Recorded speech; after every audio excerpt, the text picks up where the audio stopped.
Chapter 1. Kellen POV. Alpha, I've just received word that Jason wasn't at his patrol station when the next guard came to take his position. Nolan tells me as he barges into my office. I look up from my papers. Did you mind link Jason? Nolan wears a somber expression on his face that I'm sure is identical to mine. Yes, Alpha. His bond isn't broken, but he will not respond through mind link. Leaning back in my chair, I rub my eyes. Just like the others. This was the 5th missing wolf taken from Nightfall Clan this month. What do we do, Alpha? Nolan asks. I can sense his anxiety through our link. I feel anxious too. It's time I get what I'm owed. Katie POV. I wake up with no future. Typically, when I wake up, I focus on seeing my day, learning about what will happen before it does. But there is nothing. I can't even tell what I'm going to eat for breakfast, and the idea thoroughly distresses me. I try not to worry. Surely, this could mean anything. My sight is fickle, showing me things when it wants to, especially showing me things I don't. But there is nothing. Pushing down my trepidation, I get dressed for the day, making a decision even though I have no idea where the day will lead. I have training in an hour, so I dress for that. I pull on my gloves, the only barrier I have between me and an onslaught of visions and knowing I get when I make skin-to-skin contact with someone.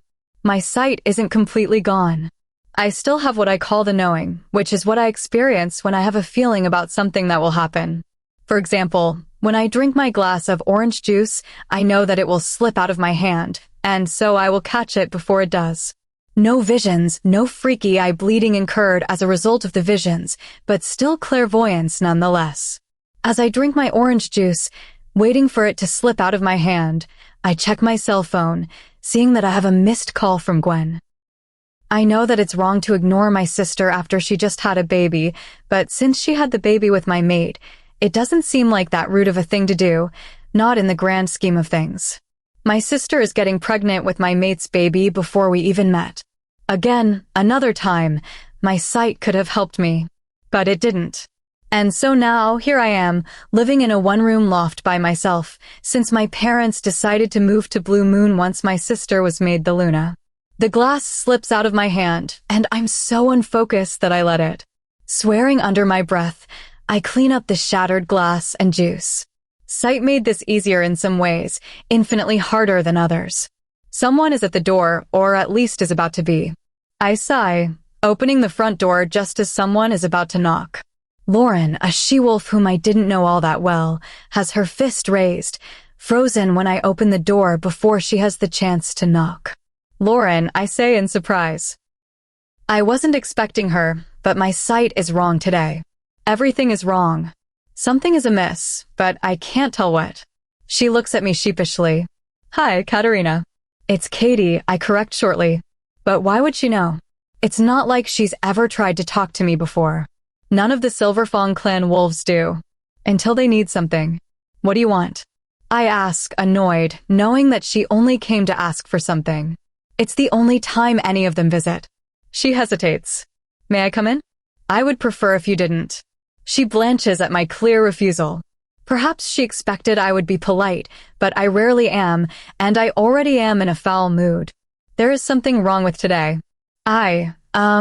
She fumbles her words, and I raise my eyebrows expectantly. I wanted to know when I'm going to find my mate. I don't know, I say, my voice clipped. Mates are a hard thing to navigate. My sight often obfuscates the presence of mates. Her eyes narrow. Don't know, or don't want to say? Both, I sneer. Even if I did know, which I don't, I wouldn't tell you. It'll happen when it happens. It's not my business to meddle. These wolves never understand. I rarely intervene in the things I see, only when absolutely necessary, when things will get worse when I don't. And oftentimes, they get worse anyway. The sight makes sure everything is lose-lose. Thanks for nothing, she spits out. They're all right about you, you know. You're a freak. I smile at her patronizingly. Good luck with your mate, I tell her cheerfully. His heart will be true. She looks at me in shock when I slam the door in her face, grinning to myself. My sight is a curse, but it also gives me incredible power over people. They'll believe anything I tell them. It's comical at times. I finish cleaning up the mess from earlier and leave my house, still chuckling about the look on Lauren's face. With my knowing, I could tell that she was deeply concerned by my words, and it put a little more pep in my step as I walked to training. Training was boring, as always. Wolves avoid me, only sparring with me when the gamma pairs me with someone, and the entire time, they look at me spitefully. Fighting against a seer, especially one with sight as strong as mine, is useless. I know all of their moves before they make them, and I can tell where they're punching before they even decide to punch. Even with my gloves on, my sight is too strong to be fully contained. The knowing never goes away completely. If I were smart, I would ease up on the sight, let them get a few hits to make it even, but I see no reason to weaken myself just so they can feel strong. The wolves who spar against me learn to adapt and make split-second decisions, which is crucial in battle. After sparring against me, it should be easier to fight against someone without the sight. But they don't see it that way and resent me for easily pinning them when they're technically stronger and faster than I am. It's not fair, not even a little, but neither is life. And so I let them get no hits in, incapacitating them quickly and efficiently, not caring when they loathe me for it. Even without the sight, I can see the hatred, the disgust in their eyes. They think it's unnatural, and it is. But life is cruel, unforgiving, and it doesn't care what natural abilities someone else has over you. If they knew what I had to deal with as a result of my sight, they would not wish they were gifted it. After training, I'm about to leave when the gamma stops me. "Catherine," he says, grabbing me by the arm. I grit my teeth. "It's Katie." "Right, sorry," he says, and he is anything but. "The Alpha has requested that you go to his office." Dread fills me. Being summoned by the Alpha is never a good thing. Without my sight, I am blind, left entirely in the dark about what he wants. "Now," he says, giving a pointed look when my feet root to the ground. "As you wish, Gamma," I say, trying to keep the scowl off my face, though I'm sure he can see it anyway. I walk to the pack house, not rushing, taking my time as I do so. Whatever he wants, I do not know nor want to know. I ignore the looks of fear and disgust I get from other wolves as I make my journey. It's nothing I'm not used to. With a curse such as mine, it's to be expected. Nobody wants to meet someone who knows everything about them before they do. Before I knock on the Alpha's door, I pause. Something is wrong, something is very bad. Even my sight, missing as it is, can gauge that much.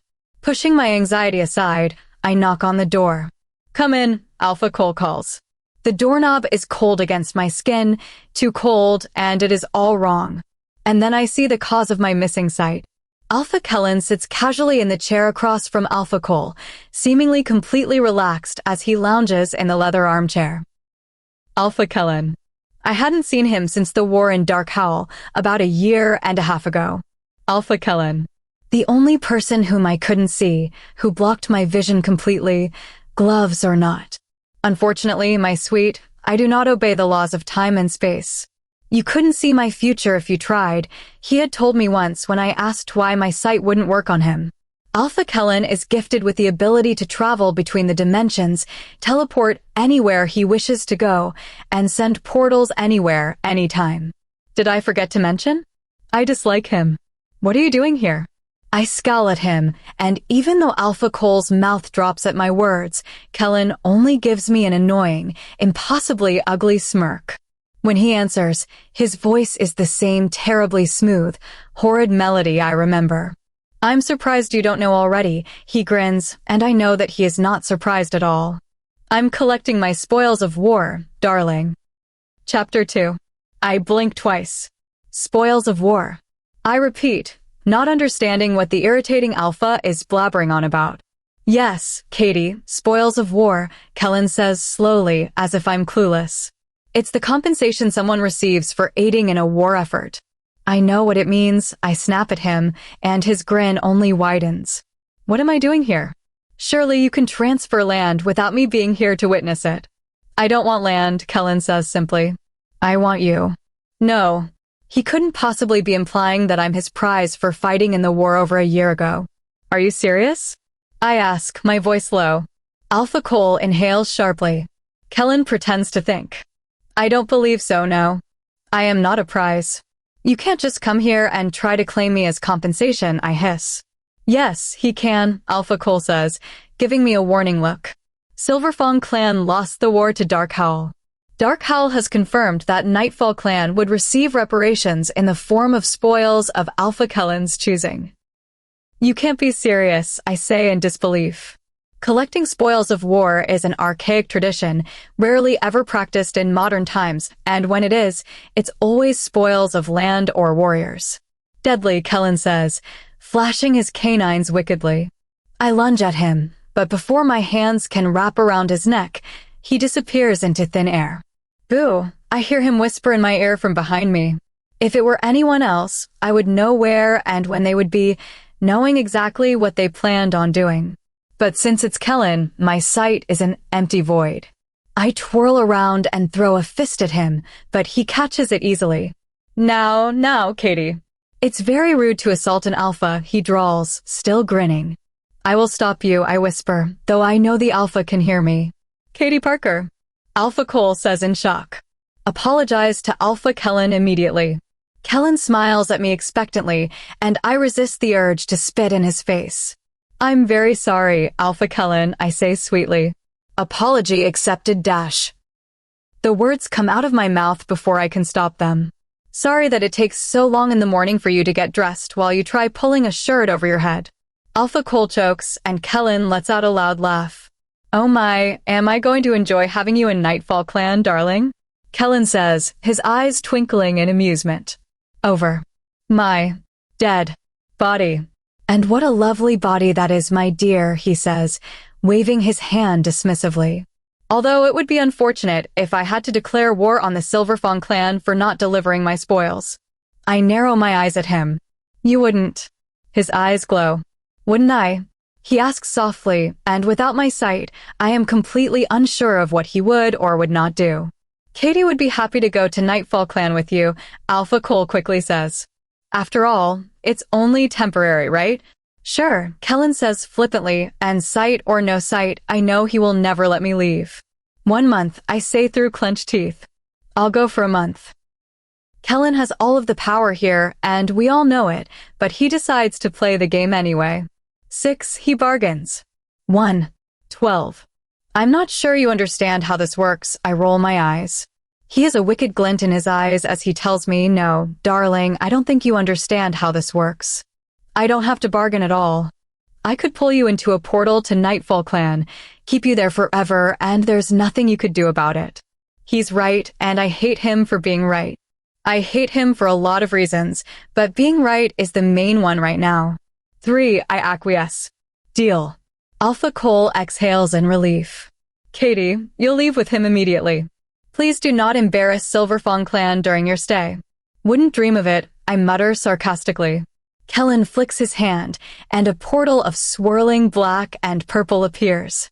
He offers his hand. Shall we? I ignore his hand and step through the portal, ignoring his chuckle as he follows after me, and I fall through total darkness. When I finally land, I groan as my feet hit the floor.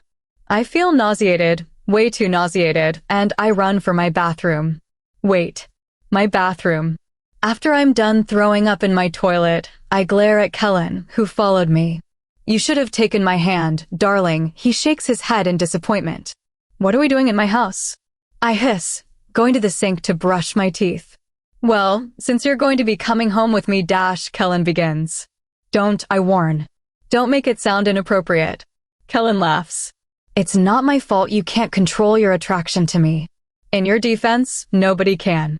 I ignore him as I brush my teeth, and when I turn around, I realize that he's no longer behind me in my bathroom. No, I groan, walking into my bedroom, which is also my living room and kitchen. Kellen lies on my bed, flipping through one of my books. Comfortable bed, Katie. A little stiff, though. Feel like breaking it in. I'll punch you so hard you go through it, I say, my voice saccharine. Tempting offer, little seer, he coos. How'd you know I like it rough? I ignore him, pulling a bag out of my closet and stuffing it with clothes. When I turn around, Kellen is no longer sprawled on my bed. He's standing by my dresser, holding up a lace lingerie set. These, he states. I like these, bring these. I try to stop my face from flushing at his words and decide to play into his stupid little games that he loves so much. He looks at me in mild surprise as I cross the small room and put my hand on his face. Why do you have any hot friends? I ask innocently. Kellen's eyes narrow, and I know I'm treading on thin ice, but I push on anyway. What's your beta's name again? I pretend to try to remember. Nolan, right? I bet he would be really good at Dash. Kellen grabs me by the wrist, pulling my skin away from his. You're playing with fire, my dear. Try not to get burnt, he advises, his voice low. I snatch my wrist away, feeling victorious. I may not have my sight, but I can always rely on my innate ability to get under someone's skin. As you wish, Alpha, I say with a smirk. Katie, 1, aggravating Alpha, 0. When I finish packing up my bag, I throw it at Kellen, who catches it with ease. Be a dear and hold my luggage, would you? I request after the fact. He bows mockingly, my heavy bag still in his arms. At your service, milady. I roll my eyes, and he opens another portal, holding out his hand for me. I hesitate. Take the hand, Katie, he orders. Why are you doing this? I ask quietly. He frowns. Because if you don't have something tethering you, you'll be floating around between the dimensions and get sick. No, I mean, why are you doing this? I clarify. Couldn't you just have taken land, warriors, anything else? Anyone else? I already have more than enough land and warriors, he responds. The Blood Alpha agreed to let me take what I want from the Silverfang clan. I already told you. I want you. Why? I snarl, biting back vile words I want to say to him. You're a seer, he states the obvious. Nightfall clan hasn't had a decent seer in years. I narrow my eyes at him. Is that all there is to it? Kellen shrugs. Do you want there to be something else to it? No, my answer is immediate, fast, too fast. Suspiciously fast, and I get a smirk in response. Quit stalling. Let's go, Kellen once more offers his hand, and I take it in my gloved one. And then he pulls me into Nightfall Clan. Chapter 3. 1 year earlier, Dark Howl.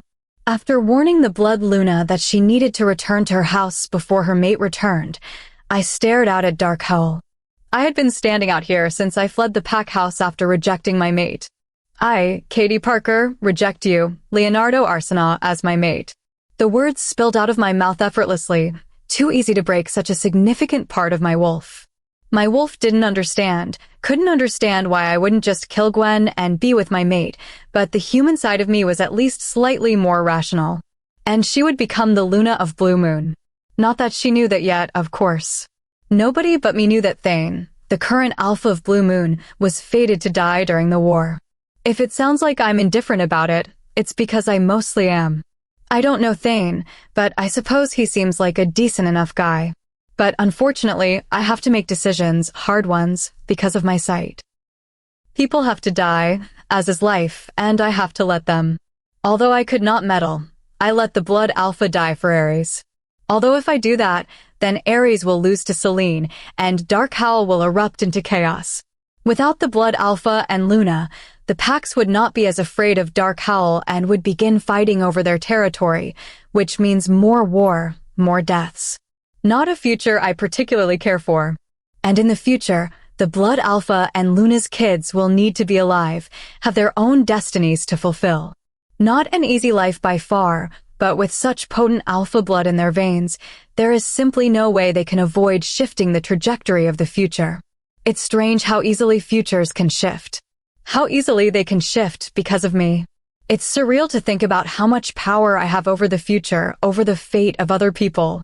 Save lives, be the reason lives die. So many decisions. It's not something I care to think about. But it's unavoidable in some cases. Cases like this one, where if I don't interfere, there will be far more bloodshed than if I do. So, am I disturbed that I saw Thane's brutal death? Know how crushed Ares will be? Sure. Does it still have to happen? Yes. Sight is no gift. It is a curse, and a gruesome one at that. Modern day. Kellen was right about taking his hand. I only felt a slight pounding on my skull after we traversed into Nightfall Clan. I recognized the outside of the stone pack house from a vision I had a year ago, the The reason why that guy Kellen came into my life in the first place. Welcome home, darling, Kellen says with a grin, and I scowl at him as I pull my gloved hand out of his. And what an ugly home it is, I tell him sweetly. A lie, and we both know it. The pack house is so big, it looks more like a mansion, and the high stone walls and terraces give it an old-timey castle look. I'll give you a tour, Kellen offers as we step through the house. No need, I smirk. I already know where everything is. A kitchen around that corner, your living room is 2 rights and a left away, and your bedroom is on the 5th floor, at the end of the hallway to the left. A guess about his bedroom, but since that area of the house is blocked off by my sight, it can only mean that Kellen resides there. Kellen's brief look of shock is quickly replaced with a smile, but I feel victorious anyway. It's nice to know that just because my sight doesn't work on Kellen, it'll still work on things relating to Nightfall Clan. Now, where will I be staying? I continue. Preferably as far away from the 5th floor, end of the hallway as possible. Sorry, my dear. I'm afraid that we're low on empty rooms. You can either sleep in the room next to mine or, and this is my personal favorite option, you sleep in my room, Kellen says, his eyes twinkling mischievously. I narrow my eyes at him. I happen to know for a fact that there are 12 empty rooms. I'll take the one on the 3rd floor, 2nd door to the right. Under construction. 3rd floor, 3rd door to the left. No running water. 2nd floor, 1st door to the left. That's where I do my Pilates. You're impossible. Impossibly good-looking. Impossibly annoying. You love it. I love when you shut up. Why don't you make me, darling? I groan, rubbing my temples. Take me to the stupid room already. I need to sleep off the migraines you give me. Kellen shrugs. As you wish, my dear. Before I realize what's happening, he grabs me by the shoulder, and we're falling through the darkness for a few moments before my feet hit the floor. I stumble, but Kellen steadies me. I snarl, pushing myself out of his grip. Don't do that. Kellen smiles innocently. You asked me to take you to the room. I obliged. I believe a thank you is in order. I accept payment in the form of a hug or a compliment. I close my eyes and take a deep breath, reminding myself that he's an alpha, and dealing with him would be more trouble than it's worth. Do you like the room? Kellen asks, gesturing with his hand. As much as I hate to admit it, it is a really nice room. Bigger than my entire loft, decorated tastefully, and there are even fresh flowers in a vase on the bedside table. I'd like it more if you weren't in it, I tell him honestly. Kellen shrugs before disappearing, and I exhale in relief when he's gone, and begin to unpack what little amount of stuff I was able to bring on such short notice. When I finish unpacking in the closet, I step into the bedroom and let out a short scream when I see Kellen lying on my bed. Stop doing that. I shout, my heart still racing. Surprises are not something I like, and I rarely get them. Kellen grins. I just wanted to let you know that dinner will be at 7. You can meet my circulus. Circulus. I repeat. It's the Latin word for circle, Kellen explains, and for once, there's no arrogant smirk on his face, only a look of reverence. The Viatoribus leader has one. It's a trusted group of advisors. I implemented one in my pack once I returned. I frown. I don't get it. Wouldn't that be your pack leaders? Kellen shakes his head. Pack leaders are my ranked wolves. My circulus does have some of my ranked wolves, but not all of them. Members of my circulus are selected based not just on strength or hierarchy, but skill. Shouldn't your pack leaders be the most skilled? I inquire. The corner of his mouth pulls up slightly. Pack leaders gain their position through lineage. They're indeed stronger than normal wolves, but I need more than just strong wolves to be on my team of advisors. I consider his words. Most alphas don't like taking advice. It's one of the main reasons seers are disliked by alphas, who don't want to be told when they're making a wrong decision. Kellen shrugs. Alphas are raised with a silver spoon in their mouth. They work for nothing, already knowing that their position is secured. They grow up thinking that they're the best, they are the strongest. It is their biggest weakness, one I try to avoid by having people around me who are wise enough to point out my mistakes. I blink. I wasn't expecting that. Not from Kellen, but then again, I never knew what to expect from him. Maybe once I stop hating him, I'll ask him more about being raised by the Viatoribus. I have to admit, they sound completely fascinating, and my knowing doesn't seem to stretch that far. Are you going to keep staring at me, or are you going to join me? Kellen grins, gesturing next to him on the bed. Get out of my bed. Kellen TSKS. You want it on the floor? Get out of my room, I snarl. Kellen sighs. Fine. But dinner. 7. Don't be late, he warns before disappearing in the blink of an eye. Grumbling to myself, I crawl into bed, but I feel thoroughly unnerved that Kellen could appear anywhere at any time, and I have no way of knowing. And the not knowing is what scares me the most about him. Chapter 4. Wake up, sunshine. You're late. Kellen's chest rumbles from underneath me. Underneath me? I scream and throw myself off of him, sending myself crashing onto the floor. What the hell is wrong with you? I glare at him, rubbing my elbow that collided with the ground. Kellen's eyebrows furrow. Well, I'm allergic to strawberries. I'm not very photogenic because cameras can't capture the perfect blueness of my eyes. My left thumb is slightly bigger than the right one. I have dash. What are you doing in my bed? I hiss, scrambling off the floor. Oh, that, Kellen laughs. I told you not to be late. It's 7:05. You couldn't have knocked? I'm going to choke him out, alpha or not. Kellen shrugs. I could have, but I would rather have this wake-up call. My hospitality is unmatched.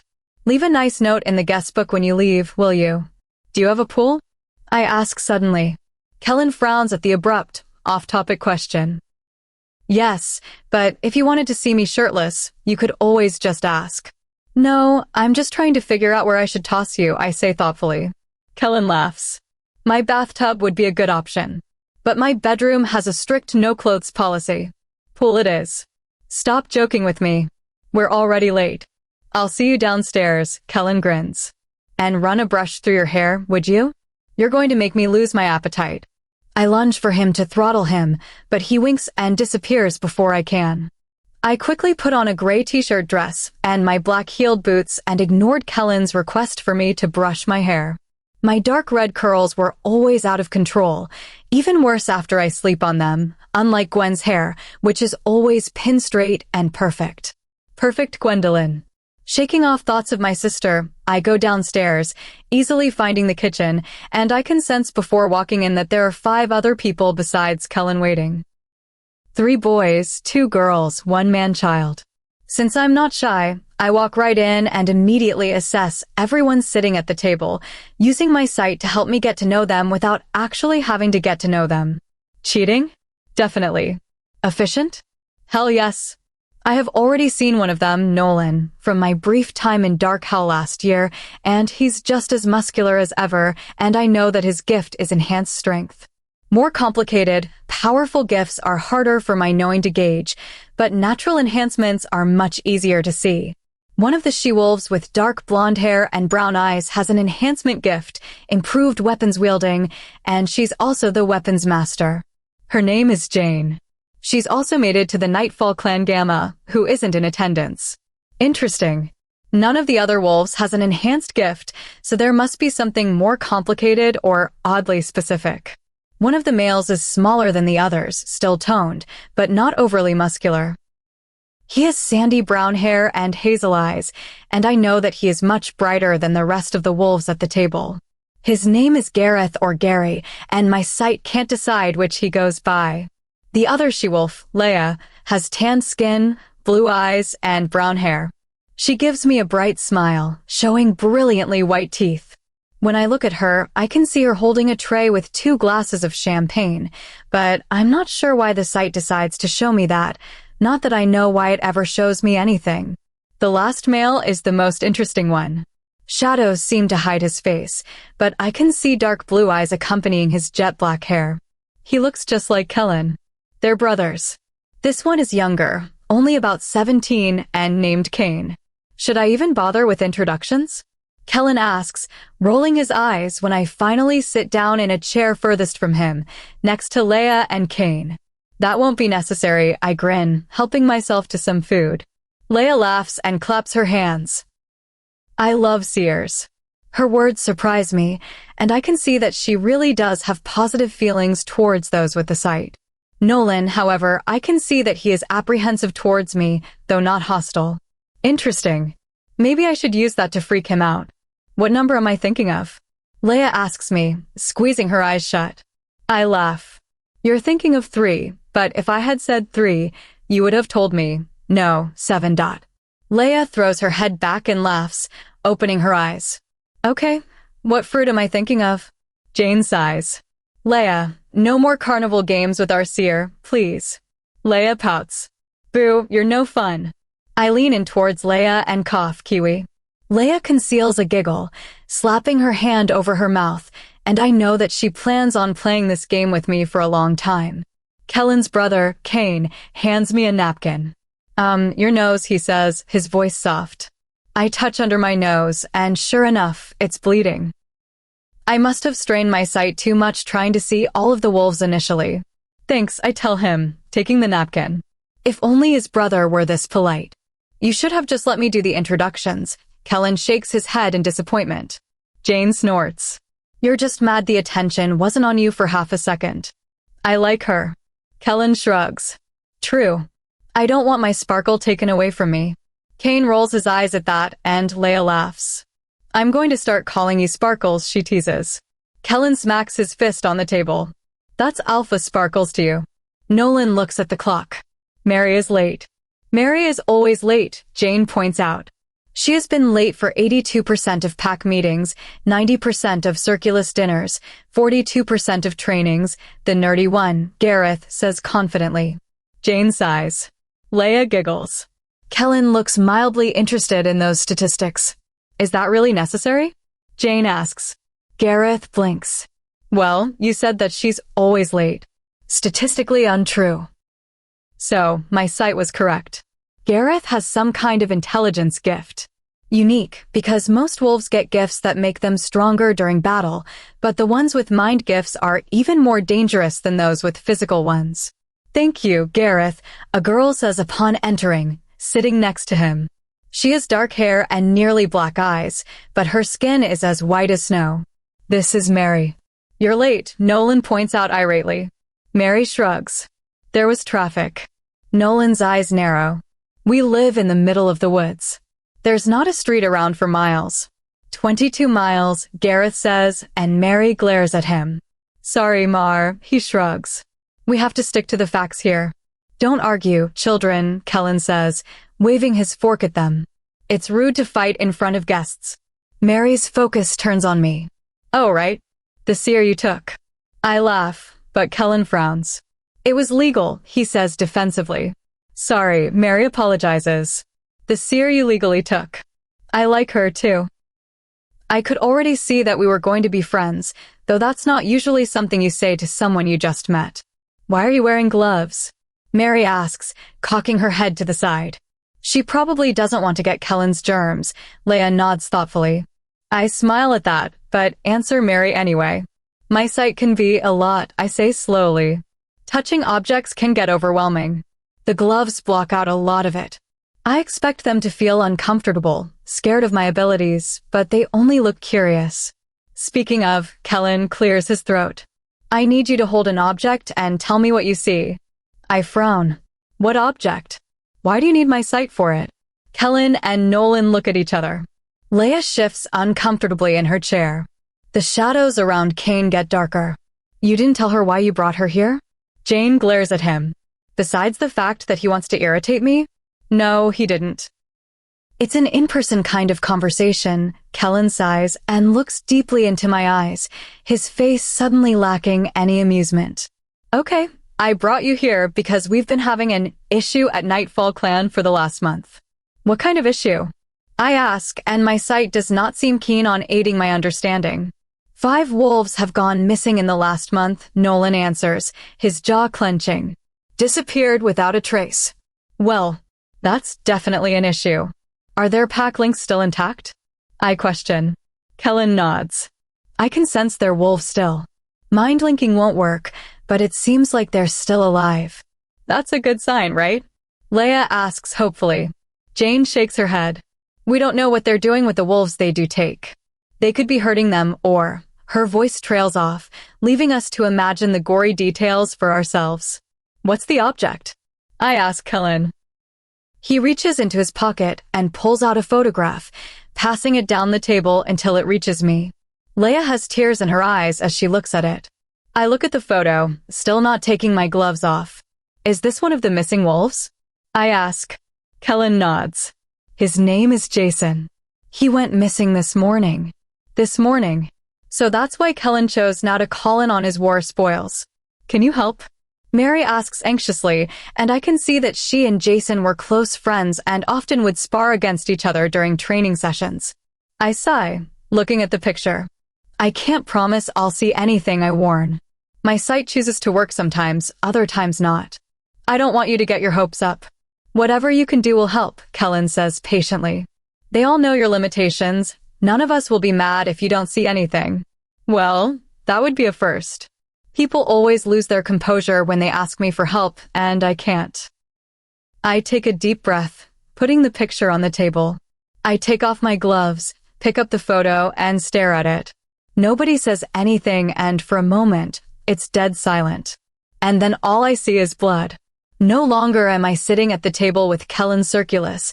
I'm drowning in thick, red blood. I choke, but don't pull myself out of the vision yet. I swim deeper in the blood, though I can't breathe, just looking for something that will be useful for helping find the missing wolves. When I can feel myself nearly passing out from the lack of oxygen, I yank myself out of the vision, sputtering as I open my eyes. Even though when my vision started, I was sitting at the table, when I pulled myself out, I was lying on my side on the ground. I groan, coughing up more blood, and my ears start ringing. Definitely pushed myself too far with that one. Are you okay? Kellen asks, offering his hand, which I ignore as I sit up. How long was I in the vision? I ask Gareth, whom I know. 32 minutes, 14 seconds, he answers precisely. Crap. That was way too long, way too dangerous. What did you see? Nolan asks curiously.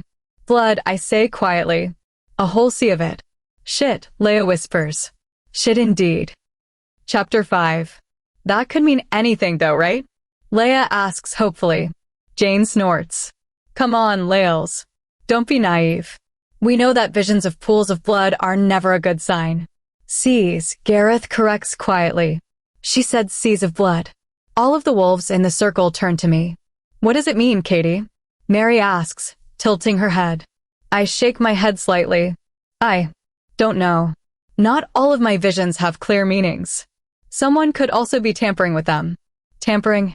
Kellen frowns. How is that possible? I shrug. It's always a possibility.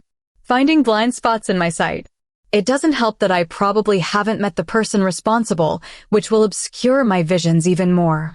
So, if you meet them, you would know? Mary asks, looking hopeful at this. I shrug. Maybe. Maybe not. Hard to say. My sight isn't very consistent. That's helpful, Nolan mutters, and Mary smacks him in the head. Nolan meant to say. Thank you for your help. We'll take what we can get, she corrects, glaring at Nolan. Again, I shrug. Nolan doesn't trust seers. Most people don't, and for good reasons.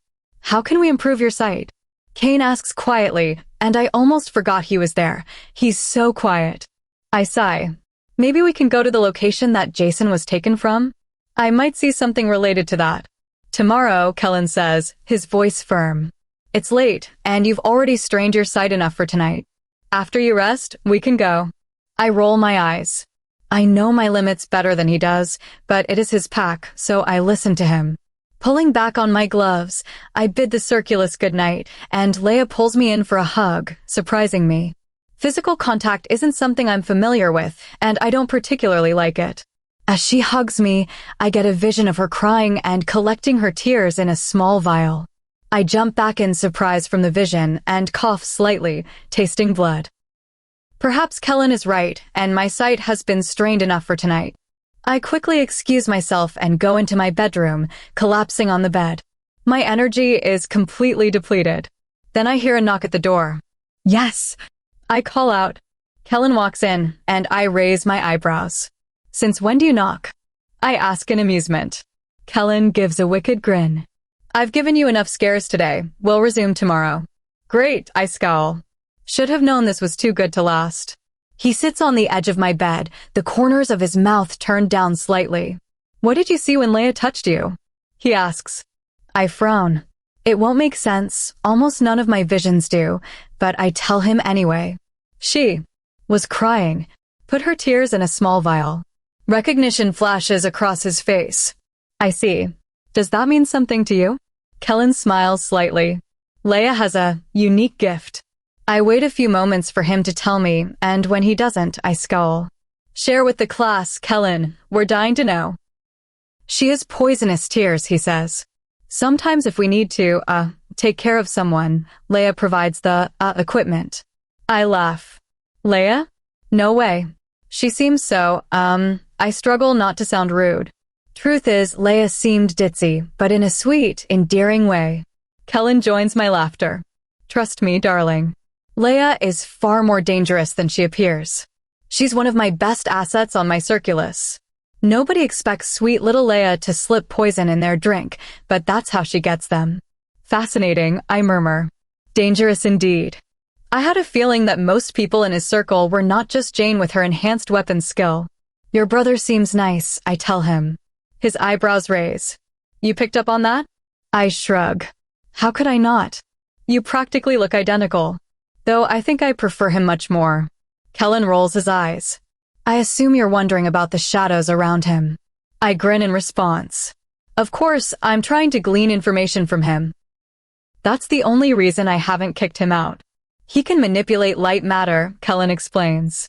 Though he typically uses it to conceal himself in the shadows instead of lighting things up. Very different from Kellen, who seems to relish the spotlight. Seems like you have yourself the perfect little band of killers, I tell him.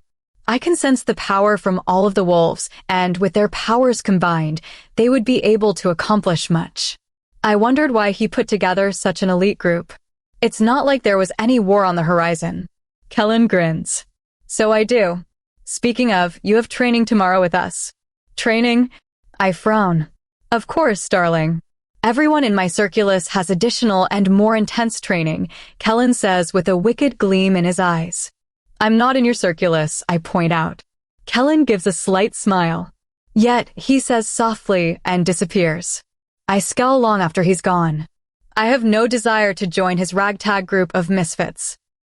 My home is in Silver Fong Clan, and after the 3 months are up, I will leave and never look back, finally ridding myself of the obnoxious alpha. Perhaps if I find out who's stealing the wolves, he'll let me go early. But for some reason, I doubted that. When I wake up, Kellen is thankfully not in my bed, and I hate that's something I now have to worry about. I get dressed, pulling on a pair of black skinny jeans, a dark red tank top, and, of course, my heeled black boots and gloves. Giving myself a few extra inches of height at least gave me some amount of extra confidence, no matter how small. When there's a knock on the door, I expect it to be Kellen, but when I open it, it's Leia. Hi, Katie, she says with a huge grin. Kellen told me to wake you up and tell you to brush your hair.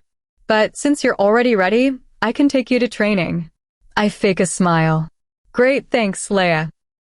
Leia's smile gets even bigger, and I can't believe that this is one of Kellen's most trusted assassins. She seems so innocent. Leia escorts me to the training center, giving a small tour as we go there, and I don't have the heart to tell her that I already know where everything is. She seems so excited to be the one telling me. When we arrive, Jane and Nolan are sparring against each other, breaking bones left and right and sending blood scattering. Nolan may have enhanced strength, but Jane holds her own, using her quickness to land hits before he can. But when Nolan gets a hit in, it's almost immediately game over. Kellen watches them, entirely focused. I hear him muttering things to Gareth, who nods, and I know that he's committing the notes to memory. After Nolan gets Jane to submit, Kellen talks to the two of them, telling them what they did wrong, what they did right, and what they need to work on before the next training.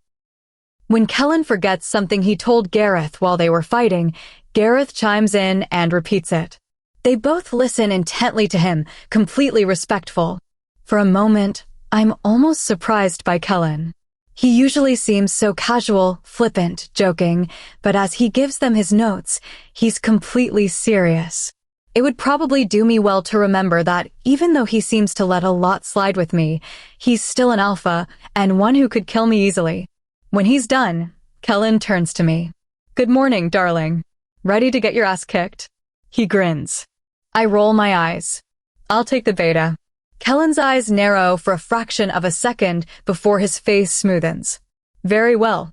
Though I can't promise Nolan will take it easy on you." The bloodthirsty look on Nolan's face does indeed confirm that he will not be taking it easy on me at all. That's fine, I wouldn't be pulling any punches either. Nolan and I stand a few feet away from each other, and before he even takes the first swing, I already know where it's going to land and move in the opposite direction.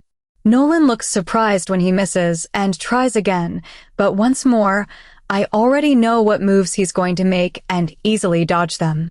I toy with him a bit longer, letting him make all of the mistakes and tire himself out. With each failed punch, he gets more and more sloppy, making his moves more and more predictable, and I decide to take pity on him and take him down. When he makes another punch, I dodge to the side and use the force from the punch to shove him to the ground.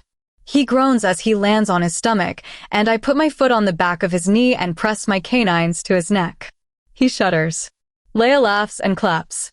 "Yay! I love seers." "Take that, Nolan." "Oh man," Mary groans, walking in late. I missed Nolan getting his ass handed to him.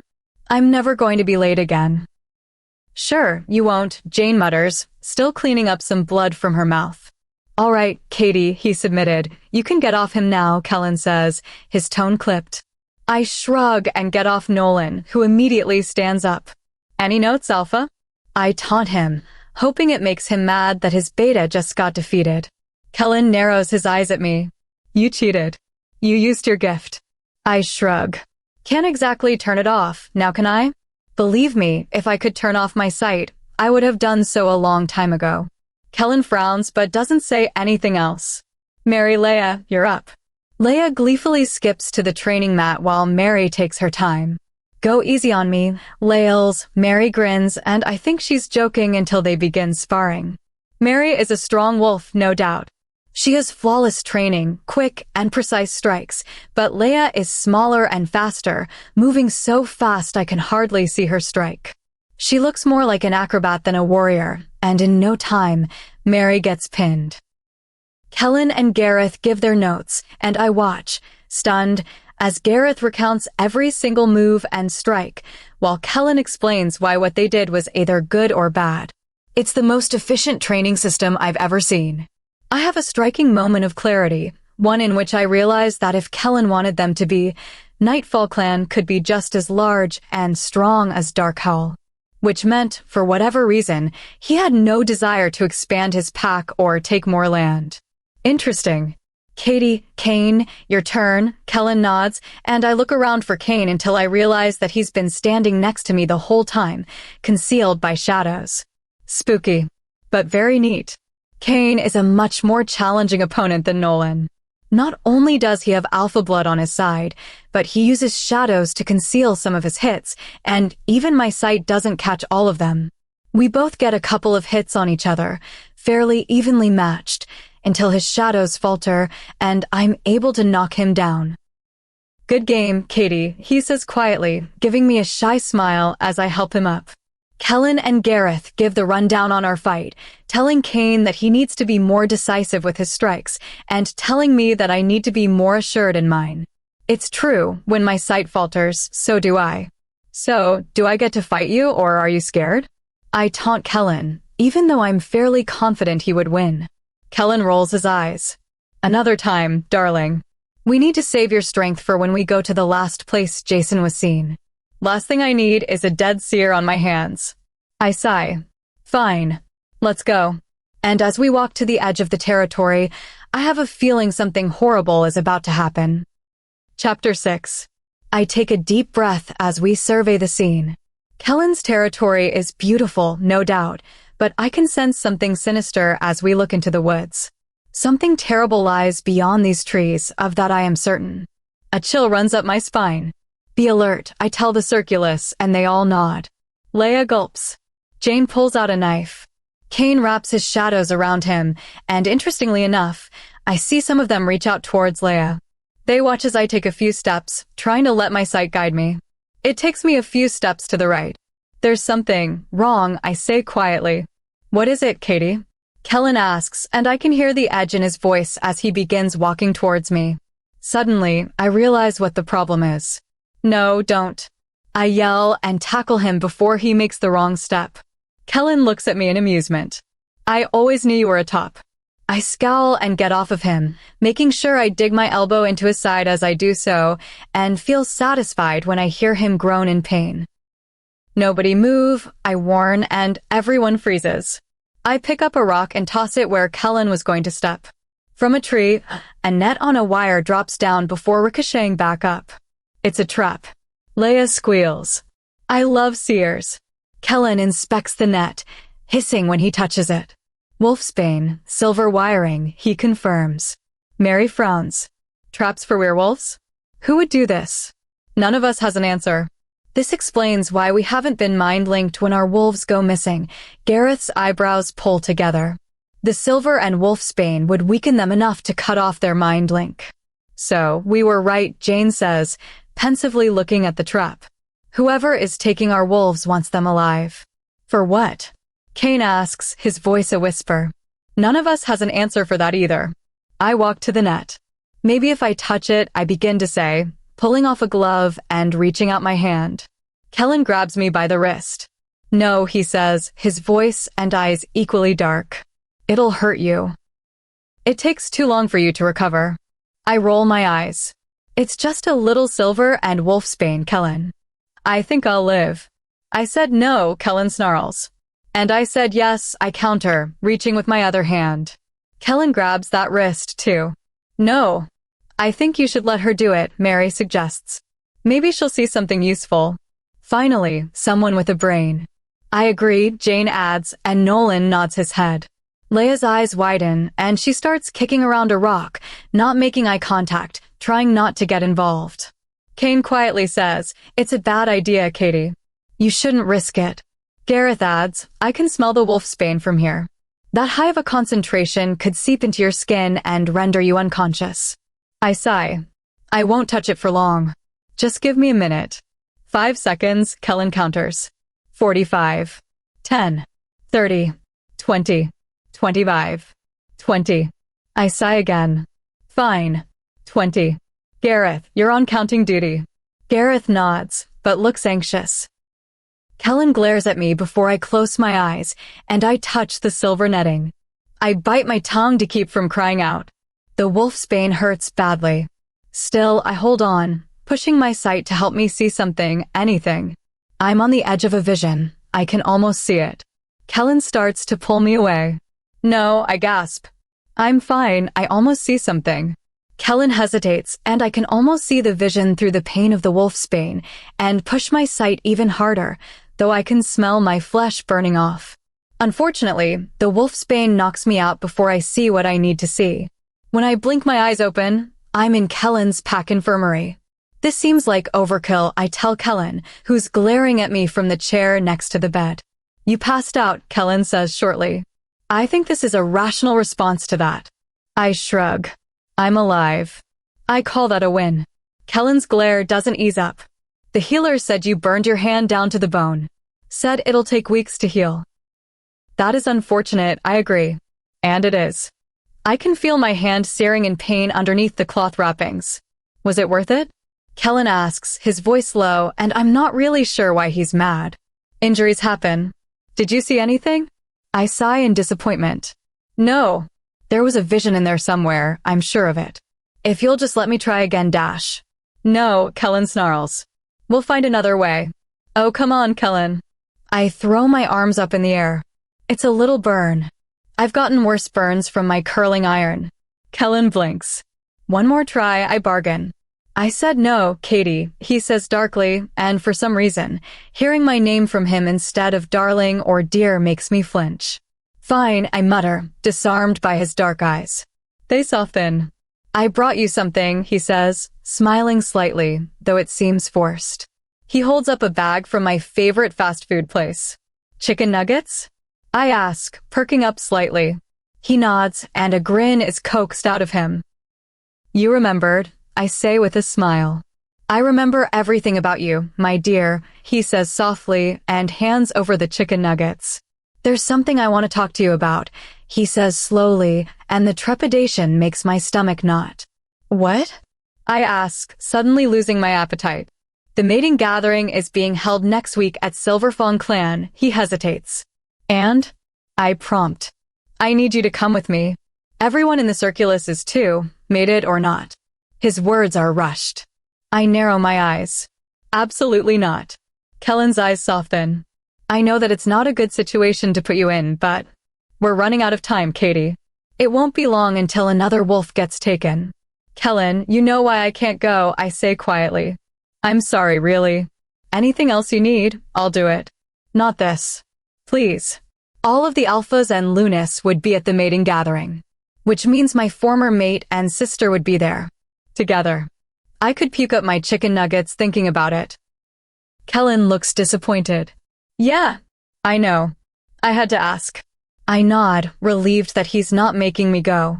I know it's selfish, because my going could help find out who's behind the missing wolves, but I wasn't ready to face my former mate yet. You should get some rest, Kellen says, leaning back in his chair and closing his eyes. You still have wolfsbane in your system.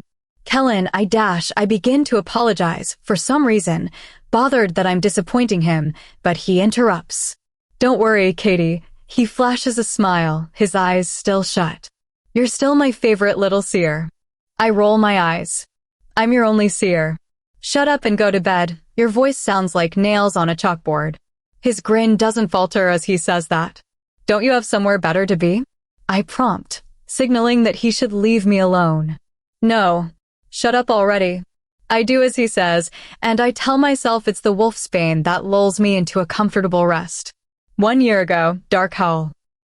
Get out of my room, I tell Kellen as soon as I walk back from Dark Howl.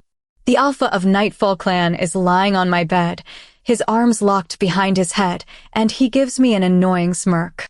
This is the first time a woman has ever been disappointed to see me in their bed, he tells me. Oh, I don't believe that, Kellen, I tell him, kicking off my boots. I'm sure you've disappointed many women in their beds. Darling, I look forward to proving you wrong, he purrs. I roll my eyes. Get out, Kellen.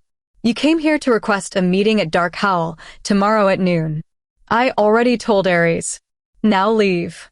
Kellen's eyes flash in surprise, and it's a small victory for me. I gesture to the door. Please, don't let it hit you on the way out, I pause. Actually, let it hit you very hard on your way out. Kellen raises his eyebrows. You weren't at dinner tonight. Not hungry. Truth is, I was avoiding my mate. I could see that he would be at the dinner and stayed at Dark Howl until I knew he would be in bed. You have to eat, he says, his eyes softening. What's your favorite food? What? I ask in confusion.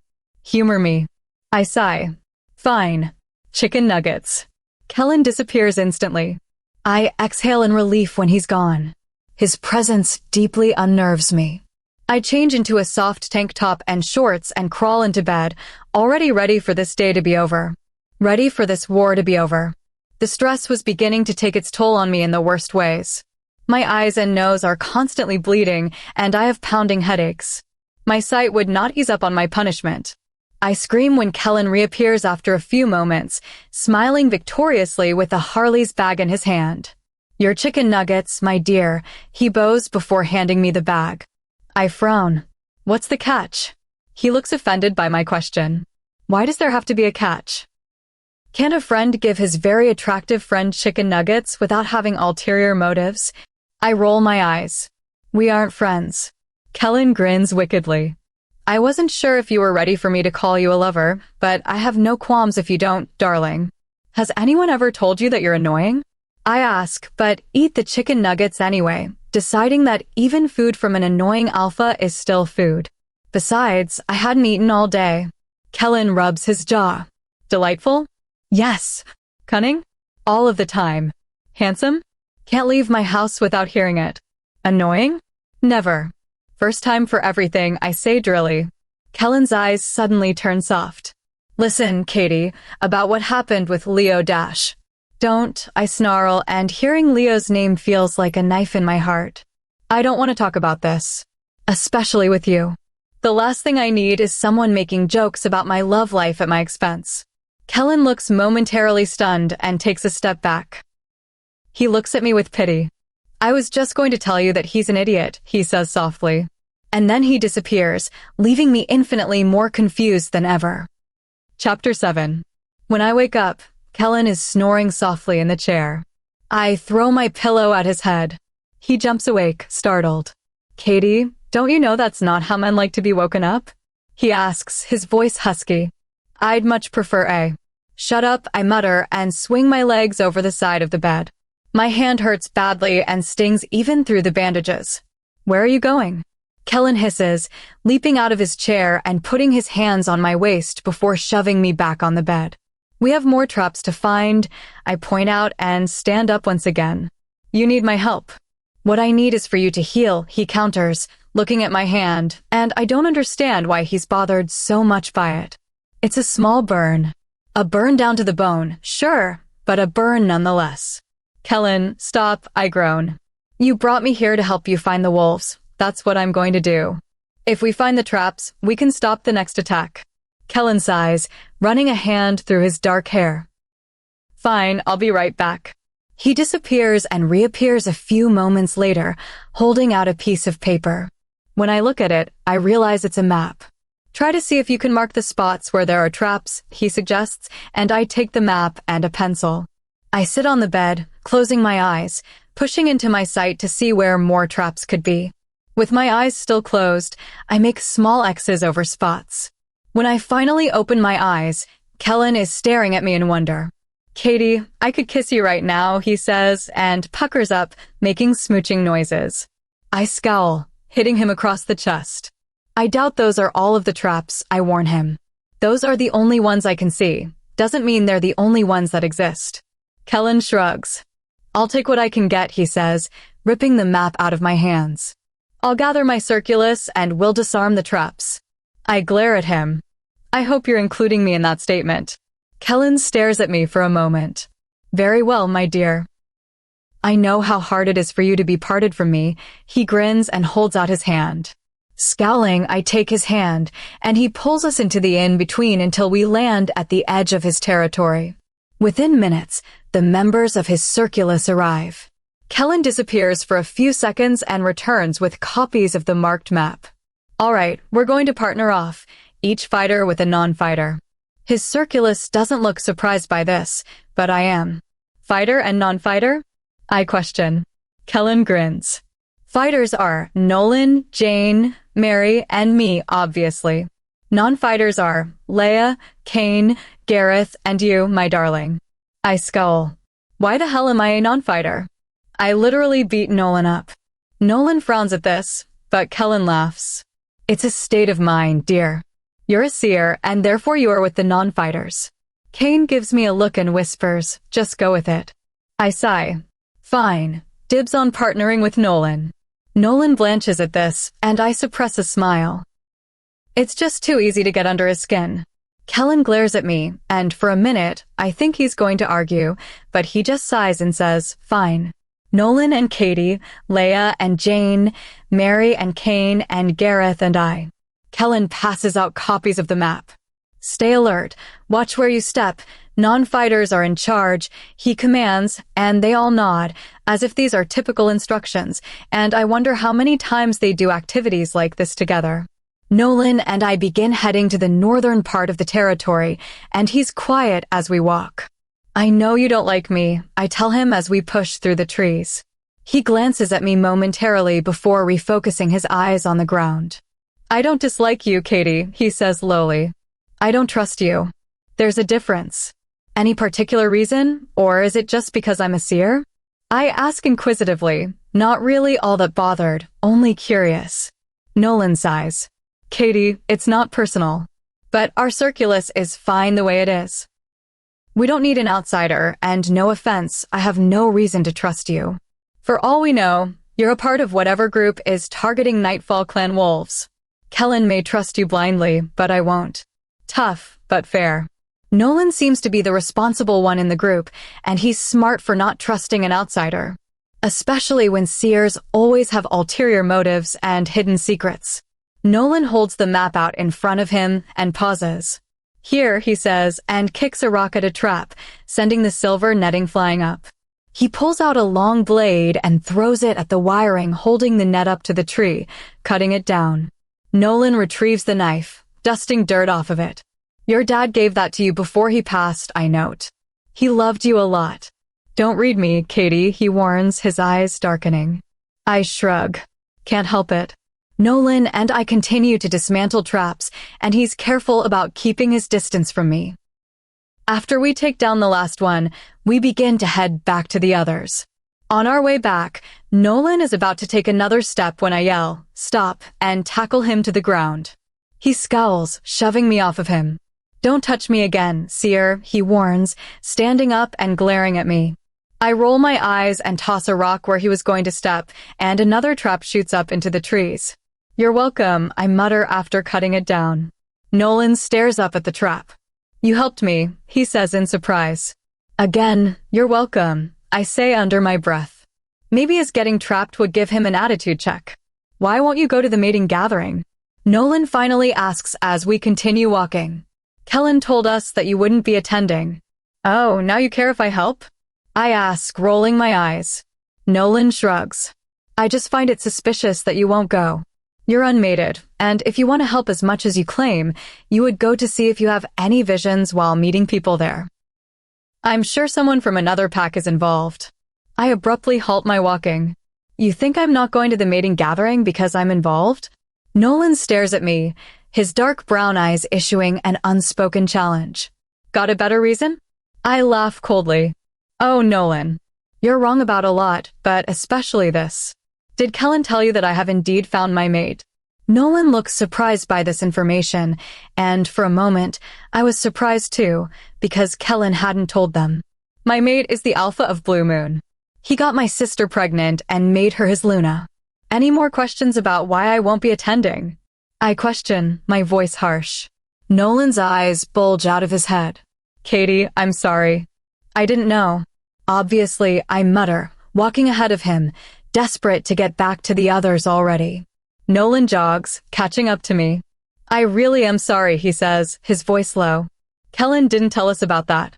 I just shrugged, ignoring him and walking faster. Katie, wait, he says desperately and grabs my wrist. I'm sorry. I don't know why I'm being such an ass. I'm on edge about all of the missing wolves. It's fine, I say, my voice short as I yank my hand back.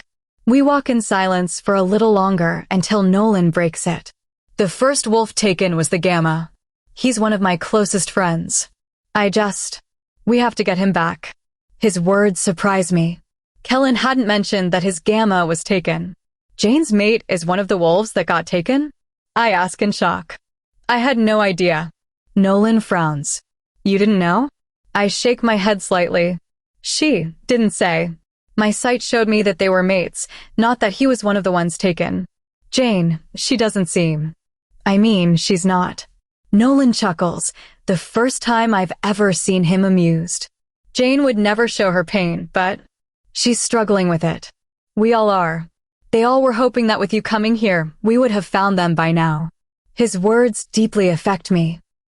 I usually hate pressure, hate having things like this on my shoulder. It makes me weaker, makes my sight stronger. Knowing that Jane's mate was one of the wolves stolen made the situation seem much more real. Sometimes my sight makes me dissociate from matters, makes it seem less real to protect me from reality, and helps me distance myself from the situation. We get to meet up with the rest of the wolves, having been the last ones to dismantle the traps. We cross out all of the ones on the map we found, and I can sense that all of the wolves feel much more relieved now that most of the traps are out of the way. Kellen tells them that we'll meet up again tomorrow for training and discuss the next steps. He takes my hand and pulls me into the in-between, and we land in my bedroom. You should rest, Kellen says, glancing at my hand. I nod. The wolfsbane is still in my system, making me weaker and more tired than usual. Kellen is about to leave when I grab his wrist. Wait, I say hesitantly, and he raises his eyebrows. Why didn't you tell me that Jane's mate was one of the ones taken? He shrugs. I didn't think it would matter to you. You don't seem to care much about my circulus. I bite the inside of my cheek, knowing I shouldn't say what I'm going to say next. I'll go, I say quietly, to the gathering. I can't promise I'll see anything useful, but... Kellen pulls me in for a hug, and I'm so surprised. I don't shove him away. Thank you, Katie, he whispers into the crook of my neck. And then he disappears. That night, my stomach knots in anxiety, and I toss and turn, unable to rest. Because I'm going to have to see my mate again. Chapter 8. 1 year ago, dark hall. Right on time, Gwen knocks on my door. Come in, I call out casually, like I haven't been pacing around the room for the last hour, wondering how I'm going to talk to her without crying. Gwen walks into the dark hall guest room, holding a pan in her hands, with an apologetic look on her face. Oh wow, a cake, I say weakly, feigning surprise. You shouldn't have. Really? She shouldn't have. Gwen puts the pan on the bed. Katie, I just want to start by saying how sorry I am. I swear, I had no idea that Leo was your mate. Again, hearing his name, especially from her, feels like someone is twisting a serrated knife in my chest. I force a smile. It's fine, Gwen. A lie. Tears well up in her eyes. No, it's not Katie. I swear I'll never talk to him again. I can raise the child alone, I can. Stop, Gwen, I tell her, grabbing her by the shoulders as tears spill down her face. I already rejected him. It can't be undone. I don't want him.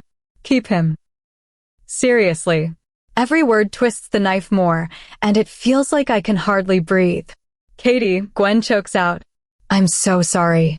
Don't be, I fake a smile. I didn't really want a mate anyway. It's better this way. A lie, to some extent, but also the truth.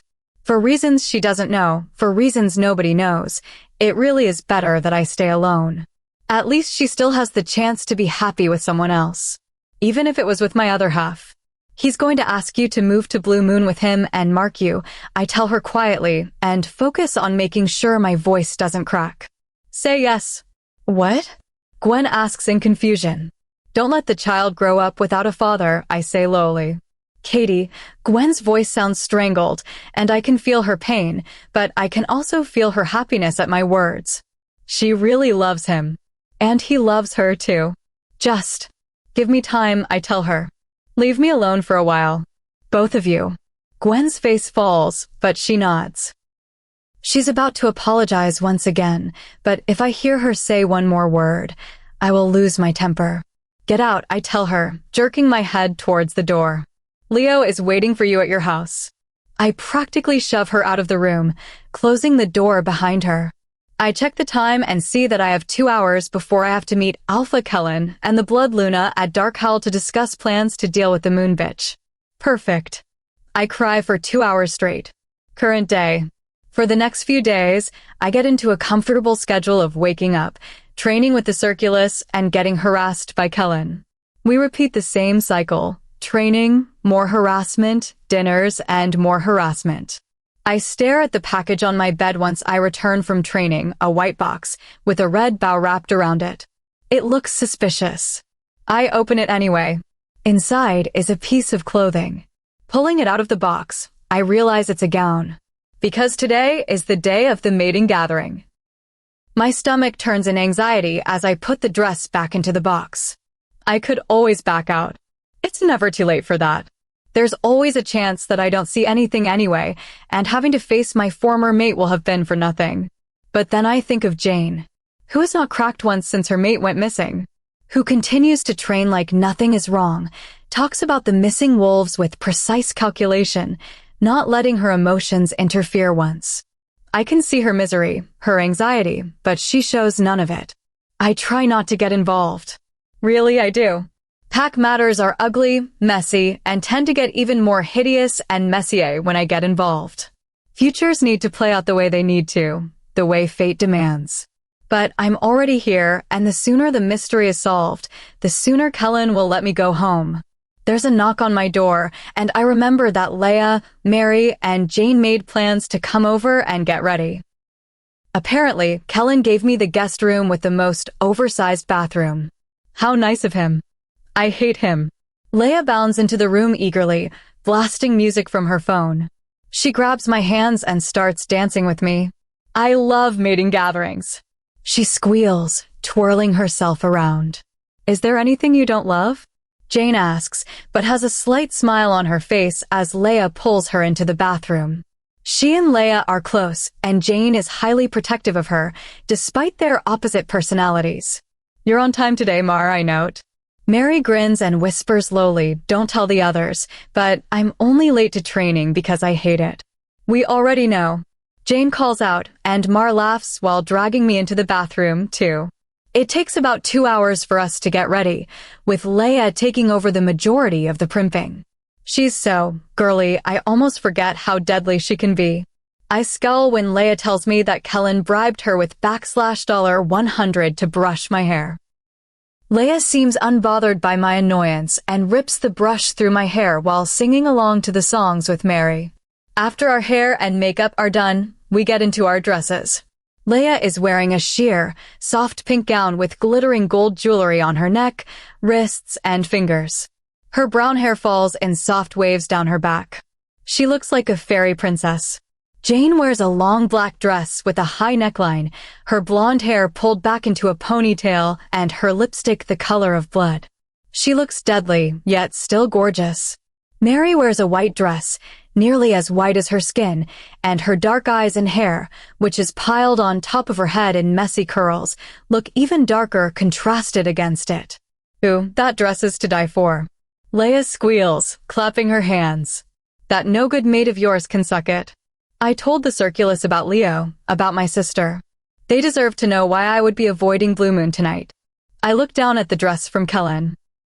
It's a dark red, the same shade as my hair, low cut with thin straps, and there are 2 high slits along my legs.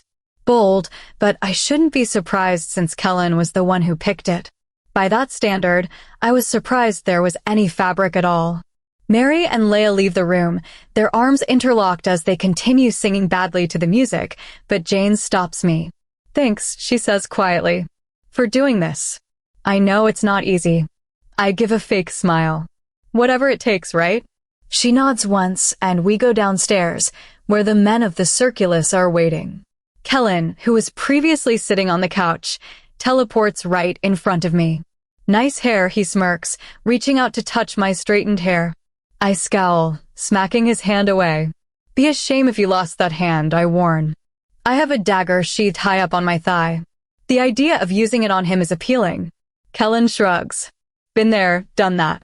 I've learned how to be just as effective with one hand, he says casually. Kellen, we're going to be late, Gareth calls out, frowning at his watch, always obsessed with timing. He sighs. Fine.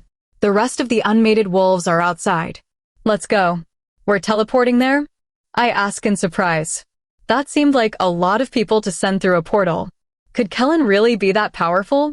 I get carsick, he winks. All the more reason to take one, I mutter, and he rolls his eyes before heading out the door. You look nice, I tell Kane, and straighten his tie as he blushes, making the shadows swirl around him even darker. Leah grabs a grumbling Nolan by the hand, twirling as she drags him out the door, and the rest of us follow. Kellen has opened a large portal, and wolves are stepping inside, each of them holding hands with another to tether them from getting sick. Shall we? Kellen offers his arm once the last of the wolves step through. I roll my eyes, but take his arm in mine. In case it wasn't obvious, he says quietly before we step through. You look stunning. Whatever, let's go, I mutter, and we traverse through the in-between until we arrive at the doorstep of Silverfong Clan. I untangle my arm from Kellen's and take a deep breath. Mary squeezes my hand reassuringly. You got this, she whispers. Kellen opens the door, not bothering with knocking, and walks in like he owns the place. Mary and I make a beeline for the bar, while the rest of them scatter. Mary and I drink, talking to some wolves from Dark Howl. We flirt, and I make a few innocent touches, but I see nothing of relevance. We're about to move on when I sense her. Katie? Gwen asks in confusion. What are you doing here? I wince and turn towards my sister. Mar looks like she wants to punch her, and I give her a warning look. I'm here on business, I answer shortly, having no intention of telling her that I'm here with Nightfall Clan. I see, Gwen says, her eyes shining. It's good to see you. You haven't visited yet. I've been busy, I say drily. Mary rolls her eyes and mutters something under her breath. Gwen's eyes flash to Mary in annoyance before looking back at me. I like your dress, she offers. An arm wraps around my waist, and since I see nothing, I know who it is. Stunning, isn't she? Kellen gives Gwen a blinding grin. Gwen's eyes widen. Alpha Kellen. I didn't know you knew my sister. Oh, I know Katie very well, he says, his grip on my waist tightening. Don't I, darling? I glare at him as Gwen's mouth drops. Mary smirks, snickering as she takes a drink from her glass. I see, Gwen says in shock, shaking her head slightly in disbelief. Well, it's good to see you, Katie. I hope you come by soon. She reaches out for a hug, and Kellen drops his arm. As her arms wrap around my neck, I get a vision. Gwen, holding her son, Wyatt. But in this vision, her stomach is rounded. Leo kisses her on the cheek. Gwen is pregnant again. I pull out of her embrace abruptly. I have to go, I practically snarl, stalking away to find somewhere private. Probably to cry, maybe to punch a hole in the wall. Kellen chases after me and grabs me by the wrist. Katie, what's wrong? He asks in concern. What did you see? Leave me alone, I hiss, snatching my wrist away and darting off. I stop fleeing when I reach a balcony that I know is empty. I shatter my wine glass in my hand and throw the stem of it off the balcony and into the night. I hope it hits someone. Gwen or Leo seems like a good target. But what right did I have to be mad, really? They fell in love before they met me. Whatever gods above know how messed up the mating system is. I told Gwen to be with Leo. Rejected Leo immediately. Obviously, they were both going to move on with their lives. Katie? Is that you? His voice calls out. And I'm mad. Mad, I didn't see him coming. Mad, I didn't see any of this coming. I turn around to face my mate finally. Chapter 9. Leonardo, I say, my tone clipped. He gestures to underneath my eye. It's bleeding. Yeah, it does that sometimes, I say, not making any attempt to wipe the blood off. I can take you to a healer, he offers quickly. I'm fine.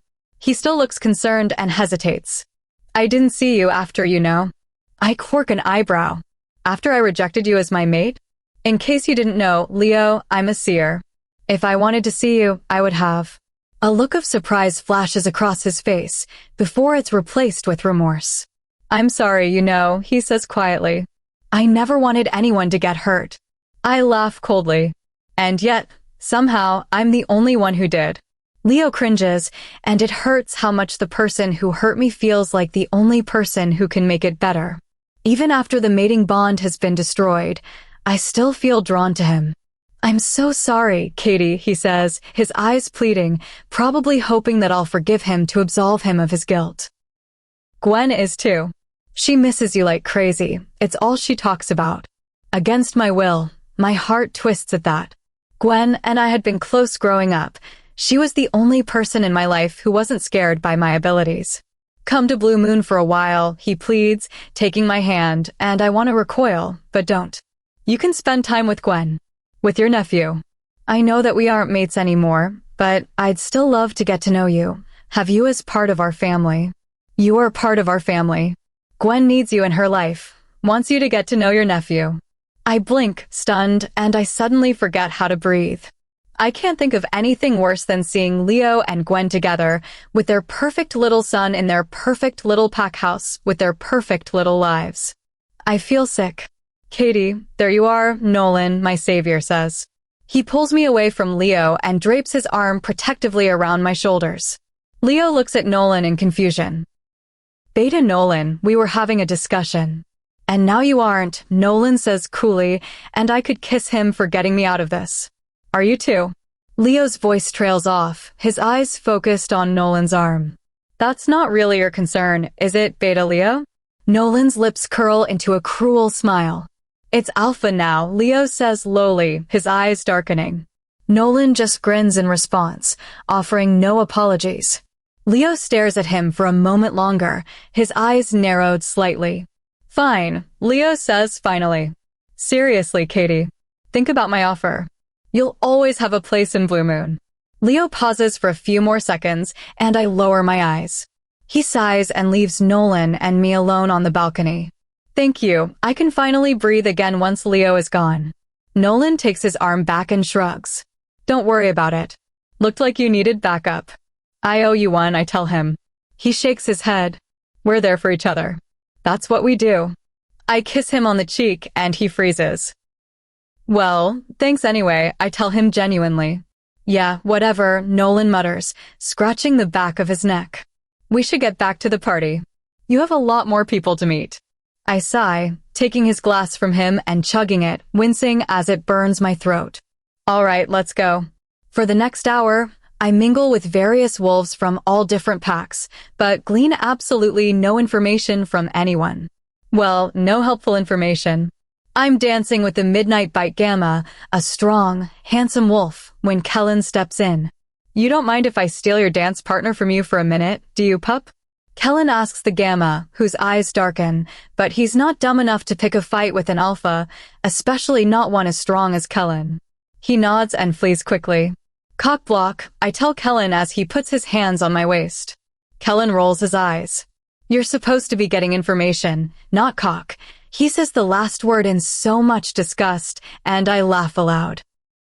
I love that sound, he murmurs. You should do it more often. I think back to Leo and my sister. I would if I had more reason to, I say quietly. Pain flashes in Kellen's dark blue eyes. You'll be happy again, Katie. I swear my life on it. I smile half-heartedly. Big promise to make, I tease, trying to lighten the mood. Kellen chuckles slightly. I never make a promise I don't keep, darling, believe that. I haven't found anything out yet, I blurt out. He sighs. It was always a possibility. Do you think the others will be mad? I ask quietly. His eyes widen. Never, Katie. When will you realize that they actually like you? Not because you're a seer. Because you're you. I don't believe his words, nice as they are. Everyone is only friendly to seers when they're helpful. All of them wait for you to fail, to stop being useful, and then they throw you away like a used tissue. Until the next time they need you. Rinse, repeat. As soon as the Nightfall clan problem is solved, Kellen will do the same. And for some reason, that bothers me. Kellen and I dance for a while longer, and he does his best to cheer me up, telling every lewd joke under the sun that he knows. Which is a lot. I have to go talk to Aries, I sigh, feeling somewhat disappointed when I pull away from him.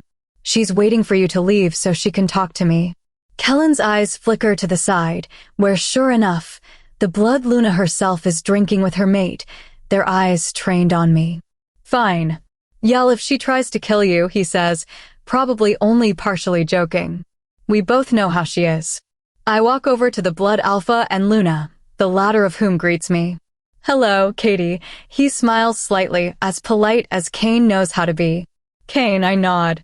His smile, small as it was already, falters slightly. What are you doing with Kellen?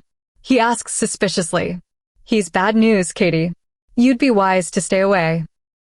I know that's Kane's way of showing he cares, so I laugh it off, even though his words bother me, though I don't know why.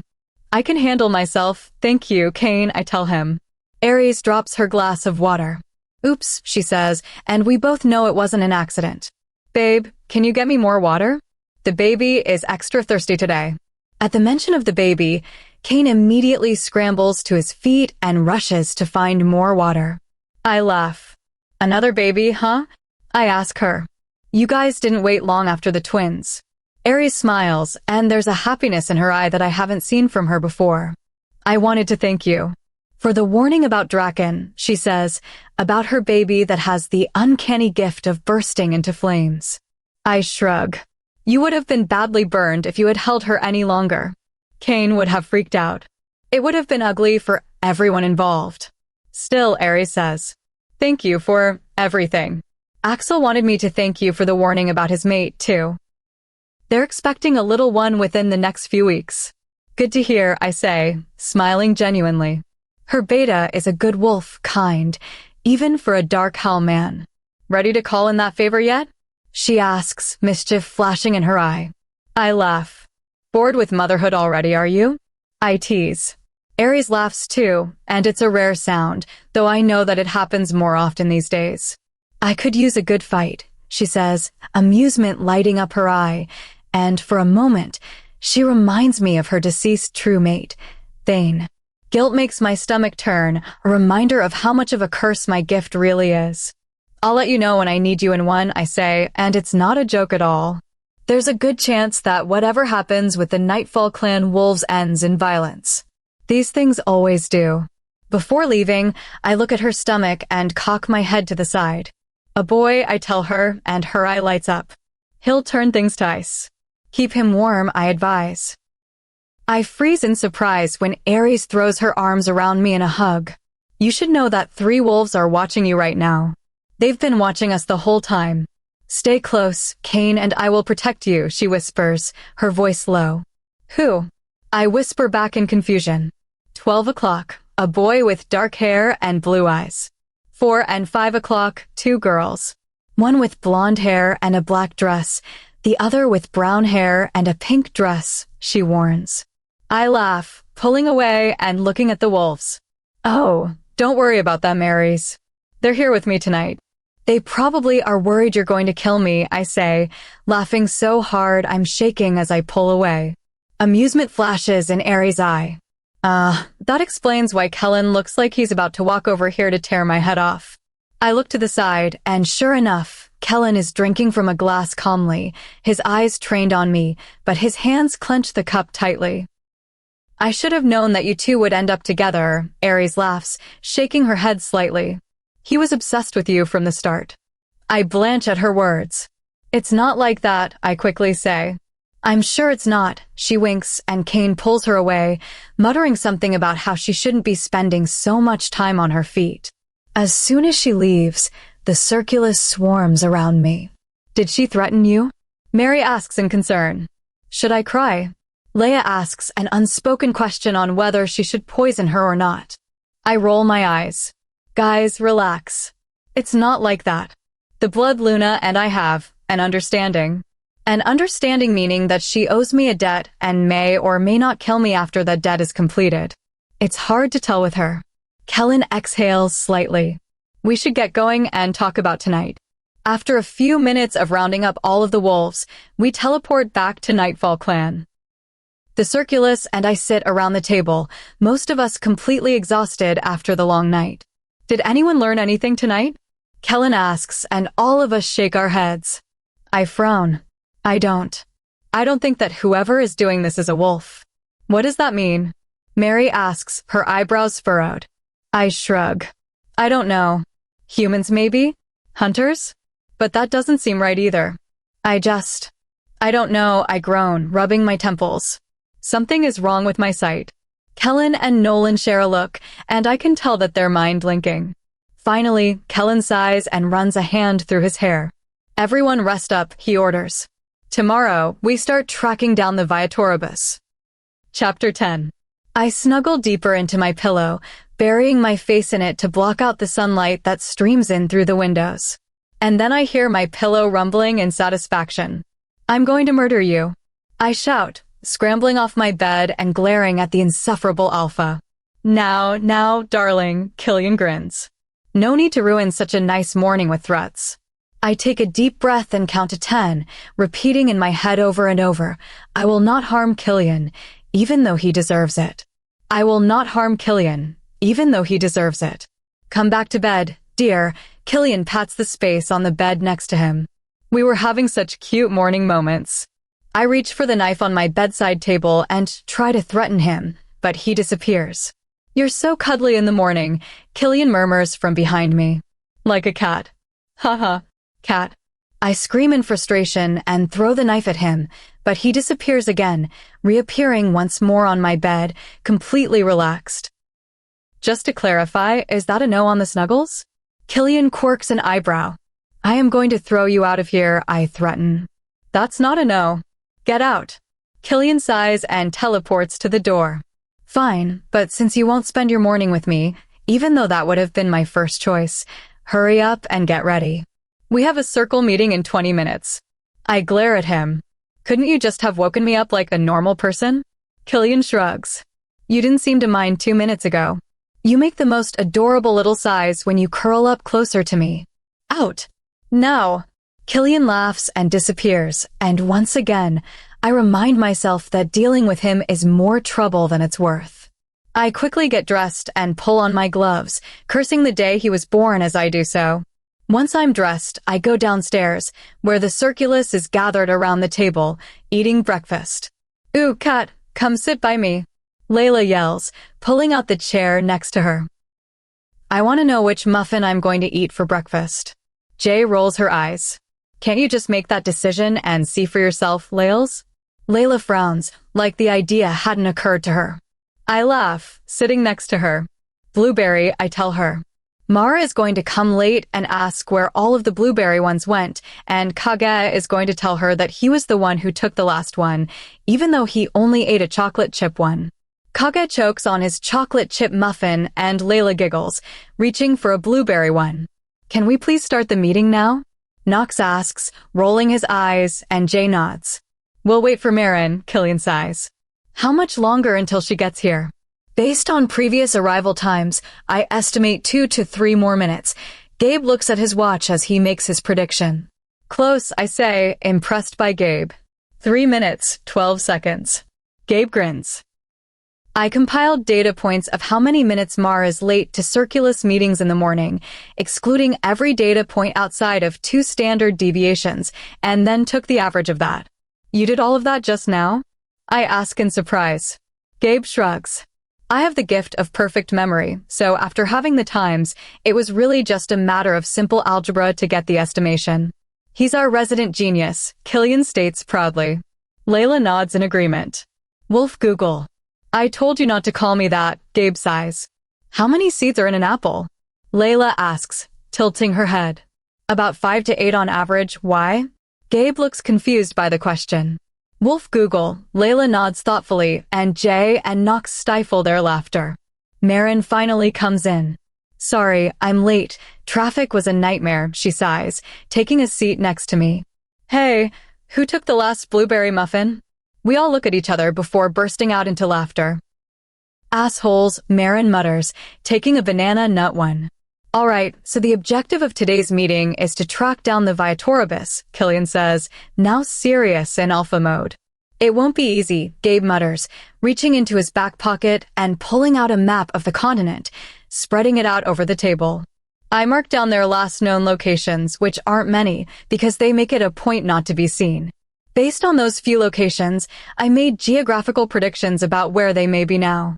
There are 10 possible locations on here, Knox notes, frowning at the map. Gabe shrugs. Like I said, it won't be easy. Killian, can you teleport to those locations and see if they're there? Jay asks. Killian sighs. These location marks aren't precise enough for that. It would take weeks to cover all of the area, and by then, they'll already have moved on. So, how do we find them? Marin asks impatiently, nervously fiddling with a ring on her finger. Killian glances towards me. If Katrina is up to it, there's something we could try. He pulls out a leather armband. The Viatoribus wear leathers.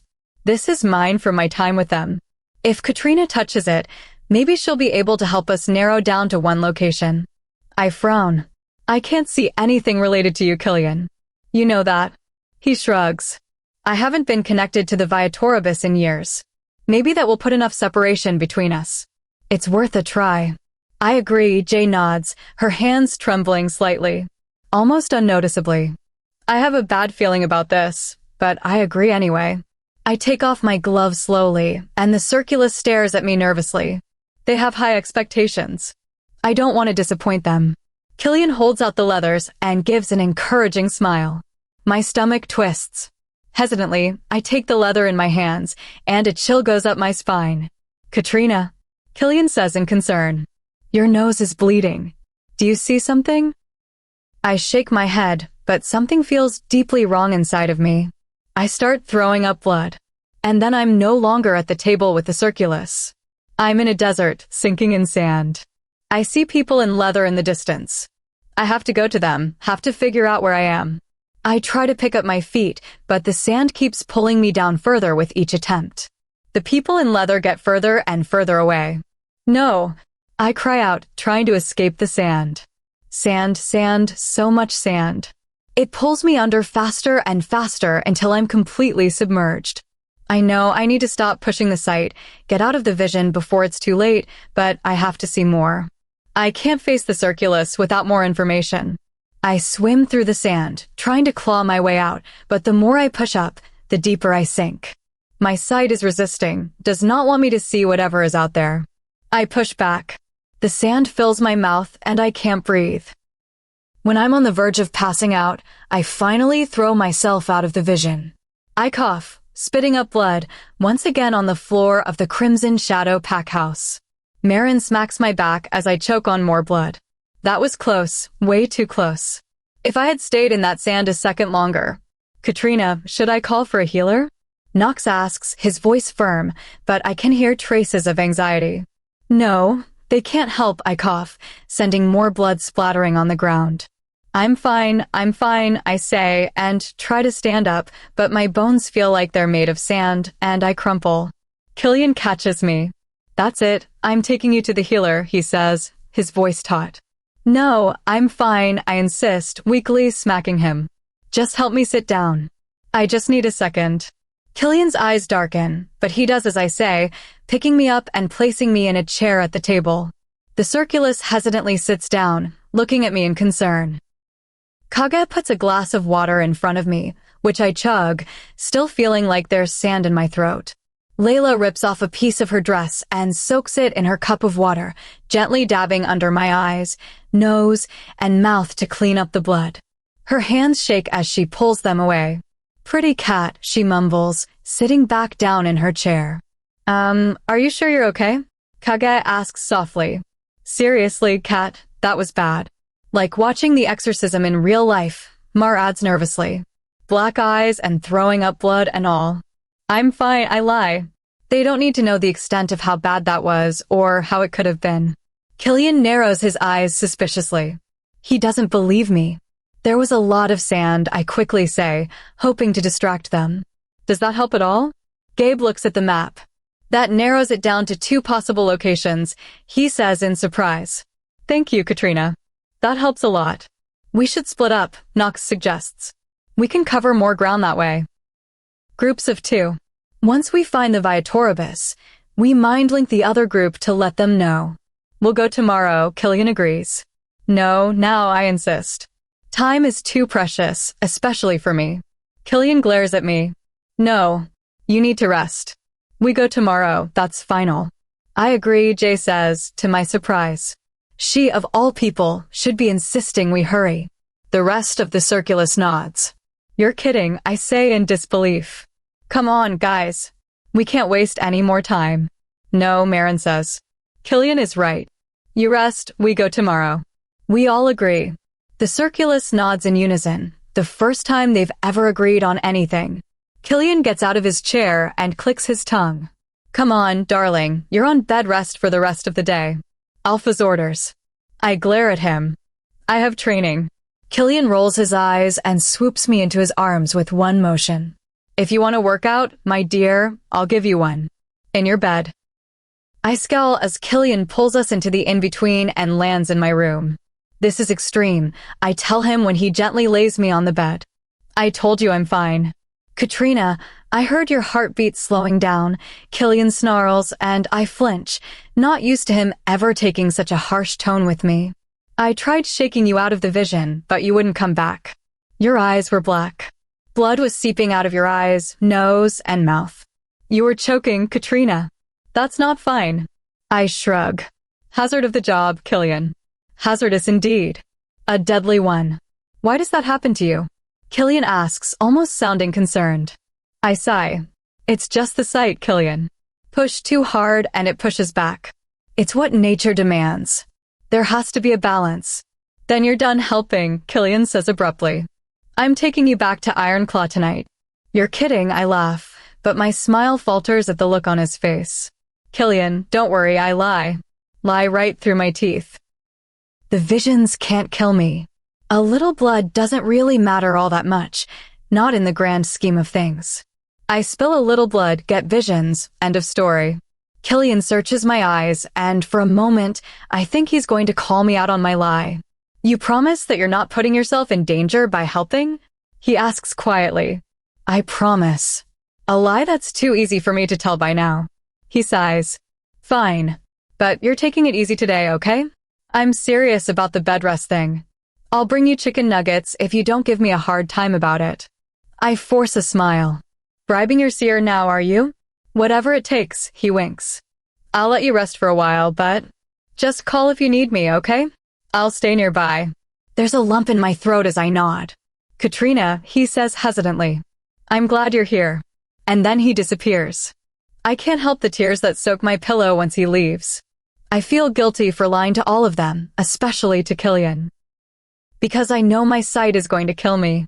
At this rate, even faster than I expected. Chapter 11. I wake up to a knock at the door. Come in, I call out sleepily. Rise and shine, darling, Kellen sings. I brought croissants. I glare at him. Since when do you knock? Kellen yells and jumps on the bed, making me yelp. I knew you liked waking up to me underneath you. I kick him in the stomach, inciting a grunt of pain out of him, which makes my smile genuine. This is how you treat the person bringing you breakfast? Kellen groans, holding his stomach. I shrug, taking a croissant. Remember this moment the next time you teleport underneath me. Oh, darling, I'll take 1,000 kicks if it means getting to hear you're adorable. Content size just once, Kellen winks and dodges another kick I send his way. How are you feeling?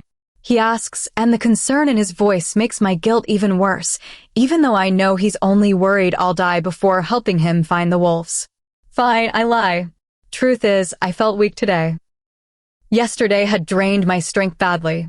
Usually, sleep helped rid my post-vision hangover, but not even the 14 hours I slept seemed to help much. At least I wasn't vomiting blood anymore. That's what we call progress, folks. Good, Kellen exhales in relief. Sure. You're able to come with us? Everyone will understand if you need some more time to rest up. I roll my eyes. I'll be fine, thanks. Like I'd miss out on the chance to see the Viatoribus, I say in excitement. Amusement sparkles in Kellen's eyes. They'll love you there. I frown. What? He gives a crooked smile. Don't worry about it, dear. Now get your lazy seer ass out of bed and get ready. I wind my arm back to throw the rest of the croissant at him, but he disappears, leaving me scowling to myself. Once I step out of bed, I almost hurl with nausea. I feel lightheaded, and my bones feel like jello. I would have to get a grip on this before Kellen sees, or there was no way he would let me come. I put on my black skinny jeans, boots, dark red tank top, and my gloves. When I go downstairs, the circulus is already waiting, even though Mary is on time for once. All right. Nolan, Jane, Leia, and Gareth will search this location. Kellen points to an X on the map. Mary, Kane, Katie, and I will take the other one. Whoever finds the Viatoribus first, mind link the other group. If my group finds them, I'll come get the rest of you right away. Any questions? Gareth raises his hand, and Jane elbows his ribs. You don't have to raise your hand, moron, she whispers. Gareth ignores her. Won't the Viatoribus kill first, ask questions later? He asks. Kellen hands him one of the leather cuffs. Don't engage with them before mind linking me unless you have to. If they see you first, show them this. They won't hurt you. Gareth clutches the leather tightly, but still looks terrified. I felt confused by his fear. Kellen had said to Ares and me once in Dark Howl that the Viatoribus were peaceful. Oh wait. He said mostly peaceful. The rest of the circulus don't appear to share Gareth's anxiety, seemingly much more relaxed, if not eager to get started. Kellen opens 2 portals. Remember, if anything seems off, mind link me immediately, Kellen orders, and they nod, knowing the dangers of leaving the Nightfall clan territory. Nolan's group leaves first, and then Kellen's group. He grabs my arm tightly as we step through the portal. We land in the sand. I know right away that this is the sand from my vision. I start coughing and try to hide that it's blood, but Kellen notices immediately. This is the place? He asks once my coughing fit is over, and I nod, wiping blood from my mouth with my gloved hand. Kellen disappears and reappears with another portal, which the other team steps through. I love Sears. Leia cheers. See how much faster everything is? Mary nudges her. Chill. We still have to find them. Nolan puts his hand over his eyebrows, shielding them from the sun and looking into the distance. We already did. Far in the distance, past the mounds of white sand, I could see the outline of people, but not much else. Stay here, Kellen orders before immediately disappearing. After a few moments, he comes back. All right, they won't shoot. But best behavior, please. Especially you, Mary. Mary rolls her eyes and grumbles. We begin trudging through the sand, and I'm glad Kellen didn't teleport us. Traversing between the dimensions was seriously making my nausea even worse. Under the hot desert sun, my knees buckle and I crumple into the sand. I was weaker than I thought. Jane and Nolan swear. I'm fine, I groan, holding my hand up to stop Kane and Leia, who looked like they were about 1 second away from helping me to my feet. You said you were fine, Kellen hisses, bending over, and I swallow my nausea, knowing that even a little bit of bile will get me sent through a portal back to Nightfall Clan immediately. I am, I snap. It's just the sun, I insist, and rise to my feet, but when I sway slightly, Kellen instantly picks me up and cradles me to his chest. Don't argue, he mutters, and he seems mad, though I'm not sure why, perhaps because I'm slowing them down. As we continue walking through the sand, Kellen doesn't seem bothered or slowed down by now having to tow me along. In fact, his mood has significantly improved, and I see a ghost of a smile on his lips as we get closer to the leathered people. Once we're almost there, I struggle out of Kellen's arms, and he gently places me down after a moment of hesitation. The people in leather stare at us with interest. A muscular man with dark skin wearing only a pair of pants and leather cuffs similar to Kellen steps forward. He looks dangerous. Hello, I am Akani, he greets, his voice a deep rumble. The circulus and I stare at the man, speechless. There's something about his aura that just screams power. Kellen grins. Akani is the Princeps Viatorum, the leader of the Viatoribus. Akani clasps Kellen's hand. Welcome back, Ultimum Viatorum. Kellen rolls his eyes. Don't you start with all of that, Akani. Akani smirks slightly. What brings you here, Frater? We need guidance, Kellen answers, a shadow casting over his face, despite the bright sun beating down on us. Akani's smirk falters. Very well. Let us move into a tent and get out of the sun, and you can introduce me to your circulus. Akani and Kellen lead the way, and we pass by various people in leather outfits with dark skin and deep blue eyes, like Kellen's. Almost all of them have bows and arrows strapped to their backs, as well as various weapons sheathed on their arms and legs. Mostly peaceful, my ass. He's so strong, Mary whispers, ogling the muscular back of the Princeps Viatorum. I nod in agreement, and Leia giggles while Nolan rolls his eyes. Don't even think about it, Nolan mutters. Viatoribus don't date. Who said anything about dating? Mary whispers. I'm just trying to spend the night in his tent. Mary winks, making Leia laugh even harder, and Kellen turns around to glare at them, and Leia slaps her hand over her mouth. We pass by rows and rows of tents before reaching a large white one at the very end. We step inside, and there's only a small cot in one corner with a few weapons and backpacks, otherwise completely empty. Is this supposed to be a room? Mary whispers. Gareth stomps on her foot. The Viatoribus only own what they can carry on their backs, he whispers back. That's so sad, Leia whispers. Kellen rolls his eyes. You know that we have enhanced hearing and can hear what you're saying, right? Leia's eyes widen. Oops. Sorry, Viatoribus. It's a nice tent. Jane and Nolan roll their eyes, but Akani just chuckles. It's all right, he reassures him. I'm sure to pack wolves, the way we live must seem absurd.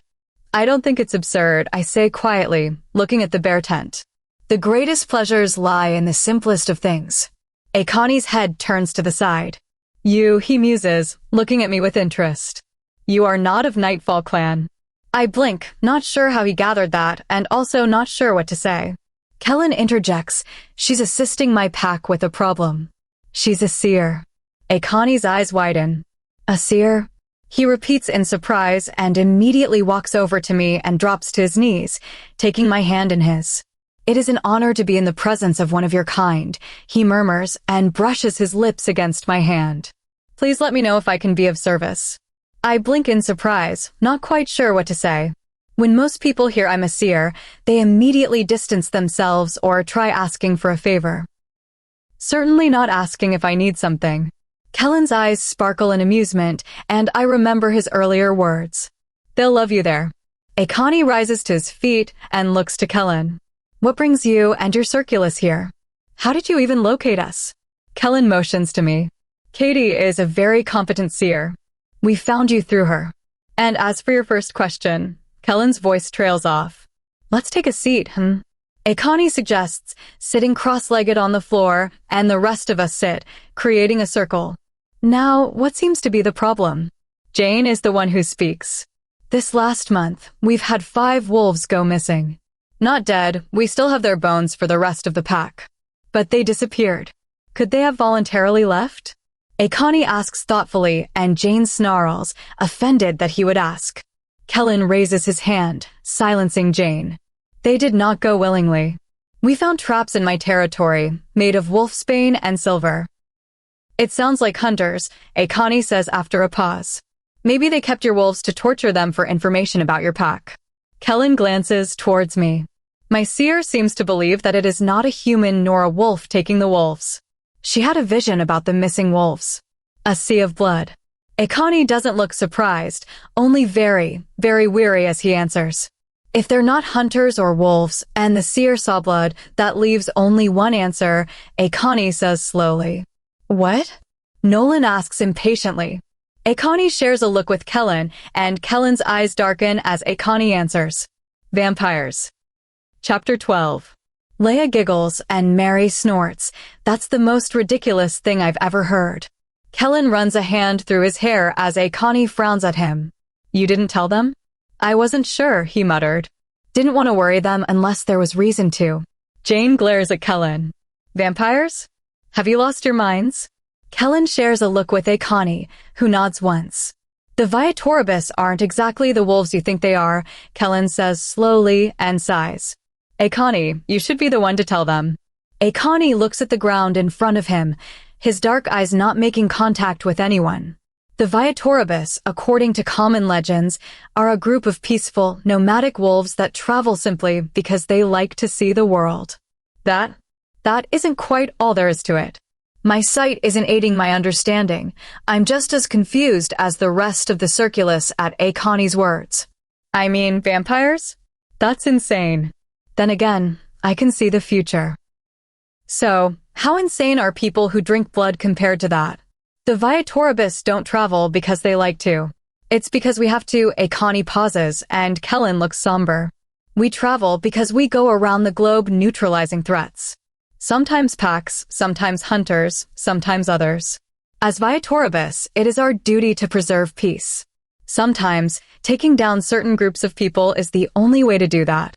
We have destroyed packs, covens of vampires, witches, or groups of hunters. We only get involved when it's absolutely necessary. When they present a clear threat to peace. Vampires and witches? Gareth asks in disbelief. There's no existing literature that confirms their existence. Akani shakes his head. They stay well hidden. Vampires hide in the cloak of the night. Witches could easily conceal themselves with spells. They wisely choose to stay away from werewolves and not get involved. For the most part. Why would vampires steal werewolves? Jane asks, clenching her fists. Kellen looks to Akani. Are there any vampire covens in the area of Nightfall clan? Akani rubs his jaw. I would have to check the archives. The archives? Gareth repeats, mesmerized. Akani nods once. The archives consist of all the ancient texts and scrolls the Viatoribus have collected throughout the centuries. I'm sure there would be something of relevance in there to you. It's not here, I say quietly, frowning. You don't carry much with you, especially not archaic, heavy books. Where is it? Akani grins slightly at me. I'll have to show you. And me. Gareth blurts out. I have to see this.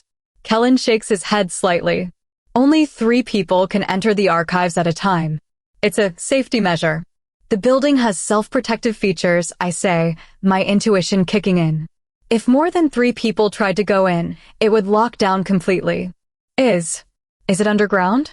Akani blinks twice. That's correct. Your sight is so strong. It's remarkable. I haven't met an oracle like you in years. Kellen glares at Akani. Don't even think about it, Frater. She's my seer, get your own. Akani frowns. We should get going. It won't be long before it's dark. We'll want to leave the archives before nightfall. Who are you taking? Nolan asks Kellen. Akani, Katie, and I will go, Kellen answers immediately. There are thousands of ancient texts. Having a seer there will speed up the process, hopefully. What about us? Mary scoffs and Nolan nods. I'll take you back to Nightfall Clan, Kellen says dismissively. Katie and I will come back tomorrow with the readings. Akani glares at him, and Kellen quickly adds, I'm just borrowing them, Frater. I'll bring them back. Ultimum Viatorum's honor. The Princeps Viatorum looks like he's about to say no, but glances at me momentarily and pauses. Fine. But you and the Oracle bring them back to me soon. Kellen waves his hand, creating a portal, and snaps impatiently at the circulus. On you go, he motions towards the portal, and the grumbling wolves begin to step through, clearly annoyed that they don't get to see the archives.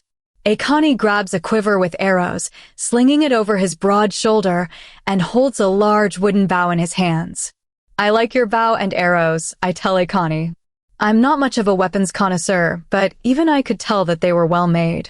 And extremely dangerous looking. Akani dips his head in gratitude. Thank you, Oracle. That is very kind of you to say. You made them yourself, my sight tells me that, and I'm even more impressed. That's so cool. Akani nods, smiling proudly. I could show you how to make them sometime. Every warrior needs a weapon made by their own hand. I'm no warrior, I laugh. Akani's eyes darken slightly. I don't believe that. Kellen coughs, and I jump, forgetting he was there for a moment, lost in Akani's dark eyes. The archives? He says impatiently, gesturing to the portal. I grab Akani's muscular arm, and Kellen narrows his eyes at me. He needs a tether, I say, smirking slightly. I need a tether. You don't, right? Ultimate traveler and all. Kellen grinds his teeth together. Get in the portal before I throw you in, darling. I hold in a laugh. Wow, he must be really worried that Akani will try getting me to be his seer. Come on, Ko, I say, pulling on Akani's arm, and he laughs. You know I'm the Princeps Viatorum, right? He chuckles. I shrug. So? Akani just shakes his head slightly in disbelief, low chuckles still escaping his mouth. You oracles are always so bold, aren't you? Portal, Kellen snarls. Laughing, I pull Akani between the dimensions, and we land in even more sand. You've got to be kidding. What is it with you, Viatoribus and sand? I complain, frowning at the vast desert that lies before us.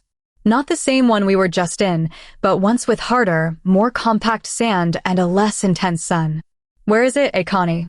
Kellen asks, frowning at the ground as he kicks random patches of sand. I haven't been to the archives in ages. Akani takes an arrow out of his quiver and stabs himself in the hand. Luckily, the sight of blood doesn't make me queasy. Otherwise, it would be a very unpleasant thing to witness. The Princeps Viatorum takes a few steps towards the sun and uses his non-bloody hand to wipe away a pile of sand. Looking around him, I see some kind of geometric sun symbol etched into a rock. The symbol of the Viatoribus. Akani squeezes his hand over the symbol until blood fills the carved indentations, and the rock begins to glow. Kellen swears under his breath and puts his hand over my eyes and pulls me back into his chest. Sorry, my dear, he apologizes. Only Viatoribus can look at the entrance without being blinded. Safety precaution.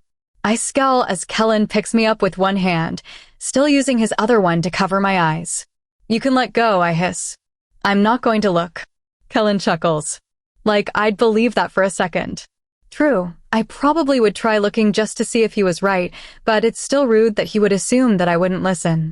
I can hear some kind of whirling sound, and Kellen takes a few steps before I can feel us descending down a staircase, and I badly want to see my surroundings. There's something terrifying about lacking sight. Kellen, you can put her down now. The light has been gone for a while, Akani says passively. I punch Kellen once he puts me down. You're so annoying. I yell at him. His eyes flicker in amusement. Keep your voice down, darling. This is a library. I am going to kill you slowly, I whisper, and I'm about to continue my threats when I look around me. The library was an understatement. We must have taken the staircase to get underground, but we weren't even on the bottom level. I peer over a railing and look down, and there's a hollowed-out center of all of the floors, only a single staircase puncturing through. On the dozens of floors below us, there are indeed thousands of books and scrolls. Holy smokes, I whisper in amazement. So, O mighty oracle, where do we begin? Kellen asks mockingly, and I kick at his shin, but he disappears, reappearing next to a stack of books taller than he is. I take a deep breath and take off my gloves. My strength was already depleted from my vision yesterday, and I didn't doubt that my sight would push back hard today if I poked at it. I walk around the library, running my hand along books, tapping slightly into my sight. Plunging into a vision would surely kill me right now, but hopefully, if I just use a little bit of sight for some intuition, I won't be too mortally wounded. Like I've said, it's hard to tell with my sight sometimes. As I continue to run my hand along the many books and texts, sometimes a book will feel hotter or colder than the rest, so I take those ones out and hand them to Kellen and Akani, who follow me. I'm on the last floor, the very bottom of the archive, when I feel a book burn as hot as fire. I hiss in pain, yanking my hand away. I inspect my hand, but sure enough, there's no physical injury. As always with my sight, most of the pain is mental. Well, at least it was caused by my mind. The pain is very much real. I reach out for the book again, and this time, when I touch it, there's no heat. But I instantly crumble as a vision assaults my mind. In the vision, I'm staring in a mirror. My eyes are black, blood pouring out of those. I open my mouth to scream, but a fountain of blood comes out instead of words. I look down at my hands, and the red leather book, the book that burned me and gave me the vision, and it's covered in my blood. I look back in the mirror. Everything is soaked in blood. Chapter 13. When I wake up, I'm on a cot. Wait, no, not a cot. Akani's cot. My head is spinning, and I hold back throwing up, even though I'm sure they already saw me coughing up blood, if my vision is any indication. Kellen paces around the tent until he notices that I'm awake, while Akani sits on the floor next to me. When he realizes I'm awake, he exhales in relief and kneels next to me. What happened? I cough, tasting the metallic blood. Why'd you leave the archives? You should have waited for me to wake up. We did, Akani says, his eyes narrowed slightly. We waited 3 hours. I cringe. That was a long time to be passed out. I could feel it even now, taking its toll on me. My sight is mad. This was a warning.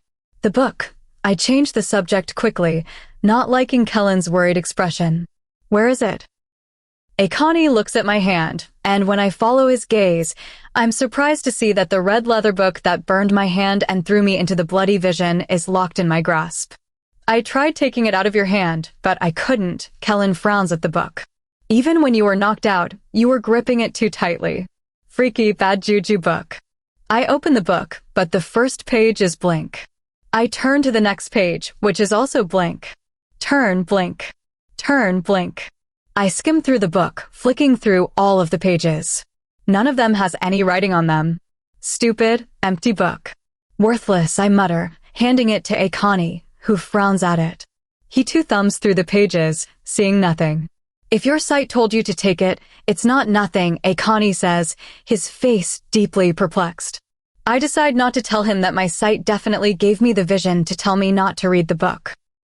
My sight is pissing me off lately, intentionally trying to throw me out of visions I want to see, keeping me in visions I don't. I wonder if Kellen is throwing off my sight. Ever since I met him, my sight has been more scattered, less predictable, less dependable. More painful. It feels like someone shoved a white-hot iron poker down my throat and through my eyes. We should start looking through the books, I suggest, peering at the Tower of 20 or so books we borrowed from the archives. Kellen frowns. Are you sure you don't want to rest more? I can take you back to Nightfall Clan. No, I quickly say. I'm fine. Great, really. Now, can someone please tell me more about vampires? You kinda dropped that bomb on me without much explanation. Kellen opens his mouth, but Akani interrupts. Kellen, how about getting the Oracle some water? I'm sure she could use it. Kellen runs his hand through his dark hair in distress. Right, yeah, of course. I should have thought of that. I'll be back, he mutters before disappearing. Akani's eyes harden. You didn't tell him about the curse of the seer. My throat gets even drier. I didn't know he didn't know, I lie. Kellen had no idea. I've known that since the first time a vision knocked me out. He was too confused, too surprised. You have to tell him. Akani swallows thickly, his eyes sad. You're not. You don't have much time left, do you? I look down at my hands. No, I answer finally.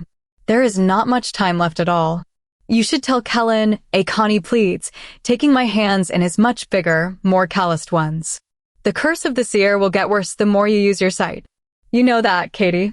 Kellen would never have asked you to help him find those wolves if he knew that by helping him, you're speeding up your death. I gulp.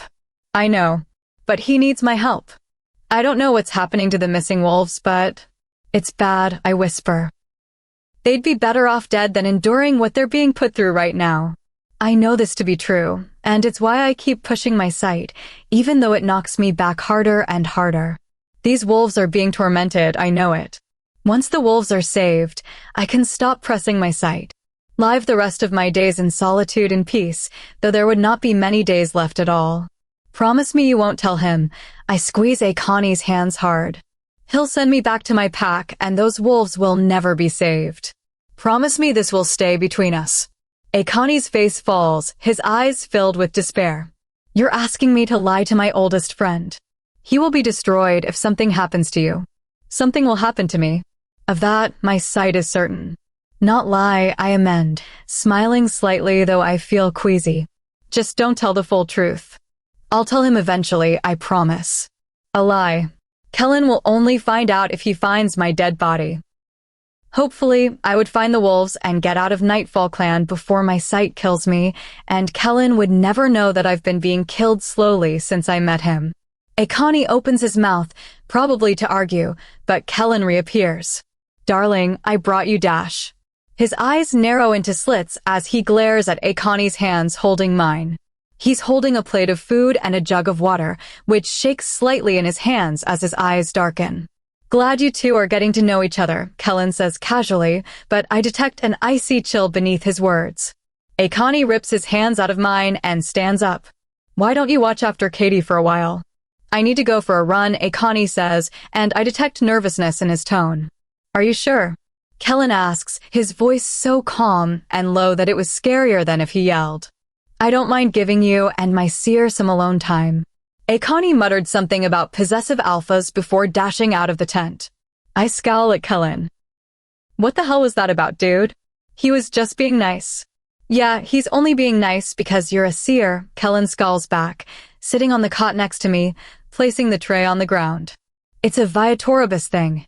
There, weird about oracles. Weird. I question. Kellen sighs. Yeah, like they practically worship them. Being a seer in the Viatoribus basically puts you at the same level as the Princeps Viatorum and the Ultimum Viatorum. So I have just as much authority as you? I joke, nudging his shoulder, and he rolls his eyes. I never knew you desired power so much, my dear, Kellen muses, a slight smile tugging on the corners of his mouth. No wonder you have a crush on me. My mouth drops open. You. How did you know that? Kellen's eyes widen. Katie. I burst out laughing. You're a moron, I tell him, clutching my stomach from laughing so hard. I don't like you, idiot. I can barely stand to look at you without vomiting. Kellen rolls his eyes. That explains why you seem to get sick so much around me. You should really consider plastic surgery, I suggest, still laughing. I'll look into it, he mutters. Seriously, are you okay? I know you said your sight isn't anything to worry about, but you look really pale, Katie. And you lost a lot of blood. Your lucky seers are so revered here, or else a Connie might have shot an arrow into your heart for bleeding all over his precious archives. I'm fine, I shrug nonchalantly. Thanks for the food. And water, he emphasizes, handing me the jug. I want you to drink every last drop. That's what he said. I whisper before taking a drink, and Kellen's eyes bulge out of his head. I choke on the water and try to stop myself from laughing since I still have a mouthful of water, but ultimately fail and spit water all over Kellen. Kellen groans, wiping water droplets off his face. At least now I know you're a spitter, he jokes, and we both howl in laughter. That's not funny, I gasp through fits of laughter. Then why are you laughing, idiot? Kellen chokes out, still laughing. You're the idiot. No, you are. You are. No. Yes. No. No, Kellen yells. Huh. Told you that you're the idiot. I can't believe you thought that would work, dumbass. I punch him in the arm. Tell me about vampires before I kill you. Stop joking with me, and I will, Kellen argues, and I roll my eyes and raise my hand to hit him again. Okay, calm down, woman. Kellen raises his hands in surrender. Do they really drink blood? I ask in fascination. That's what makes them vampires, you dumb sack. Kellen rolls his eyes. Kellen. I whine and elbow him. Seriously. Tell me something interesting about them. Okay, Kellen grins. One time, we killed an entire coven of them. They kept slaughtering too many humans in one area, and it was beginning to look suspicious. Vampires can feed without killing, but it didn't seem like they cared about stopping. So the Viatoribus and I stepped in, and we killed all of them. How do you kill a vampire? I ask curiously. Holy water, a cross, and a mirror, he says seriously. Really? Nah, I'm just messing with you. Kellen laughs, and I scowl, digging an elbow into his ribs. You can kill them in a lot of ways. Rip off their head, tear out their heart, and burn them alive.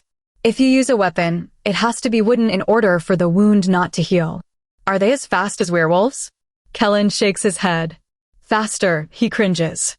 It's hard to kill them in our human forms. Much easier as a wolf, you're faster that way, and can tear them apart with your canines. They're strong too. If they wrap their arms around you, they can crush you easily. Seems like we're screwed, I mutter in defeat. Kellen's visage turns serious. We'll get them back, Katie. And no harm will come to you, I swear it. I'll protect you. I laugh, nudging him. So protective over your seer, I tease. The Viatoribus taught you well.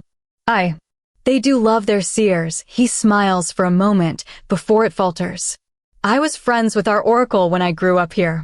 He was nice, liked that he couldn't see my future. He laughs slightly at this. He said his head was too loud all the time. That spending time with me was a nice break. My throat tightens. What happened to him? I dare to ask. Kellen looks away. He died young. A freak heart issue. We're not really sure how it happened. The curse of the seer. He died from pushing his sight too much. Just like I would. I'm sorry, I tell him, and I am. Sorry, he's going to have to lose another seer.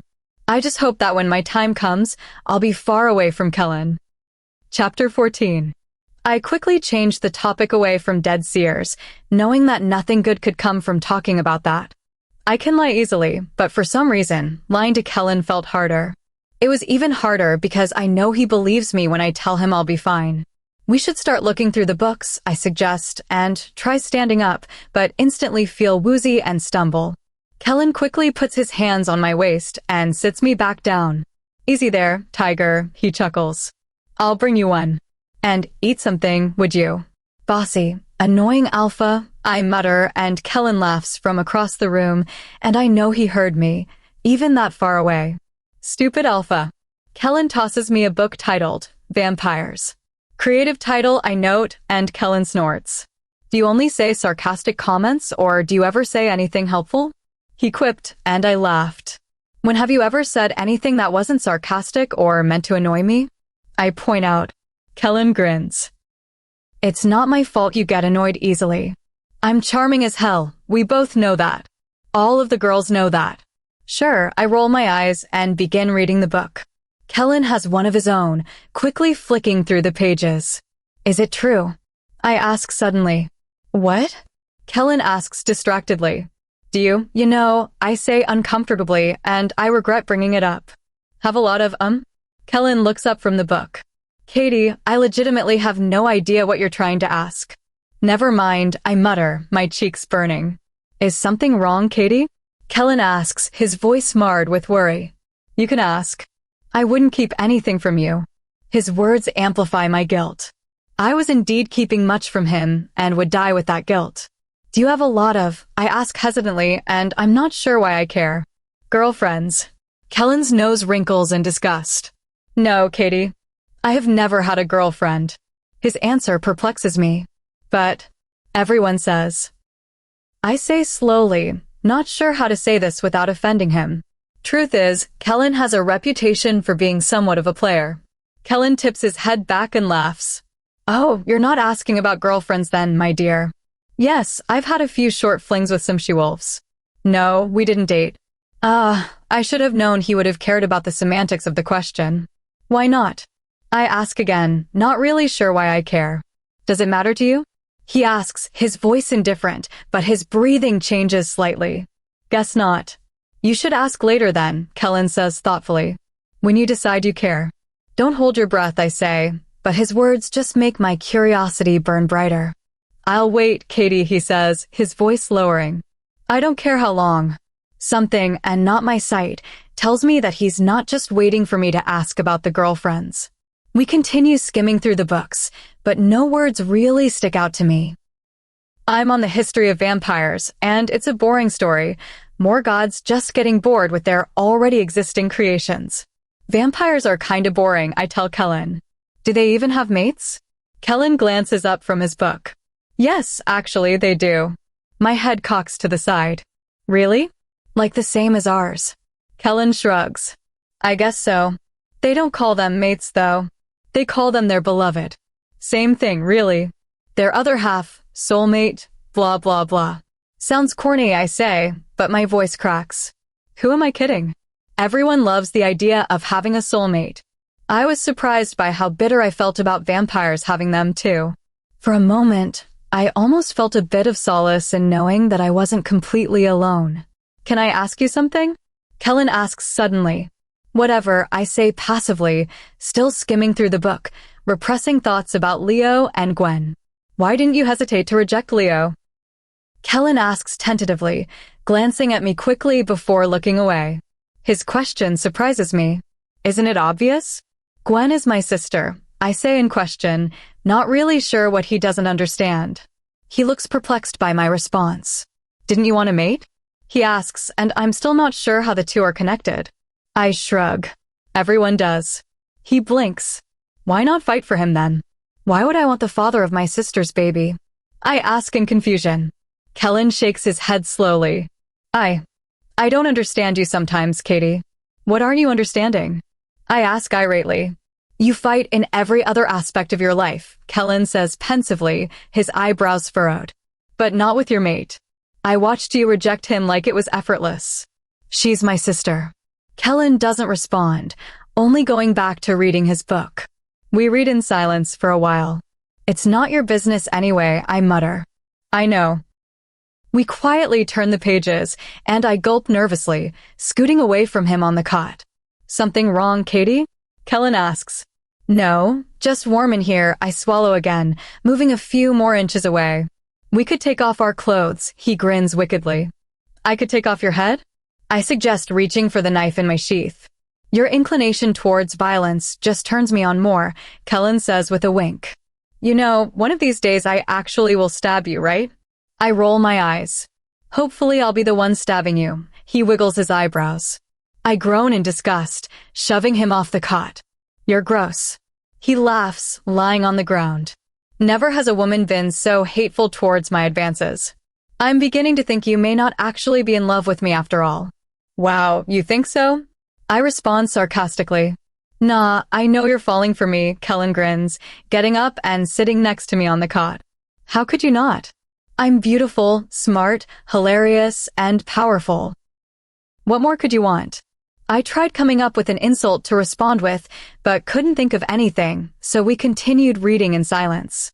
When I wake up, there's a terrible pain in my neck. I groan, stretching my neck with my eyes still closed.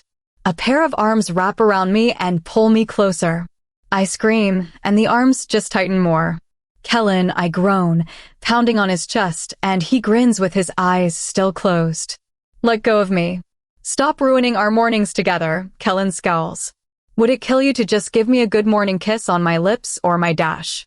I put my hand over his mouth. Finish that sentence and I'll finish your life, I threaten. Kellen rolls his eyes and I take my hand off his mouth. It's always the same thing with you. Kellen, I'm going to kill you. Kellen, stop snuggling me. Mix it up and be nicer to me in the morning, would you? It's so much better when you just accept my affection. I scowl, pulling myself out of his arms and stretching as I stand up. What happened? I don't remember falling asleep. Kellen shrugs. We were reading. You got tired.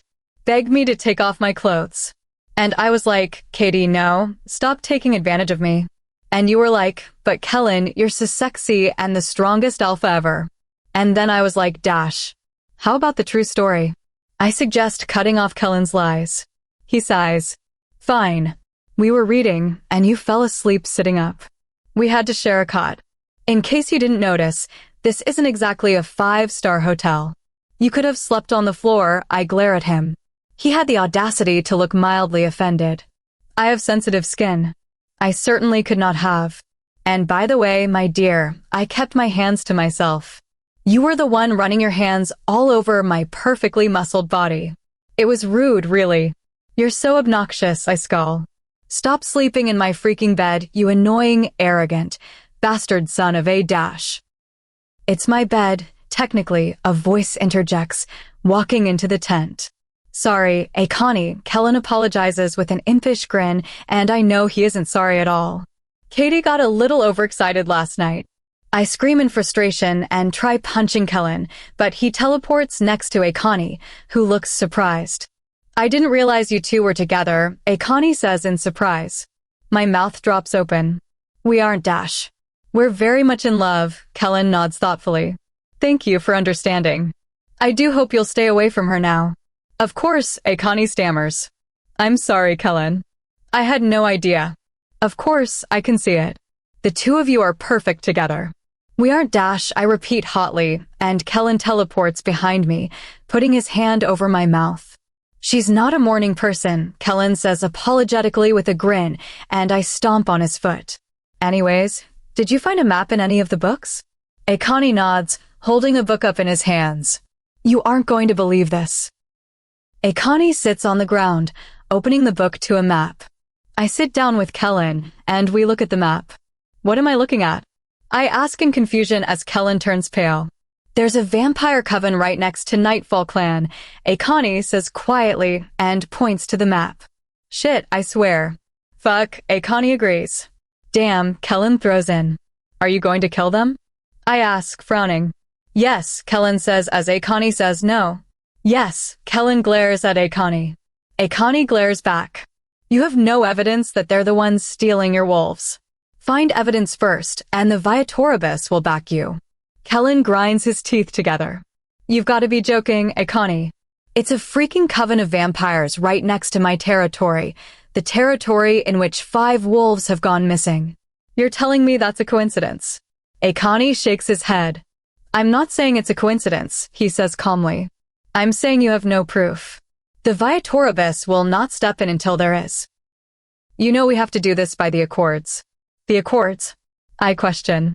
Kellen practically spits out the Viatoribus Accords. It's a code that says when they can meddle in supernatural affairs.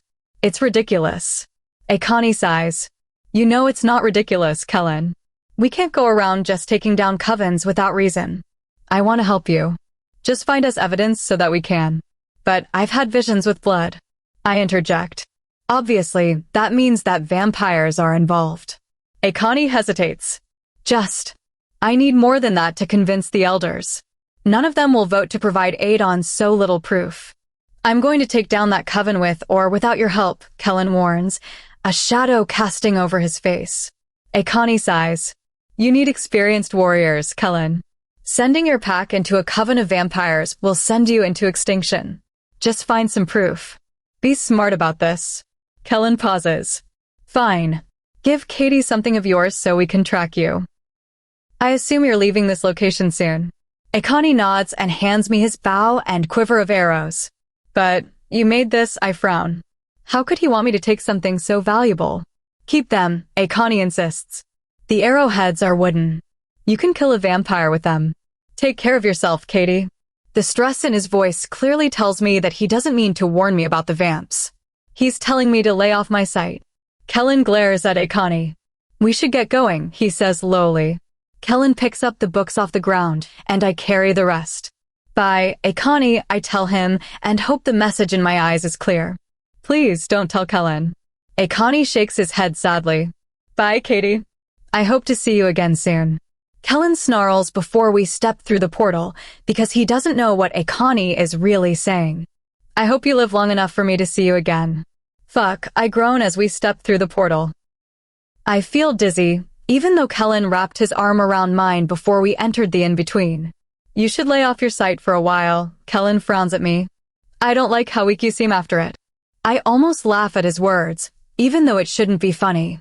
Yay, Katie's back. Leia sings, running up to me. I'm back, too, Kellen pouts playfully.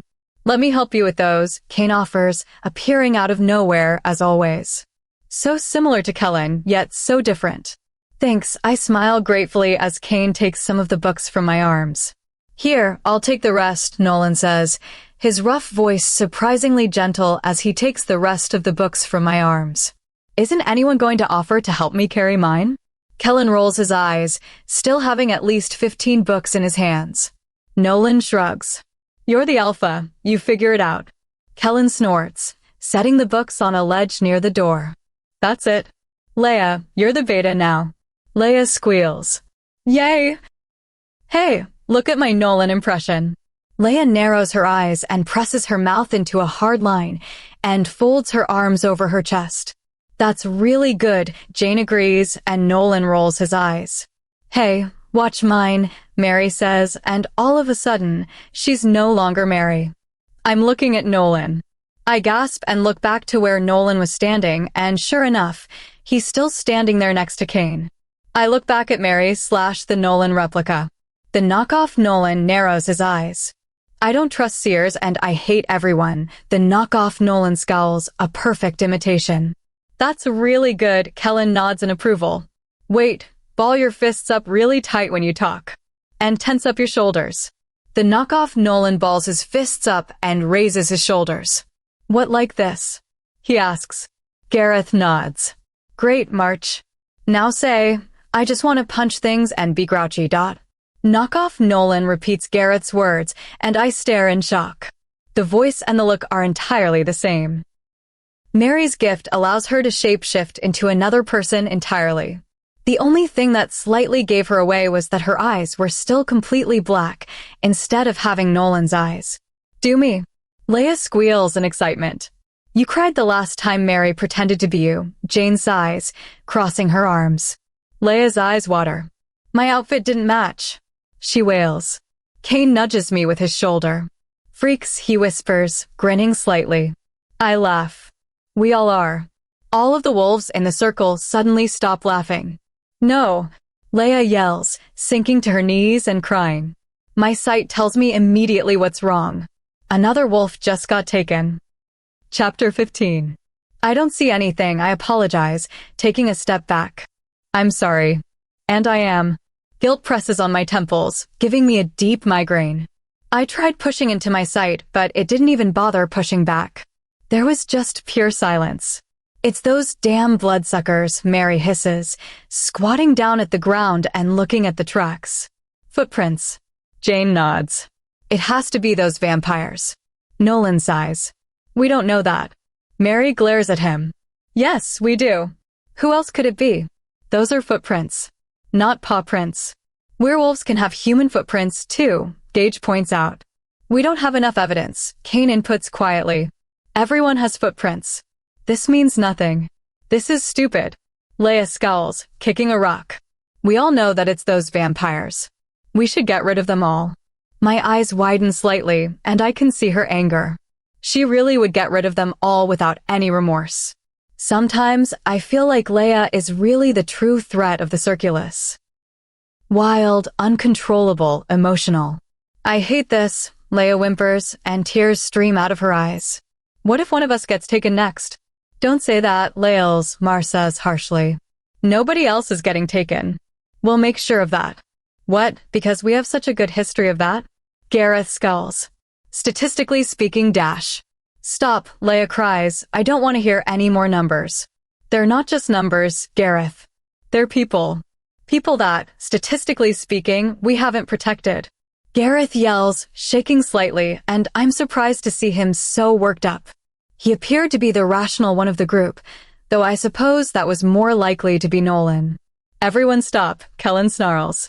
Before stepping in, he was listening intently to the group's discussion. Everyone freezes.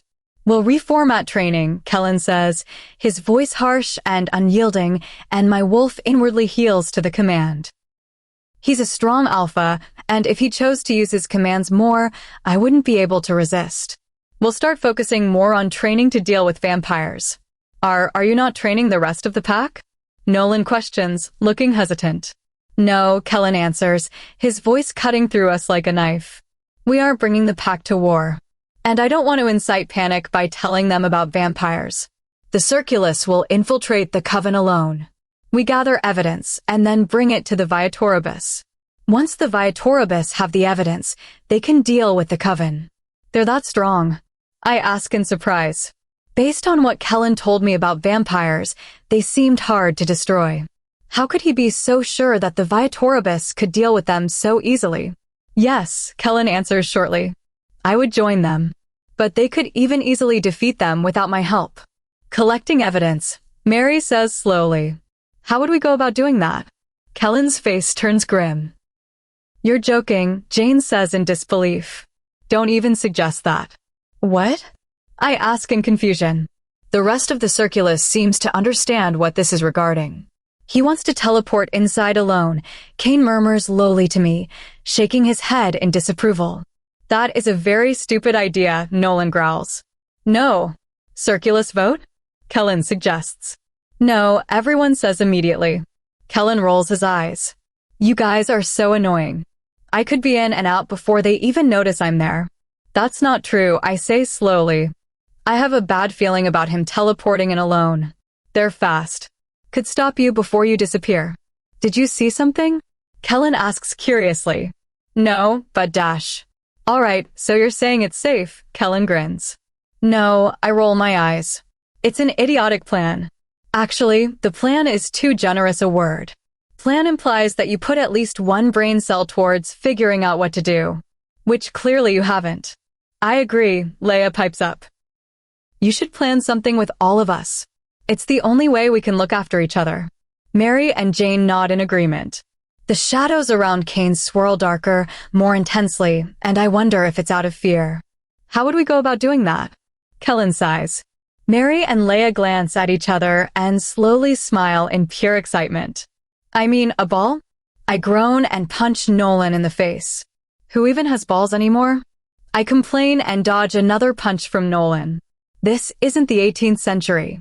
Right there with you, Katie, Nolan grunts, throwing another punch that doesn't land. I mean, what self-respecting vampire would even go to one of those? I question, hitting Nolan in the stomach. Why would they trust some lousy werewolves? We aren't lousy, Nolan pants, missing another hit. You're a lousy fighter, I tell him, darting behind his back and kicking him in the shin, sending him crumpling to the ground. I pounce on him, pinning him to the ground. He freezes, but I continue. And the whole ball thing is stupid anyway. What are we supposed to do? Just ask the vampire coven leader if he's stealing our wolves and sucking their blood. Nolan sighs, rolling so I fall off of him and onto the ground. How did you beat me in a fight while managing to whine the whole time about a dumb dance? Oh, that's easy, I shrug. You punch twice with your right hand, then once with your left, and repeat that. And once you repeat it 3 times, you kick. It's a really simple cycle to see, to be honest. Nolan blinks. Did you not know you did that? I ask in surprise. I thought Gareth or Kellen would have noticed by now. Nolan shakes his head slightly in disbelief. He struggles for a moment before sighing. Thank you, Katie. That's very helpful. I grin. Trust me yet? He rolls his eyes. I'm considering it, he mutters. But he couldn't lie to me. I could see that he indeed was warming up to me. You can't lie to a liar, I joke, and he reaches his hand out to help me off the mat. I take it, and he yanks me up. I yelp in surprise when I collide with his chest.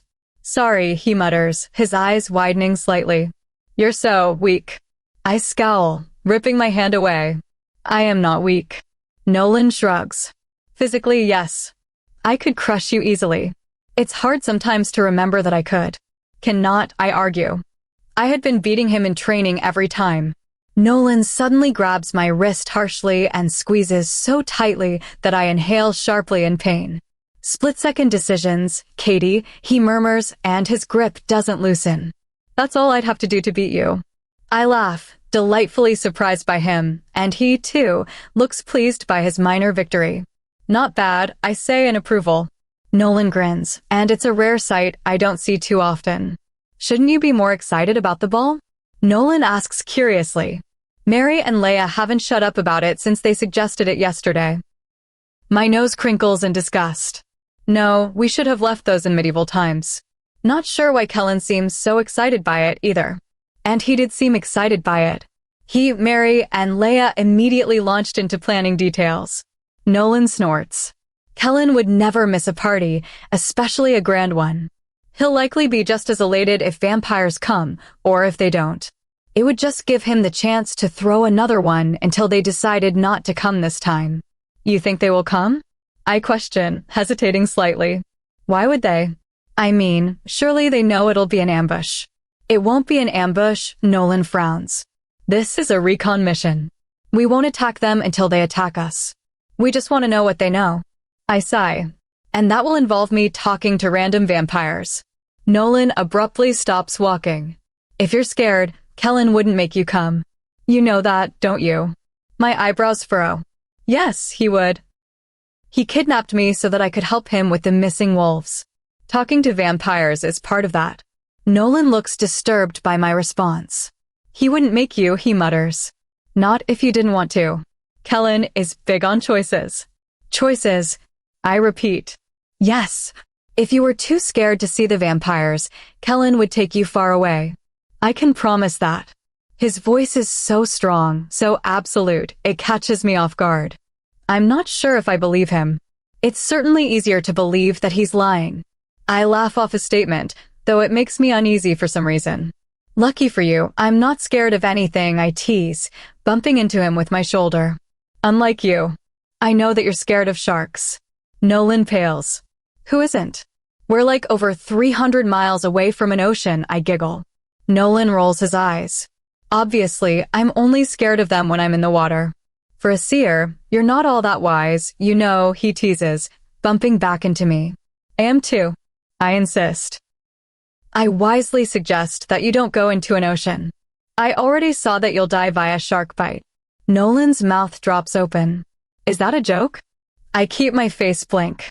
I don't know. I'm not wise, remember. Can you really see how people die?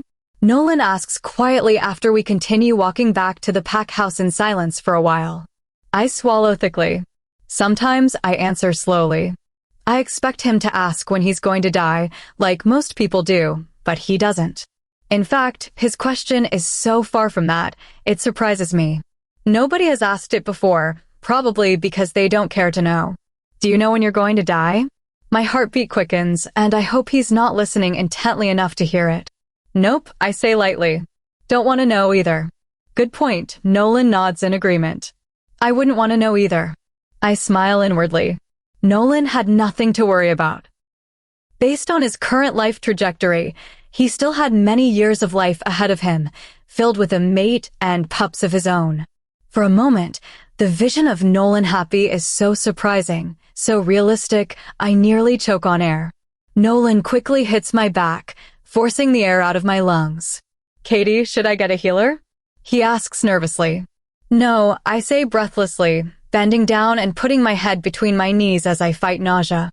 This time, it wasn't my sight at all that made me feel ill. It was pure, raw jealousy. Because Nolan would get to have it all. A mate. Pups. A long life. None of which I would ever have for myself. And that's just the way it is. Chapter 16.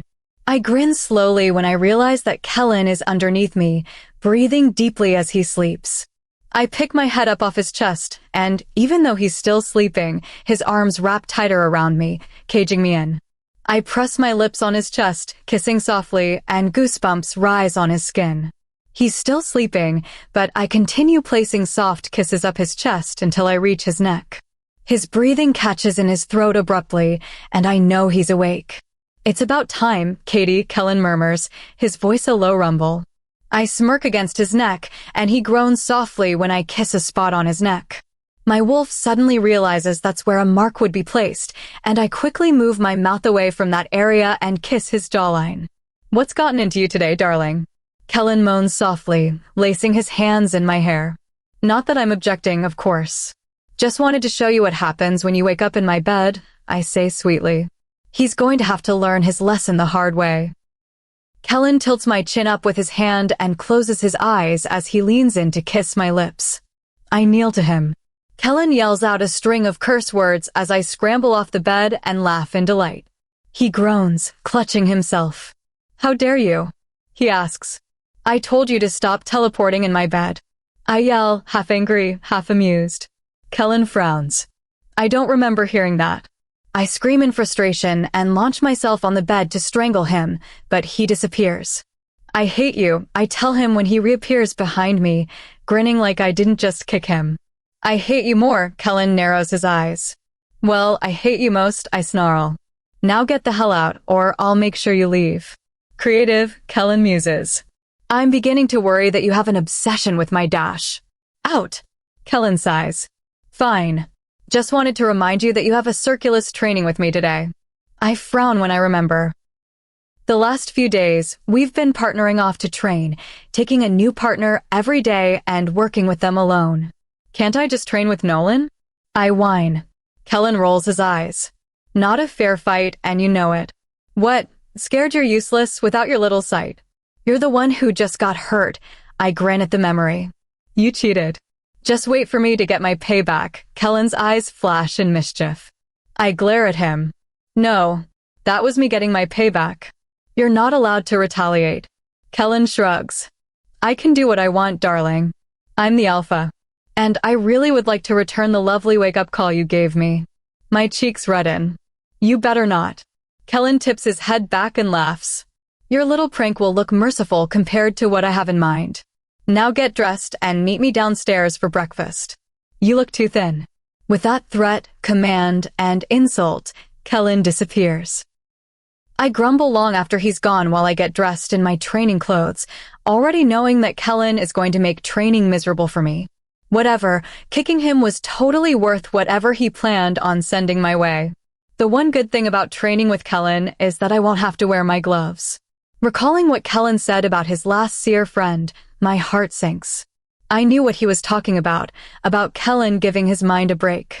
Seers are constantly assaulted by visions, thoughts, bits, and pieces of the future. It hurts, continually makes our heads feel like they're on the verge of exploding.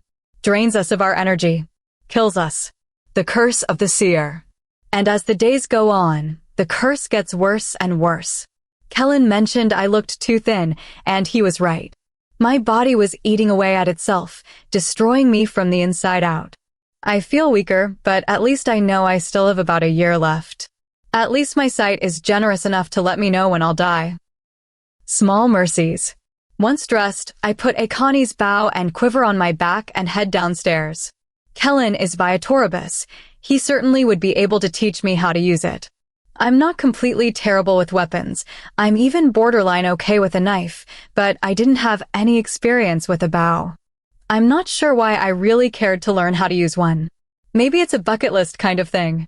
I chuckle to myself at my morbid joke when I walk into the kitchen, where Kellen and Nolan are eating breakfast and looking over one of the many books.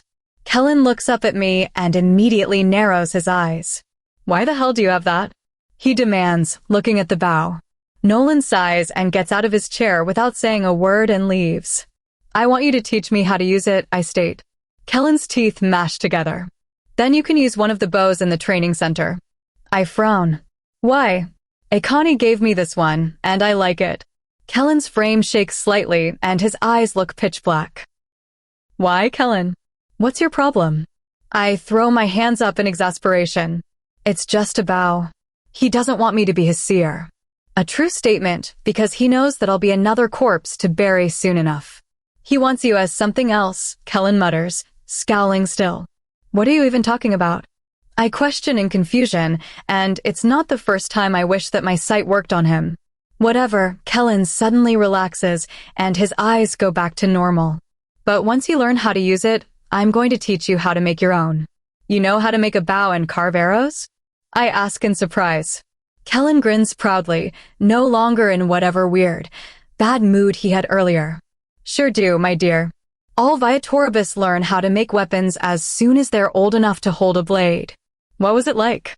I ask him, sitting next to him at the table and taking a muffin. "Growing up with them?" "It wasn't as bad as you would expect," he says with a wry smile. Despite the lack of belongings, there was never something I needed that wasn't provided or I couldn't get for myself. The Viatoribus made me stronger than I would have been if I stayed in Nightfall Clan. If I ever have children, they'll spend time with the Viatoribus as well. "Really?" I ask in surprise. "You liked the Viatoribus that much, you'd trust them with your kids?" Kellen gets a faraway look in his eyes. "They'll have it easier than I did," Kellen says, his throat bobbing slightly. "They won't be Ultimum Viatoribus, since there's only one at a time." "Isn't the Ultimum Viatorum respected?" I frown. "Why wouldn't you have had it easy with the Viatoribus given your status?" He gives a sad smile. "Power is a funny thing, Katie. People want it, kill for it, die for it. But they fear the ones who have it." I know all too well what he means, probably more than he thinks I do. Having the sight has pushed more people away than I could count. Akani, the previous Princeps Viatorum, and the healer were the only friends I had in the Viatoribus, Kellen admits. They were the only ones who weren't scared of my power or status. "I should have known that Akani would be the next High Traveler," Kellen laughs, shaking his head slightly. "What do you mean you should have known?" I ask in confusion. "Wouldn't you have known that he would take the position from his dad when he was old enough?" Kellen chuckles. "The Viatoribus aren't like other packs, Katie. The Princeps Viatorum isn't an alpha. It isn't passed down through a bloodline. It doesn't go from father to son." "I don't understand," I say in confusion. "How does someone become the High Traveler?" Kellen shrugs. "Once a Princeps Viatorum gets old or dies, the next one is selected.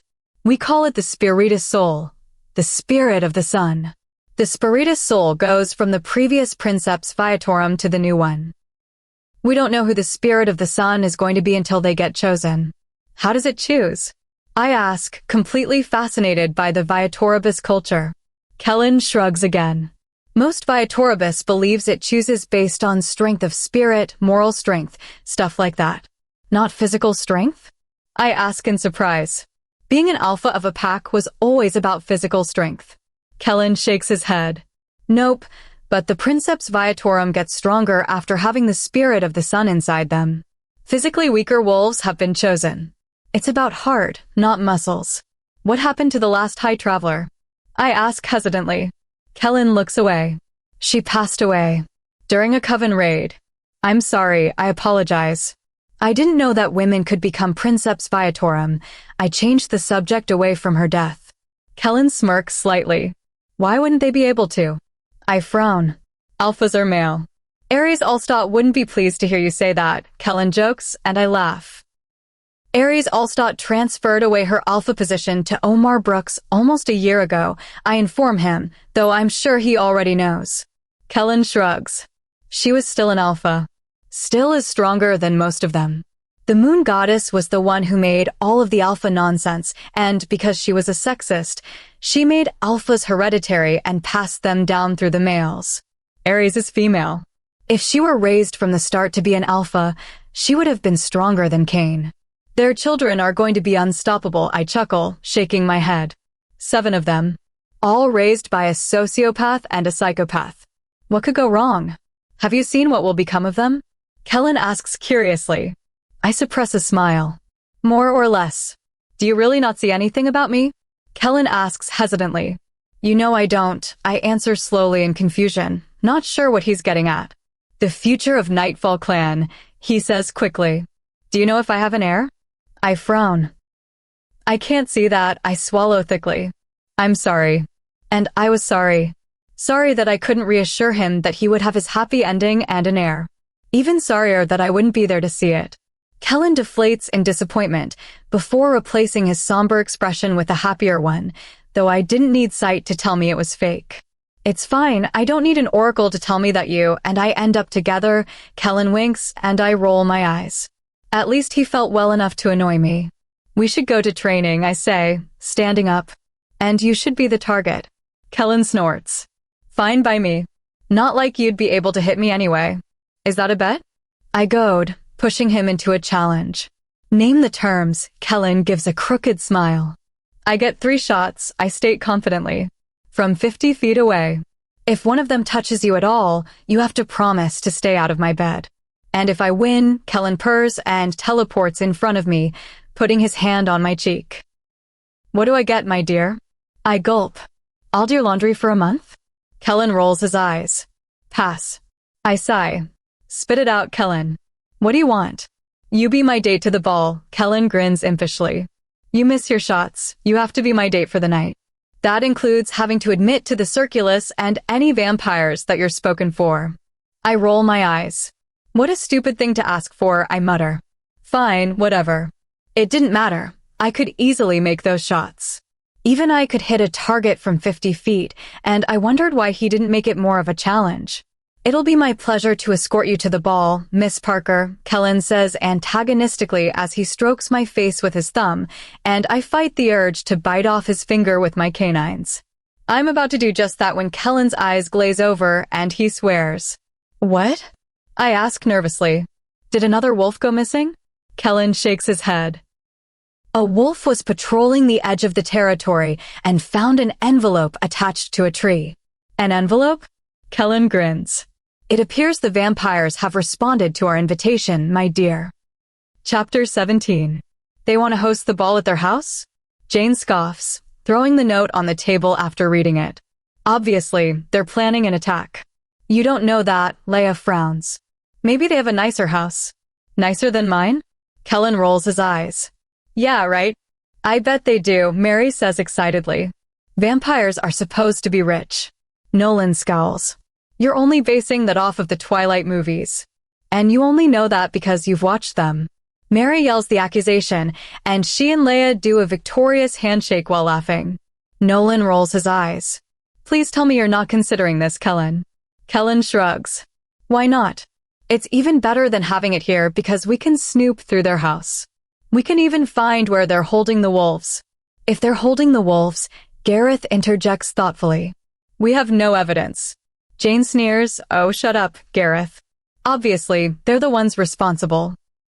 Why else would Katie have visions of blood and a vampire coven just so happens to be staying a few miles away from our territory?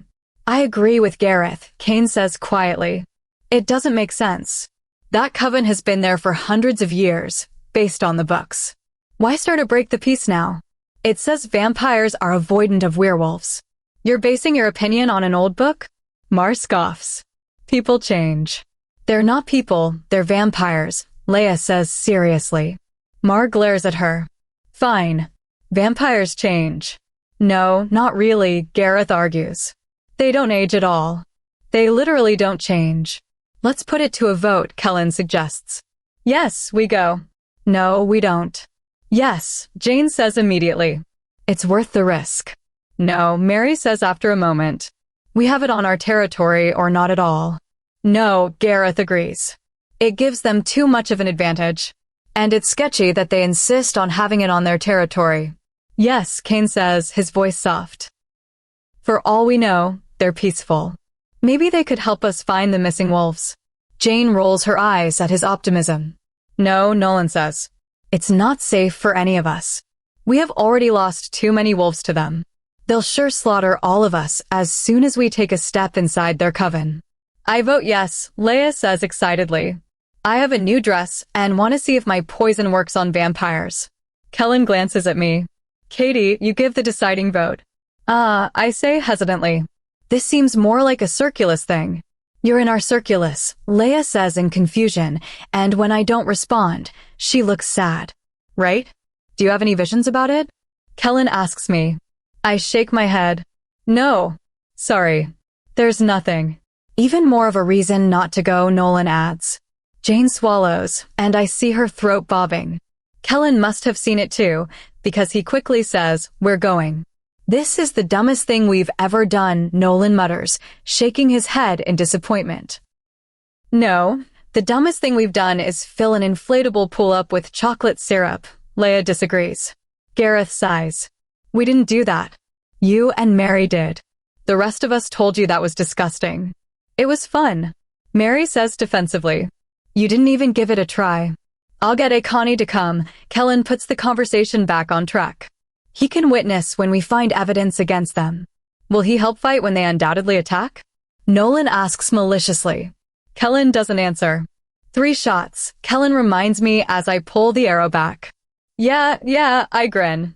Finally, I won't have to worry about waking up with Kellen in my bed. No teleporting, no moving, I frown, still not trusting him. I won't move or teleport, Kellen grins mischievously. I breathe in deeply and release the arrow. It barely misses, hitting the wall above his head. Wear red to the ball, would you? Kellen requests, smirking at my miss. Something flattering. I'm going to enjoy watching you bleed after I hit you, I say sweetly. And mean it. I load up another arrow, but miss by a hair again. Nothing underneath, he mouths. I scowl, but I have a good feeling about the shot. Sure enough, when I release the arrow, it heads straight for his stomach. Without moving, he opens a portal right in front of his stomach, and the arrow disappears into wherever he sent it. Cheater. I yell. You said you wouldn't teleport. I didn't, Kellen laughs victoriously. I opened the portal without moving or teleporting. You should really be more careful with your words next time. Doesn't count, I roll my eyes, putting the bow down. You cheated. Kellen shrugs. Not my fault, I'm smarter than you. Don't feel bad. Darling, I'm smarter than everyone. Enjoy going dateless, I laugh. Kellen raises an eyebrow. Who's to say you're my only option? I glare at him, and for some reason, his words piss me off. Ooh, you look mad, Kellen taunts me. Don't want me, but don't want anyone else to have me? Greedy girl. Go with whoever you want, I spat out. Maybe I'll go with Nolan. Kellen laughs. Nolan hates you. Does he? I ask, cocking my head to the side and smiling innocently. Then why does he keep asking me to train more with him? Clearly, Nolan does hate me, but my words make doubt flash in Kellen's eyes, and I press on. Or maybe Connie, I continue. I bet he wouldn't mind escorting me, especially in a red dress. A dark shadow casts over Kellen's face, and then he disappears. I jump when he reappears right in front of me. He twirls a piece of my hair in his hand, and his eyes are completely black. His expression is completely calm, but something about him seems dangerous. I gulp. Touch the Princeps Viatorum, and I will make sure it is the last thing he feels, Kellen says softly, still twirling my hair. I'm your seer, I hiss. You can't tell me what to do. You're mine, Katie, he says simply. My seer, mine alone. I am nobody's, I say, but my voice cracks as his eyes get even darker. Connie knows you belong to me, Kellen says, and his eyes lighten slightly as he pulls his hand away. He knows the consequences. Why are you doing this? I yell in frustration, feeling my wolf come out. I have a weak wolf, I know that, and it almost never resurfaces, but something makes me want to strike him. I thought you didn't care, Kellen taunts. Change your mind? Want to know? Care to hear me explain? There's nothing to explain, I say harshly. He wants me to be a seer and is worried Connie will try getting me to join the Viatoribus. It's that simple. Are you sure about that, Katie? He asks, his voice low. Then why don't you ask? Ask why it's your bed I teleport to every morning. Ask why I don't want you near Ikani. Because I'm your seer, and you enjoy making me miserable, I say through clenched teeth. Kellen raises an eyebrow. Really? You're miserable? It doesn't look like that to me. In fact, you seem to have a blast this morning, putting your lips all over me. My cheeks redden. It wasn't like that. Kellen chuckles darkly. It wasn't? Then why is your heart racing right now? I'm thinking about shooting another arrow into you. I smile, but he's right. My heart feels like it's going to jump out of my chest. Fight me then. Kellen flashes his canines. You seem so eager to touch me, so let's spar. You wanted to train against me, remember? I throw the quiver down. You could use a punch to the jaw, I say. Kellen grins, his canines dropping. Let's see what you got then, little seer. I'm sure your bark is worse than your bite, but remember, you're always welcome to bite me. I scream in frustration and launch myself at him, ready to pummel him so hard he's launched into the in-between. Kellen dodges me, laughing. I throw a punch at his face, and the idea of knocking out some of his teeth is so appealing it's borderline thrilling. He ducks and punches me in the ribs, though I'm sure he's holding back, since it barely hurts. Didn't see that coming? He taunts, still laughing. I snarl and throw a fake punch to his face, which, as expected, he dodges, but I use my other fist to punch his spleen, hard. Didn't see that coming? I smirk, and he grins. Not bad, darling, Kellen laughs. Maybe I shouldn't take it easy on you. Dear worst, Alpha, I snarl, but his grin only widens as my fury intensifies. He shrugs, and in an instant, I'm pinned to the ground. I struggle underneath him, but he holds my wrists to the floor with one of his. What, you didn't think you could best an Alpha and the Ultimum Viatorum, did you? Kellen asks, grinning victoriously. He looks pretty weak. I thought I had it in the bag, I respond, hoping to piss him off as much as I am. It seems to work, because he growls. Perhaps it worked a little too well, because he presses his canines to my neck. I shudder and realize why. He's resting his teeth on the part of my neck that was supposed to be marked by Leo. You wouldn't, I whisper in horror. Kellen teleports off of me, across the room. Of course not, he mutters, and his jaw is clenched. The ball is a week from today, Kellen says through his teeth. I'll pick you up at 7. And he teleports out of the training center, leaving me gasping for air on the ground. Chapter 18. I stare at the red leather book. Do something, I whisper, and poke it. I don't think that's how books work, Kane whispers back, glancing up from his own book. The two of us had been in the library for hours trying to find something relevant in the books from the archives. I tried reading the other books, but the red one kept drawing me back to it.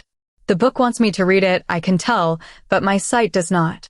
My sight will be a risk if I push too hard on this, I can tell. Why would they put a blank book in the archives? I groan. Most pointless book ever. Kane laughs softly. You just have to know how to read it. There's nothing to read. I hold open a blank page to demonstrate my point. Kane shrugs. I'm sure you know deep down how to read it. Your fear is blocking what you know. His words shock me. How is it that you're the smartest and youngest one in the circulus? I ask, laughing nervously, because I'm sure he's right. I know how to read it. My sight just won't let me see. Kane's cheeks redden. I'm not that young, he mutters. I'll be 18 in a few months. Baby, I tease, and his blush deepens. I don't think Gareth would appreciate you calling me the smartest, Kane laughs. He doesn't like his intelligence challenged. You're probably right, I agree, chuckling. He made it a point to correct everyone, even over innocuous things. Kane's eyes glaze over, and he freezes for a moment before his eyes refocus. Kellen told me to remind you that you have training with him in an hour, he tells me. I cringe. Kellen and I had been avoiding each other for the last 6 days, only seeing each other at circulus meetings and dinners, in which we sat as far away as possible. Is something going on between you two? Kane asks quietly, glancing up from his book. No, I answer quickly. Doubt flashes in Kane's eyes. Because it seems weird between you two. You won't even look at each other. I shrug and try to make my voice ambivalent. Not surprising since we don't get along. Kane laughs. You don't hate each other. Kellen definitely doesn't hate you. I don't know what that means. Yes, you do, Kane mutters. You both are impossible. I throw a book at him, which he catches, laughing. We're supposed to be friends, I whine. You can't say that. Kane grins, and he looks so similar to Kellen when he does that, it makes my chest tighten. Not in a bad way, he amends. You're both just so stubborn. Always have to choose the path of most resistance. What was it like? I ask, changing the subject away from Kellen and me. Growing up with Kellen? Kane shrugs. I didn't see him much until recent years. He was with the Viatoribus until a few years ago when he got the alpha position. I only visited the Viatoribus during the summer. You spent time with the Viatoribus? I ask in surprise. I thought only Kellen did. He nods. Our mother wanted both of us to spend time with them. She's a strong wolf and attributes that to growing up in the Viatoribus. Even if Kellen didn't get his arm injured by that she-wolf, he still would have been sent there by our mother. Training is much better there. Did you enjoy your time there? I ask curiously. Kane shrugs. I liked it enough. The Viatoribus are always nice to those with traveler's blood. Not so much to outsiders. Do you ever think about leaving Nightfall Clan and joining them? I ask. Sometimes, Kane admits. I almost did once Kellen came back. Why? I question, confused. The shadows around Kane swirl a little darker. It's not easy growing up in the shadow of the Ultimum Viatorum and Alpha of Nightfall Clan. Literally, he says drily. Our mother always preferred Kellen. The Ultimum Viatorum is the holy grail of all travelers. His words send a pang in my heart. I know what that's like, I say quietly. Your sister. Kane asks in surprise. But you're a seer. That automatically makes you more special. I laugh darkly. Not all packs are as kind to seers as the Viatoribus and Nightfall Clan. In the Silverfang Clan, seers are shunned for their gift. Surprisingly, people don't like it when you learn their darkest secrets and then start getting sick. Kane winces. It isn't an easy gift, he acknowledges. But surely your parents appreciated your power? I smile sadly. Not really. It freaked them out. Gwen was a much more manageable kid, that's for sure. Perfectly behaved, well-liked by everyone who meets her. Even the last alpha of Silverfang Clan pursued her. Everyone does. Including my mate. She didn't seem that great to me, Kane shrugs. Average she-wolf. I snort. You wouldn't say that if you talked to her. It's her gift, did you know that? To make people around her feel comfortable. Can't control it, just happens. People open up to her easily, don't even realize it's happening. Seems manipulative, Kane mutters. I shrug. Not her fault. She can't stop it, like Nolan can't stop his enhanced strength, and Leia can't help her tears being poisonous. It's an intrinsic quality. To be charming. She was always bound to have a powerful mate. My parents were over the moon with joy when she found out that she was mates with the former beta of Dark Howl. My family has never had any status in Silverfang Clan, and then their eldest was mated to the beta of the most powerful pack. Kane looks confused. She has a mate? Had, I correct. Long story, but he turned out to be a traitor, so she killed him. It ended up not mattering, because Gwen learned how to wield weapons from the Blood Luna herself. That's like Shakespeare teaching someone how to write, I say wryly. Raised her status herself and became the weapons master of Dark Howl. And now she's the Luna of a pack. My parents couldn't be more proud. My words hurt, but they're true. I can see how much more they like Gwen, how relieved they are to have a powerful daughter. I wonder if that's why they stay away from me. Because they know I know. Is that what you want, Katie? Kane asks softly. Power, glory? To be like Gwen. I crinkle my nose. Growing up, all I wanted was to be like Gwen. Be well-liked, popular. Normal. Now? Not at all. I just want a long, happy life, I answer honestly, and my heart wrenches. The one thing I could never be given. And that night, before I go to sleep, the thought haunts me. I wake up knowing exactly when I'm going to die. I no longer had a year. 3 months. Kellen is underneath me, and he chose the worst possible day to start reappearing in my bed. I'm so horrified, so scared, I can't even find it in myself to be mad at him. Katie? Kellen asks in worry. What's wrong?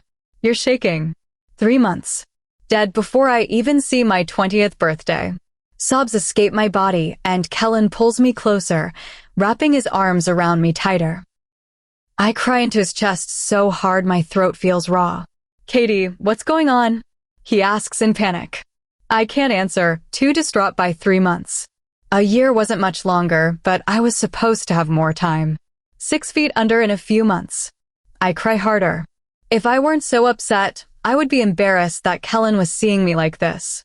Kellen grabs my face, forcing me to look up at him through my tears. "Katie, tell me what's going on," he pleads. "Tell me what's wrong. I'll fix it. I'll do anything."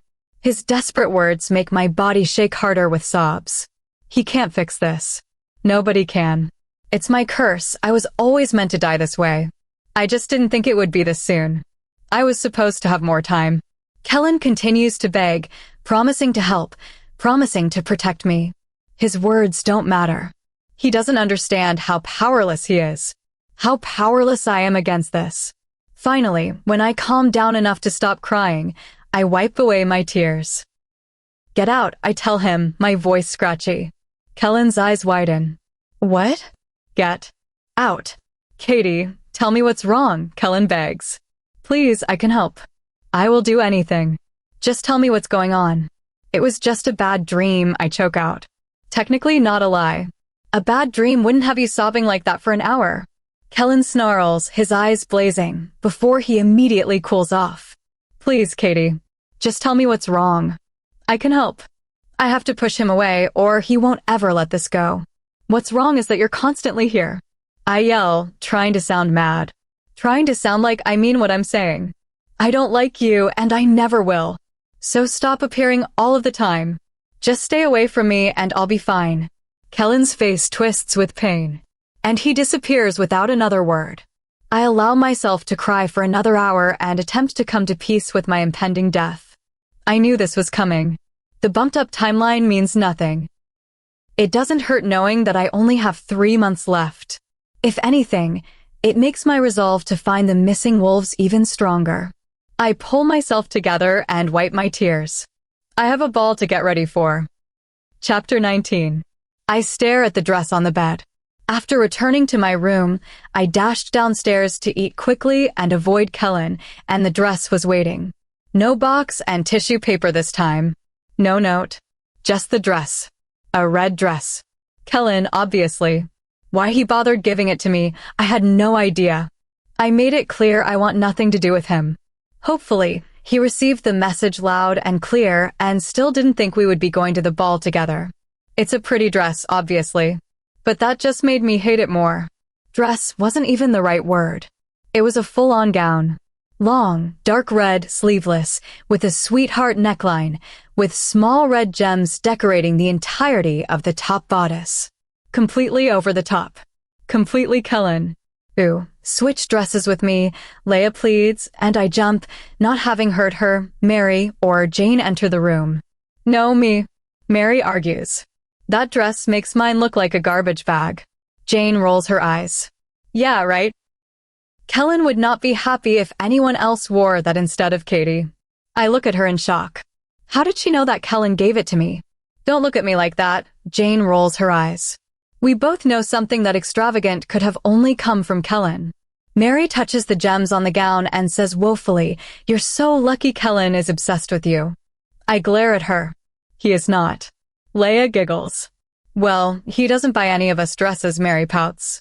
"And yes, he is, by the way." "He is not," I say sharply. "Mar, do an impression," Leia encourages gleefully. Mary laughs, and suddenly, I'm looking at Kellen. "Katie, I care about you," fake Kellen says with pleading eyes. And then I'm looking at myself. "Kellen, I'm not interested," fake me says with an eye roll. "We should just talk," fake Kellen says, wriggling his eyebrows. "Oh, please," fake me says, making exaggerated noises.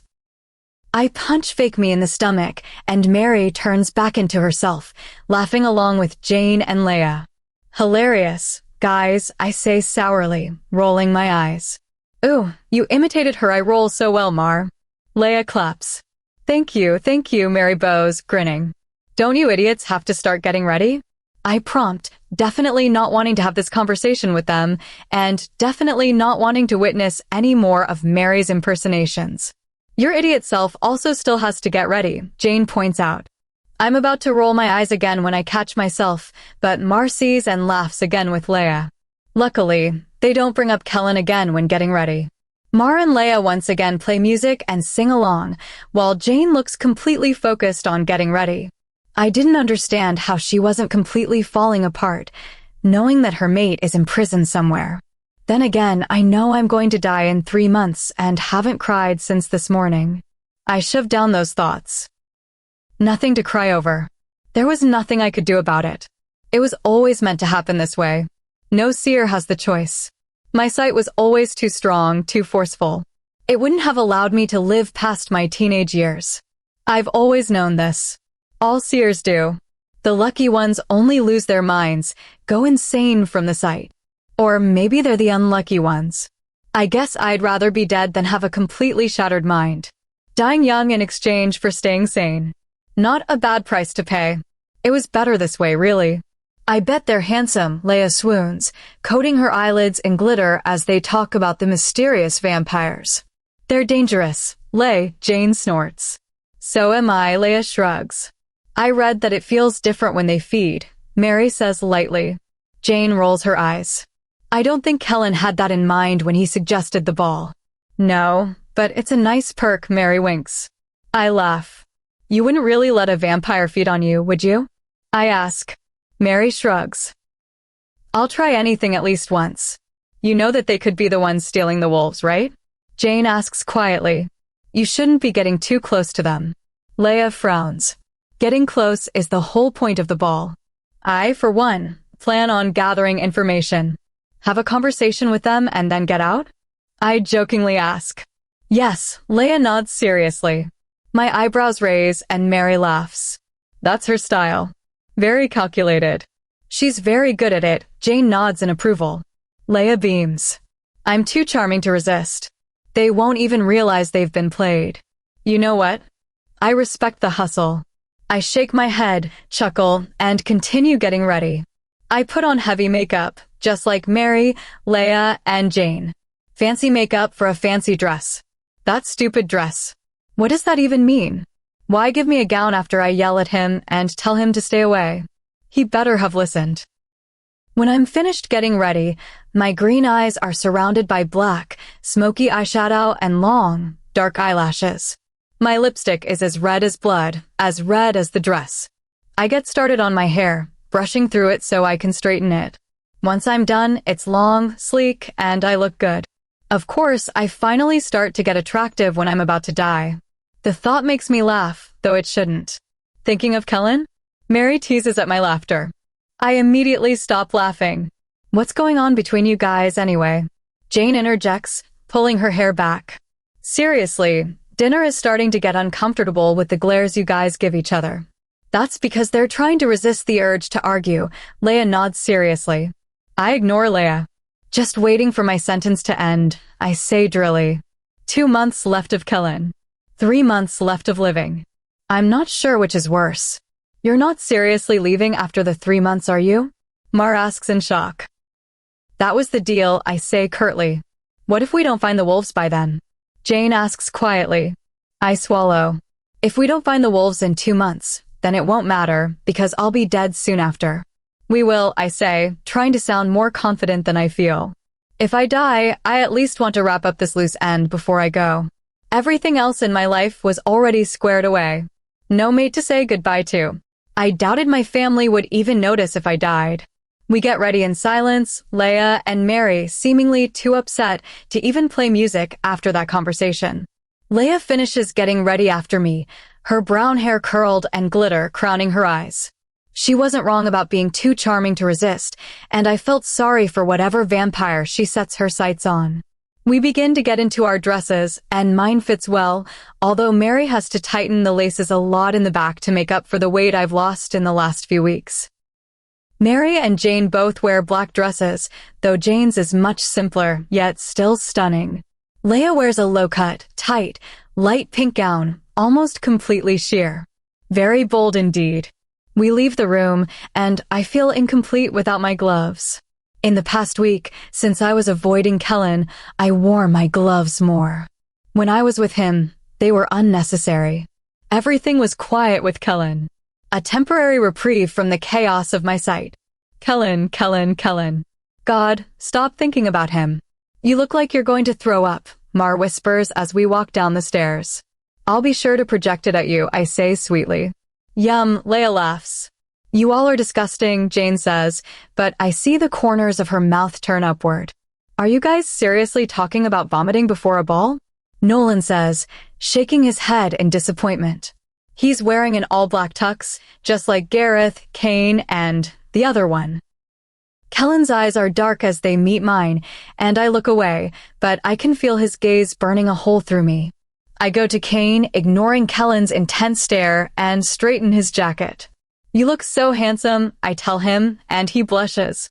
Red is your color, Kane mumbles, and I can barely hear the words over Leia and Mary arguing with Gareth and Nolan about whether they'll look better than the vampires.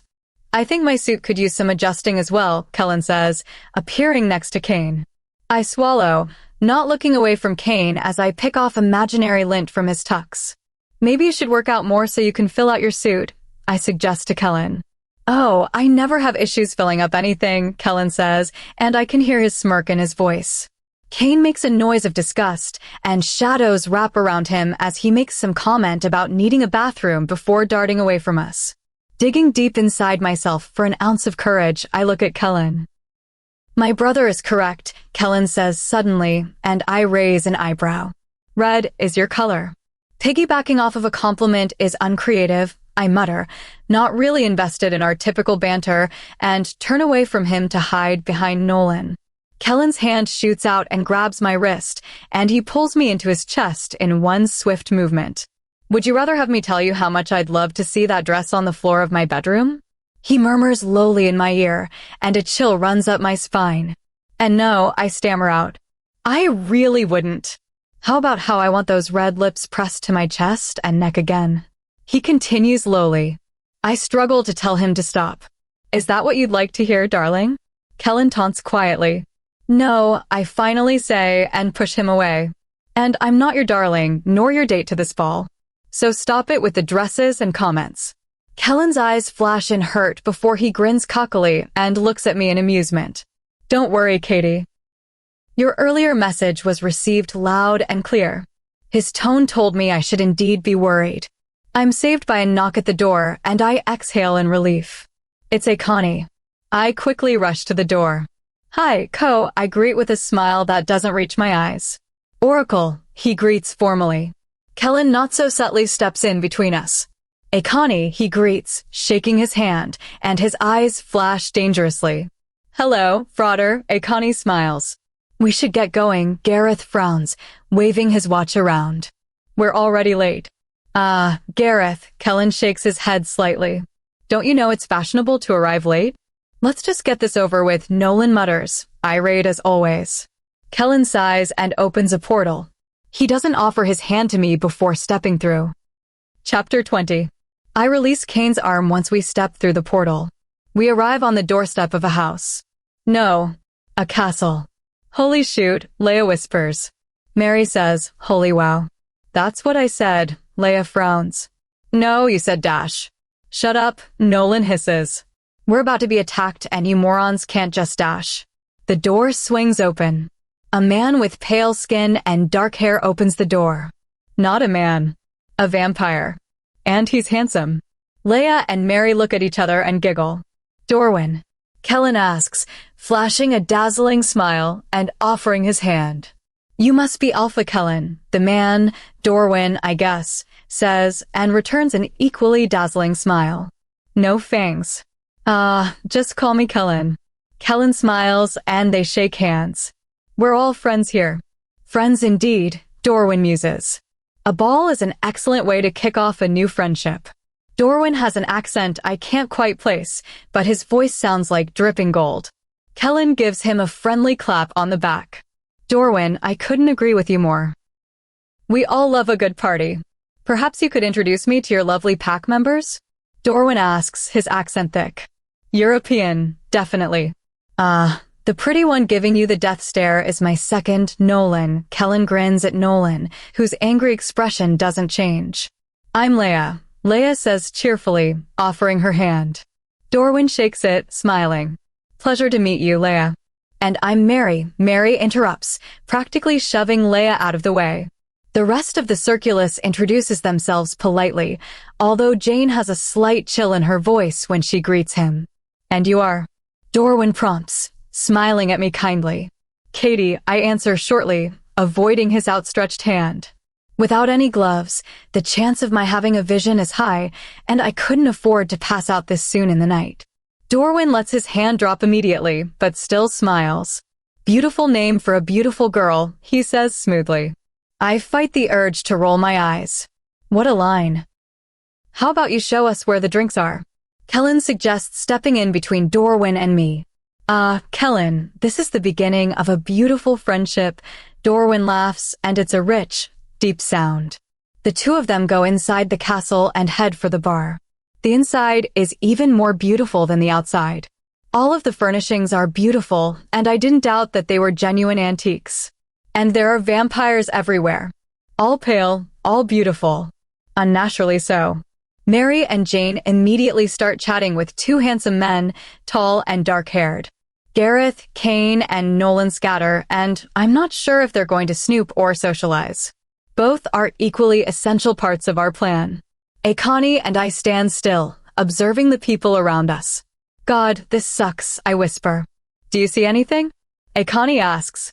I sigh, rubbing my temples. Too much. Random flashes of the vampires' lives. Nothing that stands out. Nothing relevant, I admit, but it's good to know that my sight seems to include vampires. You look pale, Akani says quietly. How much time do you have left? My throat closes. 3 months, I choke out, the words feeling heavy. Akani looks at me in disbelief. I know, I say softly. I know. You haven't told him, Akani says, glancing at Kellen, who's across the room, laughing with Dorwin and a blonde vampire woman. No reason to, I tell him. You know that the curse can't be stopped. Akani sighs. I know. How do you know so much about seers? I ask curiously. Akani looks away. My mother was one. Died shortly after I was born. She was only 21. As Akani answers, I see his mother's death. Blood pours from her eyes, nose, and mouth. Her mate, Akani's father, holds her hand as she dies, whispering comforting words, but I can see his agony. Can feel it. My same fate. Only I would suffer through it alone, not having a hand to hold when I cross over. Tell him, Akani pleads. It won't change anything. My voice is empty, hollow, just like the rest of me. An empty shell of a person just waiting for their time to run out. He'll be crushed if you don't, Akani says lowly. He won't know, I insist. I'll be in Silverfang clan by then. You can't die alone, Akani says in disbelief. That's messed up, Katie, and you know it. It's messed up to put someone through it, I whisper harshly. My death is going to be brutal. Gory. Bloody. Nobody deserves to see that. It was the stuff straight out of nightmares. I've seen my death 1,000 times over. It's all I dream about now. Come to the Viatoribus once you leave Nightfall Clan, Akani requests. We will make you comfortable during your final days. My eyes water. I want to be alone, I say harshly, and walk in the other direction. I have died alone in every vision. It is the only way I would have it. I go to the other end of the bar, away from Kellen and Dorwin. Leia is sitting next to a vampire, leaning in closely and giggling at something he says, flicking her hair over her shoulder. She runs her hand up his forearm, and he looks at her in awe, completely entranced. Poor guy.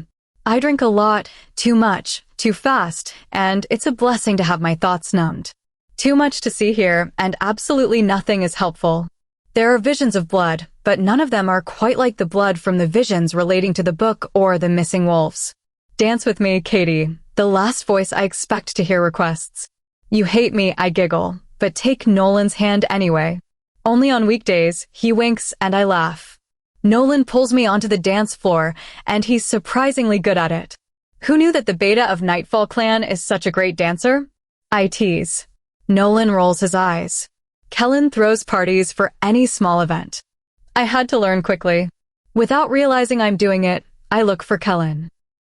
I see him not too far from Nolan and me, and he's dancing closely with a blonde vampire woman. He whispers something in her ear, and she tilts her head back and laughs, showing brilliantly white teeth. She's beautiful, and I hate her. Stop glaring at them, Nolan whispers, and his grip on my waist tightens. I snort. Coming from you?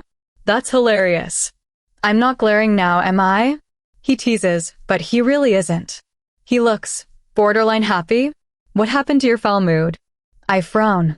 You're supposed to be as miserable as I am. That's our thing. Nolan rolls his eyes, twirling me suddenly, and I squeal in surprise. I'm assuming since you haven't started feeling sick, the vampires aren't responsible for the missing wolves, he says, but looks mildly disappointed by that. I shake my head slightly. I don't think they are, I say lowly. I think I would know if they were. They all seem innocent, weirdly enough. Definitely not completely innocent. All of them have killed humans while feeding, though most of it seemed to be accidental. Not really my place to judge. Ares Allstott has killed more people than anyone in this room, and I consider her an acquaintance. Can you do me a favor, Katie? Nolan asks lowly. I sigh. Of course, he wouldn't treat me to a dance without wanting something in return. But what he asks is not what I expect. Quit fighting with Kellen, would you? Nolan asks, smiling slightly. I roll my eyes. Kellen is always upset. Not really true at all, but I say it anyway. Nolan laughs. No, only you upset him. And whatever you said this morning made him really mad. I gulp. I hope he didn't tell Nolan about my breakdown. What did he tell you? Nothing, Nolan says, and narrows his eyes in suspicion.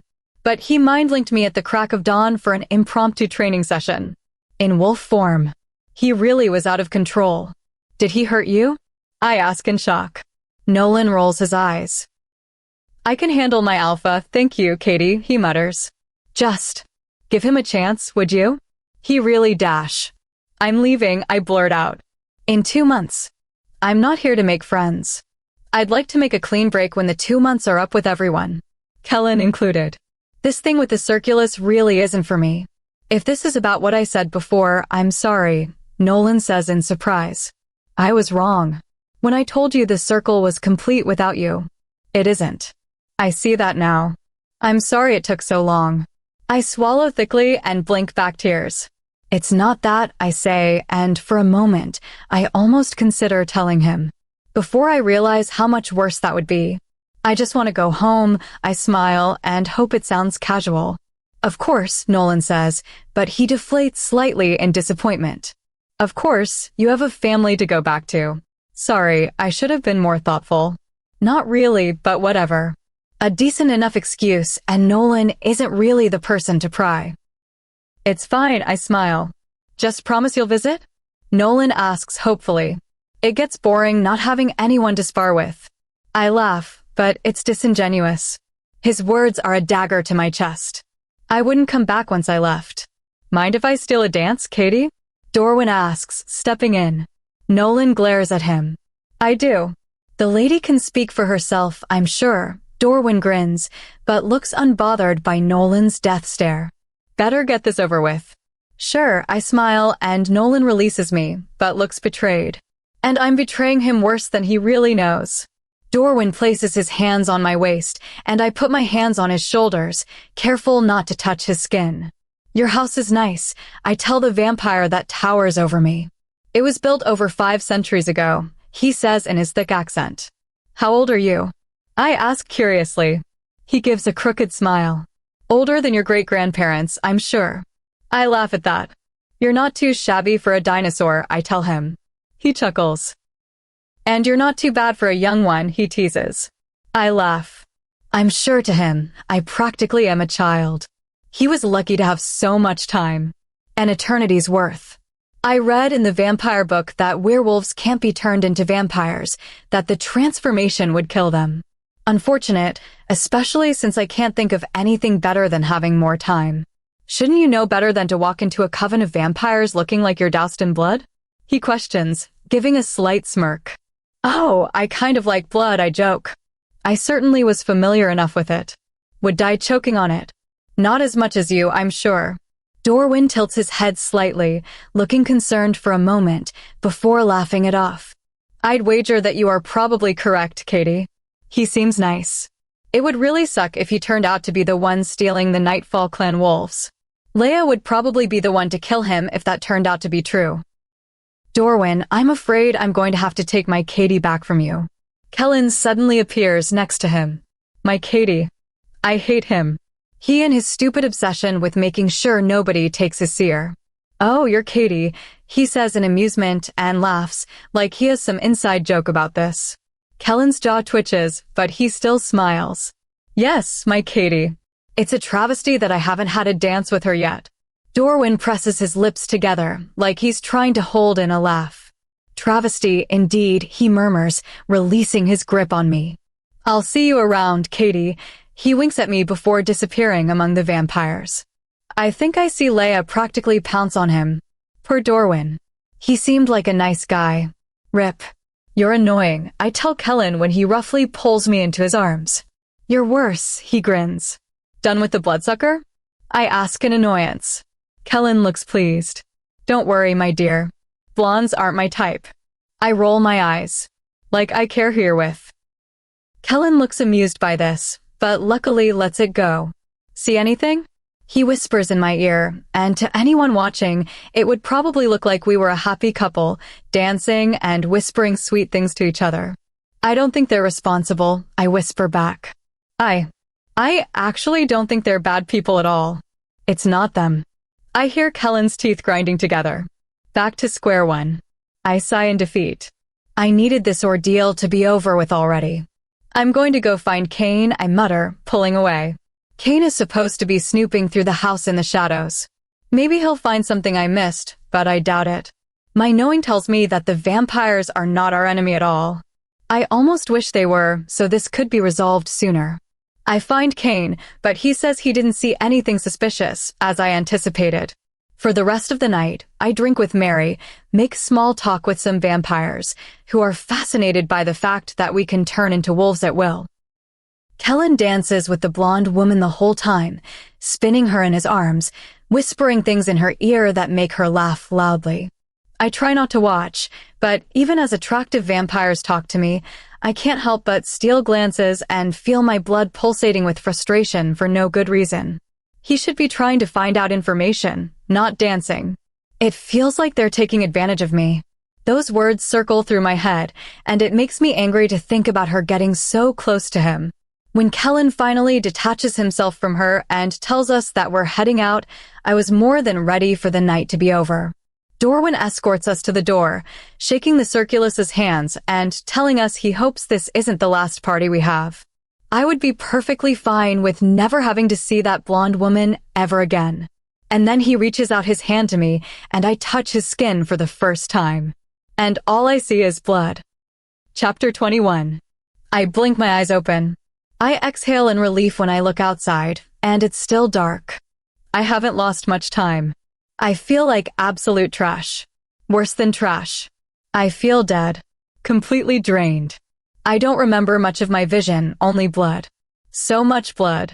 Your theatrics make mine look like child's play, Kellen drawls, sitting in the corner of the room, and I jump, not noticing he was there before.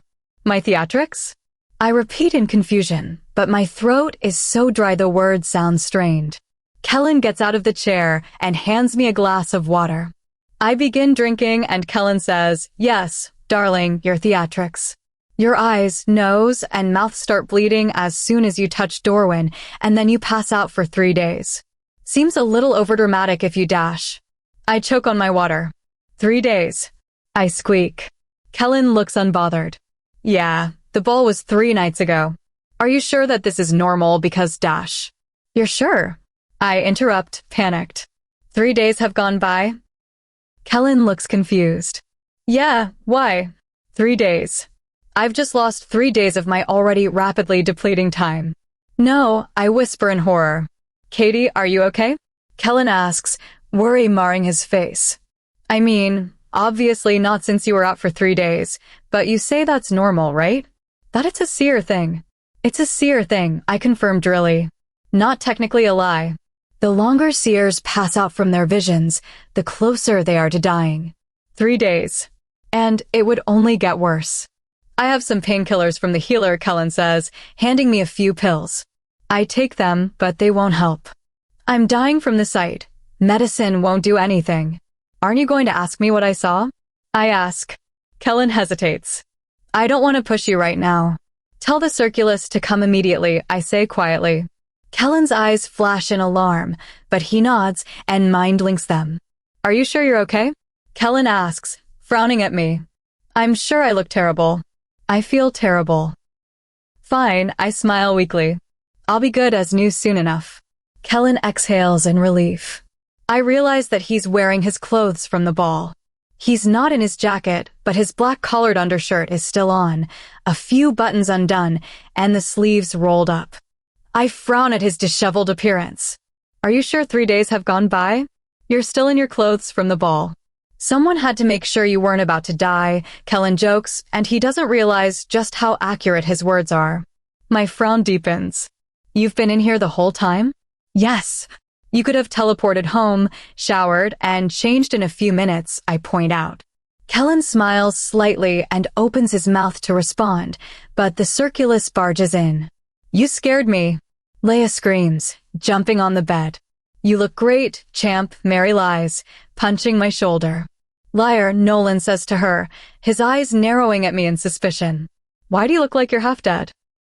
He turns to Kellen and speaks in an accusatory tone. You said this was normal for seers. It is, I say quickly. Don't worry, Nolan. I'll be back to my colorful, beautiful self in no time. Your concern is sweet. I always knew you liked me. Nolan relaxes slightly. Training as soon as you're better, he says gruffly, and I know that's his way of saying he's glad I'm okay. You're on, I grin, but I know that I won't ever be at my strongest again. Glad you're still kicking, Katie, Jane says, and looks anxious.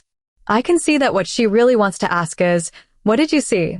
When I touch Dorwin, I pause, knowing this won't go over well. I saw blood. Same kind as the visions about the missing wolves. The circulus erupts in yelling. I told you they couldn't be trusted. Nolan shouts at Kane. The vision could mean anything. Kane yells back, the shadows swirling around him angrily. We're going to deal with them right now. Jane yells at Kellen. Dorwin was so handsome, Leia says, shaking her head sadly. Quiet. Kellen yells over all of them, and they immediately stop their bickering. He looks at me and asks calmly, what does the vision mean, Katie? I shake my head in disappointment. I don't know, I admit guiltily. I really didn't think they were involved, Kellen. None of the vampires there stole the wolves. I would have seen it. Nolan scoffs. Katie, you yourself say that your sight isn't always dependable. Kane looks at him sharply. Watch it, Nolan, he warns lowly. No, he's right, Jane says through her teeth. Just because she didn't see something doesn't mean it isn't there. And she saw blood when he touched that vampire. They're vampires, Jane, Gareth pipes up. Blood visions are to be expected. Jane glares at him. Blood, blood, blood. Ever wonder why that's all Katie sees? Because vampires are the ones responsible. Why are you idiots not seeing what's so obvious? We're not idiots for considering other options, Kane interjects, his voice so quiet it's borderline scary. If you weren't so personally involved in this, you would think more critically. Not everything requires critical thinking, Mary snorts. Katie sees blood? Obviously, it's because of the vampires. Jane is right. You guys are being stupid. Leia whimpers. I liked them. Mary and Jane glare at her. Oh, stop it, already, Leia, Mary sneers. You're being naive. You're just defending them because you want to flirt with them. And who cares? You still can, just be sure to do something about them afterwards. Maybe I'll poison you, Leia snarls, her eyes darkening as her body begins to shake in anger. Everyone stop. Kellen shouts, and they all freeze at the alpha command. Kellen glares at them. What the hell has gotten into you guys? We are on the same side. We all want to find the wolves. Nobody is disputing that, right? Nobody says anything. Kellen relaxes. That's what I thought. Obviously, we have different ideas on the best way to solve this. But I will not allow you to berate or threaten each other in the meantime. Got it. Nobody says anything. Do you understand? Kellen asks, his voice booming, and we all wince. There's a chorus of yes, alpha, S in various levels of anger and regret. I can't believe you all, Kellen shakes his head in disappointment. I wasn't even the one on the receiving end of it, and I still felt ashamed. Katie just woke up after being unconscious for 3 days, and you come in here, screaming at each other like children, Kellen snarls. She needs to rest, and you're all being terribly inconsiderate. I'm fine, I begin to say, but Kellen cuts me off. Don't start, Kellen warns lowly, glaring at me. Kellen paces a few steps, looking deeply troubled as the circulus hangs their heads in shame. I don't want to look at any of you right now, he mutters. Get out. We'll meet in the morning. And if you don't take your happy pills before coming, I will personally kick your ass across the dimensions. Questions? No? Good. Get out. The circulus leaves quietly, muttering apologies on their way out. I stare at Kellen in shock. Shocked by how his circulus just argued, shocked by him. He was so intense, so alphish? Sometimes I forget that he's probably the most powerful person on the continent. This was a good reminder. Sorry about that, he mutters, shaking his head. They're getting restless. Feel like we're not making enough progress. We aren't, I point out, and I feel exhausted. You should get some rest, Kellen says, his eyes softening. No, I tell him. I slept for 3 days. That's more than enough. Kellen's eyes darken. Can you stop arguing with me for once, Katie? He snarls. Go to sleep. No, I repeat belligerently. Too much time has been wasted already. Kellen roughly grabs my wrists before I can even blink. I wasn't asking, he growls. Stop being so stubborn and do as I say. Sorry, is your vampire friend a better listener than I am? I snarl back, not really sure why I'm so angry with him about that still, even after all the days that have gone by. His face twists in confusion. What? I mock in a high-pitched voice. The vampire you clung to all night. Realization flickers in his eyes. And then he has the audacity to laugh. You're giving me an attitude about going to sleep because you're jealous? He asks, still laughing. I'm not jealous, I spat out. I just thought you would be smart enough not to become so attached. Kellen's grip on my wrist tightens. What if I did spend time with her? He asks, his voice rough. I don't care, I hiss, but my blood boils. What if that's why I'm still in these clothes? Kellen continues, his grip tightening more and more with every word. What if I went back to the coven after dropping you off here and spent the night with Mila? Mila, I scoff. Hate that name almost as much as I hate her. What if, Kellen says slowly and leans in so that he's inches away from my face, my wrists still restrained. What if I let her bite me while I dash? I see red. My rage burns hotter than it ever has. I have never been so mad in my life, and I have never known what it means to be truly mad. I picture Kellen underneath Mila, giving her one of his stupid smirks as she sinks her teeth into him. I don't hear his following words. I'm too blinded by rage to think about what I'm doing. His face is so close to mine, and even with my hands restrained, I lean forward, my eyes black and canines descended. I sink my teeth into his neck. Chapter 22. My teeth sink in deep. It's not gentle either. A sharp bite that makes him inhale sharply, either from the pain or the surprise, but likely a combination of both. Kellen groans, and for a moment, I think he may be in pain. But then his hands release my wrists, and one loops around my lower back, and the other winds into my hair, keeping my head in place. And I realize faintly that he's groaning in pleasure. The taste of his blood sends my wolf into a frenzy, no doubt realizing that I'm biting into a powerful wolf. Since I broke my mating bond, my wolf has been lonely and depressed. But with my teeth in Kellen's neck, I'm excited. Happy. A voice in the back of my head tells me that I need to stop, immediately, but it feels good to have my canines locked in his flesh. Despite my weakened state, I feel better. Kellen's grip on me tightens as he takes ragged breaths, his chest rumbling in delight. My arms wrap around his neck, and my claws descend, and I'm sure that they're drawing blood as they dig into his back. Stop, Katie, Kellen exhales, pulling me so close to him I can feel his heartbeat against mine. I snap out of it. I rip my teeth out of his neck and immediately unwrap my arms from around him. I push him away. Oh my God, I whisper, covering my mouth in horror. Kellen stares back at me in complete shock. The mark from my bite is still on his neck. It'll heal, obviously. Mating claims can only be made by the male, and for the first time, I'm glad that Celine wasn't just a raging goddess. She was a sexist goddess. But that doesn't make my action less mortifying. Biting another wolf is the most intimate thing our kind can do. Even sex means less than biting someone. You don't bite someone who isn't your mate. Doing that without someone's consent could literally get you killed. And I just bit the alpha of Nightfall Clan. Katie. Kellen says, his voice strangled, and it seems like even he is all out of sarcastic comments after my mistake. Get out, I say frantically, my heart racing. Kellen's mouth drops. What? Leave. You have to leave, I plead desperately. Oh my God, I just bit Kellen. Kellen. You just bit me, Kellen says in shock. And now you want me to leave? It was an accident, I say, my words coming out so fast they're completely mushed together. It wasn't an accident, Katie. Kellen yells, running a hand through his hair in distress. You bit me on my claiming spot. That's not an accident. He's mad, and rightfully so. I literally committed the worst crime against him. He would be entirely within the law to hold me accountable for this. It was an accident, I repeat, and for some reason, I start freaking out. Kellen calmly sits on the side of the bed, staring at me intensely. Katie, why would you do that? I sigh, confused. My sight was wrong. I'm not dying in 3 months. I'm going to die now. I don't know. I say in panic. It was the drugs or something. I was just confused. I just woke up from a 3-day rest. Kellen looks at me in doubt. You bit me because you were on painkillers? He repeats the last word in disbelief. I cringe. Yes. My voice is squeaky. That's not why, Kellen says lowly, and when he reaches his hand to my face, I flinch.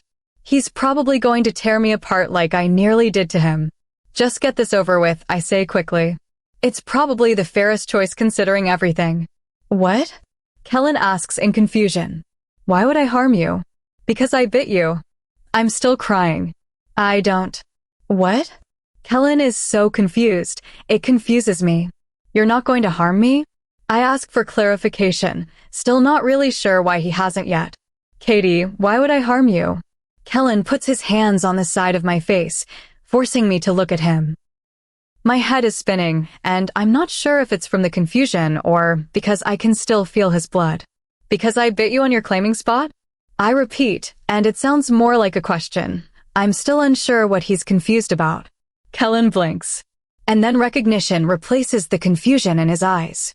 You think I didn't want that? He asks, completely bewildered. I frown.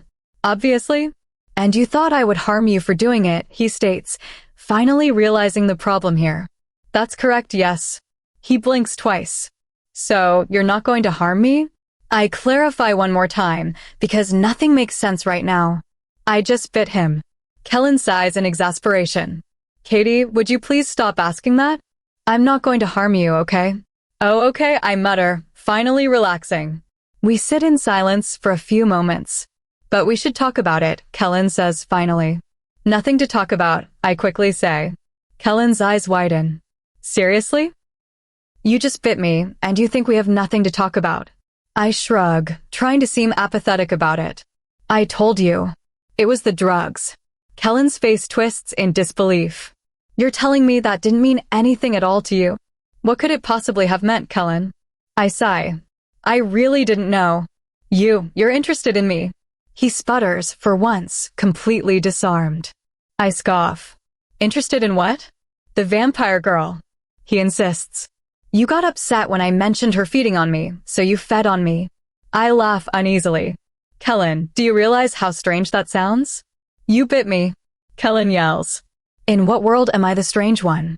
You're implying that I dash, my voice cuts off mid-yell. You think I'm implying that you like me? Kellen asks darkly. I shut my mouth and my cheeks flush. Because that's exactly what I'm implying. He yells. That's a stupid thing, Tio. I'm PLY, I scream back. Kellen takes a few deep breaths, and I do the same. Our wolves are both too riled up right now for this conversation. Why is that so stupid, Katie? Kellen asks calmly, and I wonder if his wolf is as on edge as mine. Despite his dark eyes, he seems surprisingly calm, all things considered. Because I hate you, I snarl. Crazy how I've hated many people throughout my life, Kellen sneers.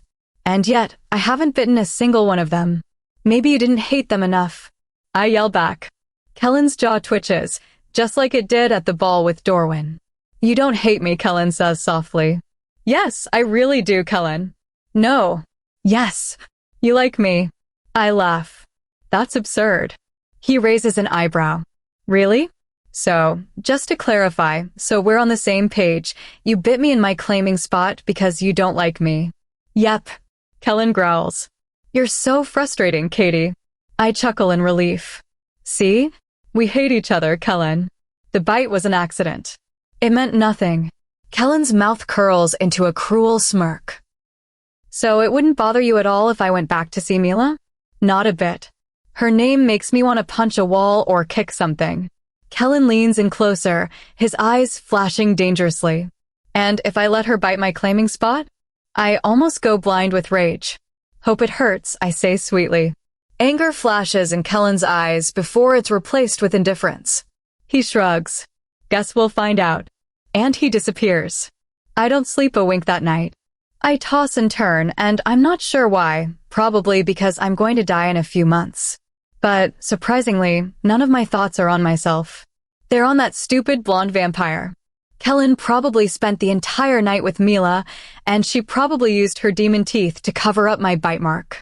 It feels like they take advantage of me. Kellen, probably right now, is winding his hands in her hair to pull her head closer to his neck, groaning in pleasure. I hate him. My alarm for the Circulus meeting finally goes off, although I wasn't sleeping anyway. I'm sluggish when I get ready, still weakened by my vision, and my mood is horrid. I tell myself it's because I'm dying and not because Kellen is getting close to someone else. I go to the meeting room, but nobody is there. I tap into my sight and see that Nolan is in the kitchen. You're late for the meeting, I tell him impatiently, not sure why I feel so anxious about it. He looks at me in confusion. Kellen didn't tell you? He pushed it back to tonight. Said something about needing sleep. I bite the inside of my cheek so hard I taste blood. Want to train? Nolan asks hopefully. Can't, I spit out and stalk back into my room angrily. I mean, seriously? I knew he was going to see the vampire, but he was willing to push back a vital pack matter to be with her longer? What a terrible alpha. I pace in anger for a while and decide to wait in his room for him to return to give him a piece of my mind. I mean, I'm freaking spending my final days helping his pack, but he's too busy getting close to her to help. I barge into his room and freeze when I see him sleeping on his bed, shirtless, and his mouth open as he snores softly. A floorboard creaks under my foot, and Kellen's eyes shoot wide open. Katie? He mumbles in confusion, rubbing his eyes. Are you okay?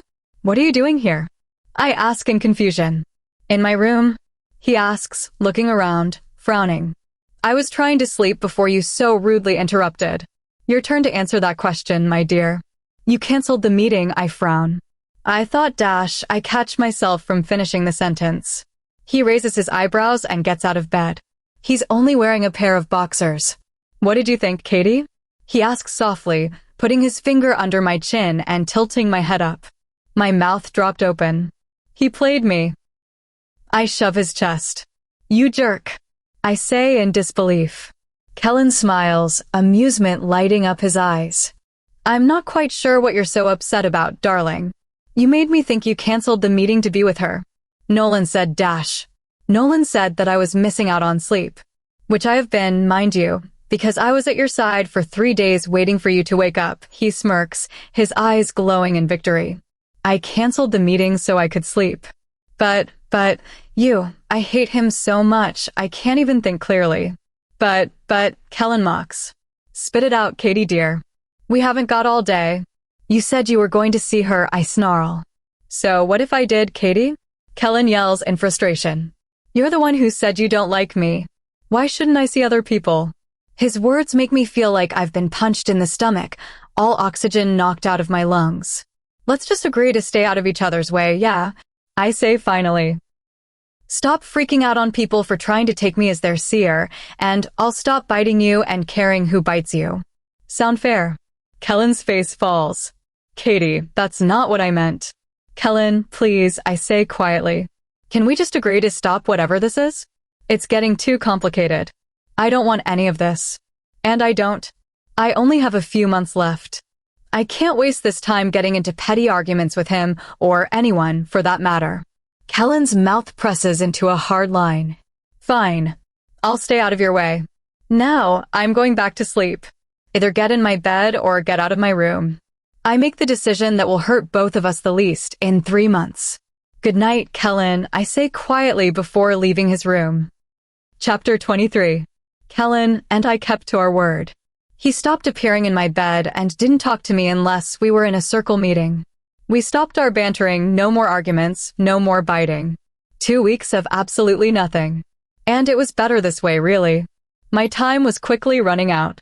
Every day, I got weaker and weaker, my nose or eyes bleeding every hour and coughing up blood left and right. At the circle's concern, I assured them that it's just because my sight is getting better. And that part is true. My sight is getting stronger. And that's why I have to die. Everything in life has to have balance. Nature would never allow someone with this much sight to continue to live. Every day I saw more and more, even of people I've never met before. Most of it was irrelevant, just visions of people I've never met, places I've never been. It was beginning to get overwhelming. I couldn't touch anything without my gloves, without being bombarded with visions and blood. And with Kellen keeping his distance, there wasn't a moment of peace and quiet. It has to be this way. Seers know early on their fate. It can change, of course, as people's decisions change on a whim. But our death is something we grow up knowing. We learn quickly to accept it. To learn how to be okay knowing you either won't live well into adulthood or won't be in your right mind enough to appreciate it. Death is merciful for seers when it comes. I can see that now. My bones are turning brittle and even my physical sight is getting worse. When reading through the books from the archives, I practically have to hold them right up to my face in order to see the words. So I started keeping my distance from the circulars too. They were getting suspicious, constantly asking me if I'm okay, and it was driving me crazy. Another reason why I want to die alone. But the wolves were still missing. None of my visions was helping on that front. Every day made me more frustrated at how useless I am. My sight is supposed to be my only strength, the only valuable part about me, and not only was it killing me, it wasn't even helping. Jane falls apart more every day. She snaps at everyone during circle meetings, constantly leaves abruptly, and I know that she goes back to the house she shared with her mate and cries herself to sleep, clutching clothing that belongs to him. 2 more wolves went missing in the meantime. And I couldn't see it before it happened. Completely useless. At least if I died before finding the wolves, it wouldn't matter, since I wasn't helping much anyway. Weak, I've always been weak. Worthless, not even deserving of my sight. Not deserving of anything. Katie? Nolan snaps his fingers in front of me, pulling me out of my self-loathing. Sorry, I shake my head. Are you ready? Nolan gives a cocky grin. I should be asking if you're ready for the beatdown I'm about to give you. I force out a laugh. He's not wrong. He is about to beat me in this fight. He's going to punch with his left hand to try to throw me off, and when I dodge it, he's going to kick, and I know it's coming, but I'm too weak to move quickly enough to avoid it. And that's precisely what happens. Nolan pins me to the ground. Finally, he laughs in relief. I was worried you might get a big head and challenge me for the beta position someday. Someday. I smile weakly. There's always tomorrow. And there is, just not many more tomorrows. Nolan chuckles, and I turn my head quickly to the side when I realize that I'm about to start coughing up blood. Nolan gets off of me quickly, and I pull out a handkerchief and cough blood into it. Nolan looks at me in concern when I'm finished. Are you sure you're okay? Fine, I cough again. You're just too strong. Had to use too much sight to try to beat you. I force out a laugh, trying to sound casual. Nolan beams, but his smile falters when I cough once more. Just, maybe take it easy for the rest of the day, okay? And don't use your sight if it hurts you. I almost laugh at that. Like I had a choice, I couldn't turn it off if I tried. And I've tried. Leia wanted me to remind you to meet you in the conference room tonight for her birthday party, Nolan states suddenly. My sight for tonight disappeared, so that could only mean that Kellen would be there. Why is she having her birthday party in the conference room? I groan when Nolan helps me up. Nolan looks nervous. She said there's good acoustics? My eyes narrow. You're hiding something. No, he says quickly. Anyways, I have a patrol shift to get to. 8 o'clock, don't forget. Nolan darts out of the training center, and I try chasing him, but after a few strides, I double over, gasping for air, my lungs weak. Shaking my head slightly, knowing that they're scheming, but I can't tell what because Kellen is somehow involved. I go back to the pack house, where Kellen and Kane are eating lunch together. Kellen looks up at me before shifting his gaze back to his bowl. Kane grins at me, the shadows around him almost disappearing completely. Hi, Katie. Want to join us for lunch? Not hungry, I say, and quickly run upstairs to my room, even though it leaves me panting with exhaustion once I arrive. I shower and spend the rest of the day in bed, as I usually do when we don't have meetings or training. I didn't have much strength for anything else. I don't close my eyes, not wanting more visions of my death, and that's all I see when I sleep. In those visions, I'm on my bed in my crappy loft in Silver Fong Clan, blood pouring out of my eyes and vomiting up blood, which I eventually choke on until I stop breathing and my heart stops beating. Not really something I care to continue reliving while I sleep. I stare at my ceiling until it's time to get dressed for Leia's birthday party. At least I'll get to find out what they're plotting, though I'd probably be better off not knowing. I pull on a thick sweater, leggings, and my gloves.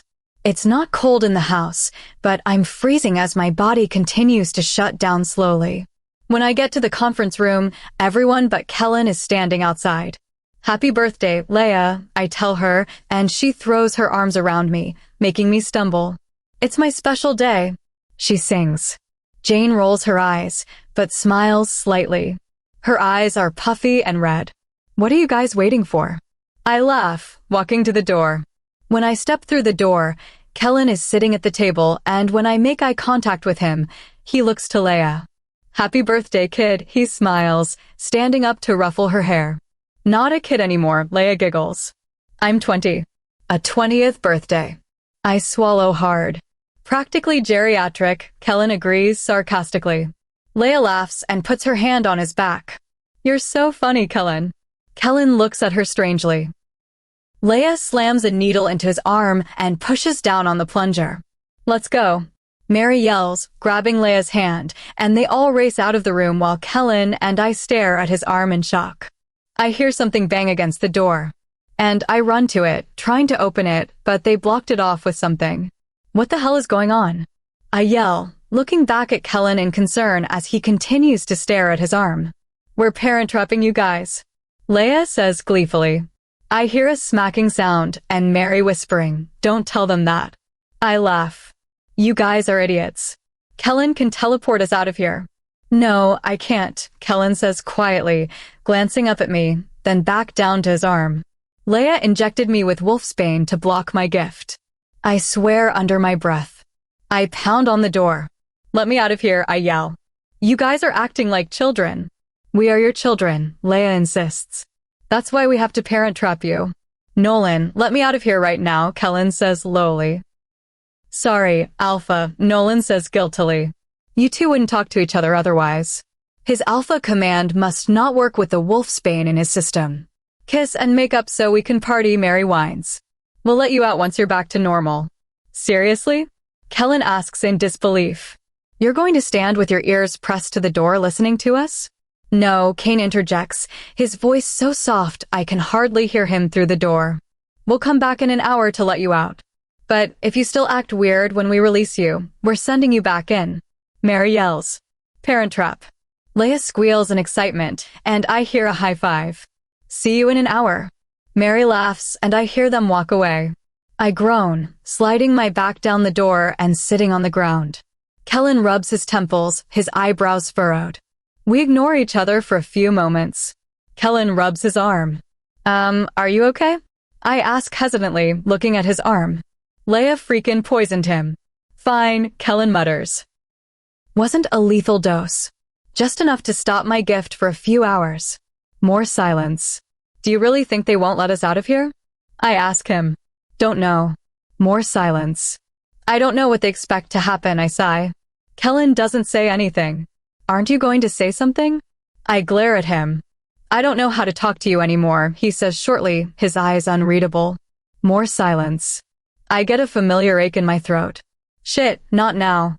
I start coughing, pulling out my handkerchief and splattering blood into it during my fit. After a minute or so, it stops. Kellen's jaw clenches. Sorry, I mutter. His face softens slightly, and he walks over to me, bending down and using his sleeve to wipe stray blood off underneath my nose, which I hadn't realized was even bleeding. Don't apologize, he says quietly. Not your fault.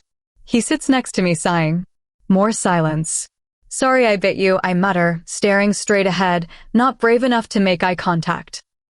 I told you before during training that you're always welcome to bite me, Kellen says seriously, but when I turn to look at him, there's a twinkle of amusement in his eyes.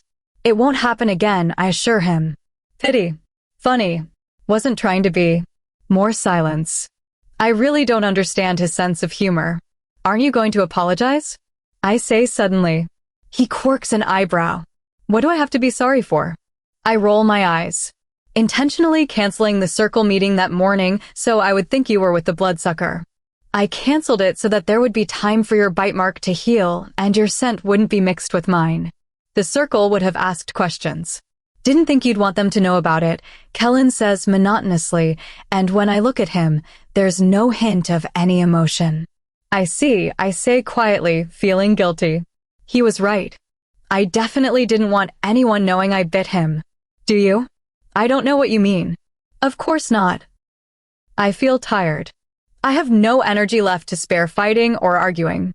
Look, I'm sorry, I tell him quietly. For biting you, yelling at you. I don't really understand people very well, especially not when I can't use my sight to know how they feel or predict what they're going to do. I think you freak me out because I can't see you. I've been the most honest with him. Guilt flashes in Kellen's eyes. I didn't really consider that, he mutters. How difficult it must be for you to be blind to someone suddenly. Of course, you're confused. I'm sorry for not considering that. I'm sure I've made this much harder on you. I frown. No, it's not. It's nice, sometimes I say, my voice strained.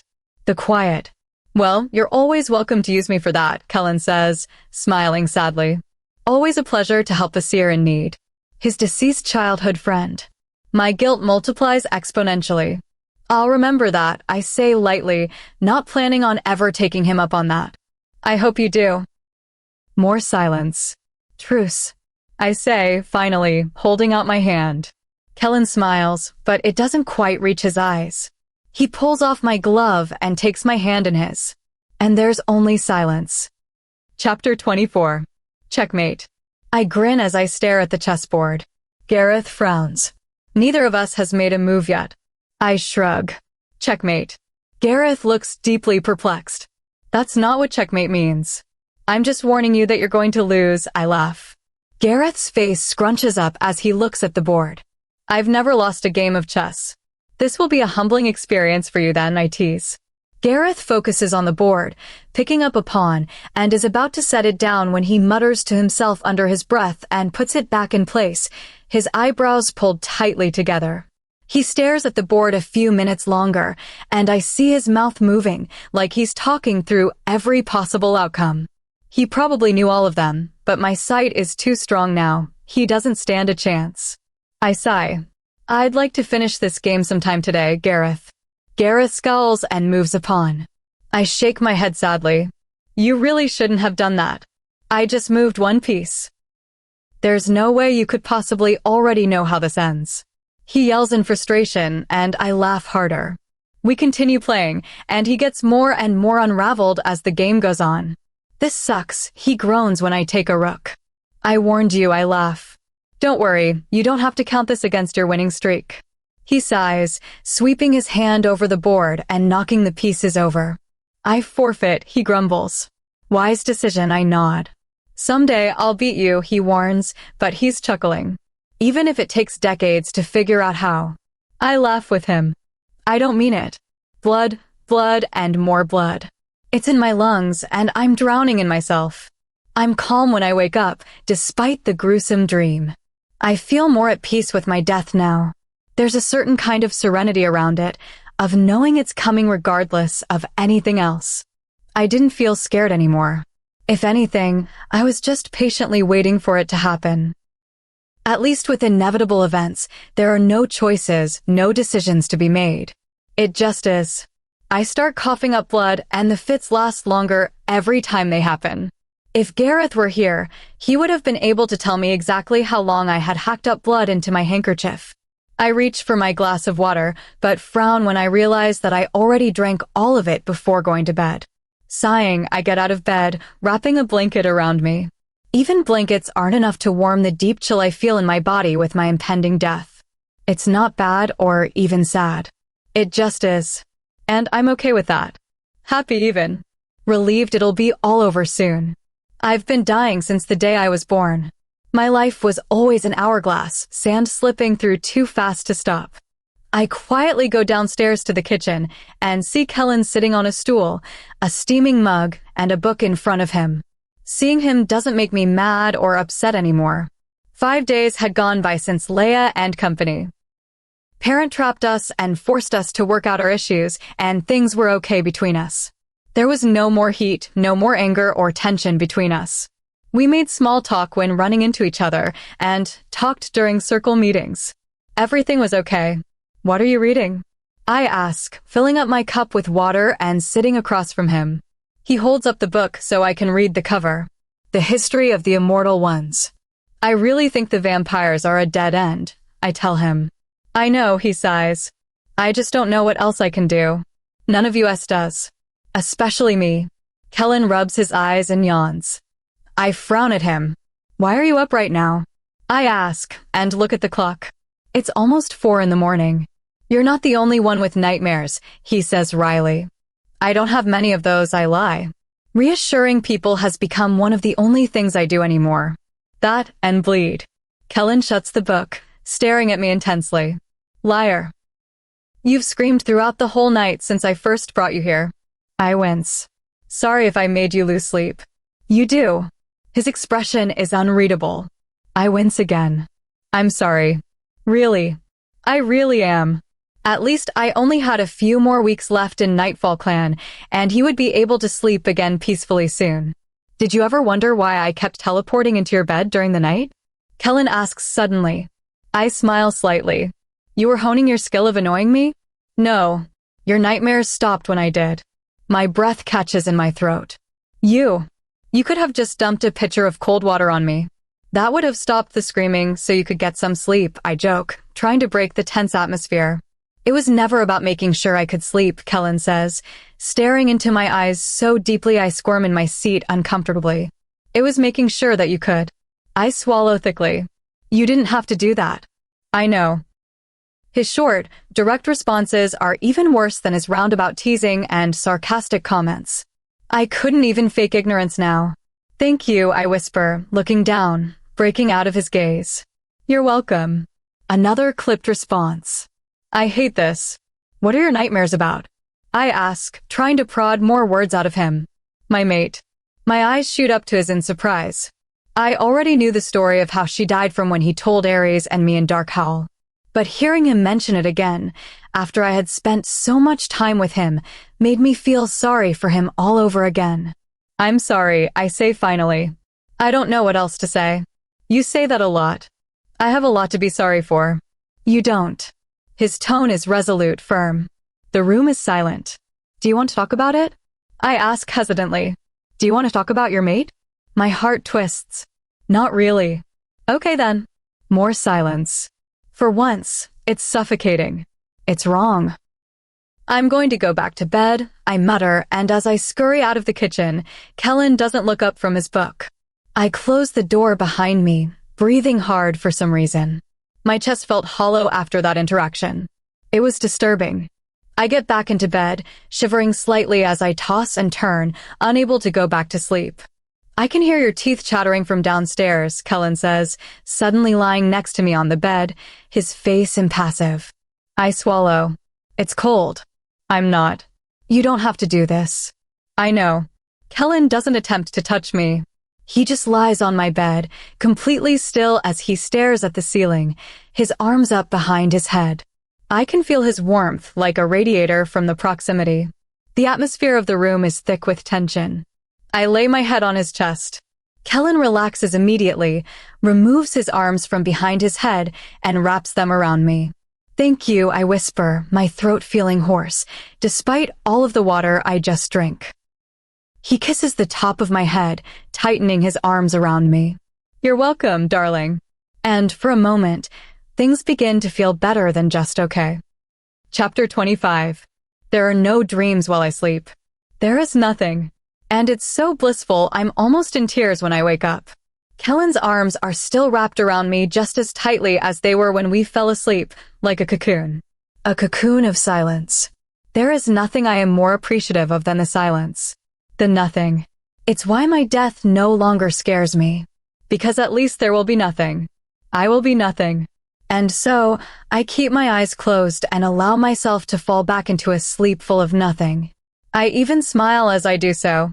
When I wake up again, one of Kellen's hands rests on my lower back, my shirt riding up slightly so his skin touches mine, and the other one is stroking my hair. I stiffen at the contact. I'm not used to being touched. Especially not skin to skin. Not only because people have always avoided me, knowing that if they touch me, I'll probably see something bad about them, but because I avoid them too, just as a desperate attempt to have some silence. But Kellen's touch is the silence. I relax and fall back asleep. I finally pry my eyes open. Morning, dear, Kellen grins. You slept so long I was worried you slipped into another coma. I should panic about the lost time, but I was too relaxed after finally getting the much-needed sleep. How long? I ask calmly, my head still resting on his chest. Kellen glances at the clock. It's 3 p.m. Well, that's not too bad. At least it wasn't a full day. No nightmares. Kellen smiles, his eyes twinkling in pure happiness. No nightmares, I confirm, unable to stop myself from smiling back. Silence. Silence. Kellen looks thoughtful. What's it like? Being a seer? It means always winning at chess, I say wryly, and Kellen laughs. Even against Gareth? Even against Gareth, but I wouldn't bring that up with him. It's a touchy subject. I shake my head slightly. Kellen's chest shakes with laughter underneath me. Seriously, what's it like? Getting to know the future. My smile falters. It's not as great as you would think. My head, it isn't my own, not really. It's filled with visions of other people's lives, their thoughts, their fears, their hopes, their futures. Do you see a lot of bad things? He asks curiously, playing with a piece of my hair. Yes, too many. Good things. I smile slightly. Yeah, I see good things. Not all futures are bad. What's the happiest thing you've seen happening in the future? He asks, sounding completely fascinated. I comb through the million futures I have filed away in my head and decide on the one that makes my heart warm. Nolan, I look up at Kellen, grinning genuinely. He finds his mate, and they have 3 pups together. He doesn't scowl as much in the future. Kellen's eyes shine with happiness. He makes a strangled noise in the back of the throat. Thank you for telling me that, Katie, he chokes out, his voice thick with emotion. That's a lovely future to picture. It is, I agree, still smiling. Can you see your own future? He asks, and my smile falters. Yes, I answer shortly, hoping he doesn't ask more questions about how my sight pertains to me specifically. Do you have a future that happy, Katie? He asks, suddenly serious. I decide to tell him the truth. No, I say finally. I don't. Kellen's eyebrows furrow. What? Nolan will have a mate and children, I say, choosing my words carefully so I don't expose the whole truth. I will have neither of those. So, no, my future won't be as happy as his. Kellen frowns. How can you know that for sure? Can't your visions change? I shrug.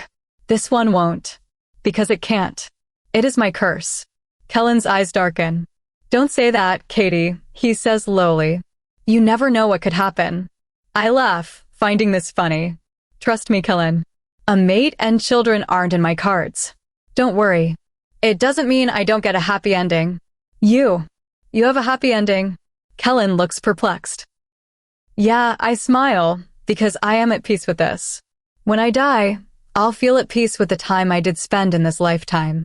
I count that as a happy ending. Kellen's eyes are still dark. You're saying you have a happy ending, but not a happy future? What does that even mean? I shrug. Seers are crazy, Kellen. Don't try making sense of my sight. You'll find yourself highly disappointed. He gets a look of disbelief on his face and opens his mouth, probably to pry for more information. A wave of nausea hits me, and I pause. Hold that thought, I mutter, and hurry into the bathroom to throw up more blood. I lock the door behind me without thinking and lean over the toilet, puking up dark red blood. A hand holds my hair back, and since I see nothing, I know that Kellen teleported inside the bathroom. Get out, I groan when I have a second long break. Not a chance. I keep throwing up more blood until it stops, and I feel woozy when I'm done. I brush my teeth, ignoring Kellen staring at me in concern. I was supposed to stop that, he says in horror. What? I say in confusion, going back into the bedroom to put on a jacket. I'm freezing. Touching me. You aren't supposed to have your sight, he says in a mixture of confusion and worry. So you aren't supposed to get sick, right? Oh, Kellen. Not even he was enough to stop what was happening to me. My body is completely shutting down. Even if my sight spontaneously left me, I would still be dying.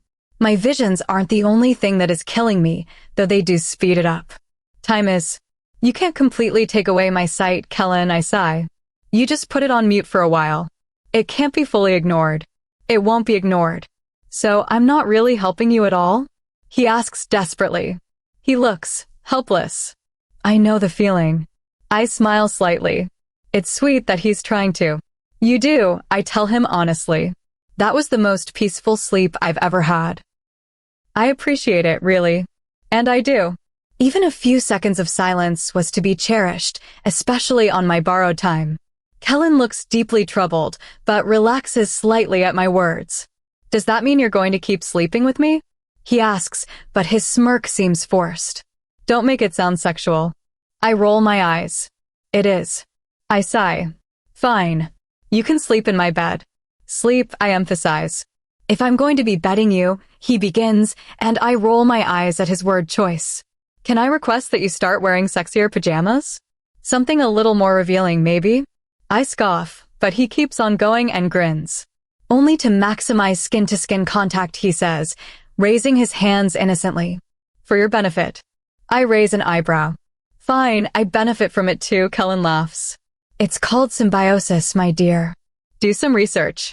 Seems more like parasitism to me, I say sweetly, but for some reason, I feel relieved that things are back to normal between us.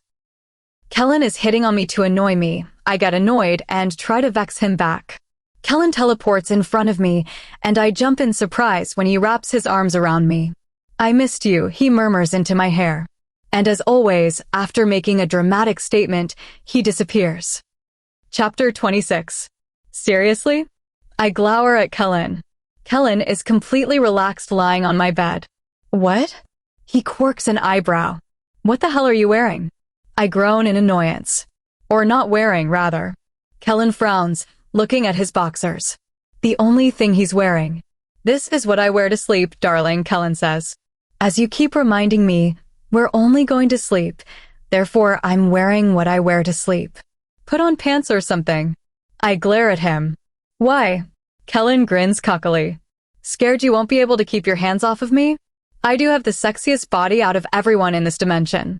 And I would know. You seem a little biased to be making that judgment, I scoff. Kellen shrugs and makes no move to put on more clothes.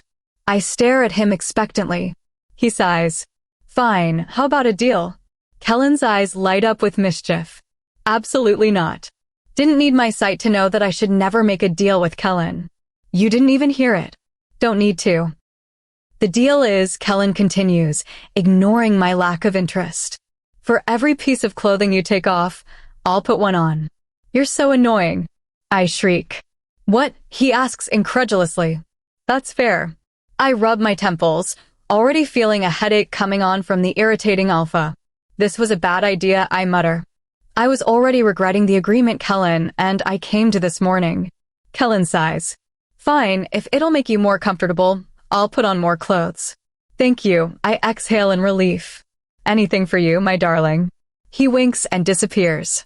I crawl into bed, reading texts from my sister from the past week that I haven't responded to. Probably wouldn't respond to. Gwen sucks the energy out of me more than anyone, and I didn't have much to spare. Gwen, hey sis. Gwen, how's it going? Gwen, everything okay? Gwen, haven't heard from you in a while. Just wanted to check in. Gwen?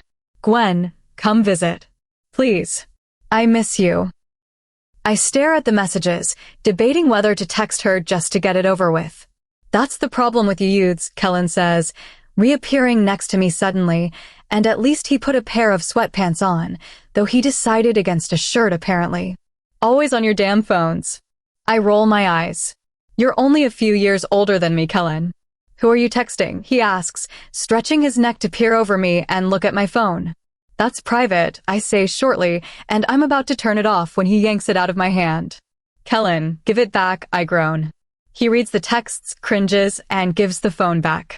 He gives a sheepish smile. Sorry. You're so nosy. I roll my eyes and put the phone on the nightstand. Are you going to text her back? He asks curiously.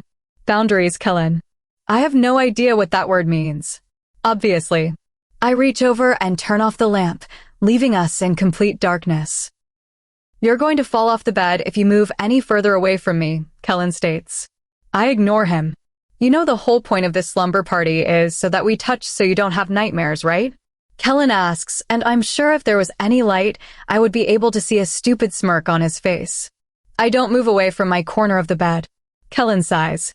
Katie, if you don't want me in here, then just say so and I'll leave. I swallow. No, I do. Sorry. And yet, I still can't make myself move over to him. Kellen is silent for a few moments. Have you ever slept with someone before? He asks quietly. That's not your business, I tell him. Of course I haven't. My sight freaks guys out, and I get freaked out when I touch them and see something. You just seem nervous, Kellen says hesitantly. That's all. I didn't mean anything by it. I'm not nervous, I snap. More silence. Neither of us moves. Oh, fuck this, Kellen says finally, and pulls me to his bare chest. Thank you, I say quietly. Why the heck am I so nervous? Of course. Silence. Your heart is beating insanely fast, Kellen whispers. Shut up, I'm trying to sleep. More silence. Are you asleep? I whisper. What a dumb question. If I weren't, then you should have just said whatever you plan on saying. And if I was, then you just woke me up by asking, Kellen says bemusedly. I hate you. Ditto, darling. It's quiet. Are you asleep? He whispers. Yes. You're being awfully annoying for someone who's supposed to be asleep. You're always annoying, I tell him. More silence. Fuck, Katie, can you just relax? Kellen groans. You're so fucking tense, it's stressing me out. I hadn't realized that my muscles were tightened with anxiety. I relax them. Thank you, Kellen exhales, sounding extremely distressed. His arms adjust so that one is cradling the back of my head and the other is draped on my lower back. He starts stroking my hair and I hate how good it feels. No one has ever touched me so tenderly. Do you do this a lot? I ask, my curiosity burning a hole in me. What? You know. This. Cuddle. Don't call it that. Snuggle. Definitely never call it that again. What would you call it then, Katie dear? I can hear the amusement in his voice. Symbiosis, I mutter, and he laughs, and I can't stop the small smile that crosses my face. A few moments of silence. No, he says suddenly. What? No, I don't snuggle with girls, he says uncomfortably, an emotion I didn't know he was capable of. You've been with them, I state. Not an accusation, just a fact. Yes. What we did doesn't usually entail snuggling. He laughs. I frown. You just kick them out after?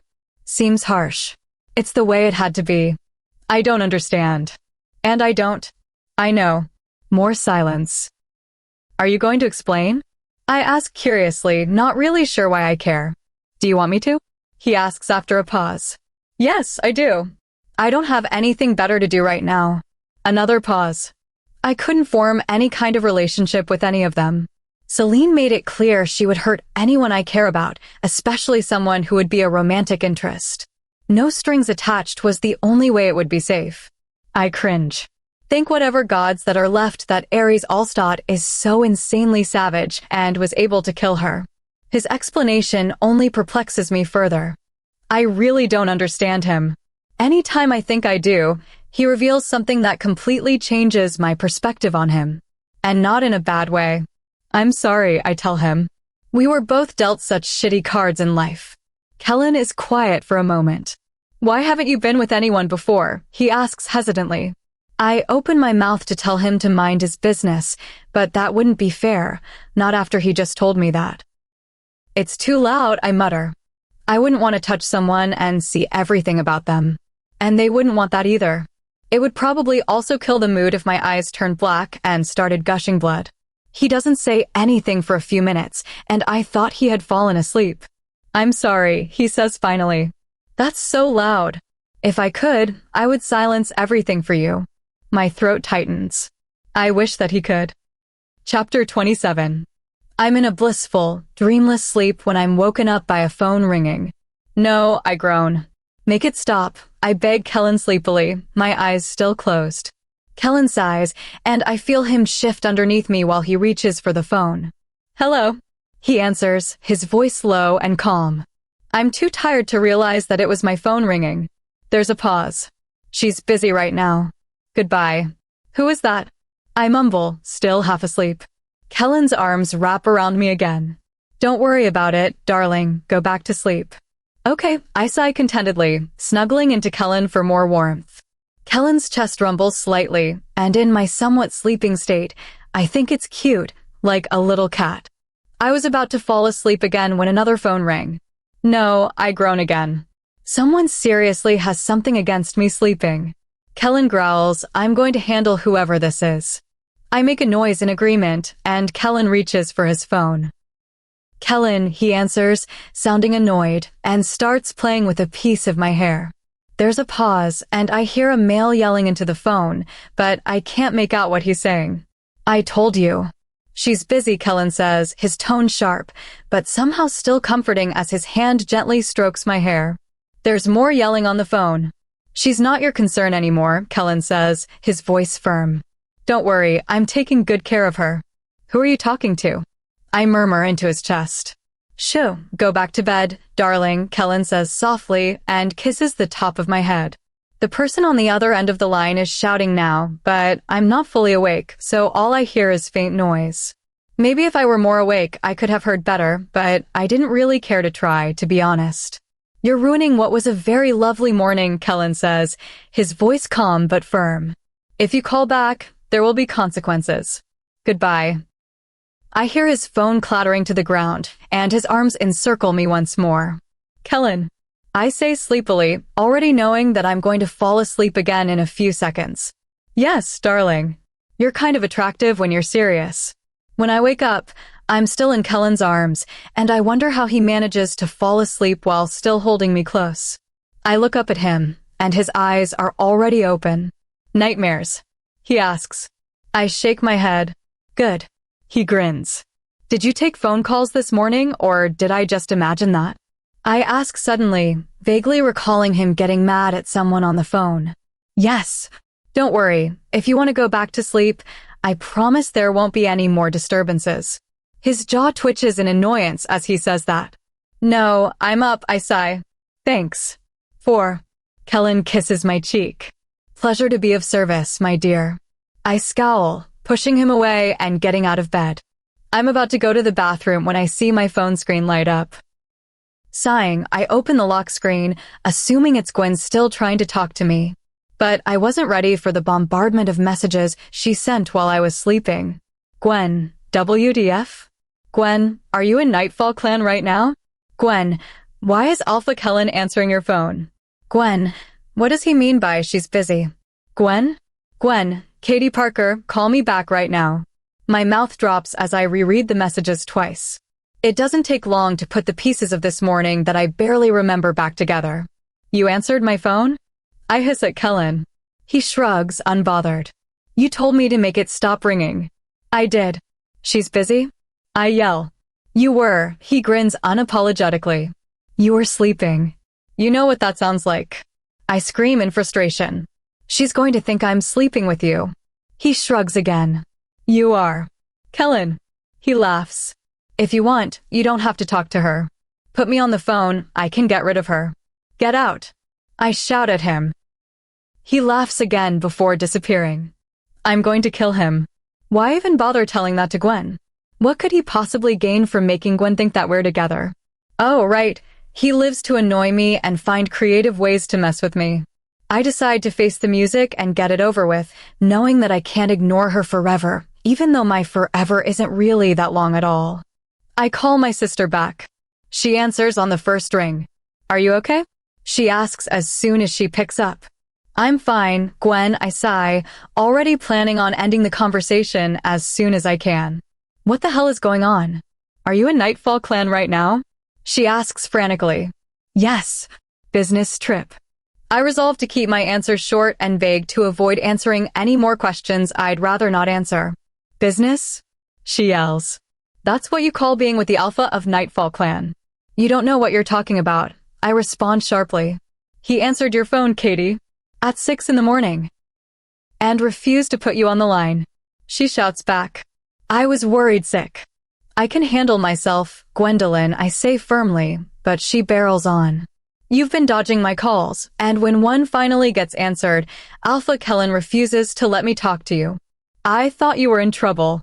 Leo called him to demand answers, and Kellen threatened something serious. She screeches. What the hell is going on? Kellen did what? Stay out of it, Gwendolyn, I warn lowly. Gwen sighs, and her voice is much calmer when she talks again. Look, Katie, I'm worried about you.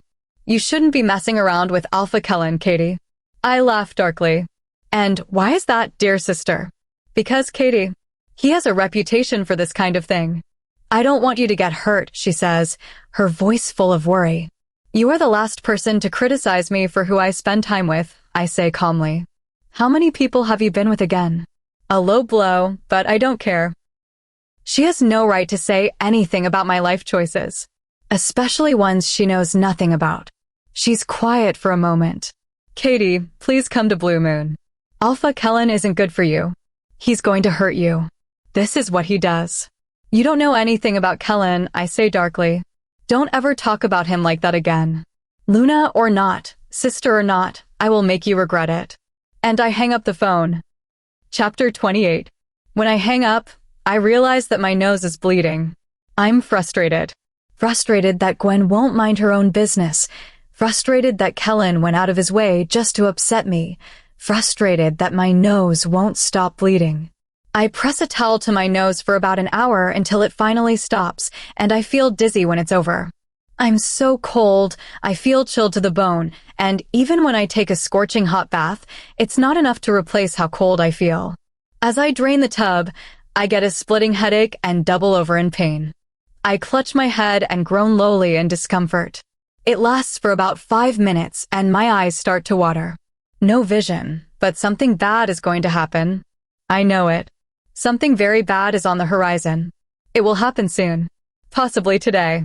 I have training with Nolan soon, so I pulled on a hoodie and leggings, but I desperately wanted to stay in bed. I felt weak, sick, and tired. And I realize with sudden clarity that my sight is trying to push me into staying in bed for the day. It knows that something is wrong. It wasn't my time to die yet. I would have known if the date had been moved up, so whatever my sight was trying to prevent from happening to me wouldn't kill me. So I leave the room anyway, trepidation seeping into my bloodstream. I go downstairs to the kitchen, where Kellen is sitting, reading a book and sipping coffee from a mug. Frustration floods me when I see him. Did you threaten to declare war, Blue Moon? I ask him sharply. Sure did, darling. Coffee? His tone is casual, light even. Why would you do that? I demand. Kellen shrugs. You were trying to sleep. They didn't stop calling. It annoyed me. I stare at him incredulously, not at all understanding him. You threatened to go to war because someone woke me up? Yes. I'd do it again, too, he says shamelessly, grinning widely. Why? Nothing about Kellen makes sense ever. You were tired. You needed to sleep. They were getting in the way of it. I solved the problem. What's the problem here? He asks, seemingly genuinely confused by my confusion. War is the answer to someone waking me up? I repeat, to show how illogical that is. He shrugs. There would have only been a war if they called again. They wisely chose not to. Please tell me that you're joking. About what? My eye twitches in annoyance. You would not go to war over something so trivial. I don't joke about war. I clench my teeth. So when you threatened to go to war with Silverfang clan when I refused to come here with you, you would have? Yes. You're my spoil of war. When Kane and I agreed on me being rewarded with spoils after the war, I warned him that I would do whatever it took to bring you here. He says casually, like we're talking about the weather. Are you serious? I ask in disbelief. You do realize there are other seers, right? You didn't have to force me here. You could have paid someone else. I threatened someone with war because they woke you up, and you think this is all because I just wanted a seer? Are you serious, Katie? He asks lowly, and his eyes darken. Yes, Kellen, I do, I spit out. Because that's why you brought me here. To be your seer. I would have brought you here whether you were a seer or not, he snarls, suddenly angry. I can't believe this. I hate him. Seriously, Kellen? I ask, equally mad and shocked. Are you seriously that obsessed with making me miserable? What did I do to you to make you hate me so much? Why do you have such a problem with me? Kellen blinks twice. He stares at me for a minute, not saying anything. He shakes his head slowly. For someone with the sight, he says lowly, and a chill runs down my spine. You're so blind. He disappears. I punch Nolan across the jaw. He recovers quickly, being much stronger than I am, but I sweep my foot underneath him so he falls to the ground. Nolan groans as he hits the floor hard. Damn, Katie. You're in a bad mood today. Woke up on the wrong side of the bed, I say sourly. Woke up on Kellen. I hate him so much. Who does that? Who's so obsessed with making someone else miserable? I know I wasn't exactly kind to him in Dark Howl, but was he really so offended by it that he had to make my life hell for the past 2 months? For someone with the sight, you're so blind. What the hell does that even mean? Of course, he disappears after saying something like that. Typical. So Kellen. I cough up blood into my elbow. I shouldn't have trained so hard, not when I'm as weak as I am, but I was too angry to keep it pent up. Maybe I should have been punching Kellen instead of Nolan. Just make up with him already, Nolan sighs, getting off the ground. What? I hadn't said anything out loud, I'm pretty sure. You both always fight, get angry, and then use me as the punching bag, Nolan rolls his eyes. I don't mind, it makes for a good training session, but you always make Circulus meetings tense after one of your fights, and it upsets Leia. I am not fighting with Kellen, I lie, not wanting him to create another parent trap scenario with the Circulus. Nolan sighs. Then why is Kellen mind linking me demanding that we spar today? Don't know, don't care, I mutter and leave the training center, still seething with rage. I head towards the edge of the territory to search for traps. Usually, I go with Kane or Mary to dismantle ones I see, but I didn't feel like being around anyone right now. As I approach the edge of the territory, my sense of dread from earlier gets stronger and stronger. Whatever my sight was trying to protect me from, it was this. Call it morbid curiosity, call it recklessness, but I continue going into the woods. What? It's not like me getting hurt now would be much of a loss anyway.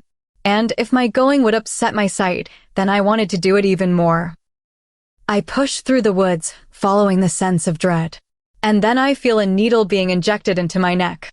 At least when I go unconscious, there are no dreams. Chapter 29. As soon as I wake up, I know exactly where I am. Dorwyn's castle. Not only because that's where my sight tells me I am, but because the dark-haired vampire is staring at me from a few feet away. I'm sitting upright in a chair and I roll my stiff neck. The drug seemed like a bit much, I tell him. He looks at me in surprise. You don't seem very scared for someone who just got kidnapped. I laugh. Happens to me all of the time. Not very creative. I could see that he had no intentions of hurting me, that he only wanted to talk. Realization flashes across his face. Right, I forgot about that. He mutters in his thick accent. Forgot about what? I ask in confusion. He looks amused. Your sight, Katie. My eyes pop out of my head. How did you dash? I can hear your thoughts, he says smoothly. The leader of a coven has that ability. I try to recall if I read that in the books from the archives, but I don't recall it being in any of them. No literature would include that fact. He answers my unspoken thought. It's not something vampires are keen on sharing, especially with our mortal enemies. So why tell me? It was a bad move to show all of your cards like that. As a sign of good faith, he answers and sits in a chair across from me. That completely negates the drugging. I roll my eyes and maybe consider that I shouldn't be trying to aggravate someone who could easily overpower me. Dorwin rolls his eyes.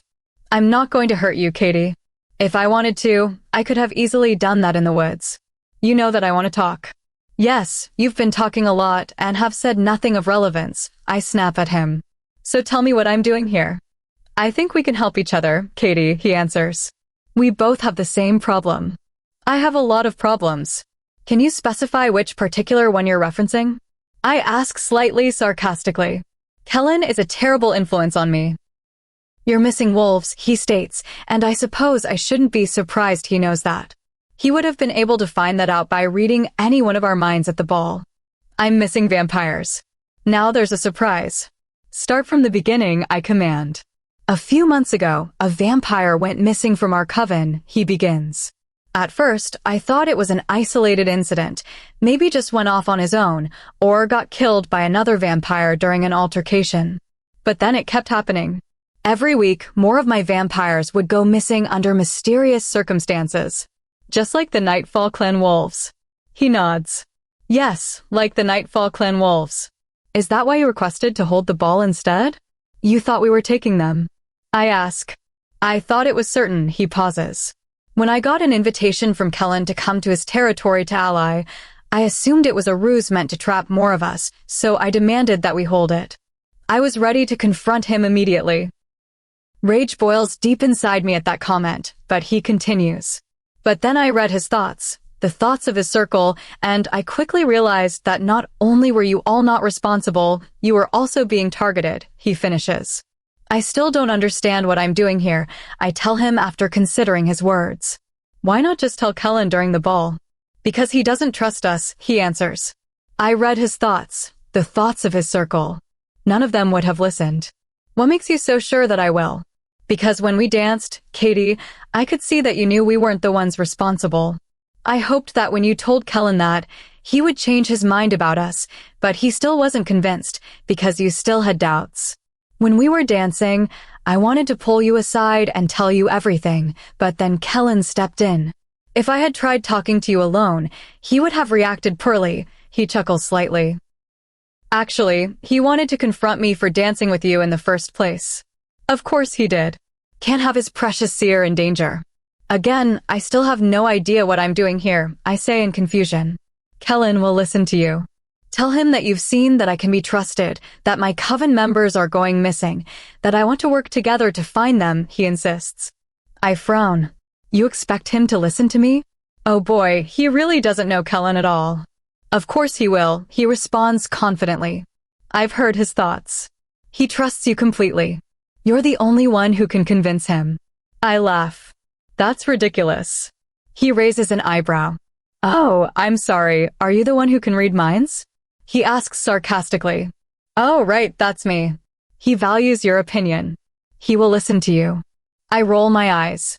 Dorwin is seriously delusional and also an idiot. Don't call me an idiot, he frowns. Don't read my thoughts. Idiot, stupid, moronic bloodsucker. A wave of nausea hits me.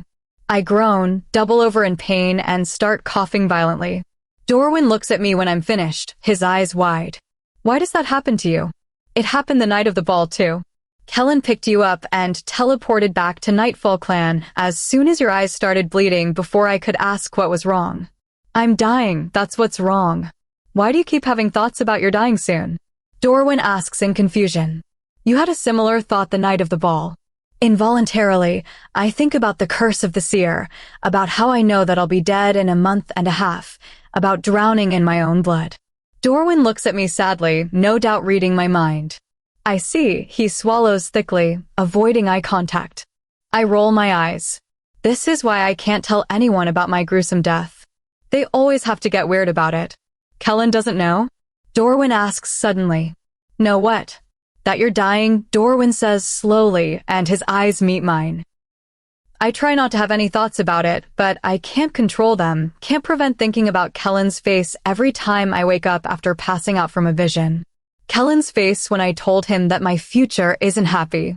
Dorwin winces at my thoughts. Tell him, Katie, he says softly. He would want to know. Stay out of it, I snap. And stay out of my head. I'm sorry, he repeats quietly, his face remorseful. You were knocked out all day. I'm sorry I took another day away from you. It doesn't matter. Days were slipping through my fingers like sand. Days go by faster when you know you won't have any more of them. Stop, Dorwin swears, looking distressed, and runs his hand through his hair. I'm so sorry, Katie. Stop, I say harshly, and realize that my eyes are bleeding. Dorwin moves too fast for me to see, and is in front of me with a tissue in seconds. I take the tissue and use it to clean up under my eyes. He looks at me with so much pity, I feel disgusted. He doesn't understand that this is the way nature demands it, that I deserve it because of my horrible curse. Nobody deserves to die so young, Dorwin says, his voice sounding strangled. Shut up, I tell him, but it comes out weaker than I intend to because of my horrible state of health. Don't worry, I'll tell Kellen about your missing vampires and that I've seen that you can be trusted. Not that Kellen would believe me, but it didn't really matter. I would be leaving Nightfall Clan in a few weeks anyway. Their alliance was theirs to sort out. I wouldn't be there to help it along. Why are you leaving Nightfall Clan soon? Dorwin asks, and I swear when I realize that he literally knows all of my thoughts, and I can't stop them. I glare at Dorwin as he undoubtedly watches my memory of Kellen coming to the Silverfang clan and bargaining for 3 months. Dorwin opens his mouth, probably to give more unwanted advice, but out of nowhere, a figure appears. Kellen. Kellen's sapphire eyes meet mine, and I see relief flood them. But then his gaze flickers to Dorwin, and his eyes instantly turn black. Kellen disappears and reappears immediately in front of Dorwin, who looks at him in shock. Kellen's hand wraps around Dorwin's throat, and he slams Dorwin onto the floor by the neck. Kellen raises his hand, and I see that his claws are extended. Wait, I yell. Kellen brings his hand down and shoves it through Dorwin's chest, preparing to strike. Kellen, please, I say desperately. He freezes. Don't hurt him. He's on our side, I say quickly before he can take any further action. Let the girl explain, Kellen, Dorwin says calmly, though his voice is strained. Kellen snarls at him ferally. Kellen, please, I plead. He just wanted to talk. He's missing members of his coven, too. Kellen hesitates. Dorwin's words flash through my mind. He'll listen to you. You can trust him, Kellen, I say softly. Just let him go, and I can explain. Kellen pauses, and after a moment, he withdraws his hand from Dorwin's chest, and I exhale in relief. He teleports so that he's standing next to me. Are you okay? He asks lowly, and I see his dark eyes frantically searching my body. I'm fine, Kellen, I assure him. Dorwin didn't hurt me, we were just talking. Explain. Now. I repeat everything Dorwin told me about the missing vampires and the ball. Kellen doesn't say anything, just standing still and glaring at the vampire while I explain everything. Dorwin looks to be calm, and since he can read Kellen's thoughts, Kellen must believe what I'm telling him. Fine, Kellen says coolly when I'm finished. My circulus and I will come tomorrow at noon to discuss this further. I blink, surprised that this was so easy. Dorwin nods. Thank you. Just one question for you, Katie dear, Kellen says, a chill under his calm tone. Yes. I squeak, unnerved by how calm his voice is. How did you get here? I laugh nervously. That's actually a really funny story, I begin to say, but Dorwin interrupts. I took her from your territory and brought her here, Dorwin says calmly. I apologize for that, Kellen. Kellen calmly walks over to the chair I was sitting in and breaks off a leg and disappears. When he reappears in front of Dorwin, the wooden leg of the chair is impaled in Dorwin's shoulder, and I gasp. Dorwin groans in pain. I deserved that. If you ever take what's mine again, the next one is going through your heart, Kellen says in the same calm tone, but there's a dark undertone to it. I stare at Kellen, my eyes wide. He gives the makeshift stake one more twist and turns back to me. Let's go, darling, he says, scooping me into his arms. You look exhausted. Chapter 30. We land in an unfamiliar room. I frown. Where are we? My room. As soon as he says that, my eyes begin to adjust, and I realize we are indeed in his room, the only time I've been in here having been when I was arguing with him about Mila. Why? Kellen's face is blank, but his eyes are darker than usual. It's where we're sleeping tonight. Kellen dash, I begin to protest. Not in the mood for arguing with you right now, Katie. His face is like stone, cold and unyielding. He looks intimidating. Maybe it's because of his frosty tone, dark eyes, or because I just watched him almost harm a vampire like it was the easiest task in the world, but he was genuinely frightening right now, enough so that I don't argue. I gulp. I have to shower, I'll be right back. No, use mine. I was expecting him to say that with a smirk, or maybe have amusement flickering in his eyes, but everything about him is cold. I need to change into fresh clothes. I'll get you some. You're not leaving. Wordlessly, I nod. I'm too unsettled to say anything else. He disappears, and I don't see him reappear in front of me. Instead, he walks out of his closet and hands me a stack of clothes. Bathroom is behind you, he says shortly, his face unchanging. I'm shaking slightly when I close the door behind me. After seeing him with Dorwin today, he's not just Kellen. He's Kellen, Alpha of Nightfall Clan, the Ultimum Viatorum. I don't know what to think of that. I take my time showering, not wanting to face him when he's like that. I half expect him to pop up in the shower to freak me out, but he doesn't. Sighing, I finally turn off the water and dry off. When I look at the stack of clothes, the first thing I wonder about is what undergarments he selected from my room, anticipating him to choose something inappropriate. But he didn't. The clothes he brought were normal.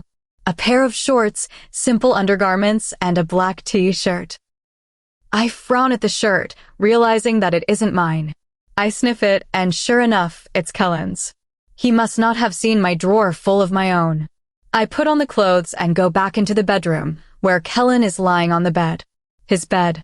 His eyes are closed, and he doesn't open them when I crawl into bed next to him, nor attempt to touch me. We lay in silence for a few minutes. Are you mad at me? I ask suddenly. Yes. I frown. Why? Many reasons, Katie. Starting with, today. Can you be more specific? My heart races. Which reason would you like first? No signs of joking, just a steely tone and expressionless face. I gulp. Whatever you're most angry about. When I realized you were missing, I tracked your scent to the edge of my borders. I don't know why that makes you mad, I say in confusion. His eyes fly open, and they're completely black. You never should have gone to the edge of my territory alone. Not when you know everything that's been going on. I can go where I wish, I say quietly, but I don't have the nerve right now to make it sound as harsh as I want it to. Before I can blink, Kellen pulls me on top of him, holding my wrists tightly in his hands, and my throat dries up. Do you realize how terrified I was when I couldn't find you? He snarls. I try to talk, but no words come out. You were gone, Katie. Just like the other wolves, Kellen spits out angrily. But I was fine, I protest weakly. I didn't know that, Katie. I didn't know anything. You were just missing. His voice cracks on the word. Do you understand what that was like for me? To think that you were taken away from me, he shouts, and I flinch. Kellen breathes in deeply, closing his eyes before saying quietly, I thought I would never see you again. I swallow hard. I'm sorry. Kellen doesn't respond, just lying there, completely still with my wrists in his iron grip. Kellen, I'm sorry, I repeat. I didn't mean to freak you out. I wasn't freaked out, Katie, he growls. I was out of my mind with worry and fear. So much so that I teleported into a coven of vampires alone, not caring who I had to tear apart to get you. I flinch from his harsh tone. Terror, I feel absolute terror, and I shake from it. Kellen's face softens, and his eyes gradually return to their normal dark blue. Just don't do something that dangerous again, Kellen says, his voice strained. I can't lose you, because I'm his best chance at finding the other wolves. I won't, I tell him, willing to say anything to get him to not be mad at me anymore. Promise. I do. I don't. I want to hear you say it. Promise you won't put your life in danger again, he demands, and his eyes begin to darken. I promise I won't put my life in danger again, I say quickly. A lie. Kellen relaxes and releases my wrists, but wraps his arms around me so tightly I can't breathe. We should talk to the Circulus, I tell him. Tell them what's going on. They already know. I mind-link them. Shouldn't we have a meeting? Because we're going to Dorwin's tomorrow and dash. No. We'll have one in the morning. We should do it now because dash. No. You need to rest. I sigh defeatedly. Kellen's tight grip doesn't loosen up. I'm too keyed up to sleep, even though I'm exhausted. Kellen. Yes, Katie. It bothered me that he was using my name, though usually it bothers me when he doesn't, and opts for an annoying pet name. How'd you know that I was at Dorwin's? I probably shouldn't be bringing up the topic again, but I was dying to know. I didn't. You teleported there. We never confirmed if the vampires were the ones responsible or not. I took my chances. It was dumb to teleport into a coven of vampires. Yes. How'd you know where I was in the house? I asked curiously. I teleported into random rooms until I found you. Dorwin is lucky that I saw you before any other vampires. I think about his words for a minute, the clear threat. What would have happened if you didn't find me there? I ask, even though I don't think I want to know. I would have confronted the entire coven and torn apart every dimension looking for you.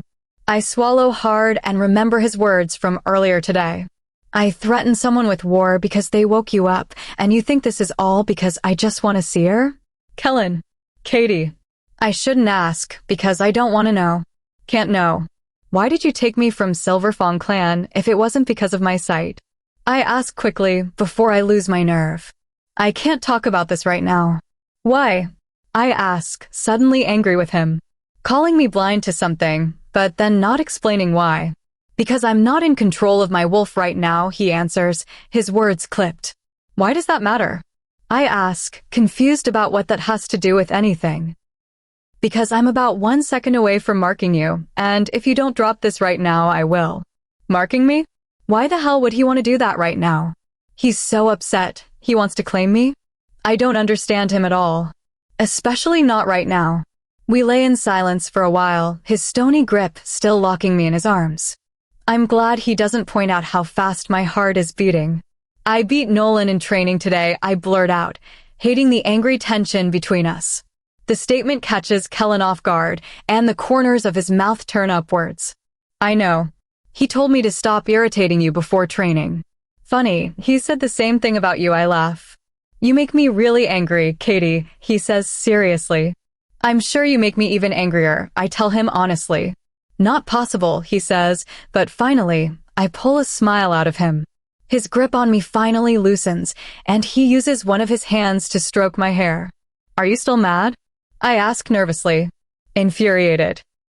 He's not kidding either. Why have me in your room with you then? I ask curiously. Shouldn't you want to stay away? I couldn't fathom why someone would want to be near someone they're mad at. Don't you get it, Katie? He says, agonized. I can't stay away from you. No, I say finally, stunned momentarily by the admission. I don't get any of this. Kellen is silent for a few seconds. I know you don't, darling. I don't either. I smile at the name. That's a very cryptic thing to say, you know. I have been nothing but perfectly clear with you, my dear, Kellen says, sounding amused. You just refuse to rely on anything but your sight, so you can't see how things really are between us. I don't know what that means, but I'm not going to admit it and prove him right. Go to sleep, he orders, back to Alpha Kellen. I roll my eyes. Why are you so obsessed with me sleeping all of the time? Silence. Until he finally says quietly, because I know what it's like to not be able to sleep. My throat tightens painfully. Kellen dash. Sleep. Now. You're bossy, I scoff. You're insolent. You're dash, I'm about to call him a jerk when he cuts me off. Darling, if you're not going to go to sleep in this bed, that's perfectly fine, he purrs. But if that is the case, then you're wearing entirely too many clothes for what we'll do instead. I laugh, mostly because I'm relieved that things are back to normal. Whatever normal means anymore. Chapter 31. He could read our minds the whole time? Leia screeches. That's so bad for us, Mary whispers to her. Oh man, he totally heard me thinking about poisoning him. Leia facepalms. At least you weren't thinking about having sex with him. Mary groans in embarrassment. No, I did that too. Leia yells in panic.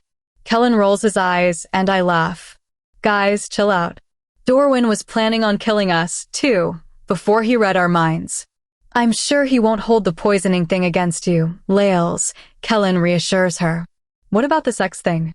She asks hopefully. Nolan sighs. Can we please stop talking about having sex with the bloodsuckers before I stab my ears out? I have a knife, Jane helpfully adds. Kane and I share a look of equal parts amusement and annoyance. Are you sure we can trust them? Nolan asks Kellen. Kellen glances at me. Positive. He'll listen to you. Fuck you, Dorwin. Just try to keep your thoughts PG, please, Kellen requests. Otherwise, this meeting is going to be very uncomfortable. No promises, Mary mutters. He's just so hot, Leia sighs dreamily. I can't stop myself from thinking about staking him, Nolan warns, and Jane nods in agreement. Am I allowed to interrogate him about vampires? Gareth asks inquisitively. It seems the literature we have is outdated, and I have more to learn. Kellen rubs his temples. Mary and Leia, control yourselves. Nolan and Jane, no staking. Gareth, you can ask him 3 questions. Kane, anything to add? Kane stares at him blankly. He sighs. Didn't think so. Katie? I shake my head. He sighs again. Productive meeting, guys, he mutters, rolling his eyes. We leave in 20. The circulus clears out of the room, Mary and Leia freaking out about how to stop their sexual thoughts about Dorwin, Jane and Nolan lamenting about not being able to kill any vampires, and Gareth telling Kane fun facts about vampires. Kellen continues rubbing his temples, closing his eyes. Are you okay? I ask hesitantly. Didn't sleep well last night, he mutters. I feel guilty. Sorry. I didn't realize I had any nightmares. You didn't. Then why dash? Are you ready to go soon? Kellen abruptly asks. I blink. Yeah, I just have to go grab the book. Do that, then, he orders shortly and disappears. Weirdo. After retrieving the book, I met the rest of them by the front door. Kellen flicks his hand and opens a portal. The others step through first, and he doesn't say a word. Are you sure you're okay? I ask again. He smiles slightly at me. Let's go, darling. Not an answer, but whatever. He didn't seem very cooperative today. I wasn't sure why he was in such a bad mood. He grabs my hand and pulls me through the portal, and we land with the others inside of Dorwin's house. Apparently, Kellen wasn't in the mood for pleasantries like knocking. We land in a conference room of sorts, where Dorwin is sitting with 2 other vampires. One I vaguely remember from the ball, and one I remember all too well. Mila. They all jump in surprise when we appear. Hello, Kellen, Dorwin greets with a tight smile. How convenient it is that we didn't have to get the door for you. You're welcome. Let's get started, Kellen says curtly. Dorwin doesn't seem surprised by Kellen's bad mood, probably because he knows whatever he isn't telling me. This is my second, Aiden, Dorwin gestures to the male I vaguely recognized from the ball. And this is my third, Mila. I roll my eyes. The circulus introduces themselves to Mila and Aiden, while Kellen looks coldly at Dorwin. Which one of you is the one who sees the future? Mila asks curiously. That would be me, I say sweetly. Her eyes narrow slightly at me, like she's analyzing me. Yes, it is interesting, isn't it? I ask, my smile turning into more of a smirk. Her eyes widen. You knew I was going to say that? I know a lot of things, Mila. Mary laughs and goes to take a seat. Kellen sits at the head of the table, and I'm about to sit far away from the head because wolves sit according to rank in meetings, with the highest ranking ones closest to the alpha, but he grabs my wrist when I turn away. I look at him in surprise, and I recognize the look in his eyes very well from recent interactions. Don't argue. He pulls out the chair on his right side and nearly pushes me into it. Nolan doesn't look surprised by this and takes the one to his left. Kellen is the last one to sit down. What do you know about the disappearance of your coven members? He asks Dorwin, his eyes darker than usual. Not much, Dorwin admits. They didn't leave much behind. But they did leave something behind? Jane interjects. Dorwin nods and holds up a plastic bag. A plastic bag? Nolan asks in annoyance. That's what we have to go off of? There's a trap inside there, I say, frowning. A net of some kind? Dorwin looks impressed. Yes, exactly. It has blackthorn woven into it and dash. Blackthorn, or Prunus spinosa, is a type of plant in the rose species. Poisonous to vampires, Gareth adds quickly, his words rushed. Can you see a reflection in the mirror? The vampires blink. What? Of course we can, Aiden scoffs. Gareth looks disappointed by his answer. Anyways, Dorwin shakes his head slightly. We found it on our territory. I assume it's how they've managed to catch the vampires they took. Kellen nods once. We found similar traps on my territory made with silver and wolfsbane. Have you had any issues with hunters? Aiden asks. We've caught a few lurking near our territory recently. They didn't respond to torture. When I make eye contact with Aiden, I have a mini vision of him brutally beating a hunter in something resembling a dungeon. I gag and blood dribbles out of my mouth. Everyone's head quickly turns to look at me. Dorwin looks at me sadly. Are you okay, Katie? He asks, heavy concern in his voice. Kellen glares at him, but when he looks back at me, his eyes are filled with worry. He pulls out a handkerchief and hands it to me, and I vaguely wonder if he carries them specifically to give to me. Do you need anything? Kellen asks softly. I can get you some water. I cough, spitting up blood into the handkerchief. I'm fine, I say weakly. Aiden's head cocks to the side. Did you see something when you looked at me? Yeah, I say, coughing up more blood. What was it? Nolan asks, an edge in his voice. Jane subtly leans down slightly, reaching for a stake that I know she has hidden in her boot. She saw the hunter we caught and tortured. Dorwin answers for me, reading my thoughts. Is that true, Katie? Kellen asks. Dorwin sighs. We have an alliance, Kellen. I wouldn't lie to you. Is your name Katie? Kellen asks sharply. He wasn't lying, I say quickly. That's all I saw. Dorwin grumbles, and Kellen glares at him. The bag, I say to Dorwin. Can I see it? He slides the bag across the table, but Kellen intercepts it with his much longer arms. Are you sure you can handle a vision right now? He asks lowly, though I'm sure everyone else in the room can hear him. I nod, and he stares at me for a few seconds before handing me the bag. I take the rope out of the bag and set it on the table.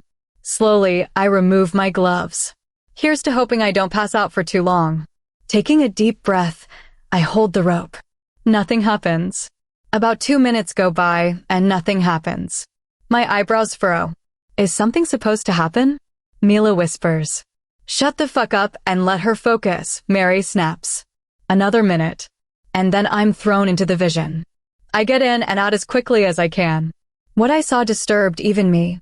Once I'm out of the vision, I blink a few times, adjusting to the light. The first thing I see is him. Kellen, I breathe. His sapphire eyes look down at me in concern. He's holding me in his arms. I'm here, darling, he whispers, his hands smoothing my hair. I started sobbing at what I saw. Chapter 32. Katie, what's wrong? Kellen asks, his voice frantic. I try to tell him what I saw, but I just cry harder, burying my face into his shirt. Kellen's arms tighten around me. It's okay, darling. Everything is fine, he says soothingly and strokes my hair. I'm sobbing so hard, I start hiccuping. Just tell me what's wrong, Kellen begs desperately. I'll fix it. I'll make it better. I'll do anything so you stop crying. Finally, when my sobs die down and I can breathe again, I ask, how long was I out? Kellen looks surprised that it's the first thing I ask, but I have to know. 7 hours. I exhale in relief and look at our surroundings. We're still at Dorwin's? At the mention of his name, a dark shadow casts over Kellen's face. Yes.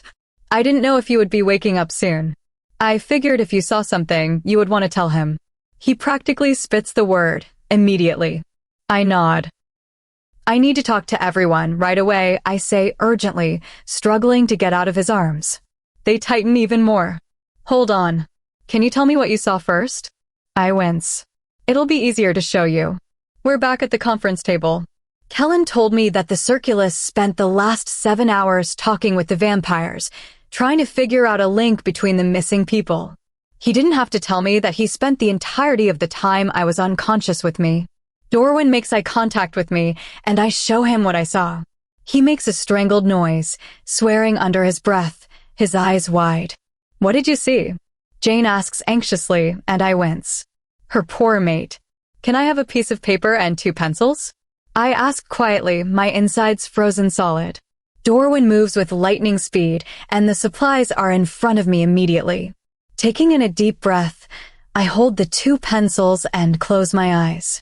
I begin to draw what I saw with both hands. That's incredible, Dorwin says breathlessly as I begin to draw. Kellen snarls at him sharply. A few minutes later, I'm finished. I push the paper to the middle of the table, unable to look at it without feeling sick. Everyone crowds around the drawing. There, Mary chokes, grabbing her throat. They're being drained of blood, Dorwin finishes lowly, looking at the drawing. I drew 2 people chained to a wall. A tube was inserted into a vein in their neck, draining blood into a tank. Collecting a sea of blood.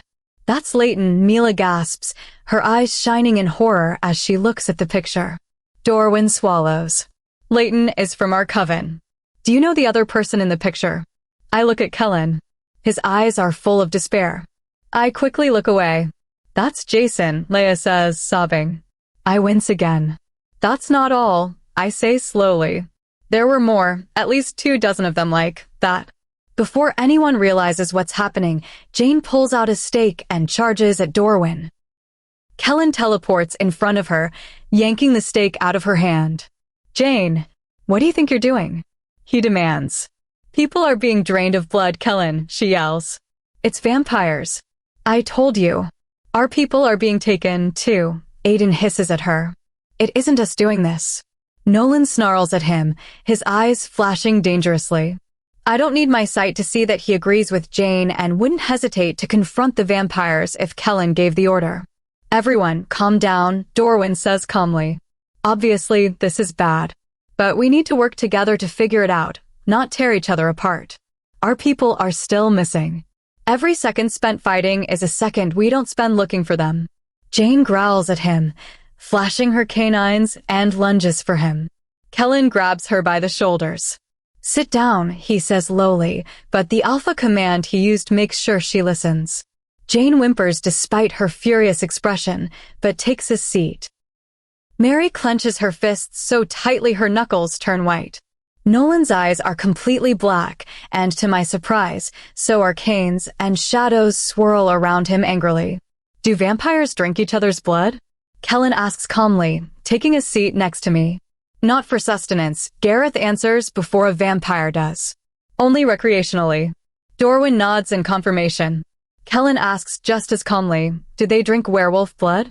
The vampires shift in their seats uncomfortably. Gareth, do they drink werewolf blood? Kellen repeats, his tone darkening.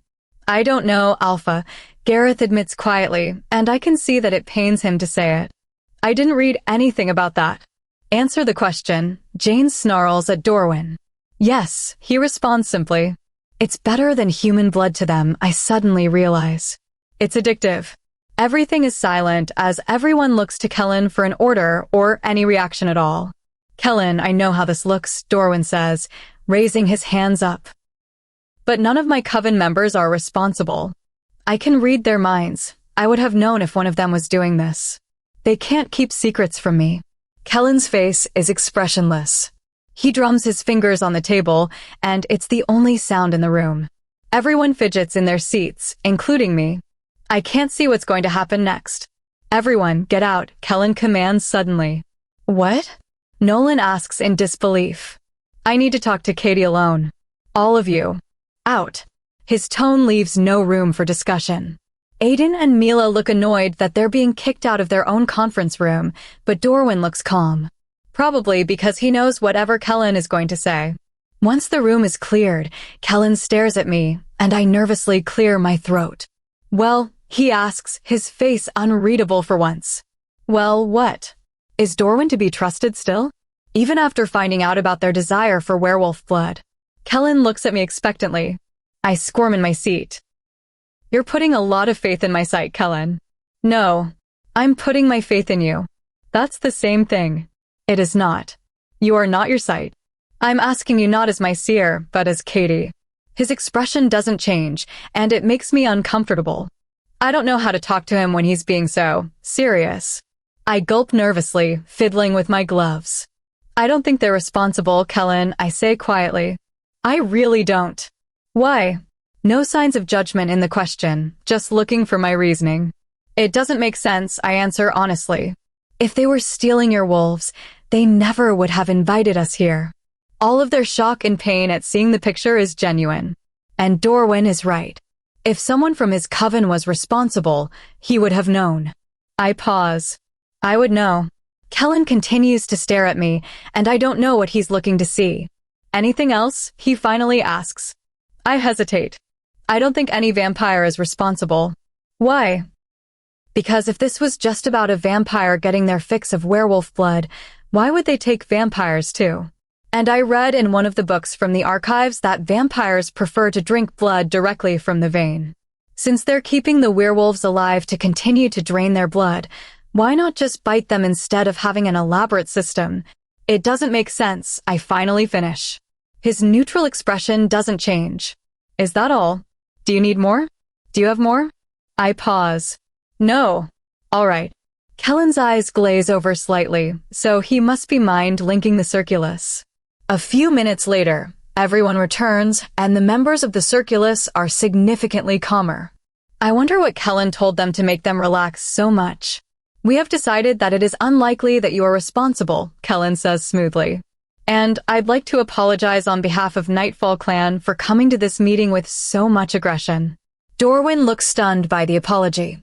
I am. Okay, good. So we're all on the same page then. We should begin talking about alternative scenarios for who could be doing this. "Tomorrow," Kellen replies. "Gareth has informed me that vampires do not sleep, but unfortunately, we require it. We will resume tomorrow at noon. Can you do earlier?" Dorwin asks anxiously. "No." I smile slightly. Kellen and his obsession with sleep. Realization flickers through Dorwin's eyes. "Very well, tomorrow at noon it is. Thank you for coming." "Thank you for your patience," Kellen responds, for once, not having a cold tone with Dorwin. Kellen flicks his hand and opens a portal to Nightfall Clan. "Let's go home, dear," Kellen says, holding my hand. And he pulls me into the in-between. I, too, am in between. Chapter 33. Are we sleeping in your room again? I ask Kellen once the circulus leaves for their respective houses. He quirks an eyebrow. "Would you throw a fit if I said yes?" I scowl. "I don't throw fits." "You're doing it right now," he says, not bothering to hide his laughter. I'm about to scowl again when he suddenly pulls me into his arms, then into the in-between, and we land in his bed, with me lying on top of him. "Kellen, stop doing that." I groan and try rolling off of him, but his arms secure around me tightly. "Stop pulling you into portals or stop taking you to bed," he asks, wiggling his eyebrows. "And stop making it sound like something it's not when all we do is sleep." I glare at him, but he's undeterred. "How many times do I have to tell you that it is, darling?" "It is not." "But it could be," he says, flashing a playful grin. I roll my eyes. "Are you done joking with me so I can go shower? How about I flirt with you in the shower?" I roll my eyes again at his incessant jokes and scramble off his bed. I'm walking to the door to go to my own room when Kellen appears in front of me, blocking the exit. "Aren't you going to go shower?" Kellen asks, amusement lighting up his eyes. "You're in my way. I'm not stopping you." I try getting around him, but he just moves in front of me. Sighing, I ask Kellen, "Is this your annoying way of saying you want me to use your shower?" "Darling, that is an excellent idea," he says, grinning. I sigh again and hold out my hand. "Clothes." He disappears and reappears a few moments later, placing the clothes in my hand. He's still grinning even wider now. I shake my head as I go into the bathroom, but slowly, a smile spreads across my face once I close the door behind me. When I go back into Kellen's room, he's lying on his bed, traces of amusement still on his face. "You showered," I note when I crawl into bed next to him. I pause and narrow my eyes. "You smell like me." "It was a shower swap kind of night," he says, laughing, and he pulls me into his chest, making me yelp in surprise. "You're in a much better mood now than you were this morning," I remark bemusedly. Kellen's smile falters slightly before he recovers. "What can I say? You talk very loudly in your sleep." "You have such vivid dreams, darling. They make even me blush." I scowl, but my cheeks redden. Kellen pinches one of them and chuckles. I smack his hand away. "You're lucky I like it rough," Kellen reminds me. "You've mentioned," I scoff. Kellen laughs, twirling a piece of my hair. "Since when do you listen to me?" I pause. Since when do I listen to him? Why have I listened to him tonight? I didn't even fight him on sleeping in his bed, using his shower, or even protest when he gave me another one of his shirts. "Katie?" Kellen prompts, waving a hand in front of my face. "Sorry," I mutter, unwilling to think any longer about it. "Let's play a game," he says suddenly. That sounds horrifying. It does, coming from him. Kellen laughs. "Nothing bad." "What kind of game?" I ask cautiously. "A question game. We take turns asking questions. The other person has to answer the question and answer it honestly. And if we choose not to answer, I can already think of a million questions I don't want to answer. Darling, I can't believe you don't already know the answer to that question." He sighs in disappointment. We take off an article of clothing, obviously. I narrow my eyes at him. "You're only wearing a pair of pants." "And underwear," he corrects. "But it doesn't matter. I'll answer anything." "I don't know," I say hesitantly. This is a bad idea. There are many things I'm hiding from Kellen. From myself, too. Things I'm not willing to confront, and especially not admit. "Oh, come on, Katie," Kellen insists. "Aren't there things you want to ask me?" "Yes." "No." "Fine," I say, instantly regretting it. Kellen grins victoriously. "Ladies first." "Where's the most interesting place you've ever teleported to?" I ask, choosing an innocuous question first until I warm up to asking what I really want to know. Kellen gets a faraway look in his eyes. "Hard question," he murmurs. "I've been to so many places. Maybe Greece. They have the most beautiful beaches." "Greece," I say slowly, trying to imagine it. "I've never left the continent." "You'd love it there." Kellen smiles, the corners of his eyes crinkling. "I'll take you sometime." "You'd take me to Greece?" I ask in surprise. "I'd take you anywhere." I swallow, and suddenly, this question has turned far more depressing than I intended. So many things and places I would never get to see, wouldn't live long enough to see. "Your turn," I say, but I already hate this game and want it to be over. "Are you ever going to make up with your sister?" "Yeah," I tell him honestly. "I'll talk to her soon. Before I die, I'll smooth things over with her. I would tie up all loose ends." He smiles. "Good. Your turn." "At Dorwin's," I say finally. "Why did you kick everyone out to talk to me?" "In groups of people, you get overwhelmed and don't say much," Kellen answers. "You have a hard time focusing because of your sight. Sometimes you need to be isolated." His observance shocks me. "You notice things like that?" "I notice everything about you, Katie. Why care what I have to say about the situation and not care about my sight?" I press.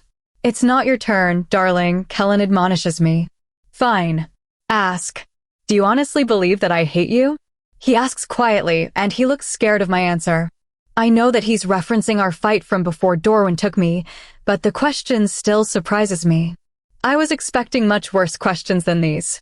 Do I really think Kellen hates me? I'm in his bed, wearing his shirt, after using his shower. All on his request. "No," I say finally. "But I do think you like annoying me." Kellen laughs, but looks slightly relieved. "Well, you're not wrong about that. Obviously. Now answer my question. Why did you make me explain what I thought about the situation at Dorwin's?" He was insistent on my not using my sight, and I didn't understand it because my sight is my most valuable trait. Kellen pauses. You're too reliant on your sight. You need to learn how to understand things without counting on them. I know that you're smart enough to make decisions without it. You just don't because it's all you know. He's not wrong. But he also doesn't understand that my sight is so integral to who I am, I wouldn't be able to function without it. I could barely function around him without it. So I don't say anything in response to that except for informing him that it's his turn. Why did you bite me? Fuck. Because I don't know how to answer that, don't want to answer that, don't want to think about why I groan. Are you really going to make me take off my clothes? Are you really going to not answer that? Sighing, I roll off of him and pull off my shorts. Luckily, his shirt is big enough on me that I'm not too exposed. He looks disappointed with my lack of an answer. Fine. Your turn. Why were you in such a bad mood this morning?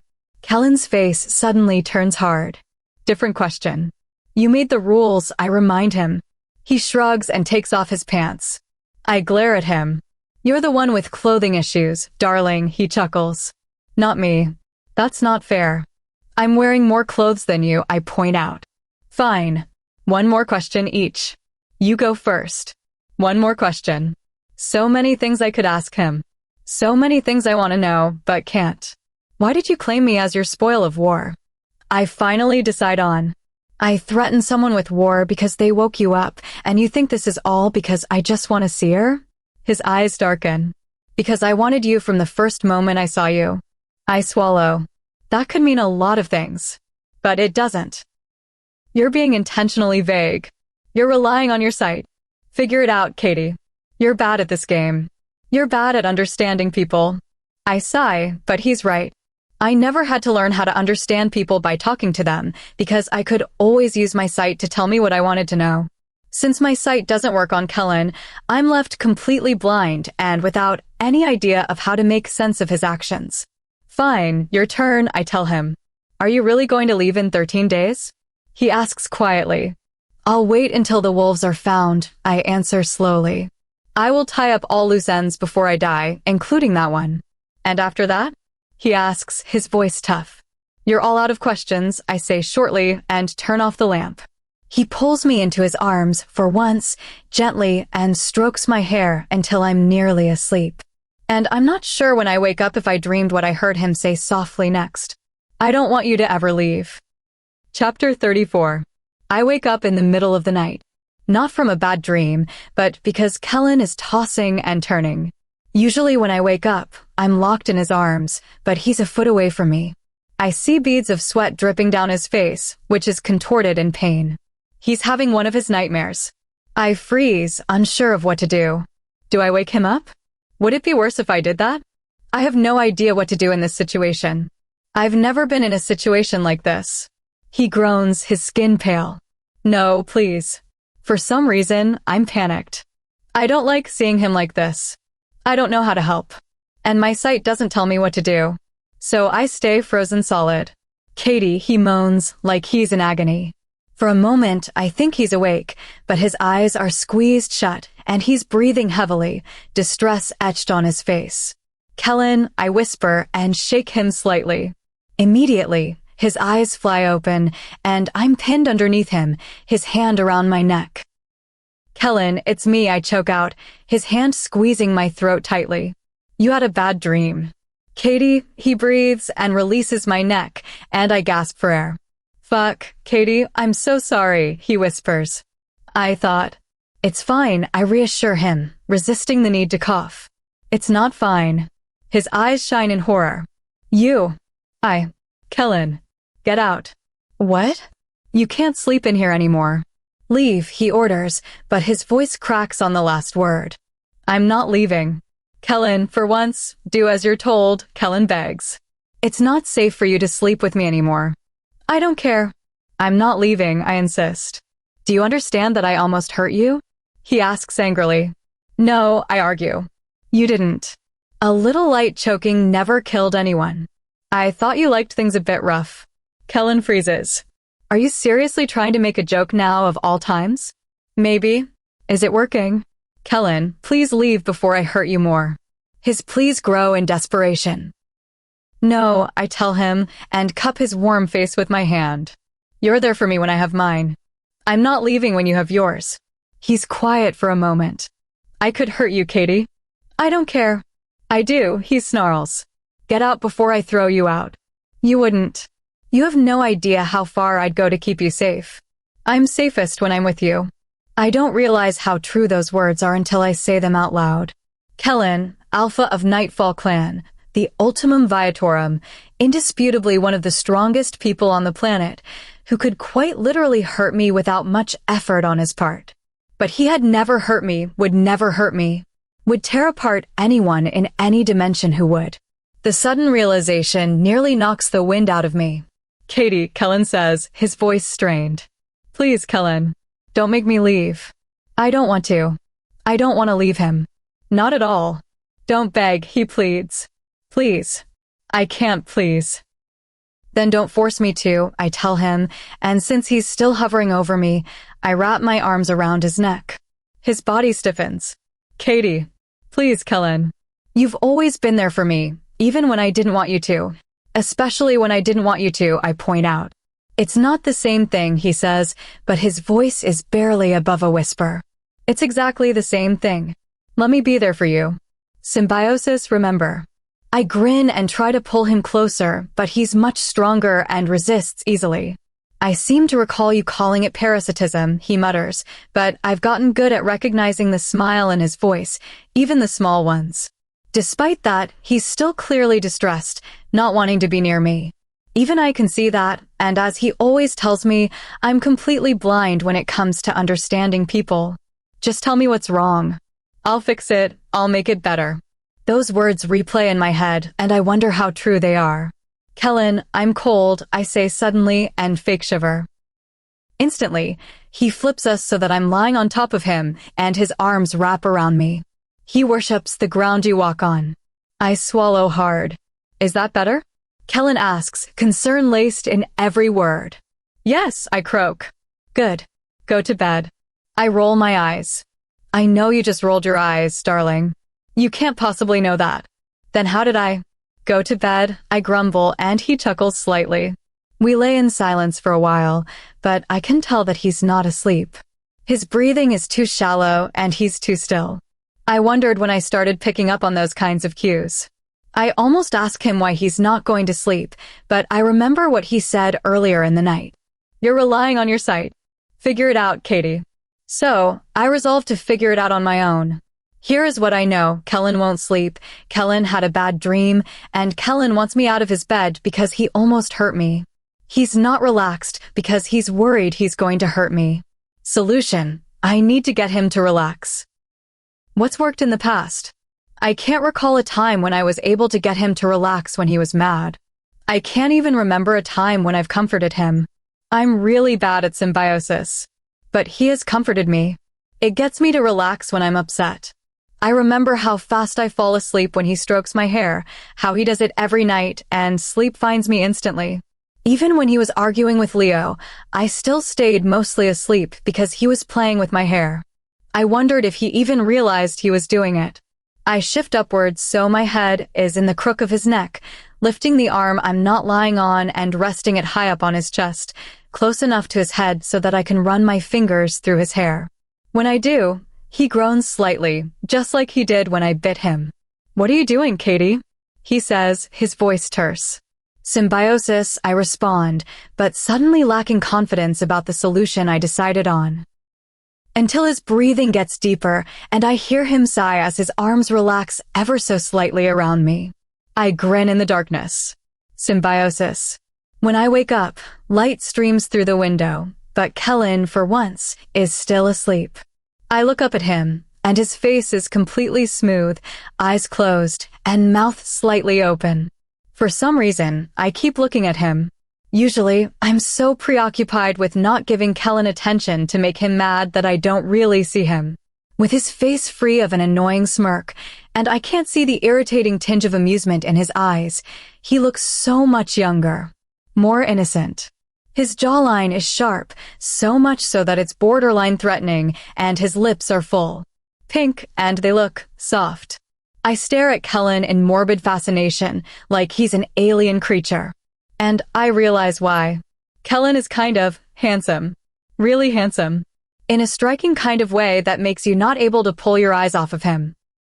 I'm considering how terrifying and disgusting that is when Kellen stirs slightly, his breathing picking up, and I quickly shut my eyes.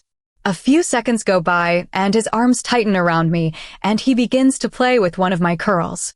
After a few minutes had gone by, I opened my eyes slowly, like I'm just waking up. Morning, Kellen greets cheerfully. How'd you sleep? I ask hesitantly. His smile slackens at the question. Fine, after. Yeah, I say quickly. He doesn't need to finish that. Kellen's eyes dart to my neck. And then they turn completely black.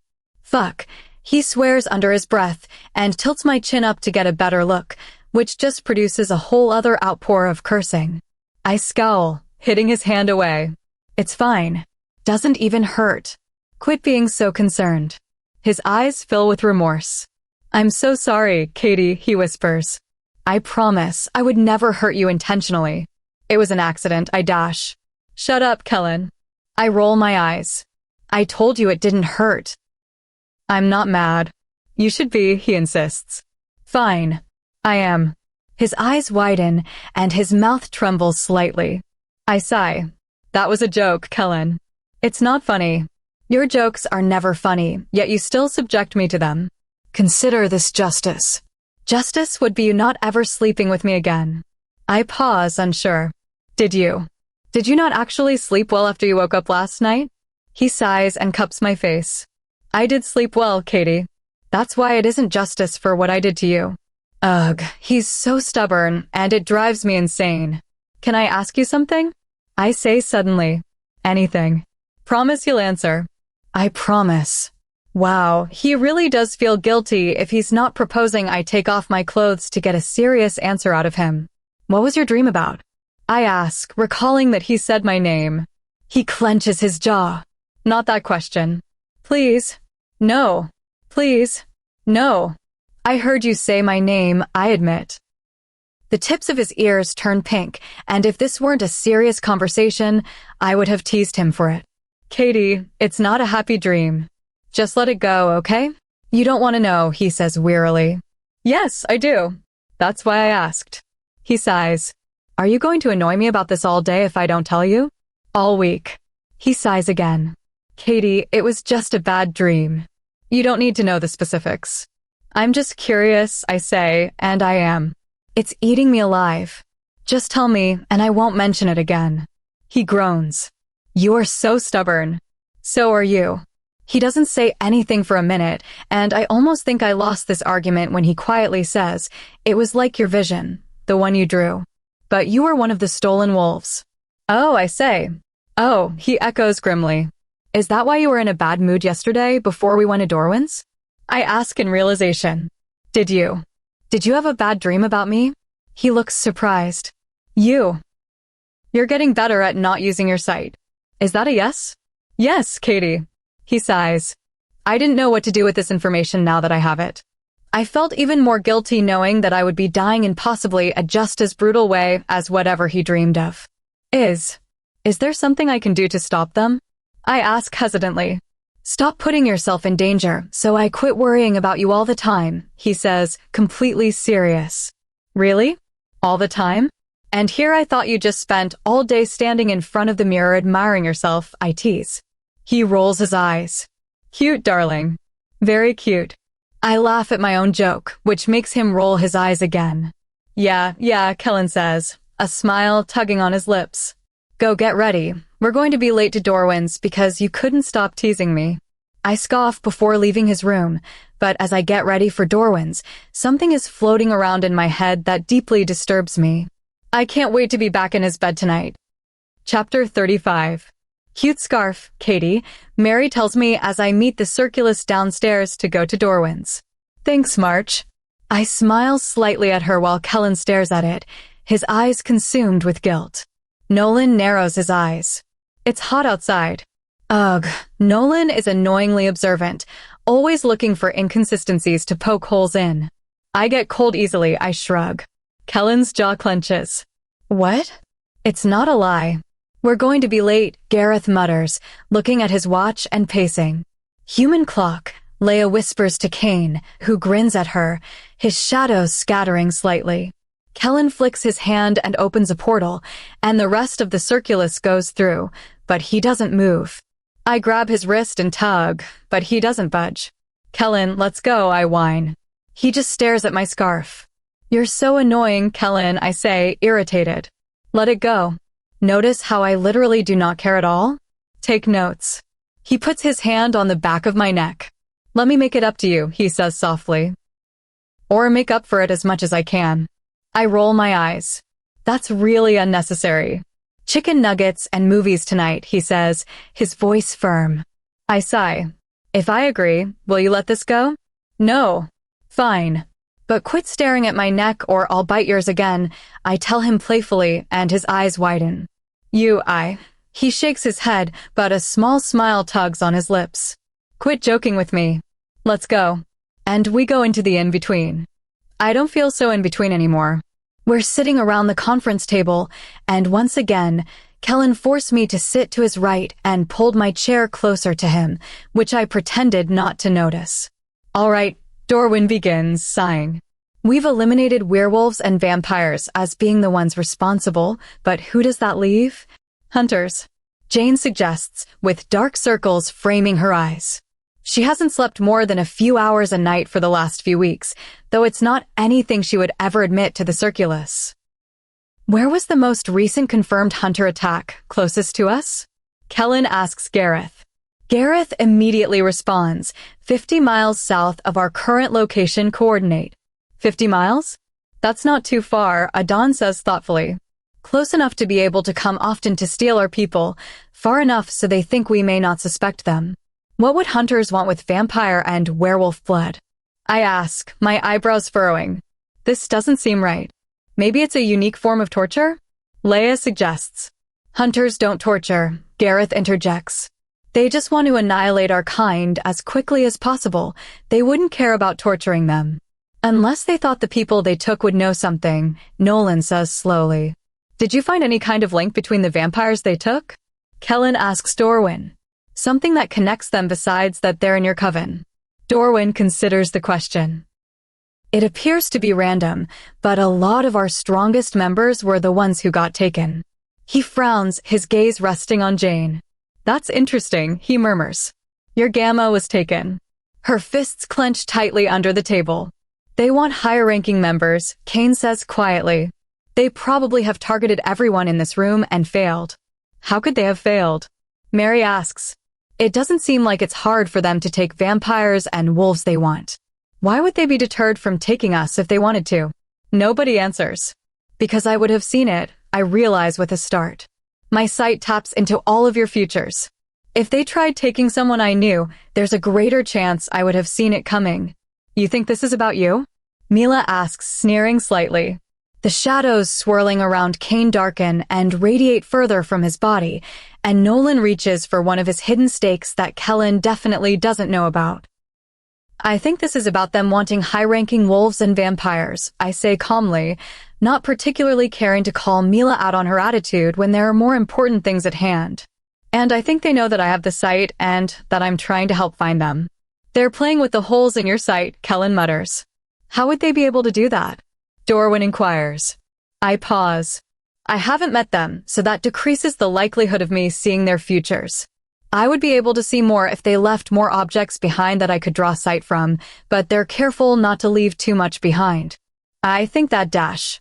Suddenly, a wave of nausea hits me, and immediately, I start feeling ill, my vision blurring as I cough violently. Shit, is she okay? Aiden asks, standing up in his chair. My sight, seemingly better focused after the little episode, shows me with shocking clarity that Dorwin II is genuinely concerned about me. It surprises me that someone who doesn't know me at all can be worried about me. At Silverfang Clan, when I started to slip into a vision, they all pretended not to notice or moved in the opposite direction. I wave my hand dismissively and cough a few more times, nearly hacking up a lung in the process. I'm weak today, seriously weak. My death is getting so close, I wouldn't be surprised if, soon, I was too weak to get out of bed. Kellen hands me a cloth, and I use it to wipe my eyes, but even after the blood is out of them, My vision is still blurry. My body is starting to shut down completely, and it would only get worse swiftly. Kellen disappears and reappears a moment later with a bottle of water, which I can't drink too much of without feeling like I'm going to feel sick again. We're going to have to cut this meeting short today, Kellen says curtly. One of his hands rests on my knee. No, I protest immediately. I'm fine. Kellen glares at me. You just threw up. Obviously not. I ignore him and look at Dorwin sheepishly. Sorry about the carpet. He looks at me, looking deeply disturbed. He opens his mouth to talk, and I'm relieved when Nolan interrupts. Why is her blood not bothering you? He asks suspiciously. If werewolf blood is appealing to vampires, why don't you seem affected? Dorwin's eyes flash in panic. Because nobody wants blood, I threw up, I say jokingly, knowing that whatever the reason was, it was related to my death, which was why Dorwin didn't want to answer. Nolan's eyes narrow at me. Blood came out of your eyes, too, and they didn't even look mildly bothered by it. I read that vampires have a hard time controlling their bloodlust. It shouldn't matter where it comes from. I also read that, Gareth confirms, looking just as skeptical as Nolan. I can see that it bothers him that he doesn't know why the vampires are unaffected by my blood, and he begins to mentally comb through every word he's ever read on vampires to try to figure it out. Mila looks confused. It's because we're older vampires, so we have an easier time ignoring our urges, Dorwin says smoothly, and I know he's lying. Mila and Aiden look at him in confusion, trying to figure out whether he knows the real reason and is choosing not to say it or can't see what they can. Kellen looks at me cynically. Is that true? Yes, I answer quickly, much too quickly, and I know right away that it's suspicious. Did I leave a red book here? I suddenly asked Dorwin, changing the subject. He looks taken aback. Yes, he says, recovering. I can go show you where it is. He's trying to talk to me alone. Kellen glares at him, his eyes colder than I've ever seen them. You can go get it, and Katie will stay here, he says venomously. And if you need a buddy system to get a stupid book, then I'll go with you. He wants to talk to me alone, I say, deciding that honesty mixed with a lie is the best way to get away with lying. He has a personal question to ask me, unrelated to the missing wolves. Dorwin nods a little too eagerly. I know that he's not typically such a bad liar, but he's so deeply disturbed right now, he can't focus on crafting a decent enough story. Yes. It's just something I'd rather ask her not in front of people. Kellen glowers at him, his mouth twisted in a stern skull. You trust me, right? I ask Kellen quietly, my stomach knotting from guilt, knowing I'm taking advantage of it. His jaw clenches. Fine, he says through his teeth. 5 minutes. If you're not back sooner than that, I will find you. I roll my eyes. Yeah, I mutter, and Dorwin and I leave the conference room, both the werewolves and vampires left extremely confused. Dorwin leads the way, going into his office. The book is on his table. You're dying, Dorwin says, his voice terse.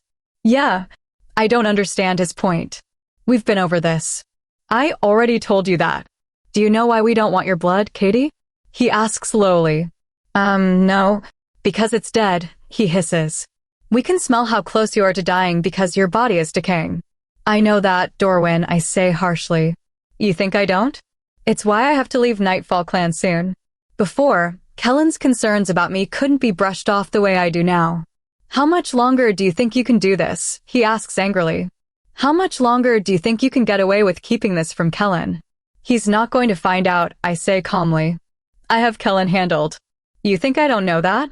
You think I don't see how easily you lie to him about it, and how easily he believes those lies because he trusts you entirely, he snarls, and the depth of his anger surprises me. You think I haven't seen all of your conversations at night in his bed? It's all he thinks about during the meetings, replaying them nonstop in his head. That's not your business, I say coolly, but my chest tightens with guilt. Yes, it is. You saw how he shut down when he thought you were taken. Imagine how bad it'll be when you're dead. I need him to focus on finding our missing people. Your death will destroy him. Telling him will only make his focus weaker, I insist, my words just as forceful as his. He won't let me help if he knows that using my sight is killing me.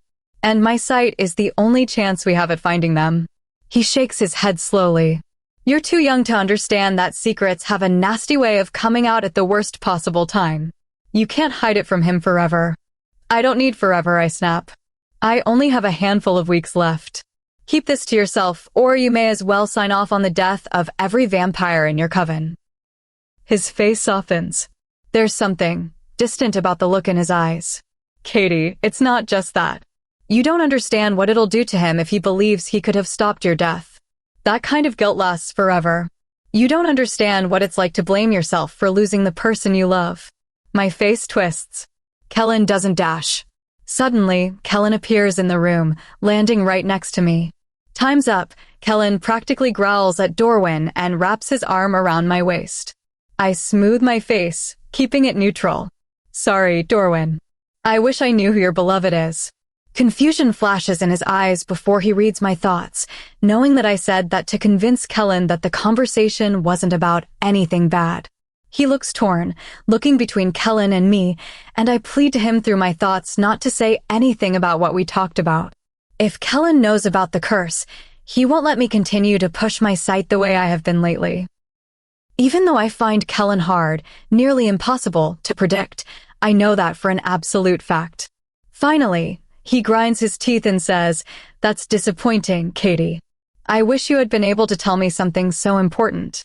The double meaning is clear. Kellen growls at him. Are we done here? We have a meeting to get back to. Yes, we're done talking, I say quickly, before Dorwin can change his mind. I can see that he's on the edge, deeply conflicted about what to do. Let's go back. Kellen narrows his eyes. The book. Dorwin hands him the book. I'm sorry, he mutters to Kellen, shaking his head slightly. He's decided not to say anything. He can read my mind, and he knows that nothing good can come from telling Kellen about the curse. For what? Kellen snarls. It's strange, seeing him like this. I'm so used to Kellen being anything but serious. Seeing him so angry is jarring. I've only seen him angry once before, when Dorwin took me from his territory. Dorwin looks at me, and once more, I beg him mentally not to say anything. It's not necessary. He knows the wolves won't get found without me, and Kellen will take me out of the equation entirely if he knows what's happening to me, missing wolves or not. He shakes his head again, his eyes filled with remorse. For not paying attention to the time, he mutters, and I hold in an exhale of relief. I can see how much he hates this. We go back to the meeting, but as Kellen pulls me into the in-between, I can't stop thinking about what he said. You don't understand what it's like to blame yourself for losing the person you love. Chapter 36. I don't see anything, Dorwin says, looking at the book. Let me look, Aiden requests and flips through the pages, frowning. There's nothing written in here. That we can see, Kane interjects quietly. The two of us have spent countless hours trying everything to read what's on the pages to no avail. What is that supposed to mean? Mila scoffs. Kane glares at her, and it's the first time I've ever seen him glare at anyone. It means that the words may be on there, we just might not be able to see them. How do you know that this isn't just like an empty journal or something? Aiden asks, not unkindly, just curiously, sliding the book across the table to me, but Kellen takes it first. It's not, I say confidently, though I have no reason to be. It's important. I just don't know why. Helpful, Mila says under her breath, rolling her eyes. Immediately, all members of the circulus respond at once. Mary grins, her canines descending. Her eyes have always been dark, but now they're like swimming pools of melted night. I've been looking for a reason to settle this. Jane hisses, reaching for one of Nolan's apparently not-so-secret steaks. I'll take care of this. Nolan tilts his head to the side and asks, completely seriously, what have you done besides talk? Kane says lowly, shadows swirling and thickening around his hands, I'll deal with you. Gareth blinks, as if in shock that she would say that, and with the utmost factual tone, informs her, Kellen will deal with you for that. Leia reaches for her sparkly purse and whispers, I have blackthorn and I'm not afraid to use it. Mila's mouth drops open. Dorwin quickly steps in, his voice harsh. Mila, be respectful to the seer. She has already done more for us than we could have hoped for. Apologize. Sorry, she mutters, looking down. You call that an apology? Leia snaps, her hand twitching towards her purse. I apologize to my dog when I accidentally step on his tail. Mila swallows. I'm sorry, Katie. Thank you for what you can tell us. I shrug. It's not the worst thing anyone's ever said to me. Anyways, as I was saying, the book is important. I think it can tell us why our people are missing. It's not just a journal. I'm certain of that much. Does anyone have any idea how to read it? Aiden asks. Everyone is quiet. I sigh. Let me see it again. Kellen hesitates before handing it to me. Don't push yourself, he warns, and I roll my eyes.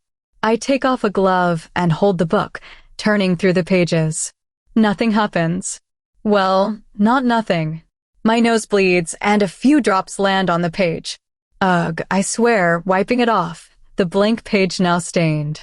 Sighing, I continue flipping through the empty pages. Nothing, I mutter, closing the book. I start coughing and blood dribbles out of my mouth. That's enough. We're done for today, Kellen says coldly, and immediately, everyone in the circulus rises to their feet. My sight is strong right now, strong enough to know that Mary, Jane, and Leia are discussing whether they should confront Mila before leaving, and if they should, who gets to do it. I catch Mary's eyes and shake my head slightly. Mila might be difficult, but she's also going through a lot with the missing vampires. She was friends with all of them and blames herself for not being there to help them when they were taken. I'm not a vengeful person in the slightest, and don't hold Mila's attitude against her, and especially don't want to see her harmed for it. Dorwin, who was previously looking at me sadly, looks to Kellen. When will you be back? When we have more information, Kellen says stoically. We have absolutely nothing else to talk about until we find out anything. Comb through your territory and look for anything left behind by them. We'll do the same. Sorry, I apologize, coughing some more. I wish I could have been more helpful. You've done more than enough for us, Katie, Dorwin says, looking at me with so much pity I almost feel overwhelmed. Blood, blood, blood. All my life consists of now. I hope in the afterlife that I finally stop bleeding. The thought almost makes me smile, filling my body with hope at the prospect of, for once in my life, peace. Silence. When I stand up, I sway slightly and feel extremely dizzy. My knees give out and I crumple, but Kellen catches me at the waist before I hit the ground. He picks me up and holds me tightly, and for some reason, I think of Cain and Ares. Something is going to happen with them today. I can sense it. Nolan puts his hand on Gareth's shoulder, and Mary holds Jane's hand, squeezing tightly, as if she can sense her hopelessness just as well as I can in this moment.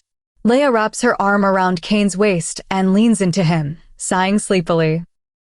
Cain's shadows nearly completely disappear, though his blank expression doesn't change. I can see it, without my sight, how connected the circulus is, how much they all care for each other.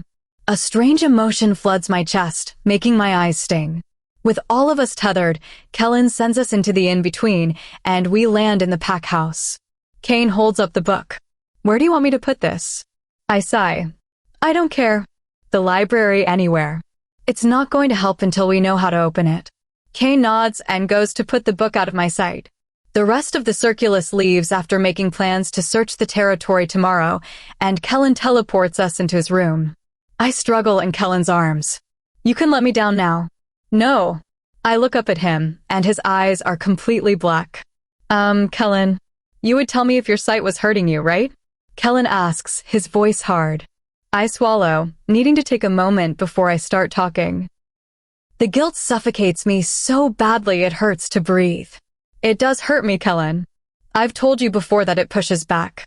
But you're okay, right? You bleed, and it's over with? No long-term damage done. He shoots the questions out one after another. I nod. I bleed, and it's over. True. I will bleed, and it will all be over. You're okay? Yes. Not true. If you're lying to me, Katie, he warns, his voice strained. I'm not. I am. Kellen relaxes slightly, and I use this as an opportunity to change the subject. I was told that there would be chicken nuggets. Kellen doesn't let me leave the room, forcing me to use his shower once again, but I don't have it in me to argue with him much anyway. I feel weak, both mentally and physically. Not that it's anything new. When I'm dressed, I leave the bathroom and frown. What did you do? There are little fairy lights hung on his walls, and a large television screen in front of the bed that wasn't there before. And of course, chicken nuggets. Kellen grins. I'm making it up to you. I narrow my eyes. Where'd you get the TV? I borrowed it, he says, his grin unabashed. The blatant admission catches me off guard so much that I laugh. You didn't. I did. Everywhere was closed. And believe it or not, electronic stores don't have many anti-teleporting measures in place for thieves. Kellen grins unabashedly. I suppose I shouldn't be surprised by such behavior from you, ITs. In an instant, Kellen teleports in front of me and takes my face in his hand. Oh, darling, I haven't even begun to show you just how much I can be. The words come out low.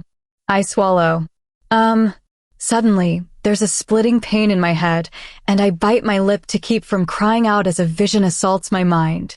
Kellen teleports me onto his bed. When it's over, Kellen wipes the blood from underneath my eyes, and I smile. Happy vision? Kellen says in surprise. I nod, still smiling. The blood Luna just went into labor. Kellen rolls his eyes, but smiles too. They really aren't wasting any time. My grin falters slightly as I remember the events from nearly 2 years ago. If you went through what they did, would you? Kellen stares at me for a few moments. I have no idea what the look on his face means. No, he says finally. I wouldn't. We eat the chicken nuggets and Kellen puts on a rom-com, but it doesn't matter because my vision is so blurry I can barely make out shapes on the screen. When we finish eating, Kellen wraps a fuzzy blanket around me, and I hadn't realized until then that my teeth were chattering. This is an impressive setup, I admit to Kellen. Consider yourself forgiven. This is a temporary apology, he corrects. Temporary? He nods. If you felt better right now, we would have been in Greece. That's an apology. This is what I could do for now. I wince. Kellen, that's too much. No, it's not. You'd be surprised how cheap traveling is when you don't have to pay for plane tickets, he teases. I don't. Katie, he says quietly and cups my face with both hands and leans in until our noses are mere centimeters apart. I told you that I'll take you anywhere. And I'll take you everywhere. As soon as you're better. I gulp and nod because I don't know what to say. How am I supposed to tell him that I'm never getting better? When I wake up on Kellen's chest, the lights are still off, and no sunlight comes through the windows, so I assume it's still nighttime. Good morning, Kellen says, playing with my hair. Morning? I repeat in confusion. Yeah, you slept right through the night. He pauses. And so did I, he adds quietly. Did you get light-blocking curtains for your windows? I laugh. It's so dark in here. Kellen freezes. Katie, how many fingers am I holding up? He asks, his voice terse. I laugh again. That's not funny, Kellen. My night vision isn't as good as yours, and you know it. Katie, the light is on, he says slowly, and I can feel his heart begin to beat faster. I blink a few times. I rub my eyes and make sure they're open. Everything is entirely black. My sight is gone. Chapter 37. Leia, stop waving your hand in front of my face. I sigh, setting my cup of coffee down. She gasps. You can see. I sigh again, rubbing my temples. No, I can hear you doing it and feel the air. And anyway, only my sight is gone. Not like my sight. If I had to choose between the two, I would choose my sight every time. Even without being able to see, at least I could still see. Yeah, it's complicated. Needless to say, Kellen freaked out when he realized I went completely blind. My freakout was on a much smaller scale because, in hindsight, my vision has been declining for some time. It shouldn't surprise me that my sight would appreciate the irony in taking my literal sight. At least he believed me when I told him it was just a temporary thing, and even said to him that it happens sometimes to make the lie more believable. The truth is, my sight was never coming back. But it also wasn't anything to get upset about when I would be dying soon anyway. No need to see it as a corpse. I refill my cup, groaning slightly in annoyance. Kane, can you stop looking at me like that? Sorry, he mutters. How? How much can you see with your gift, even with your actual sight gone? I shrug. I still have my knowing. It helps a lot. I can't, you know. Is nobody else freaked out right now? Mary asks. I mean, Katie just went blind, and we're having breakfast like nothing is wrong. First of all, I'm blind, not deaf, so you don't have to talk about me like I'm not here, I drawl. Second of all, I'm going to be blind whether we eat breakfast or not, so I'm not sure I understand the correlation. It is temporary, right? Nolan asks, sounding unsure. I shrug. Sure. A few more weeks max. I almost laugh at that, though it's certainly not funny. Is that a guess or something you've seen? Kellen asks harshly from beside me. He wouldn't even let me walk down the stairs by myself. I've seen it, I confirm. Technically not a lie, though I guess it doesn't matter if it was, because all I do is lie to him. Fucking hell, Jane swears, dropping her utensils loudly on the table. I sigh for the millionth time. Guys, chill out. It'll be fine. I'm still going with you to sweep the territory. Not, Kellen snarls. Yes, I am, I say stubbornly. I still have my sight. I can help. No, you're a liability, Kellen growls. I can't be constantly worried about making sure you're okay. I'm not a liability, I say, offended. I can tell you that Jane has 2 knives sheathed on her hips and another one in her boot. Nolan is glaring at Leia for still waving her hand in front of my face. And Gareth is going to try to say something about how studies show that blind people have heightened senses to make up for the lack of vision. How the heck am I liable? Because you can't see everything that's going on, Kellen growls. It would be incredibly easy for someone to take you. Don't do something that dangerous again. I can't lose you. Fine, I say. Let's put it to a circulus vote. No, Kellen says instantly. Why? Scared that you're wrong. I taunt. I know they'll side with me over something this important. Kellen snarls. Fine. I vote no, Nolan says immediately. Not safe.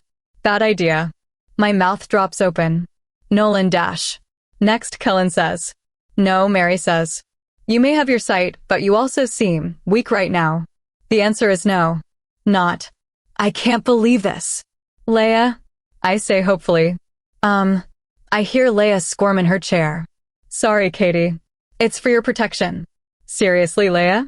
I groan. Even you? No, Jane says simply. My vote is no. Majority rules, Kellen says, and I'm sure he's smirking at his victory. There's no way that Jane voted no on this. You mind-link them and told them to say no, I accuse Kellen. He didn't. Kane interjects quietly. We think the risk of losing you is too high. Not worth whatever you may or may not see. I can't believe this, I say in shock. Don't they realize that they're missing the most helpful tool they could use to find the wolves? We'll bring back anything we find, Mary says, her tone apologetic. We won't keep you in the dark dash. Someone kicks her under the table, and she yelps. Well, that was an unfortunate metaphor, Mary mutters. My bad. Blood drips out of my nose, and I quickly put my hand to it to wipe it before anyone notices, but I hear Kellen sigh, and he grabs my wrist and dabs underneath my nose with a cloth gently. And this is why you're not going, he says softly. You're going back to bed. Suddenly, I feel myself falling through the in-between, and I scream. My feet eventually hit the floor, but I'm hyperventilating. Fuck, Katie, Kellen swears and grabs my face, and I suddenly wish I could see the look on his face. Sorry, I say breathlessly. That just surprised you, he asks quietly. This is what I mean, Katie. It's just not safe for you to be on the edge of my territory right now. You know I don't like having to do this. I can't explain it, but there's something in the territory that I need to find. It'll take us to the missing wolves and vampires, I know it. I have to make him let me come. Arguing isn't working, which only leaves one equal and opposite option left. I snake my arms around his neck, having to get on my tiptoes to do that. He freezes. Katie, he warns. Too late to go back now. Forget it. I kiss his chest softly and work my way up to his neck. When I kiss the base of his throat, he groans. Let me go with you, I whisper, slowly kissing his neck. I can feel his Adam's apple bob. I'll be fine, I murmur, kissing higher on his neck, and I can feel goosebumps rise on his skin. Suddenly, I'm lying on the bed, with Kellen leaning over me, and my heart beats insanely fast. I gasp in surprise when his lips press to my throat, directly on my claiming spot, and as a reflex, my back arches up, pushing my chest against his. "Katie," he whispers, his voice ragged, and presses another kiss on my claiming spot. Wheel, another kiss. I keep my teeth clenched together so I don't make a sound. Finish. His lips press down on the spot again, and my heart beats even faster. I feel his canines touching my neck. One slight movement, and they'd break skin. A noise of discomfort comes from the back of my throat. Later, he finishes, and it takes me a moment to put together the words he was saying while he was kissing me. And then I feel him disappear. I gasp for air, grabbing my throat, kicking at the air above me where he used to be. "Fuck you, Kellen." I yell angrily, even though I know he's long gone, probably already with the circulus on the edge of the territory. I wanted to be mad at him for playing me, but the truth is, he was playing my own game. He was just better at it. I hate him. I can still feel where his presence lingered. My blood boils. My face is warm.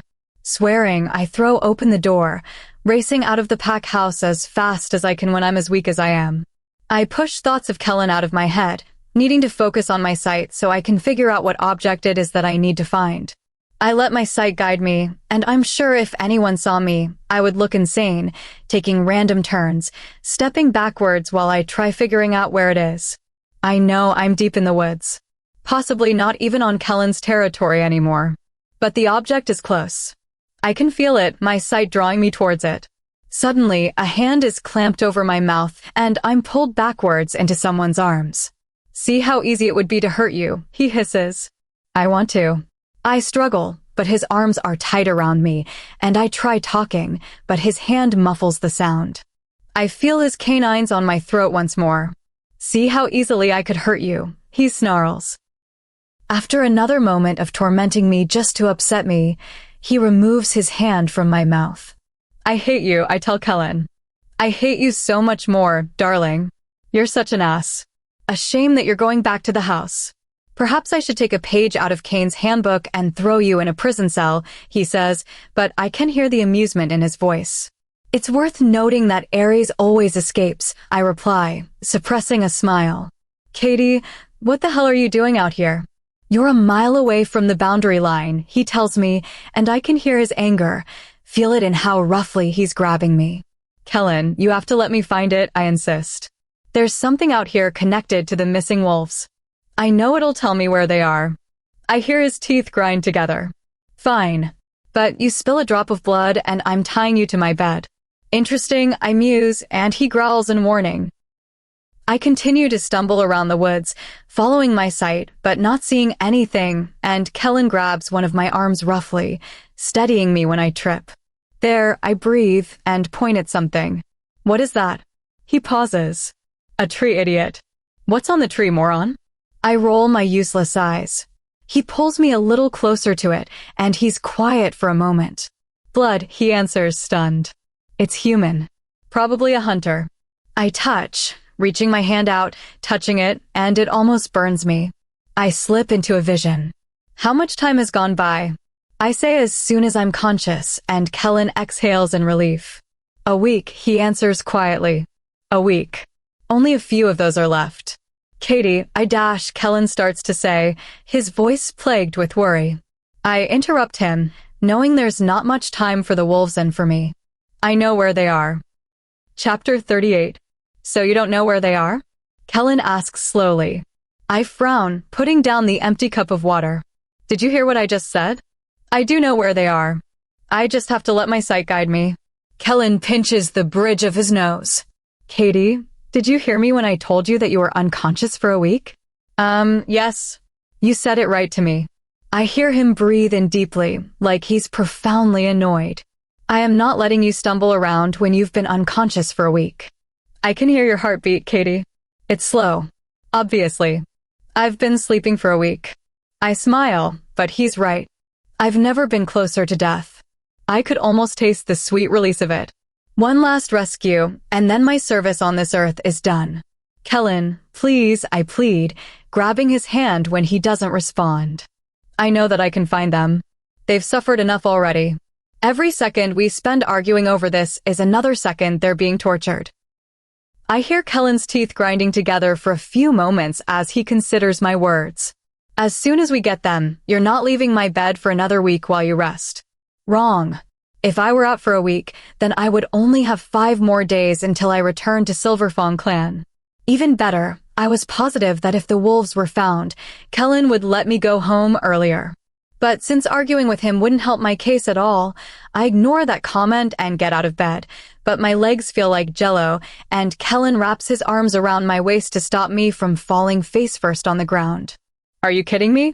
Kellen hisses. You can't see, you can't stand on your own, and you expect me to believe that you're in a good enough condition to find the wolves? Go get Dorwin, I urge him. In case this ends up in a fight, which I'm sure it will, he should be there. And bring a map. I can narrow down the area enough for you to teleport us in the vicinity. Katie, he says hesitantly, his deep reluctance clear, even to me. Go, I beg. Hurry. I don't have time. Time is something I will never have enough of, will never get more of.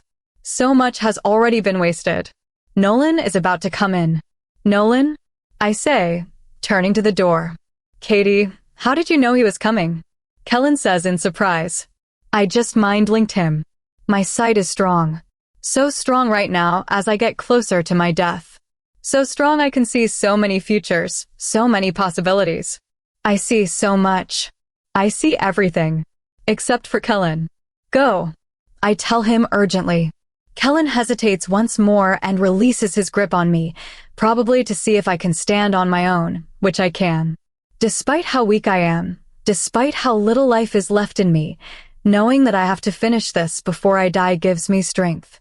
I'll see you soon, Kellen murmurs and presses his lips to my forehead, and I'm alone in his room. I go to the bathroom on my own, showering quickly and putting on heavy clothes. I'm cold. So cold it bites my bones, slows my blood flow.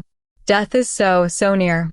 When I leave my room, Nolan is outside my door, pacing anxiously. I can see his anxiety. My sight is so strong I can almost hear his thoughts. So much power, but so little strength. It's no wonder I have to die. There is no balance as long as I'm alive and seeing everything. Kellen said you know where the wolves are, Nolan breathes. Is dash. It's true, I say quickly. Where are the others? So much urgency in my actions, my brain running a million miles, a million futures flashing in my head. It doesn't matter that I can't see because I see everything. Nolan is stunned. Katie dash. Never mind, they're all downstairs, I mutter, walking past him. Yes, Jane has many weapons. Nolan too. Leia has bottles of poison to catapult at them. So much to see. I see everything all at once. Dorwin and the others are downstairs. He brought Mila and Aiden, who are both so confused and yet so anxious. So many emotions to see, and I see all of them. I stumble downstairs, putting my sleeve to my nose before blood comes out. I can see that too. Map, I say when I'm downstairs, walking right up to Gareth, who I know has it. Katie, how are you dash? He asks in surprise, and I can feel his surprise like it's a part of me. He doesn't understand how my sight is so much stronger. None of them do. I can see their confusion, their disbelief. My thoughts are so scattered, flying through my head before I can even think them. Everything is happening so fast, everything is happening so early. Can see everything happening so early. Nothing makes sense, but it all does. For a moment, I'm stunned by the sheer beauty of life. So many people, so many creatures, all weaving intricate webs, and I can see them all. Can see how everything connects, how every little choice creates 1,000 different threads. It wouldn't make sense to anyone without sight. Sight is such a blessing, such a curse. I wouldn't change anything about it. Katie? Kellen asks, placing his hand on my cheek. Is everything okay? You. I'm crazy. I know it. No, my mind is starting to slip as I die. The sight makes everything so confusing, so clear. But when Kellen touches me, the thoughts slow. The threads become taut. The map, I shake my head, clearing the fog. I need a pen. Dorwin is thinking about my death, can smell the blood on my sleeve, and knows that death is near for me. A map and a marker are shoved into my hand, and I sit on the floor, spreading the map on the ground. I run my hand along the paper. No, I mutter under my breath. No, it's to north. Yes, like that. No, to east. It should be. Yes, right there. Guys. Mary whispers fearfully to the rest of them, which I ignore. I draw a circle on the map. I don't need to see to know it's right. It's in this vicinity, I mutter, standing up with the map, holding it out, and Kellen takes it. Yes. If we teleport there. Yes, I can see where it is. Katie, Kellen says, his voice strained. What's going on with you? I know that Dorwin is tearing up, is overwhelmed when he reads my mind, can't make sense of everything I'm seeing. I know that he knows that I can read his mind, and he's even more confused about how I could have so much power. There is so much sight. Too much sight. Portal, I say urgently. We have to go. Wolves. Vampires. Blood. Kellen, open the portal. Jane urges, and she's clutching one knife of many. So many weapons, she is very dangerous. Very much like Ares. No, Ares is stronger. Even better with weapons than Jane, despite Jane's weapons enhancement gift. No, Ares is very strong. Her kids. Kellen pulls me into his arms, slowing my sight. Katie, you're shaking, he says in panic. Cold, I mutter. Very cold right now. The birds are hiding because they know what will happen. They all left. Katie, Kellen chokes. Kellen, let's go. Jane yells. She's mad. Mad that it has taken so long to find her mate. She will try to hurt someone if we do not go. I hear people going into the in-between. Yes, they're out of the in-between and in the woods. Kellen hesitates. Please, I beg. The longer I stay in his arms, the more my sight is hindered. I need my sight. Kellen growls, though I don't know why, but he pulls us into the portal regardless, and we land in the woods. Let me down, I command, and he hesitates. He keeps hesitating, so slow. Everything is happening so slowly. It needs to happen now. Kellen, let her down, Mary begs. Jason is a good friend of hers. She will kiss him if we find him. I feel the ground under my feet and immediately start walking, holding my sleeve to my nose, using the other one to wipe my eyes. Blood, so much blood. There will be more when we find them. I let my sight guide me. No, my sight is controlling me. It knows what turns to make, how deep to push in one direction, and it expedites the future. I'm mumbling because the others are freaked out. They do not understand that this is how the sight works, that I was always meant to do this, to die after doing this. We're here, I breathe, and like my sight was pushing me the whole time for this moment, it eases up on the power, and my thoughts are once again mostly my own, instead of mostly Thread's. We're about 50 yards away from some kind of warehouse? Where the wolves are. Katie, do you know what's inside? Kane asks gently. I cock my head, staring at the building, even though I cannot see it. Hunters, I answer, my face twisting. No, something is wrong. There are 29 of them in there, but what? Aiden asks, his tone urgent. Something is wrong, I whisper. I don't. We have to go inside, Jane says urgently. They're in there. It's not, I mumble, wishing that my strong sight would return when I could see so much. Let's go. Mila hisses. Kellen grabs my face in his hands. Katie, slow down, okay? Can you do that for a moment? I take a deep breath, feeling more like myself the longer Kellen touches me. I don't know what's happening, I say, mortified. I know that they're in there, but something is off. Kellen, don't go in there. He freezes. Kellen, please, I beg. There's something wrong, I can feel it. My wolves are in there, Kellen says, his voice raw and torn. I have to go, darling. I'll come back. I'll see you soon. I promise. He presses his warm lips to my cool forehead, and it feels like he's scalding me. See me soon? Wait, Kellen dash. And then he throws me into the in-between. Alone. Chapter 39. As soon as I land, I run to the bathroom to throw up from the nausea of going into the in-between without a tether. He sent me back to the pack house. No. He never intended for me to go into the building with him. I run out of the room, coughing up blood as I do so. A pair of hands grabs me by the shoulders. It's the Delta of Nightfall Clan, Shane. Shane, I say in surprise. How? How did you know who I am? He asks in confusion. Alpha Kellen said that you're blind, and we've never met before. Shane, please, I have to go to Kellen. I have to. Don't worry, Katie, Shane says calmly. Alpha Kellen will be right back. He told me to make sure you don't go anywhere. No. He knew I would leave his house again, and sent Shane here to make sure that I didn't. Please, I beg frantically. I have to go to Kellen. He's in trouble. I have to go find him before Dash. Everything is okay, Katie, Shane says softly, like he's talking to a wild animal. Alpha Kellen will be back as soon as he can. Everything is fine. No, Shane, please listen, I plead desperately. Kellen is in trouble. I have to get to him now. PLE Dash. I start coughing up blood, gasping for air. Weak. I'm too weak with my death so near.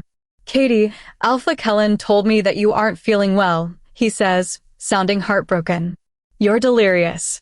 I keep coughing and my nose starts bleeding. Please, I gasp. You have to go to bed, Shane says gently. Alpha Kellen ordered me to make sure you get some rest. No. I cry and try to get out of his grip, but he's too strong.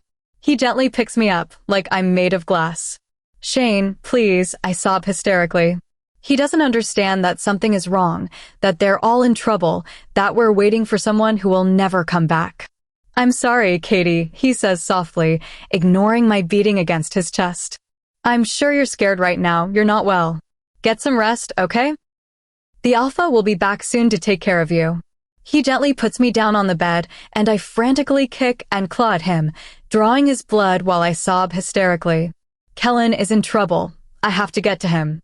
It's all I can think about. Shane holds both of my wrists with one of his hands. Katie, please stop, he begs. I promise everything is okay. Alpha Kellen will be here soon. I'm going to be in trouble if he sees you like this. I stop struggling, but I still weep. Will you please just stay in bed if I let you go? Shane pleads. I'm going to be in so much trouble.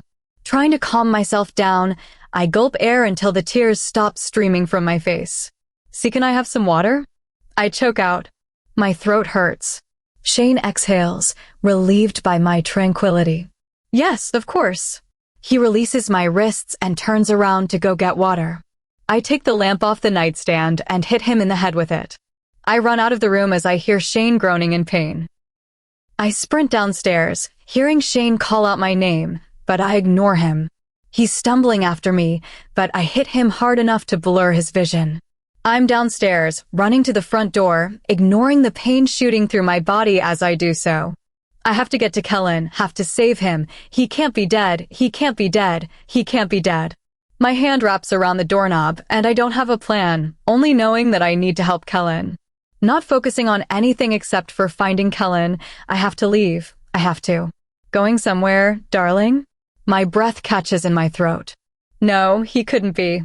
My knees buckle and Kellen is there, because he is always there. His arms wrap around my waist, completely holding me up, because if he didn't, I would crumble completely. My hands find his face, and I grab both sides. Kellen. I choke out, tears streaming down my face. I told you I'd come back, he breathes, burying his face in my neck. I sob, don't know why I sob, because he's alive and he's here. Kellen squeezes me tighter. Shh, don't cry, darling, he soothes, stroking my hair. Everything is fine. You're here, I whisper, my voice cracking, as my tears stop falling. I'm here, he whispers, kissing the top of my head. Alpha, Shane pants, stumbling near us. I'm so sorry she wasn't in bed, she wouldn't listen. I tried telling her that you were fine, but she was hysterical and sobbing and dash. I hit him with a lamp, I tell Kellen. Kellen chuckles. Of course you did. Kellen inhales deeply one more time before sweeping me up into his arms. Shane, you can go home now. Sorry, she hit you with a lamp. She has quite the temper on her. Shane laughs slightly, his relief palpable. It's fine, Alpha. Feel better, Katie, he calls out before racing out of the house. Hysterical, huh? Kellen says, and I can hear the smirk in his voice. What? What happened? I ask, my mind overwhelmed. The wolves dash. The wolves are fine, he says gently. Let me get you into bed. I'll tell you all about it. In an instant, we're lying on his bed, his arms wrapped tightly around me. What happened? I ask, still not able to believe that he's here. Kellen sighs. We went into the building. There were 29 hunters. We eliminated them all immediately. Dorwin. He's fast, he murmurs appreciatively. Did you get hurt? I interrupt and use my hands to feel his chest and arms, looking for any torn clothes or blood. He laughs. No, darling, and your lack of faith in me is offensive. He tweaks my nose. Nobody got hurt. The hunters weren't expecting us, and definitely weren't expecting werewolves or vampires so strong. We took care of them quickly. Nolan was disappointed there wasn't a better fight. The wolves? I ask. You said they're fine. Yes, he says, the happiness in his voice palpable. The vampires, too. We found all of them. Badly drained of blood, yes, but alive. The wolves are in our healing center right now, but in a few days, they'll be perfectly healthy. I can't believe this, I whisper. I really thought that something was wrong. Kellen kisses my forehead and strokes my hair. Your sight can be wrong, Katie, he says softly. I frown. But, Katie, everything is fine, he reassures me, kissing the top of my head. Dorwin wanted me to thank you for everything. He pauses. Said you could come to him if you ever need anything, he scowls. I laugh slightly. You know how many people owe me favors? Too many people to count. I wouldn't even need to cash in on any of them. I owe you many. I owe you everything. You owe me nothing, I tell him. I'm glad. I'm glad everything went well. Even though I had a really bad feeling before he threw me into Nightfall Clan. I frown, remembering. You threw me into the in-between. He sighs and kisses the top of my head again. He's done it so many times now. Did he even realize he was doing it? I'm sorry I had to put you through that without a tether, he apologizes. I couldn't come back here with you, because you would have begged me not to go, and I can't bear to hear that. Not like you listen when I do, I grumble. No, but it still pains me to hear, he says quietly. What? What was wrong with you earlier? You were. Something was not right. My sight was just a little strong, I tell him honestly. You know it can be a lot sometimes. It got the better of me. Are you? Is it quiet now? He asks hesitantly. It's not ever quiet. But with Kellen, the noise was bearable. It's quieter, I tell him. Thank you for making it quieter. You don't have to thank me for anything, Katie, he says, and kisses the top of my head again. I'm going to go shower, I'll be right back. No, I say quickly, clutching his shirt tightly. Don't leave me again. He chuckles. Shane was right. You are hysterical. I scowl, which makes him chuckle more, but he doesn't attempt to get up. Katie, darling, you can let go of my shirt now, Kellen says in amusement. I'm not going anywhere. I pry my fingers off his shirt, not realizing until now how tightly I was squeezing it. But that night, neither of us releases the other. Chapter 40. During breakfast the next morning, spirits are high. The circulus sits around the table, laughing, joking, and, of course, lightly arguing. Jane's mate, the Gamma of Nightfall Clan, Isaiah, even came to breakfast, though I know that they argued about that.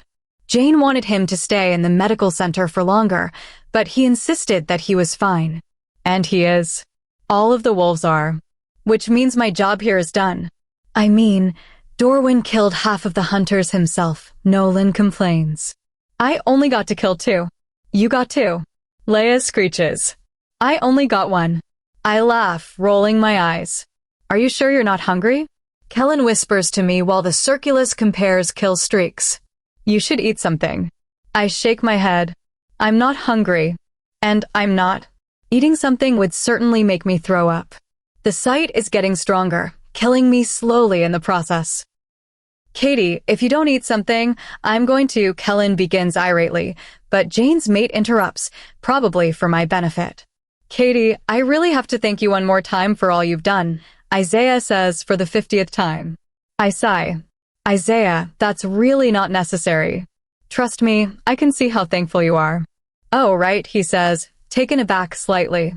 He is also deeply confused by how strong my sight is. All of them are. Well, still, you should hear it. Actually, all of the wolves that were taken are planning a party for you next week. A thanks for saving our lives kind of thing. Actually, I'll be leaving later today, I say smoothly. Everyone goes silent. For about a minute, nobody says anything. The calm before the storm. Until Kellen coolly says, "If you'll excuse us, I need to have a word with Katie." Before I know what's happening, Kellen grabs my arm roughly and pulls me into the in-between. When we land, it takes me a moment to realize that we're outside, on a balcony of some kind. Kellen dash, I begin slowly, already knowing that this was going to be our worst fight yet. "You're leaving?" he asks slowly. I swallow. "I came here to find the wolves." "We did. It's time for me to go home. It's time for me to die." Home. Kellen sneers at the word, and I take a step back. "What home, Katie? Silverfang clan? Where the wolves don't even know your name, where your parents didn't even bother staying once your sister moved. A small apartment with barely enough space." I flinch at the harsh words, but he barrels on. "This is your home, Katie. In Nightfall Clan. With the Circulus. With me." His voice cracks on the last word. "Kellen, I had a life before you took me," I say calmly, not wanting to escalate the situation further, but I don't need my sight to know that my efforts are futile. Kellen snorts. "A life? Are you kidding me, Katie? You had nothing. You had nobody." His words spark my fury. "It wasn't much, but it was mine," I growl. "You had no right to just take me like that. No matter how you thought my life was. It wasn't your decision to make. It still isn't your decision to make." Kellen is quiet for a moment before saying darkly, "You aren't leaving." "I am," I say calmly. "The wolves were found. I have no reason to stay. I have an even better reason for leaving." "No reason." Kellen yells. "Are you kidding me right now, Katie? That's how little all of us mean to you." "Yes," I say smoothly. "I don't mean it, obviously. But Kellen would never let me leave if I didn't hurt him. Hurting him now will prevent him from being hurt much worse later on. So, I resolve to make this break as clean and dividing as I can. He can't come after me. He has to let me go." "You're lying," Kellen snarls. "Shane showed me through our mind link how upset you were when we were getting the wolves back. You can't say you don't care." "I was worried about the Circulus, yes," I say, keeping my tone level. "Of course, I didn't want anyone to die. Anyone would have been worried." "You're lying again," Kellen yells. "I saw what happened last night from Shane. You kept saying my name. Nobody else's. Mine. And you're still trying to say that you don't care about me. I don't. I do. So much. Which is why I have to lie. "Oh, you don't care about me?" Kellen asks mockingly. "Is that why you cried when I came back last night? Is that why you wouldn't let go of me all night?" A mistake. Something I should not have done, given that I knew this fight was coming. But I was too distraught, too relieved when he came back. "Why are you doing this?" Kellen asks, sounding pained, and it makes my chest tighten so badly it hurts to breathe. "Why are you leaving, Katie?" Lie.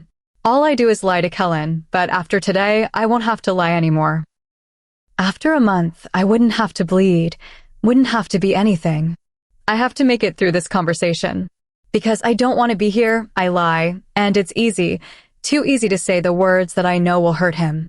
I know him just as well as I know myself, so I know what will hurt to hear. "I don't like it here." "I don't like you, Kellen." "You're still lying," he shouts, his anger palpable. "I know you like me, Katie. You bit my claiming spot. Stop denying it." "I can connect you to another seer," I say calmly. "There is a very good one in Midnight Bite. I'm sure for the right price. The Alpha would let you dash." "Are you seriously this dumb, Katie?" Kellen yells. "I don't care about having a seer. This was never about you being a seer." No. Don't say it, Kellen. Not now, not when I'm so close to dying. Not when this is over. "Go ahead, Katie," he says mockingly. "Ask me what this is about. Ask me why I demanded spoils of war from Cain. Ask me why I would have torn apart every single person who tried to keep you from me." I swallow thickly. "I don't care." "No, if you're going to leave, you need to hear it." Kellen yells. "I've been obsessed with you since I first saw you in Dark Howl. You can't leave, because I'm in love with you.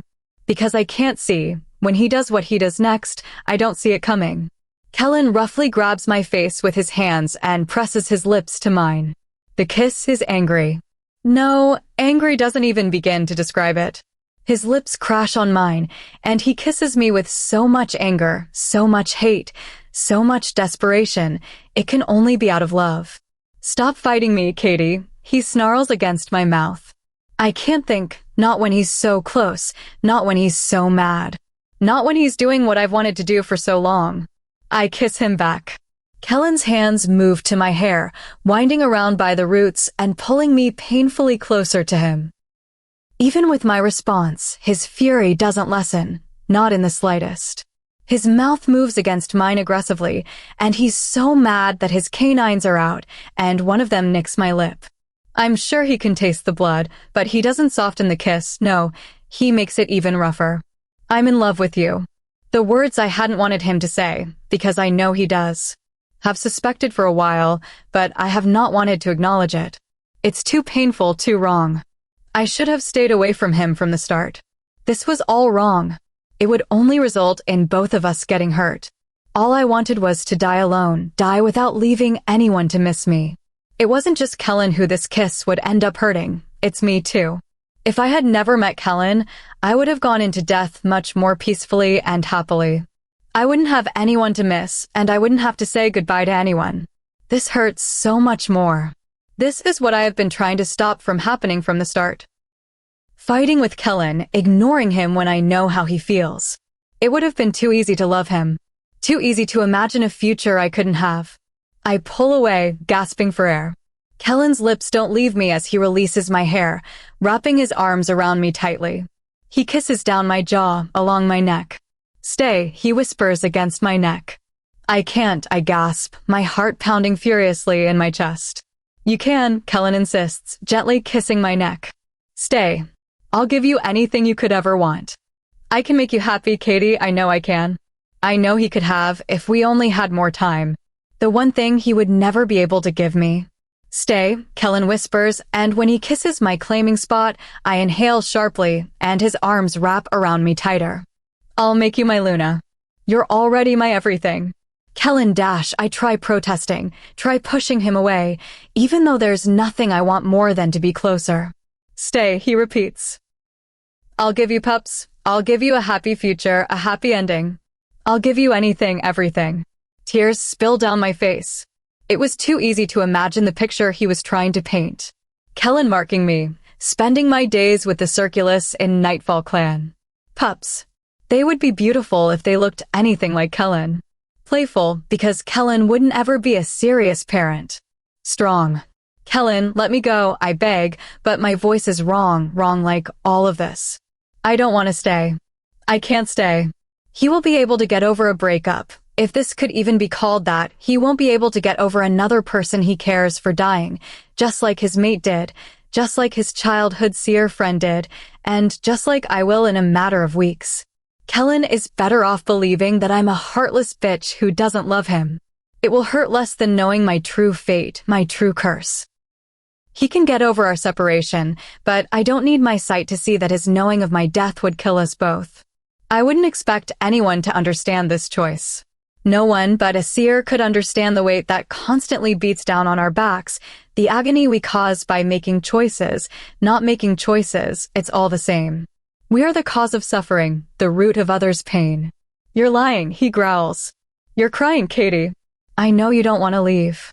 I don't want you to leave. And I have to say this. Say this so it hurts less. Say it so he doesn't try to chase after me and find my corpse. I could never love you, Kellen.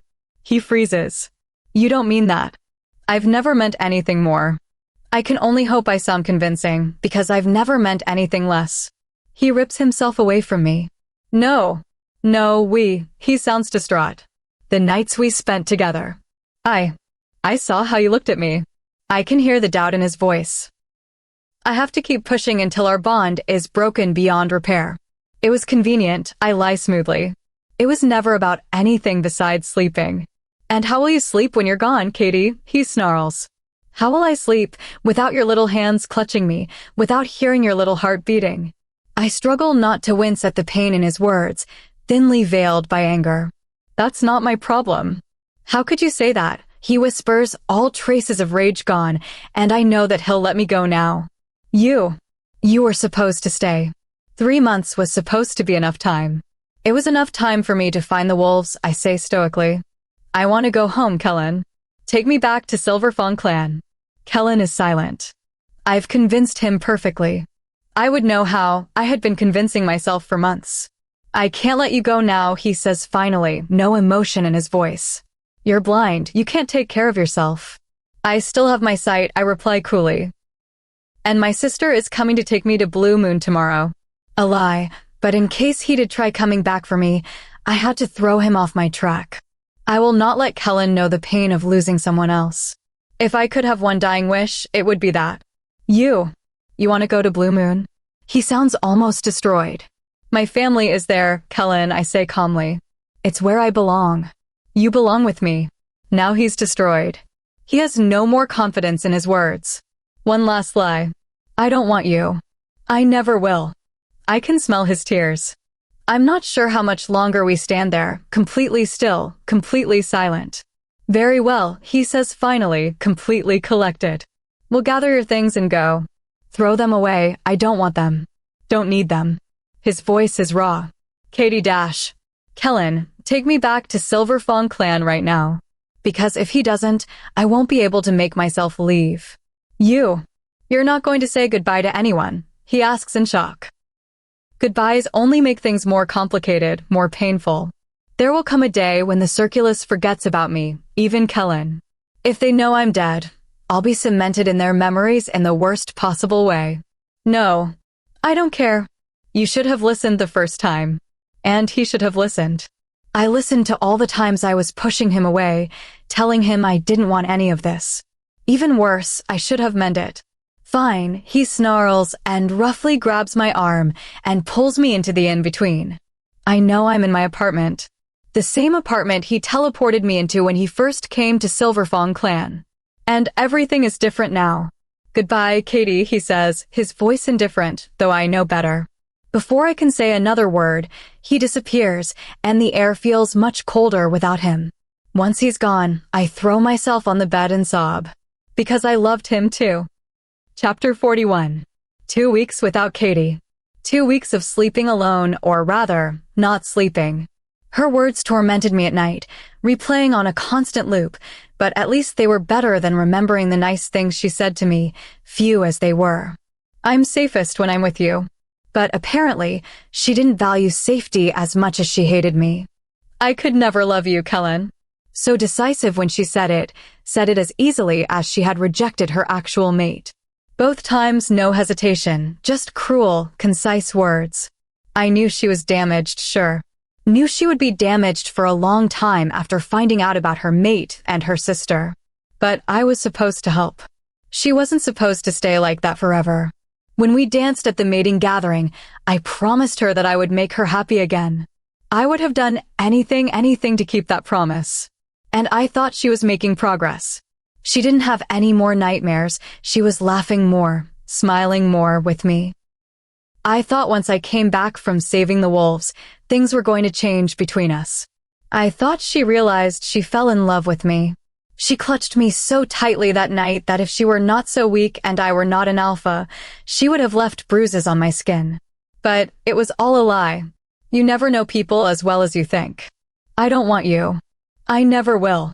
She had kissed me back and kissed me back before those cold words slipped out of her lips so effortlessly. If things were different, our first kiss would have been better. I was rough, I know that. Felt guilty for that. Guilty for not being able to control my wolf. But if I'm being honest, it was just as much me as it was my wolf. I had wanted to kiss her since the first time I saw her, and she glowered at me before even saying a word. I should have known, should have listened every time she told me she hated me. I thought it was her way of protecting herself, of making sure her heart wasn't crushed like it was after Leo. But I wouldn't have hurt her, not ever. I would have treated her better than Leo ever could have. I would have mended her heart, and we would have been happy together. I would have been silent. She would have been an excellent Luna. Told her I would have made her my Luna, and it hadn't swayed her in the slightest. No, she never cared about power. Didn't care about me either. Every time I caught her staring at me, laughing at something I said, and every time she would sigh contentedly when I would stroke her hair, I was just deluding myself into believing a false reality. It was convenient. And she hadn't even known that I was in love with her, so in love with her it consumed me, distorted my thoughts, ruined me. But it didn't matter. Because, like she said, she would never love me back. Nolan's voice interrupts the constant loop of Katie. Kellen, we found an envelope on the outside of our territory. It smells like Dorwin. What does it say?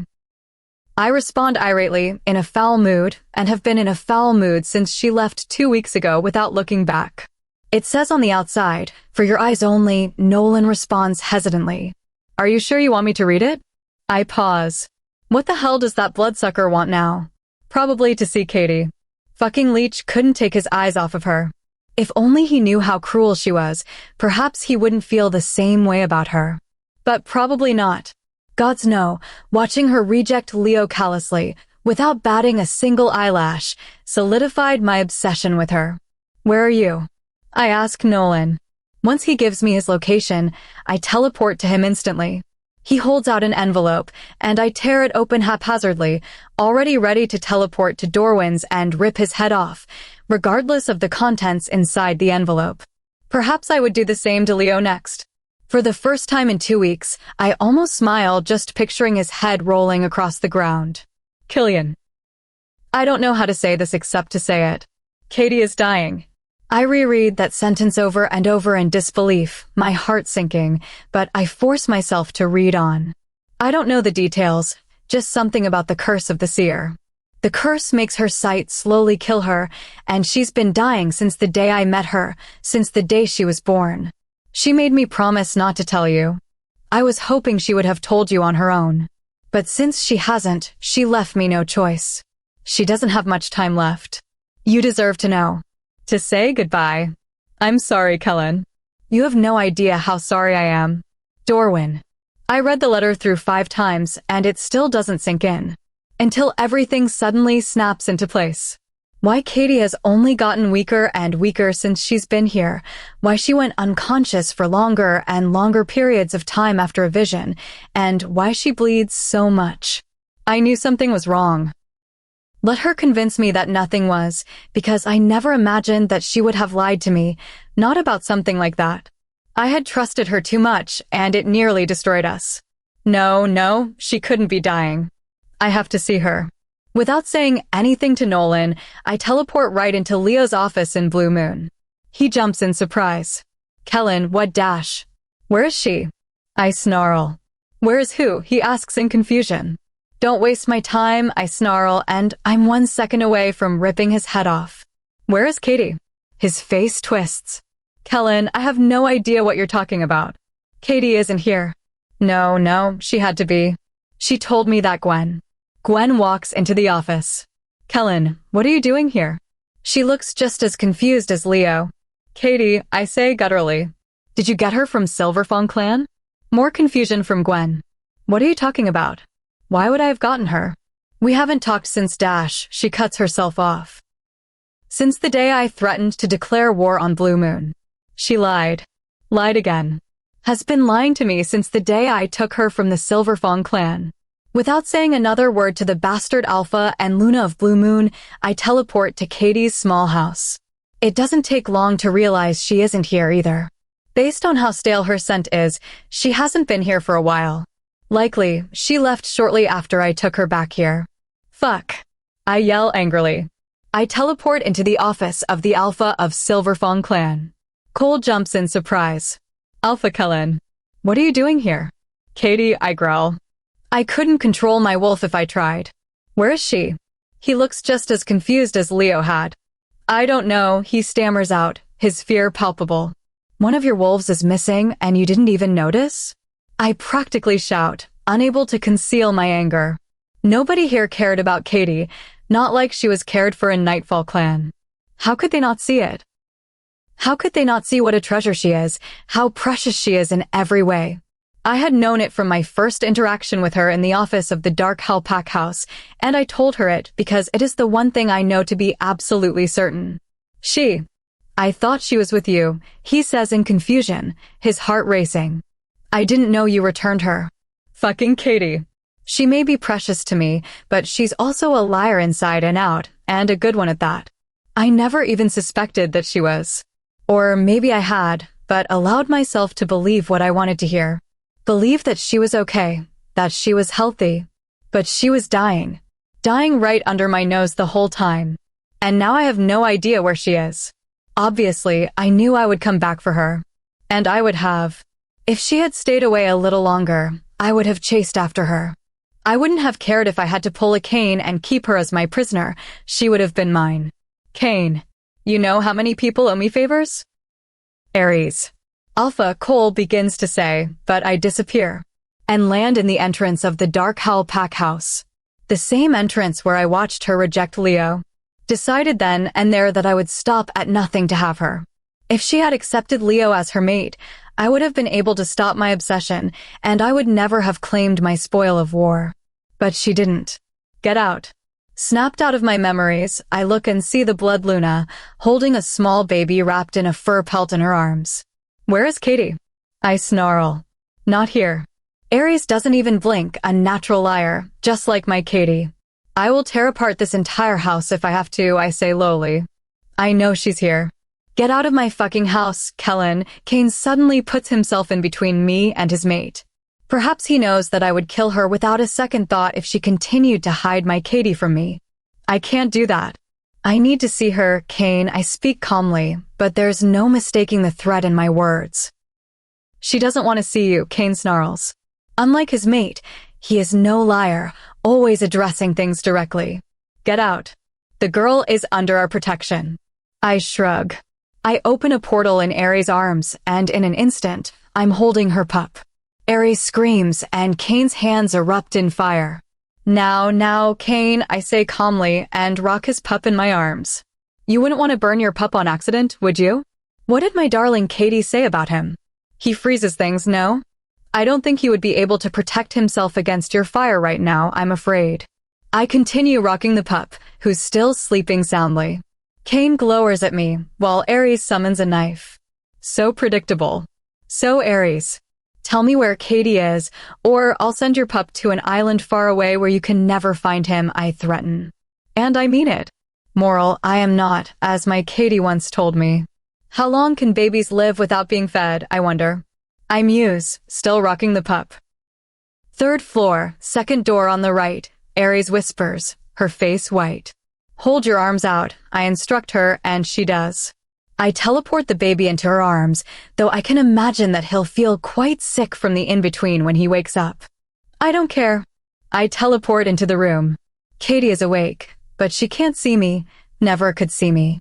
Her skin has a gray hue, and her face is hollowed, her bones jagged and popping out awkwardly. Blood drips down her eyes, nose, and out of her mouth. On the floor next to her, there's a bucket filled halfway with her blood. I fall to my knees. Chapter 42. 2 weeks earlier. Katie. That night, I couldn't sleep. Not only because Kellen isn't there, but because I was sure that he's suffering as much as I am.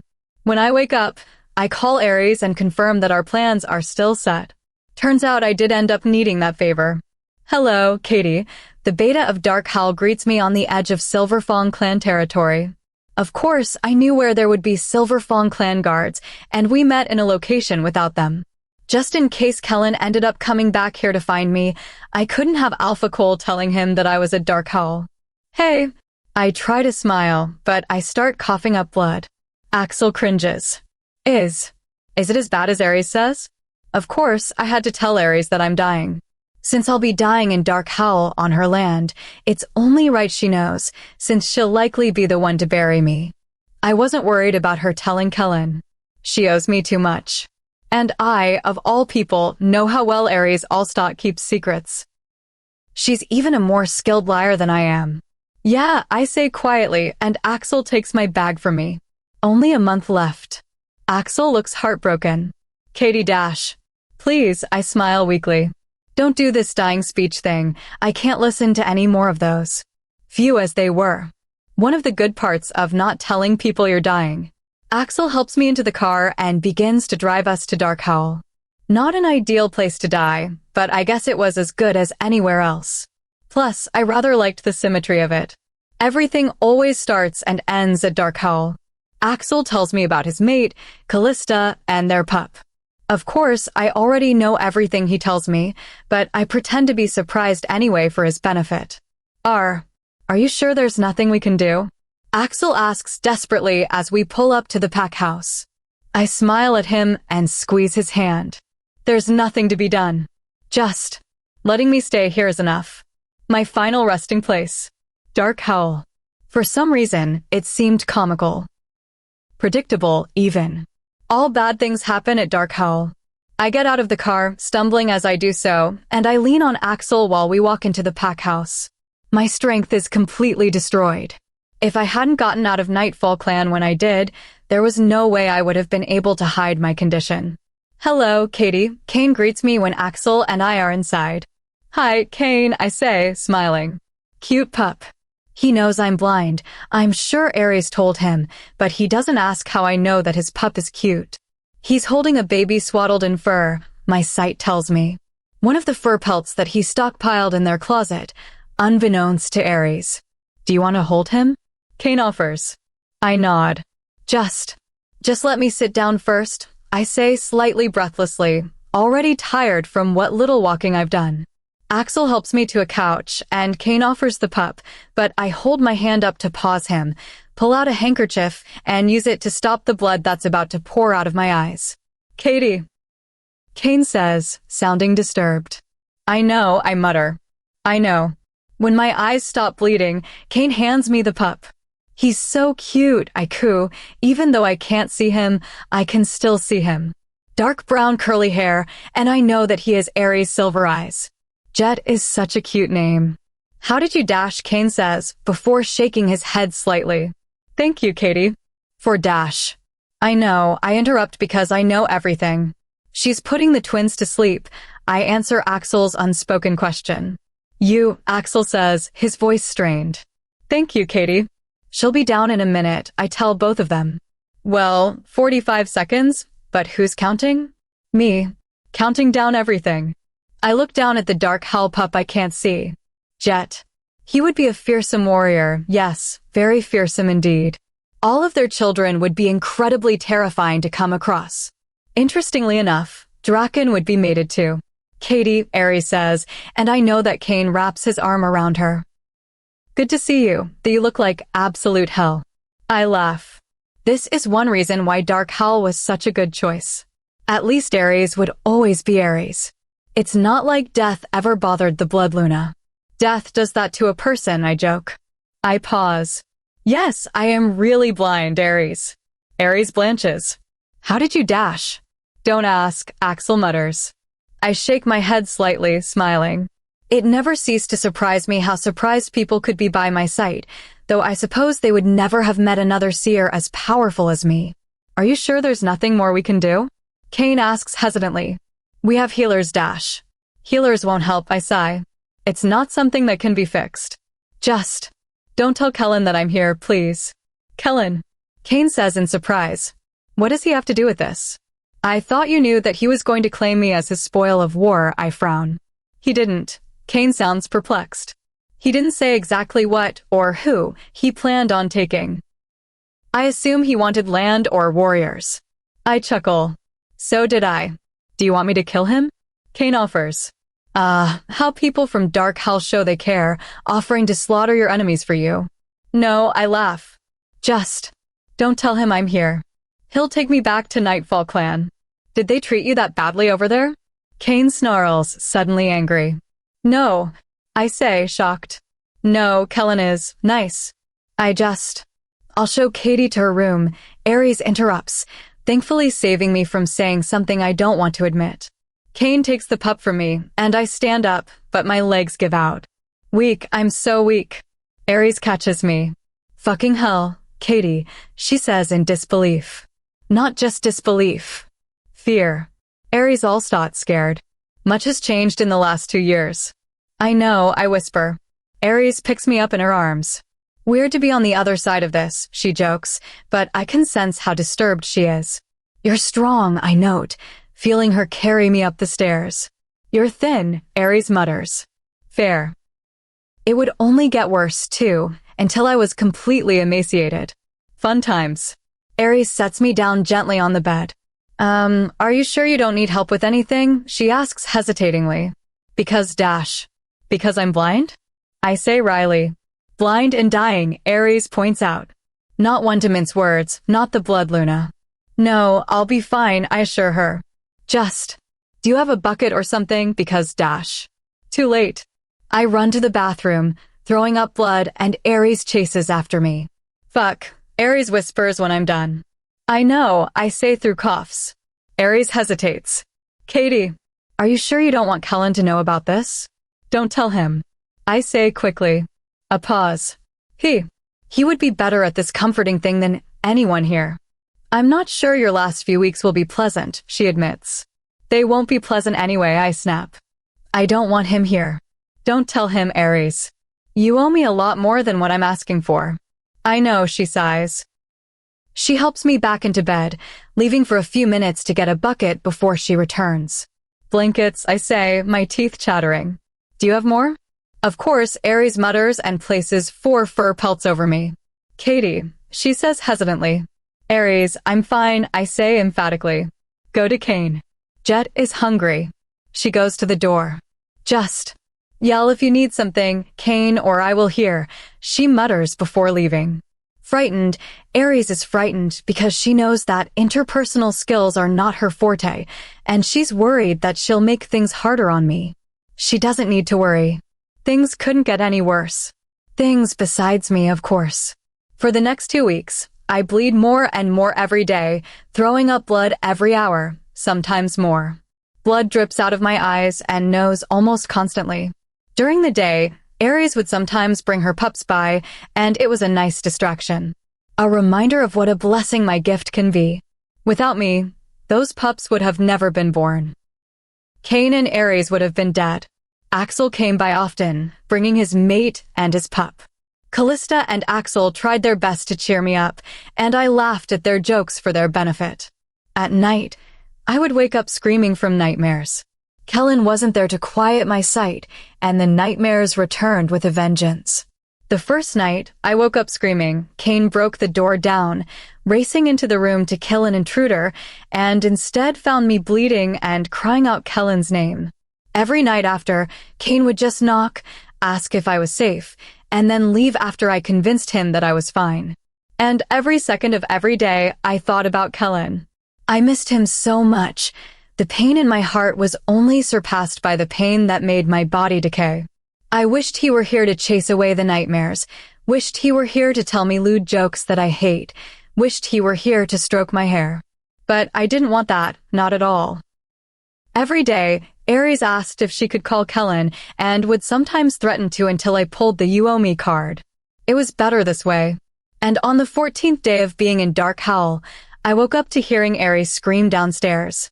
I tried to get out of bed to see what was wrong, but even moving slightly sent scorching pain through my muscles, and I immediately threw up blood into the pail that I kept on the side of the bed that Kane came to empty out every few hours. But Aries was fine. Her future is still intact, so I wasn't worried, not really. And then I hear a crashing sound on the floor of my room. Axel, is that you? I ask in surprise. I can't see what's in my room.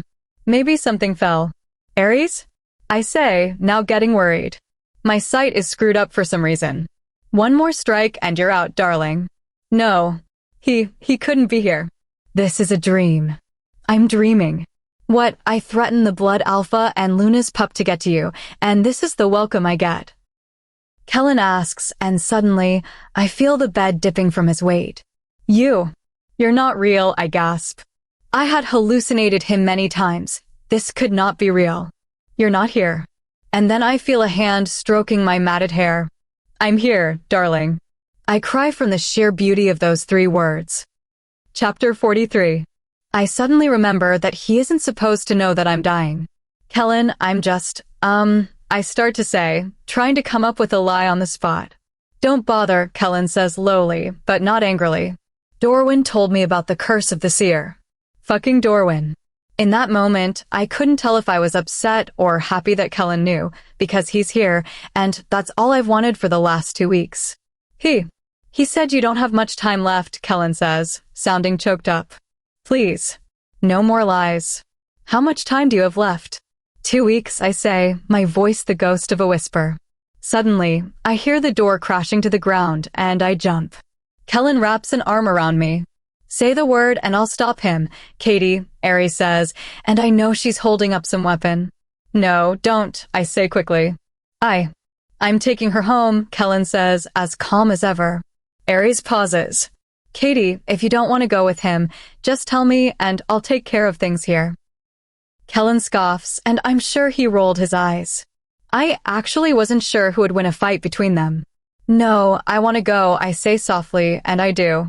I want to be near him, so close to him that my sight is silenced as much as it can be, but I want to be far from him, so far that he can't see how much I'm suffering. My suffering is nothing I can't deal with, but to see Kellen suffer, it would be unbearable.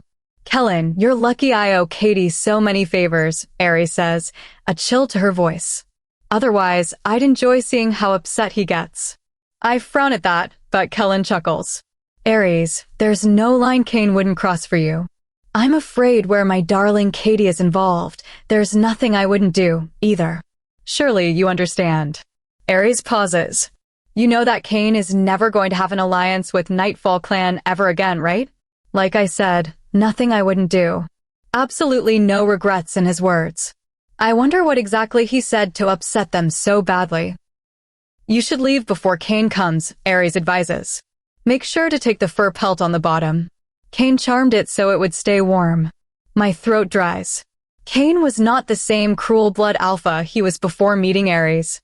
Kellen stands up, pulling me into his arms, wrapping the charmed pelt around me.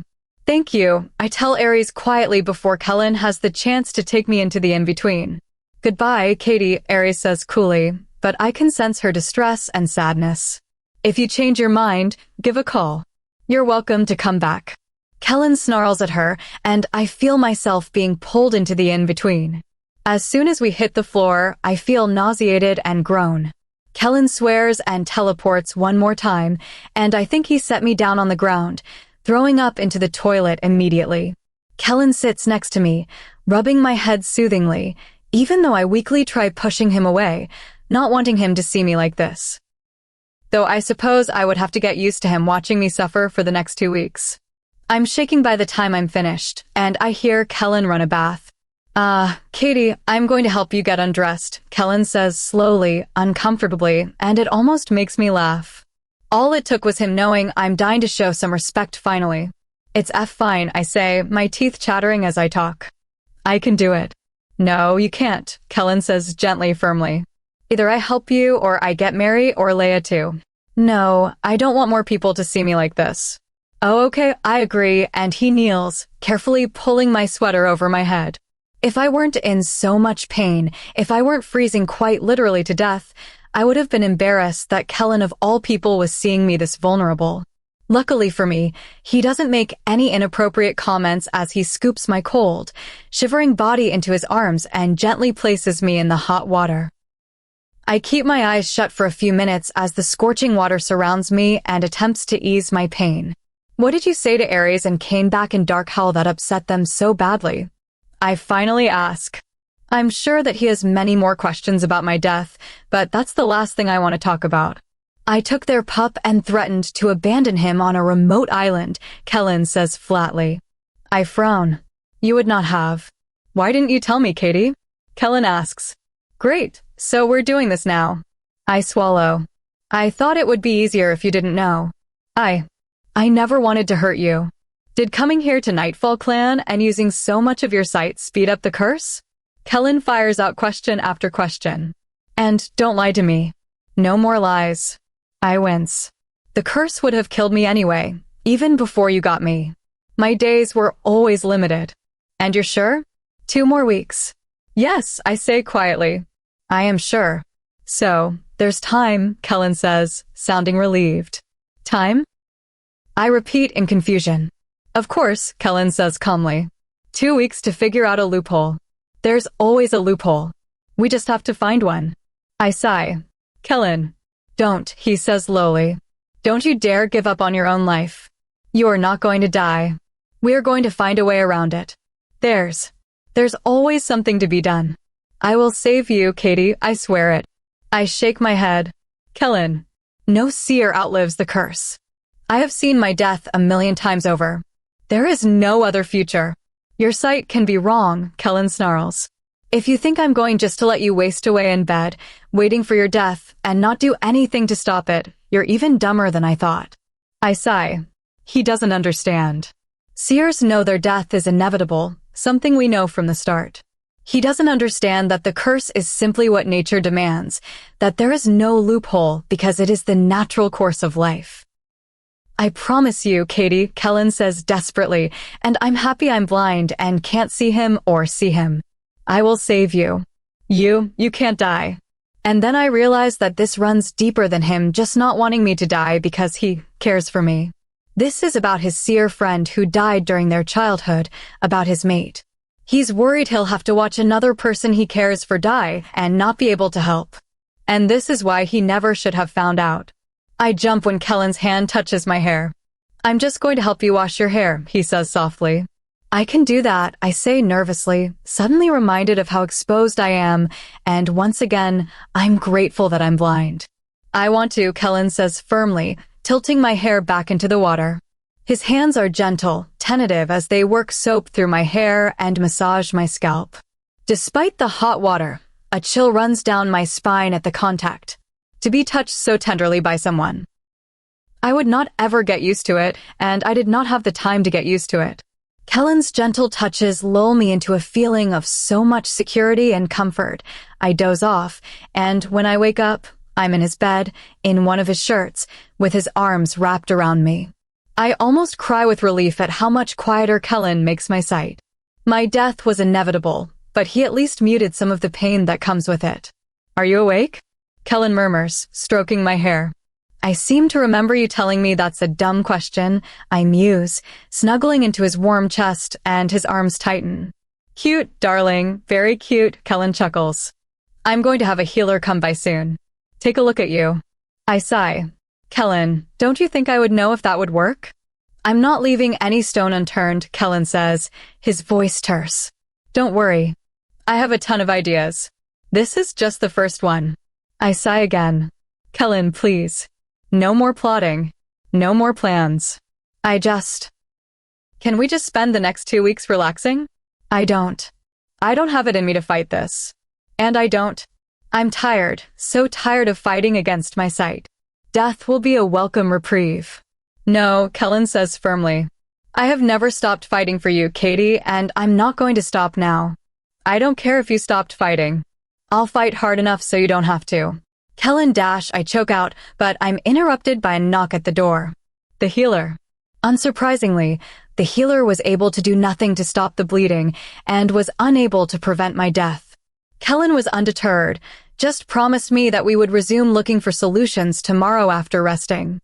I knew that this obsession with finding a loophole for the curse was his way of pretending that he had some control over the situation, but this was already in the hands of the fates. There is no loophole.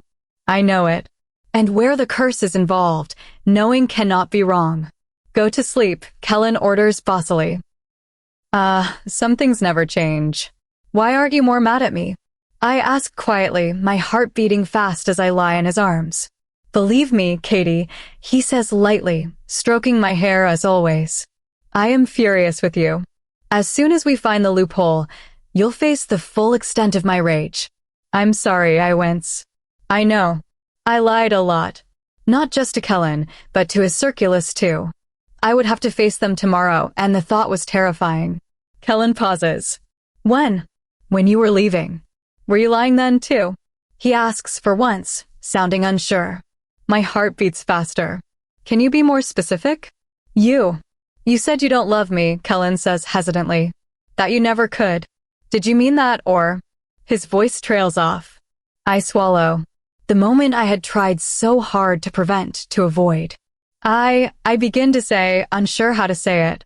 Confessing feelings is not something I have ever had to deal with before, and I was never supposed to deal with them. It was a lie, I admit quietly. Kellen freezes. Say it. I can't, I stammer out. Say it. Luckily, my sight saves me by hurting me, making me twist out of Kellen's arms and throw up blood into a handy bucket on the floor. Finally, my vomiting dies down and turns into coughs, before I'm done bleeding, at least for a few more minutes. Kellen pulls my shaking frame into his arms. I'm going to stop this, I promise, he whispers. I smile slightly at his ignorance. What a blessing it must be not to have the sight, to be afforded something as silly as hope. He can't stop this. Nobody can. Chapter 44. 12 days.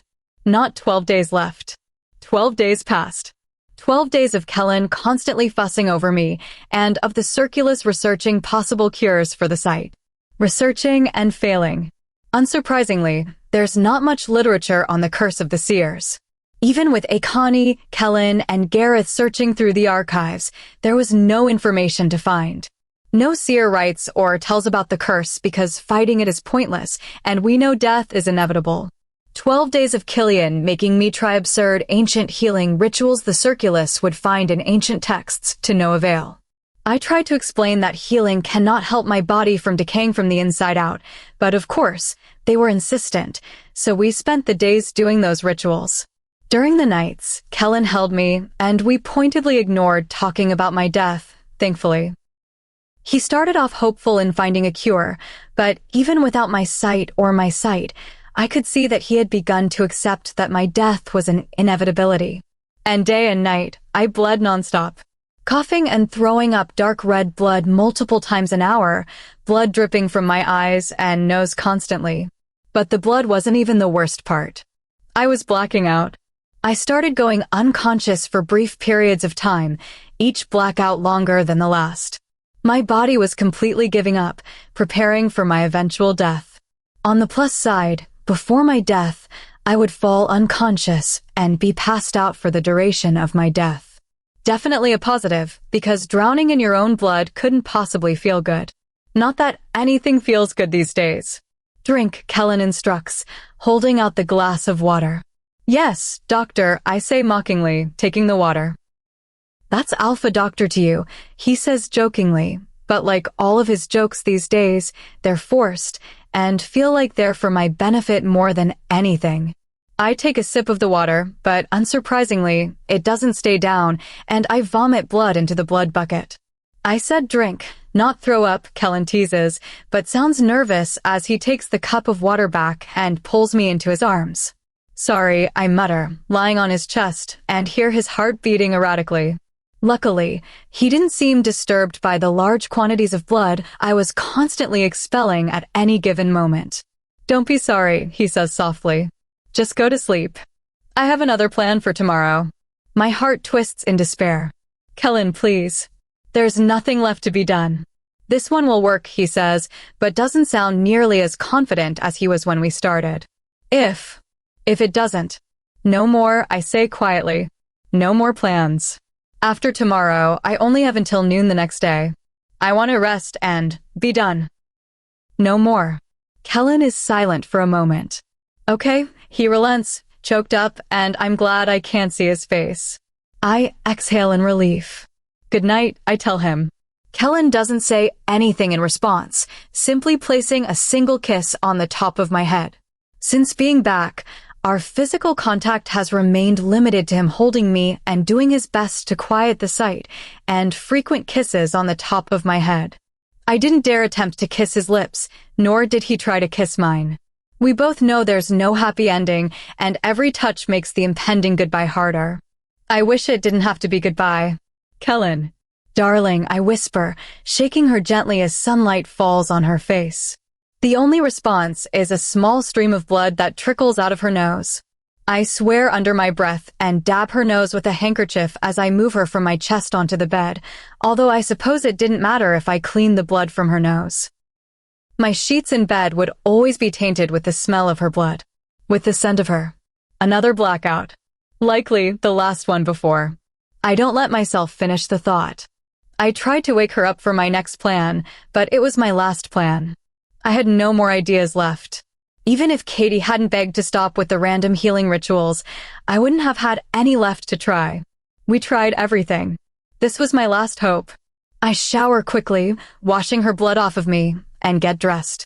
When I go back into the room, Katie is still unconscious. I mind-linked Nolan and Jane to guard her, the only two who were capable.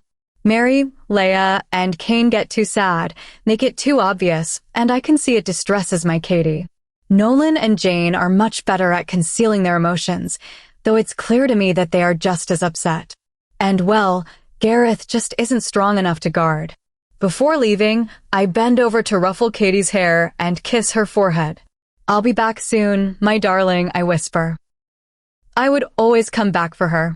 Taking one last painful look at her, I go into the in-between. The clearing is empty. Where there was once a large wooden house, there was now absolutely nothing. "Hello," I call out, taking a few steps closer. After a few moments, darkness swirls and, before dissipating, reveals a young woman with hair black as ink and eyes like the sea. I recognize her instantly, despite all of the years that have gone by. "How can I help you?" She smiles kindly, taking off a pair of gloves covered in dirt, and tucks them into her back pocket. "Onyx night?" I ask, to confirm for sure, though the darkness that swirled around her was confirmation enough. Her smile falters slightly. "Sorry, do I know you?" I open my mouth to respond when someone else appears next to her, and I realize that she's concealing a house of some kind with her black magic. The man shifts slightly in front of her, a small, almost unnoticeable act, but certainly a territorial one.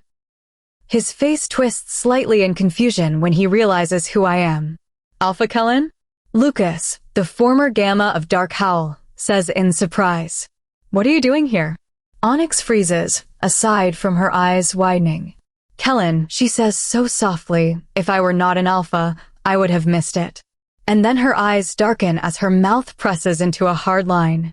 Before I can say anything, Onyx raises a hand, and the grass under my feet instantly dies, and a black mist swirls around my feet, paralyzing me and forcing me to my knees.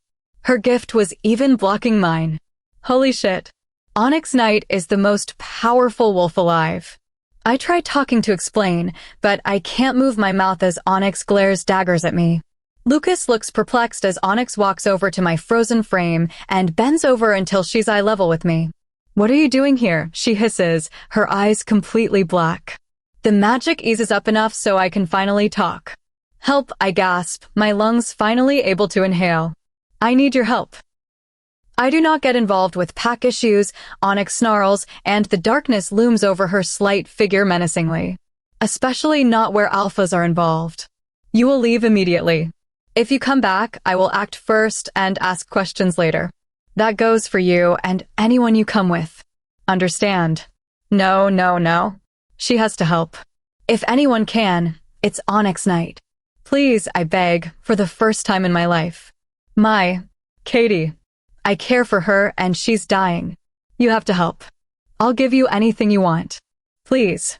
Onyx freezes at my words, her lower lip trembling slightly as pain floods her eyes, and they return to their standard bright blue.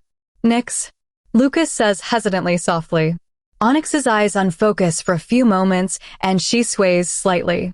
Lucas reaches for her, steadying her with his hands, and she flinches at the contact, but her eyes refocus on me.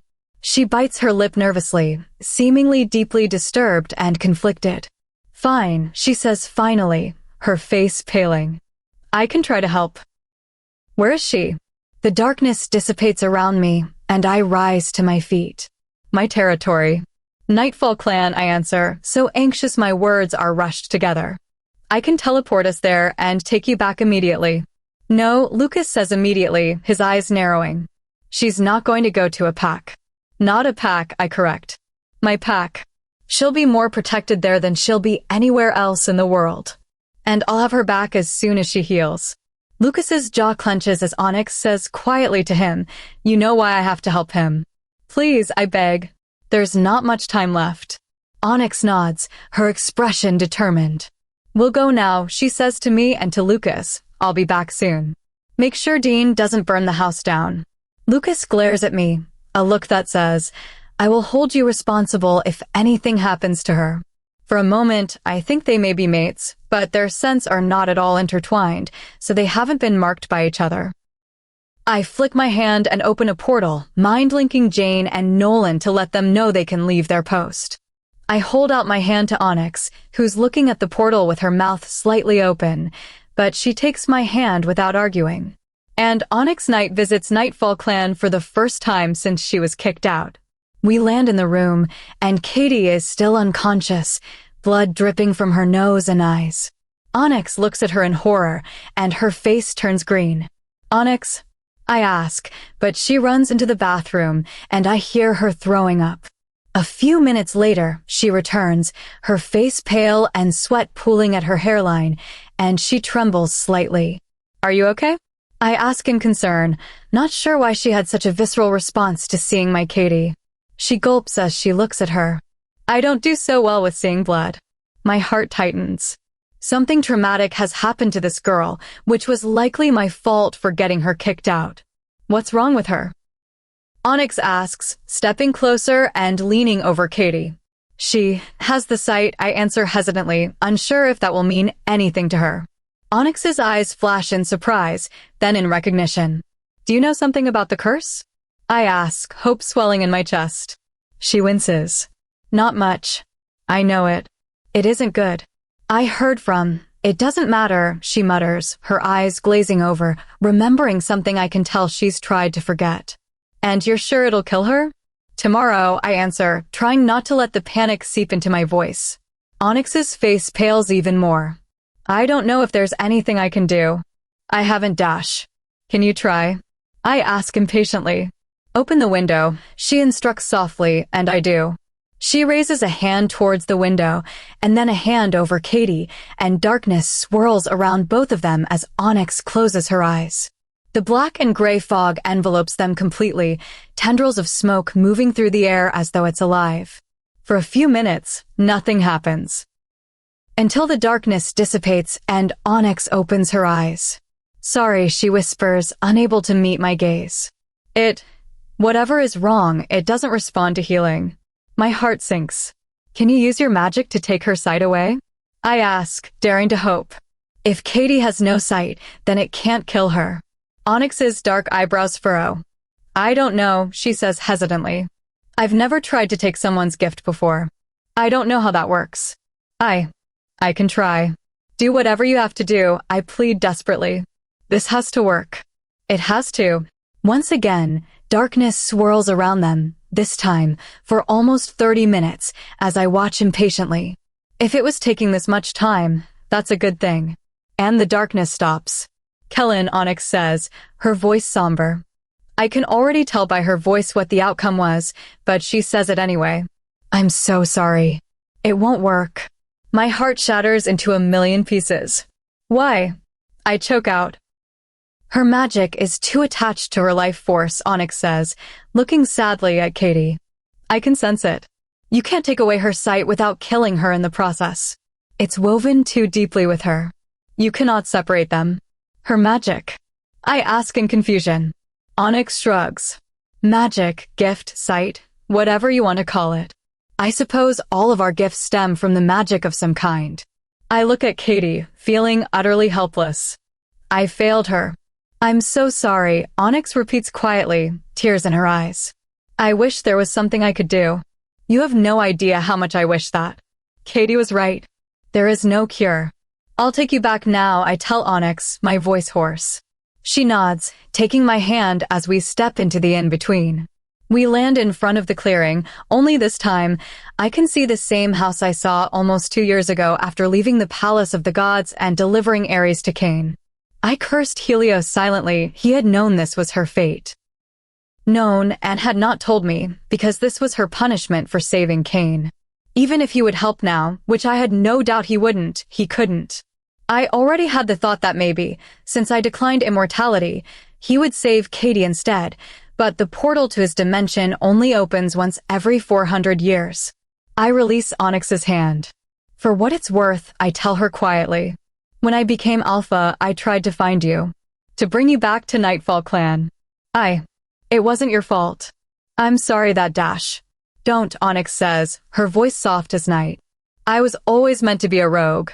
If I hadn't, her voice trails off and I don't dare press it. I'm sorry that I couldn't help. It was always a possibility, I say, my stomach nodding with anxiety and my chest feeling like 1,000,000 pounds of pressure was resting on it. Onyx steps towards the house before turning back to look at me, her expression full of grief. I lost my mate too, she says, and her pain is audible. If you need someone to talk to, her voice trails off, and she shakes her head slightly before going into the house and makes it disappear behind her. I stand, staring at the empty clearing for a few moments while her words sink in. She thinks Katie is my mate. She wasn't wrong. I did lose my mate, but this death would hurt so much worse. Chapter 45.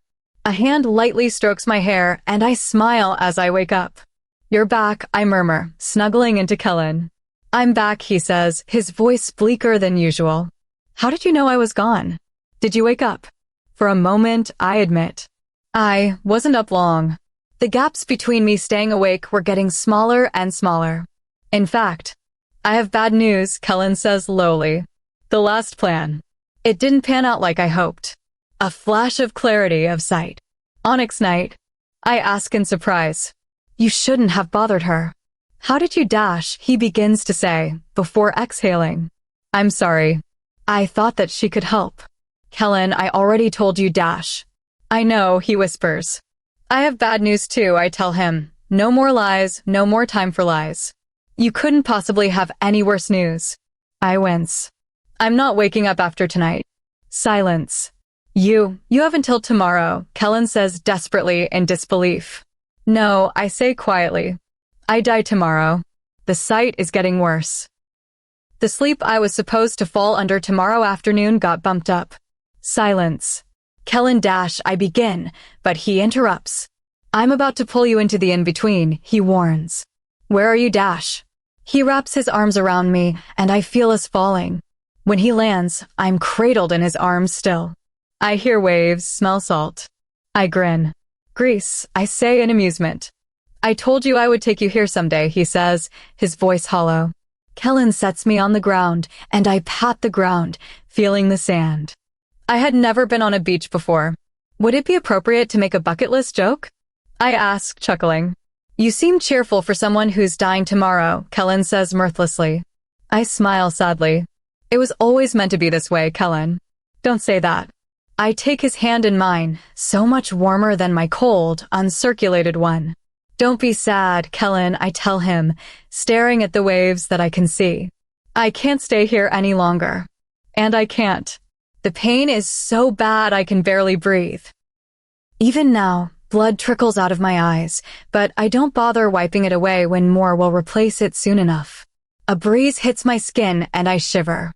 Be right back, Kellen mutters and returns in an instant, wrapping his arm and the charmed pelt Kane gave me around me. For all of Kane's faults, he certainly is good at giving gifts, I smile, thinking back on the charmed whip he gave Ares. So much power in Kane, and his kids would be even stronger. Incredible. Of course you would be able to charm the Blood Alpha and Luna, Kellen says, chuckling slightly. Only you, Katie, only you. Well, I do have an advantage, I admit, grinning. Do you want to know something interesting I've seen? Of course. Kane and Leia are mates, I tell him, laughing. Kellen is stunned into silence for a moment. But how? Kane turns 18 soon. The mating bond doesn't snap into place for them until then, I respond, still laughing, seeing how the two wolves react when they find out. She doesn't try killing him, does she? Kellen asks in disbelief. I laugh harder, accidentally coughing up blood in the process, and Kellen's thumb strokes my side until it stops. No, I answer when the coughing stops, but I still smile as waves crash in the distance. No, they will be pleased together. She brings him out of his shell more. He gives her more stability. They balance each other perfectly. Two perfect halves. Kellen is quiet for a moment. Do you wish it were different? He finally asks. I'm assuming you aren't asking about Kane and Leia, I sigh. You know what I'm asking, Katie. No, I answer after a pause. I made my choices. None of them was wrong. You didn't choose your sight. No, I agree. But it is mine. It is part of me. If I did not have my sight, I would not be me. I would not change a single thing about this. I spent the majority of my life hating my sight, wishing I were normal, wishing I were like everyone else. But as the end rapidly approaches, I can see clearly that I was always meant for this.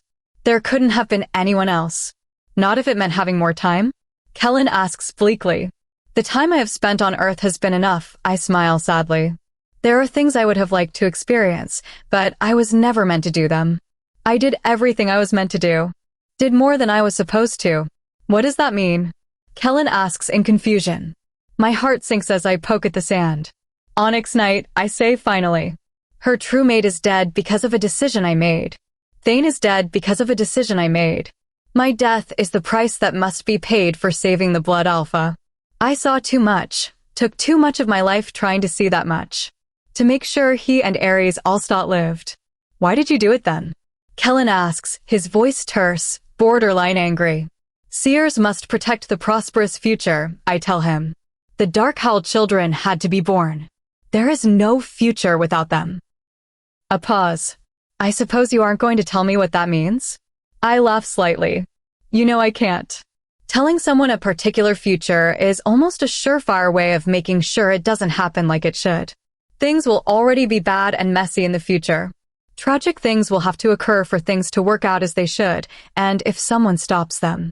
Typical seer, he teases, pulling me onto his lap. If memory serves me correctly, Alpha, you were the one who wanted a seer, I retort bemusedly. A deep sigh from Kellen. Oh, darling. Even with your strength and sight, you are as blind as ever. And yes, I do realize you are technically blind, he adds before I can. I already told you. Seer or not, I would have claimed you. Rocky territory. Not something we should be talking about so close to my death, but I realize now that this is the closure he needs. That I need. Why me, Kellen? I ask finally. The question that I avoided from the start. Because I wanted you from the first second I saw you, he says softly. We aren't mates, I say in confusion. There was no reason for him to be instantly drawn to me. No, Kellen agrees. But when I saw you in the Blood Alpha's office, I knew you would be the only one who understood. Understood what? I don't understand anything about Kellen, not then, not even now. Maybe even less now. The burden of duty, he says, his voice steel. I saw you with the Blood Luna and knew that our threads of destiny were bound just as tightly. I had no doubt you suffered at the hands of fate, just as I had, all to free the sun god. When you looked at me, he says, his voice taking on a dreamy-like tone. You didn't look afraid. You looked angry. I laugh. You wanted me because I looked mad? Kellen joins my laughter, before finally saying, I told you that growing up with the Viatoribus was not easy, not when they are the only wolves who understand the true depths of my gift, how strong power flows through my veins. Even normal wolves can sense it, and it makes them uneasy. But you don't flinch away from it. You looked at me with such defiance, I was intrigued. And you were bleeding. He pauses, wiping blood off my eye with the pad of his thumb. And I couldn't stop myself from touching you, to see if you would feel the silence as the seer in the Viatoribus had. And when you froze under my touch, I knew you could. I wanted to be that for you, be your silence, your reprieve. Kellen, I say, my voice strangled by emotion.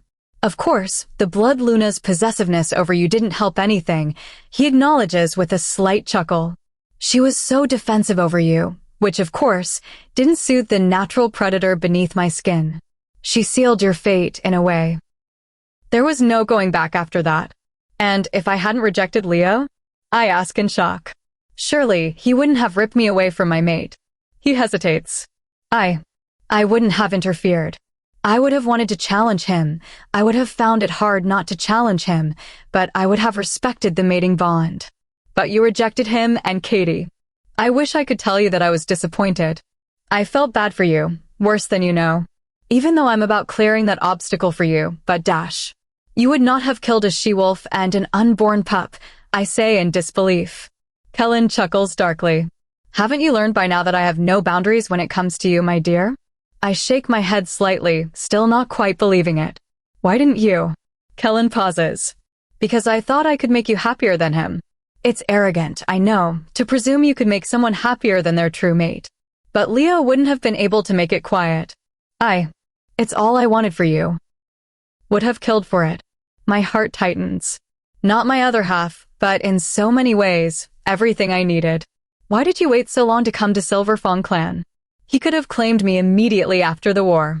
I wanted to give you time, he answers ruefully, to come to terms with the Leo thing. I would have waited longer, but with the missing wolves. I figured it was time.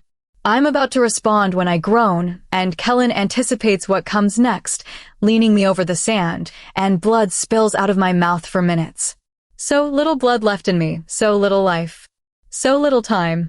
When I'm finished, Kellen cradles me tightly, kissing my forehead. I feel a drop of water hit my head. I'm glad, I tell him finally. You have given me a great gift over the last few months. I did not think I would ever experience love. The word falls from my lips before I stop it. More tears fall, hitting my hair, thinned from my body decaying. Did you feel it for me too? He chokes out. I correct softly, no point in lying now. Everything had been stripped bare between us, no more secrets left to hide, my darkest one already exposed. I do love you, Kellen.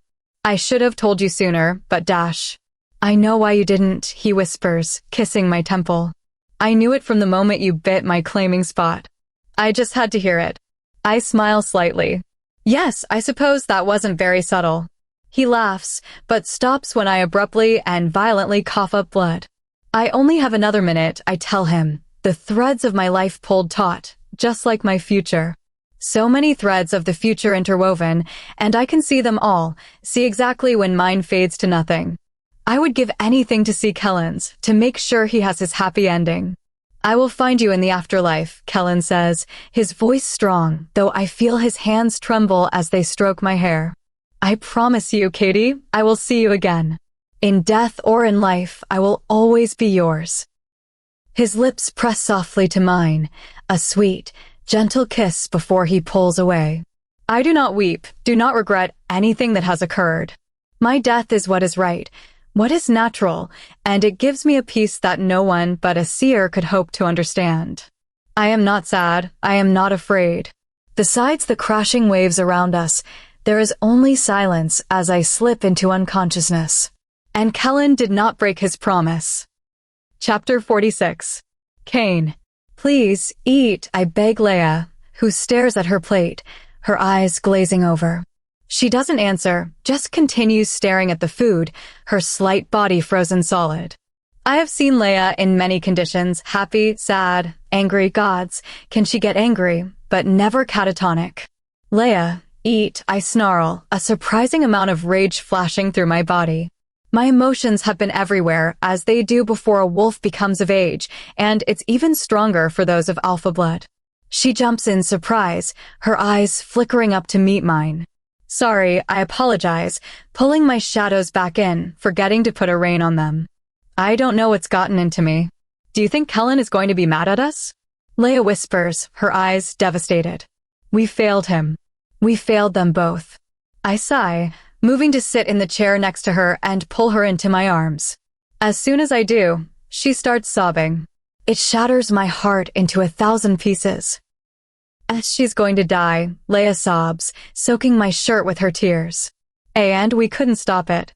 There was nothing we could do, I murmur, rubbing her back, wishing there was anything I could do to save Katie, to soothe Leia. We suck, Leia cries, her body shaking harder. Stop, I say, pulling away and grabbing her by the chin, forcing her to look me in the eyes. We did everything we could. You have to hold it together, Laels. Kellen is going to need us to be strong, to be there for him once she passes. You can't fall apart, or he will too. Do you understand me? Her eyes widen, then dilate as her lips part slightly. Leia, I whisper, my heart racing for some reason. I have to go feed my dog, she says in a high-pitched voice, practically flying out of her seat and out of the pack house. What the heck, I mutter to myself in disbelief, shaking my head slightly. Leia is as confusing as she is gorgeous. And she's the most beautiful person I've ever seen. The pack house is quiet, everyone in the circulus having stayed away to give Kellen privacy while Katie takes her last breaths, but I have to stay to be here for him once she's gone. My brother would not handle her death well. The entire pack could feel his pain, his agony, and it was so powerful, so debilitating, that if another pack attacked us right now, they would easily be able to slaughter us. I had no doubt that my brother would try going on a rampage after her death, likely starting with trying to retaliate against those he holds responsible. Perfectly controlled, my brother, until he isn't. And Katie has always been the one person who unravels him. Rage floods me, my claws extending and sinking into the table before I rip them out. This wasn't supposed to happen. We were supposed to save her. Leia was right. We failed them. Katie had already said her goodbyes to all of us individually, made me promise not to stay in the shadows. My breathing turns heavy as my chest tightens. Katie was too good for all of us. Too good for her sight. Her useless sight. Helpful until it's not, and it always chooses to be useless when we need it most. Like finding a way for her to stay alive. And unhelpful in many more ways. The book, the worthless blank book that was supposed to save the wolves. I'm going to burn that piece of junk. I stalk angrily into the library, where I stashed the book once we got back from Dorwin's that day. Sure enough, the useless leather junk is sitting on the shelf where I left it. My claws extended, I rip it out and open it to tear the pages out one by one. Only the blank book isn't blank anymore. It's filled with words. What the heck? I whisper for the second time today, flipping through the pages and see a drop of blood on one of them. Katie's, from when her nose bled on it from a vision. The blood glows slightly, and my shadows hiss, sensing something magical at work. What the heck? I skim through the pages until a heading makes my blood run cold. Seers. I look around me, feeling uneasy for some reason in the empty library, and my shadows wrap tighter around me. I begin reading the section. One of the most unique instances of witch offspring is between a witch from a blood coven and a werewolf. As previously discussed, witch beginning section, paragraph 3, witches can only harness magic by drawing from something of nature. In the case of blood witches, they must drink blood in order to harness their power. If a blood witch attempts to use power without first consuming blood, the results can be catastrophic, often resulting in death. When a blood witch mates with a werewolf, the offspring is always a werewolf, due to the stronger nature of the wolf, which is guaranteed. However, magic remains in the bloodline for all of eternity, no matter how much werewolf blood dilutes it. Not all offspring have magical powers, and most do not. Rarely will Hecate bestow the gift of magic on a werewolf with blood witch in their bloodline, but when she does, they are referred to as seers, or oracles in some cultures. Seers range in power. Some are only given incredibly weak sight, also known as clairvoyance, in the form of mere intuition, whereas some seers are incredibly powerful, having full prophetic visions. The stronger the sight, the more blood the seer will have to consume. If the seer does not consume blood, most times, they unknowingly sacrifice their own blood, usually causing them to decay, and their blood to die, drained from using their sight. They will die slowly from the inside out, in severe pain. Due to their sight being gifted because of their blood coven heritage, the use of sight always requires a blood sacrifice. If the seer does not know how to consume blood, and most do not due to their lack of knowledge of their ancestry, then they run the risk of death or insanity. The stronger the sight, the more likely the seer is of dying. Therefore, blood consumption is necessary. My breath hitches in my throat. I know how to save Katie. Kellen. My thumb wipes away a drop of blood from Katie's eyes as she sleeps soundly, just as I had done in the office of the Blood Alpha what feels like forever ago. Her heart beats weaker every time, so softly. Even with my Alpha hearing, I strain to hear it. Before she left a month ago, I asked her how I was supposed to sleep at night without hearing that little heart beating. I still don't know the answer to that. Another shallow breath, a faint heartbeat that falters once. There's not much time left. Our love was always an hourglass, sand slowly dripping to the bottom as our time ran out. I just didn't know it. I love you, I whisper to her, kissing her cold forehead, grayed as her body gives up on her. I would find her in the afterlife. She was always meant to be mine, mates or not. She has been mine since I laid eyes on her. Not even death would change that. I hear a loud noise, look up, and see Kane open the door. Blood, Kane says, panting. That's how we save her. The visions were never about the missing wolves. What are you talking about? I ask, my chest feeling hollow. I have no hope. There was nothing to be done. For once, my little liar has told the truth. Feed her some of your blood, Kane says urgently. Please, there's no time. Just do it. Sighing, I extend a claw and cut deeply into my wrist to make sure it doesn't close up, and open Katie's jaw, placing my bleeding wrist into her mouth. My blood drips into her mouth, and nothing happens. Her heart is still beating weakly. Kane dash, I start sighing. And then I feel canines sink into my wrist. I groan in surprise, looking down at her, and her eyes stay closed, but her hands roughly grab my hand and forearm, pushing her canines in further, and she drinks it. I'll leave the two of you alone, Kane says, tossing a red book on the side table and dashing out of the room. I no longer need to strain to hear her heartbeat. It beats faster than it has in the last few months. Color returns to her face, and her red hair is no longer dull and dry. It's glossy and the shade of blood. I shift uncomfortably underneath her. Her bite that once stung like fire now gives me pleasure as she sucks more blood from my body. I bite back a groan, and I'm glad Kane left. When I begin to feel lightheaded from the blood loss, after minutes of her swallowing mouthfuls of my blood, she unlatches her jaw, though I would have let her take it all if she needed it. Her heartbeat stabilizes, still strong, but no longer sounding like a hummingbird. She sighs deeply, contentedly as her arms drop onto my chest. I freeze, unable to believe the possibility that she could be alive. Until Kane opens our mind link and shows me everything he read in that damned book. Thank you, I tell him. Words cannot cover the depth of my gratitude. I owe you everything. Thank you, brother. He doesn't answer, only sharing his feelings of joy. Happiness spills from my soul so intensely, I know it's flooding the pack link. In the distance, I hear 6 wolves howl. Not in grief. In celebration. Chapter 47. Katie's POV. For the first time in my life, there is no pain. Although it's probably because I'm not alive. A slow smile spreads across my face when I inhale the familiar scent, still keeping my eyes closed. It smells like him.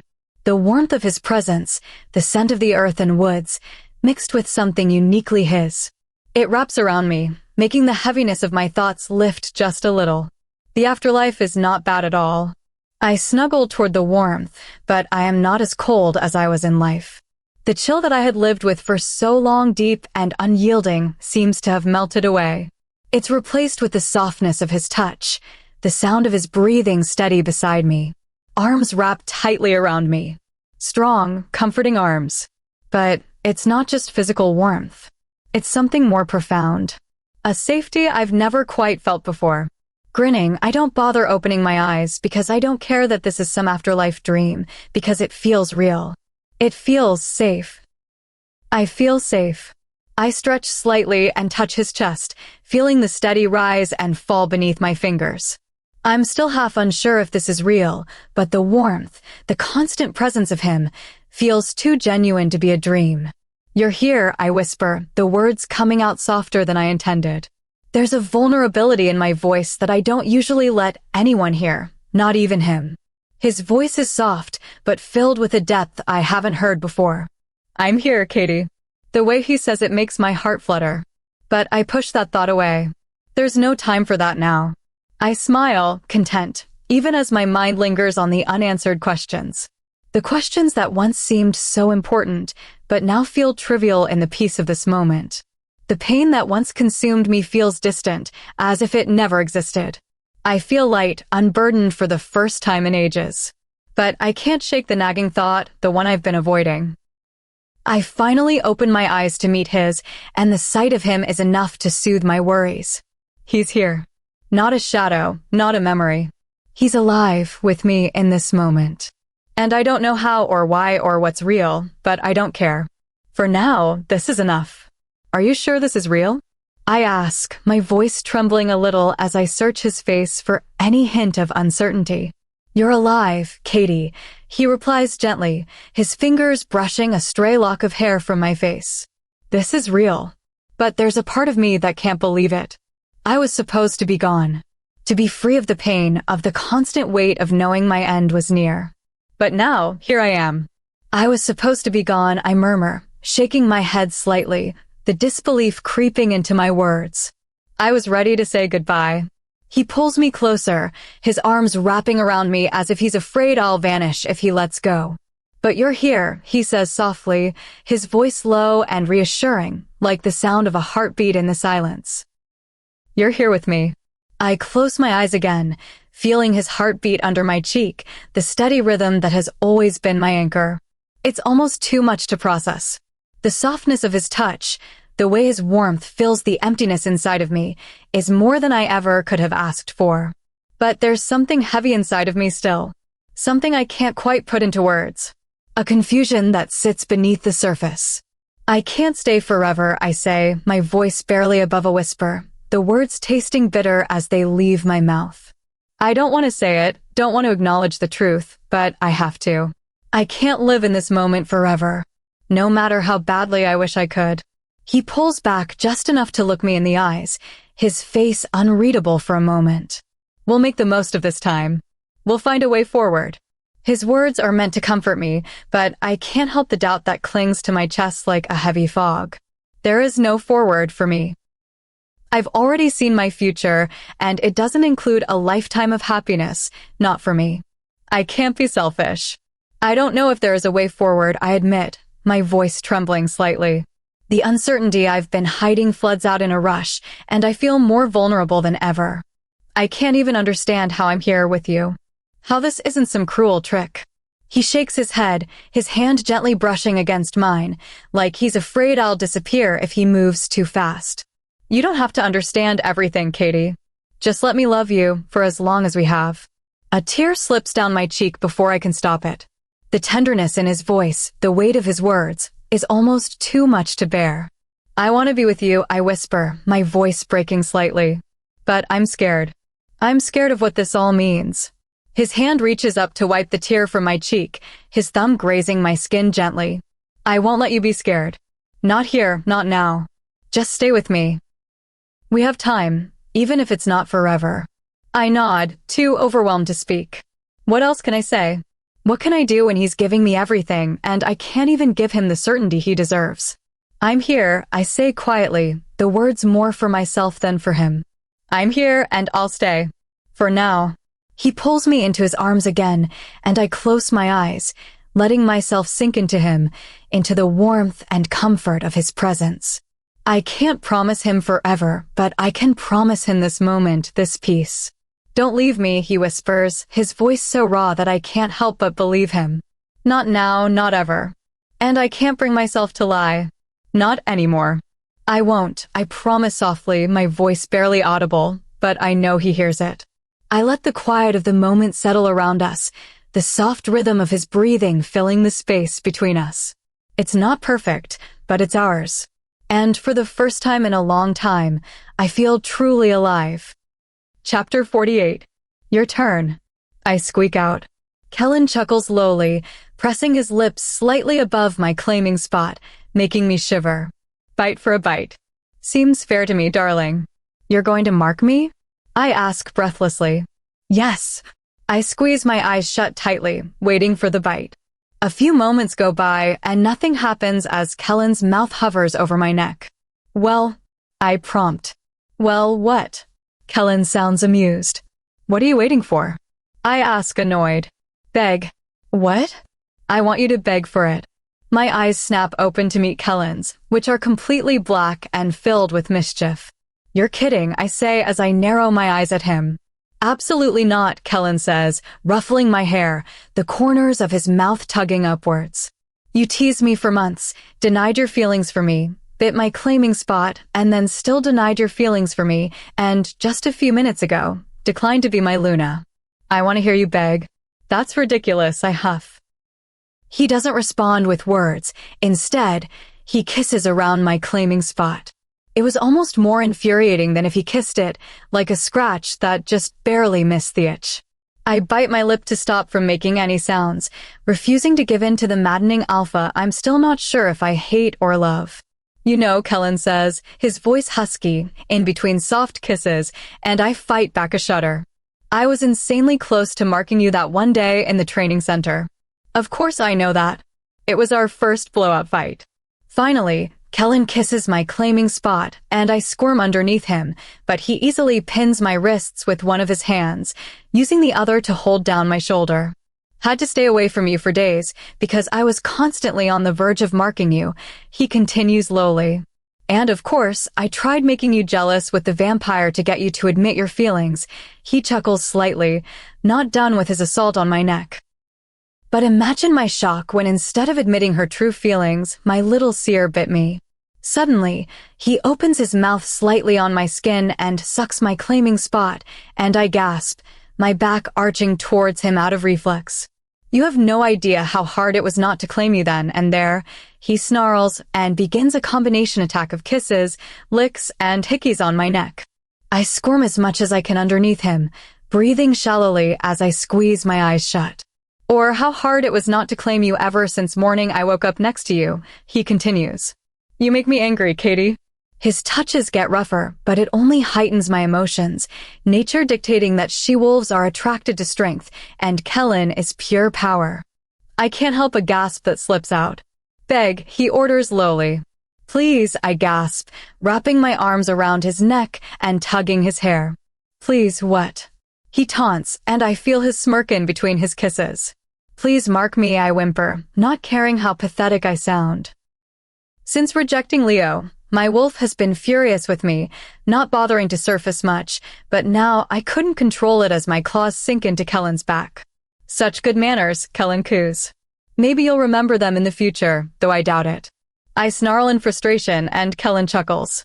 I love you, he whispers, placing a gentle kiss on my claiming spot. And his teeth sink into my throat. I scream, but it's cut off as his teeth go deeper, cutting off my windpipe. Pain floods my neck and tears immediately fill my eyes, and I thrash underneath Kellen, who keeps me pinned. Finally, the pain is replaced with a more calming feeling, and my cries of pain cease.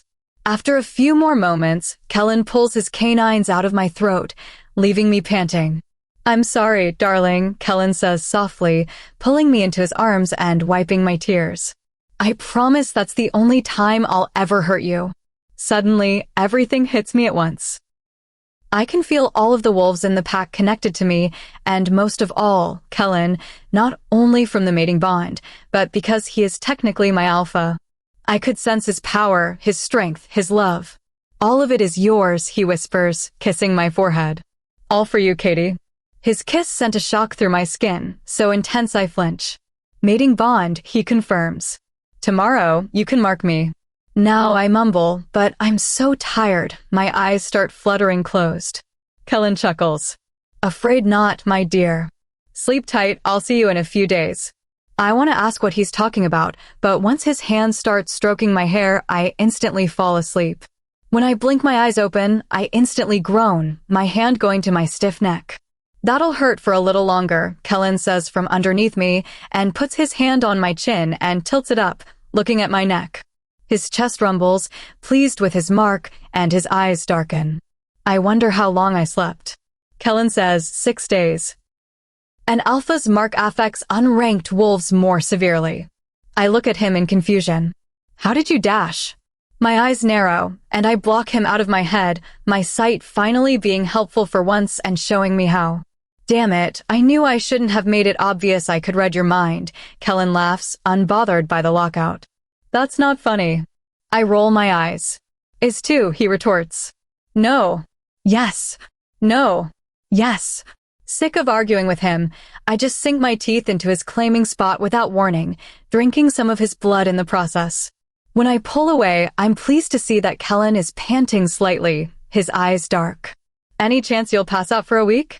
I ask hopefully.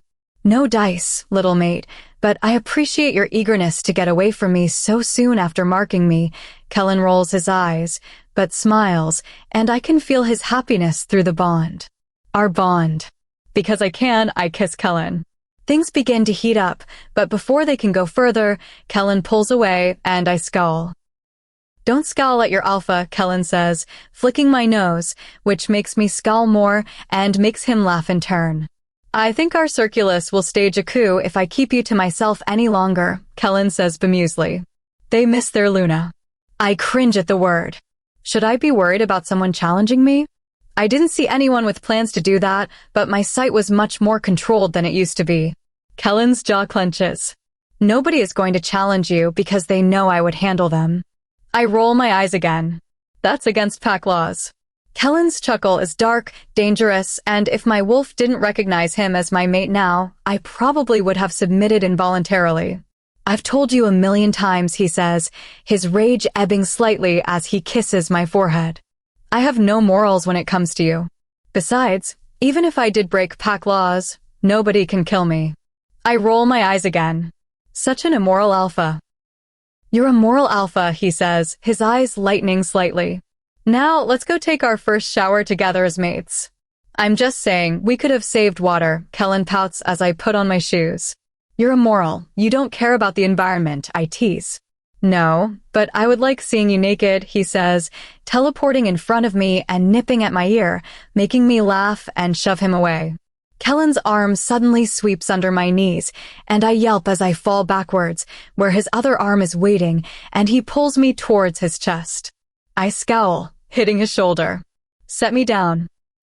Kellen begins, and I sigh, already knowing he's going to go off on an annoying tangent. You can't give me orders. I outtrank you. I snort at this, but Kellen just smiles in amusement and flicks my nose again. 2, he continues. Stop scowling so much. You're mated to the hottest guy on the continent. You have nothing to be annoyed about. This, of course, makes me scowl. Finally, Kellen closes his argument. I rather like carrying you like this, and so does my wolf. The blood alpha may be onto something after all. At that remark, I can't help but laugh, knowing that Aries and Cain still have arguments over the carrying thing occasionally. My laughter cuts off when my sight begins. My phone is about to ring, I mutter, struggling out of Kellen's arms until he sets me on the ground begrudgingly. I go to the nightstand drawer, pulling out my phone and wait for it to ring. Who is it going to be? Kellen asks curiously, and I suppress a smile when I can feel traces of jealousy through the bond. My other boyfriend, I tease, and he rolls his eyes. I don't know, actually. I frown, concerned. I had to get used to this new site, which was much more tame and less intense. I definitely have to read the rest of the book. I jump when my phone rings, even though I knew it was coming, but exhale in relief when I read the caller ID. Hey, Gwen, I say, and Kellen relaxes slightly. I smoothed things over with her a week ago, when I thought I had to before I died. She called me, frantic because Kellen had teleported into Blue Moon trying to find me, and was worried something had happened. I just told her that I'm fine and not to worry about it, and she backed off, apologizing profusely for our last phone call, and we ended on a good note. Gwen now cries hysterically, and I can't figure out what she's saying. Gwen, I can't understand you, I say calmly. What's wrong? She takes a shaky breath. Leo is missing. Chapter 49. Missing, I repeat slowly. What do you mean he's missing? Kellen takes the phone from my hand as Gwen sobs. Stop crying, he snarls, and she does. Start from the beginning. Gwen takes a deep breath. Yesterday, he was patrolling around the territory during rounds. When I didn't hear from him after a few hours, I asked the Gamma and all of the other wolves on patrol, and none of them knew where he had gone. I thought maybe he just needed space or something, but this morning he still didn't come back, and nobody knows where he is. He wouldn't just leave without saying anything, and I just know that something is wrong. Your bond, he says, glancing at me hesitantly, like he didn't want to say the word. Is it broken? A nicer way of asking, is he dead? No, the bond is still there, Gwen cries. It's like something is blocking our mind link. Nobody can mind link him, but we can still sense his link unbroken. Kellen and I look at each other in shock. Just like the missing wolves. This wasn't over. Gwendolyn, we'll talk to you later, Kellen says shortly. Wait, Gwen says desperately. Put Katie on. Kellen hesitates, but hands me the phone when I hold out my hand expectantly. Gwen, I haven't seen anything yet, I tell her lowly. She pauses, unsure. You would tell me if you did, right? Kellen snarls at the insinuation, and I don't like it either. She thinks I would be too jealous to tell her if I knew where Leo was. I don't care that you're with Leo, Gwendolyn, I tell her darkly. I'm the one who rejected him. I have no desire to leave your pup fatherless. When I know something, I'll call. Annoyed, I hang up. It's the same circumstance as my missing wolves, Kellen says pensively, his eyebrows pulled together. We killed all of the hunters there. There could have been more in another location, I suppose. No, I tell him, shaking my head. The day you rescued them. I told you something was not right. I don't understand, Katie, Kellen says, taking my hands. What have you seen? Nothing, I admit. It's just a feeling.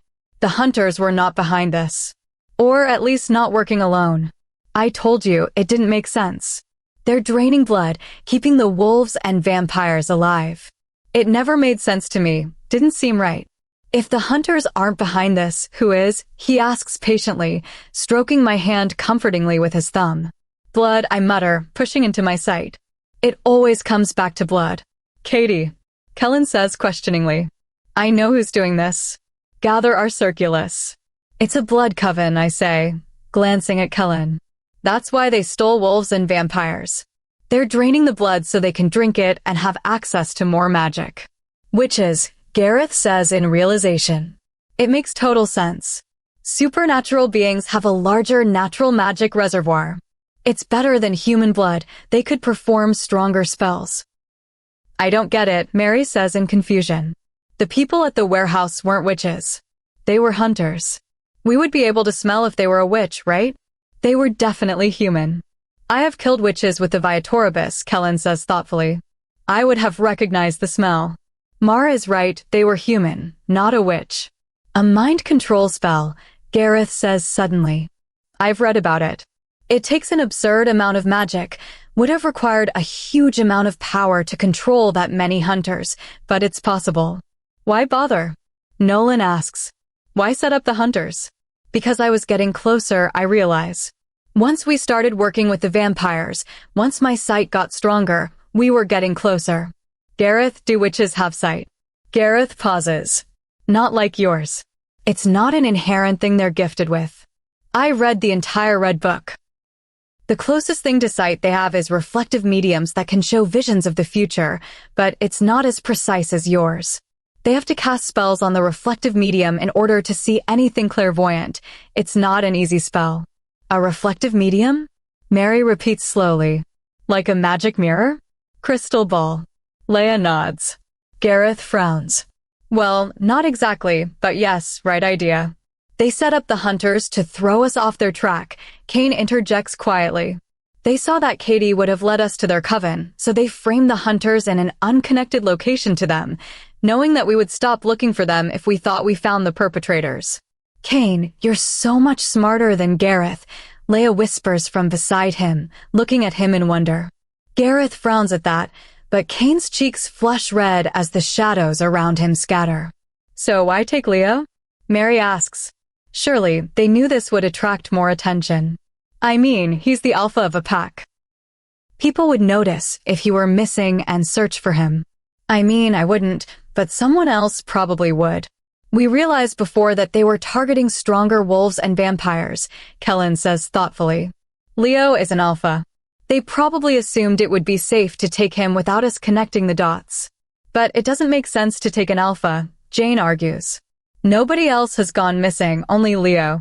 Why only take one person of such high profile? It's much more dangerous than taking a bunch of lower-ranked wolves. And why does rank even matter? Blood, I say. Leia, can I have some of your blood? Yes. Leia squeals enthusiastically. What are you doing? Kellen mind links me for the first time. Testing a theory, I respond. Cringing, I take Leia's hand. Ew, bite my neck, she pleads. I want to pretend to be Elena from the Vampire Diaries. No, Kellen and Kane respond immediately. I'm not going to bite you, I tell Leia, who looks disappointed by the admission. I just need a drop. Jane slides a knife across the table, and I carefully prick Leia's finger with it, wiping the blood off with my pinky, and I taste it, frowning. Don't frown, Leia whines. My blood tastes good. Probably. It's weak, I tell the Circulus, who looks at me in confusion. I can taste the difference between her blood and Kellen's. The difference between an unranked wolf and an alpha is their blood. Kellen is stronger and possesses more of a magical quality. Drinking his makes my sight much stronger than drinking Leia's would. One alpha's blood would probably be equivalent to 100 wolves, Gareth says thoughtfully. They probably assumed it would be safer to just take one alpha instead of a ton of wolves. Their coven would be set on blood for decades. We have to find them, I say urgently. They're probably draining Leo as we speak. Nobody says anything for a few long seconds. Not to be a dick, Mary drawls slowly. But why should we? They won't take any more wolves if they have Leo. It's one wolf. I, for one, don't particularly care if Leo stays gone. Nolan and Jane nod in agreement, and I can sense that Kellen feels the same way. We can't just let him continue to be imprisoned and drained of his blood by a coven of witches, I say in shock, not able to believe that they don't understand what's wrong with this. He has a son, a mate. My nephew. My sister. Mary looks away uncomfortably, and I can see that she thinks Blue Moon is better off without him, that we all are. Kellen, you can't seriously agree to let the witches keep him, I say in disbelief, turning towards him. He winces. Of course not, darling. But if we go to save him, we'll have to take out the entire coven. So? I question. He's innocent. We can't let him spend the rest of his life in captivity being tortured. We kill the coven, rescue him, easy. I know that, Katie, he says quietly. But taking down a coven of witches isn't an easy thing to do. The Viatoribus have lost many during coven infiltrations. Witches are a hard foe to beat. Their magic can incapacitate people swiftly. It's a dangerous mission. I can't just not do anything, I insist. He winces again. Fine. I'll gather Akani and some of the Viatoribus. Dorwin, too, I add. He owes me. This is suicidal, Gareth mutters. We're coming to them. They have the advantage. They may even already know we're coming. We don't even know where they are. Mary says in exasperation. We couldn't find them last time. Why would we be able to do this time? My sight is stronger, I argue. I'm sure I could locate them. I just have to push my sight harder. No, Kellen snarls, and the Circulus flinches. No more pushing your sight. Not an option. I glare at him. She's my sister, Kellen. You don't owe them anything, Kellen sneers. When have they ever done anything for you? They're family, I hiss. Regardless of my own issues with Gwen, with Leo, it would be beyond morally wrong to let him suffer for decades, especially when he's only in this position because of me, because I let Thane die instead of Cain. And you're my mate, my Luna, my family, Kellen growls. You are not risking your life for that bastard pup. End of discussion. I cock my head to the side and smile. Try stopping me. Katie, no. Kellen shouts, but it's too late. I throw myself into my sight. Kellen. God damn it, Katie. I snarl as her eyes roll to the back of her head and turn completely black. Yay, that's my Luna. Leia cheers, but stops when I glare at her. Katie stays frozen, unmoving, as she stares straight ahead with those black eyes. Is she still going to bleed? Nolan asks curiously. I grimace. No, she's been drinking my blood. It should be enough to power the sight. But then she starts convulsing, and I catch her in my arms before she falls off her chair. Blood drips from her eyes. Oh no, Leia whimpers. Rage. I feel pure rage towards my mate. Just when we found a way for her to live, she has to throw herself right back into danger. I couldn't tell if I hated or loved her selflessness. The shaking suddenly stops, and she gasps, her eyes returning to normal after she blinks rapidly. Katie dash, I begin, already ready to jump into a lecture. Map, she orders Gareth, who scurries away to find one. You are bleeding, Katie, I mind link her angrily. Sorry, she says, not sounding that sorry at all. Your blood propelled my sight for a while, but I could feel magic blocking it. I had to sacrifice some of my own to push through it. I clench my jaw.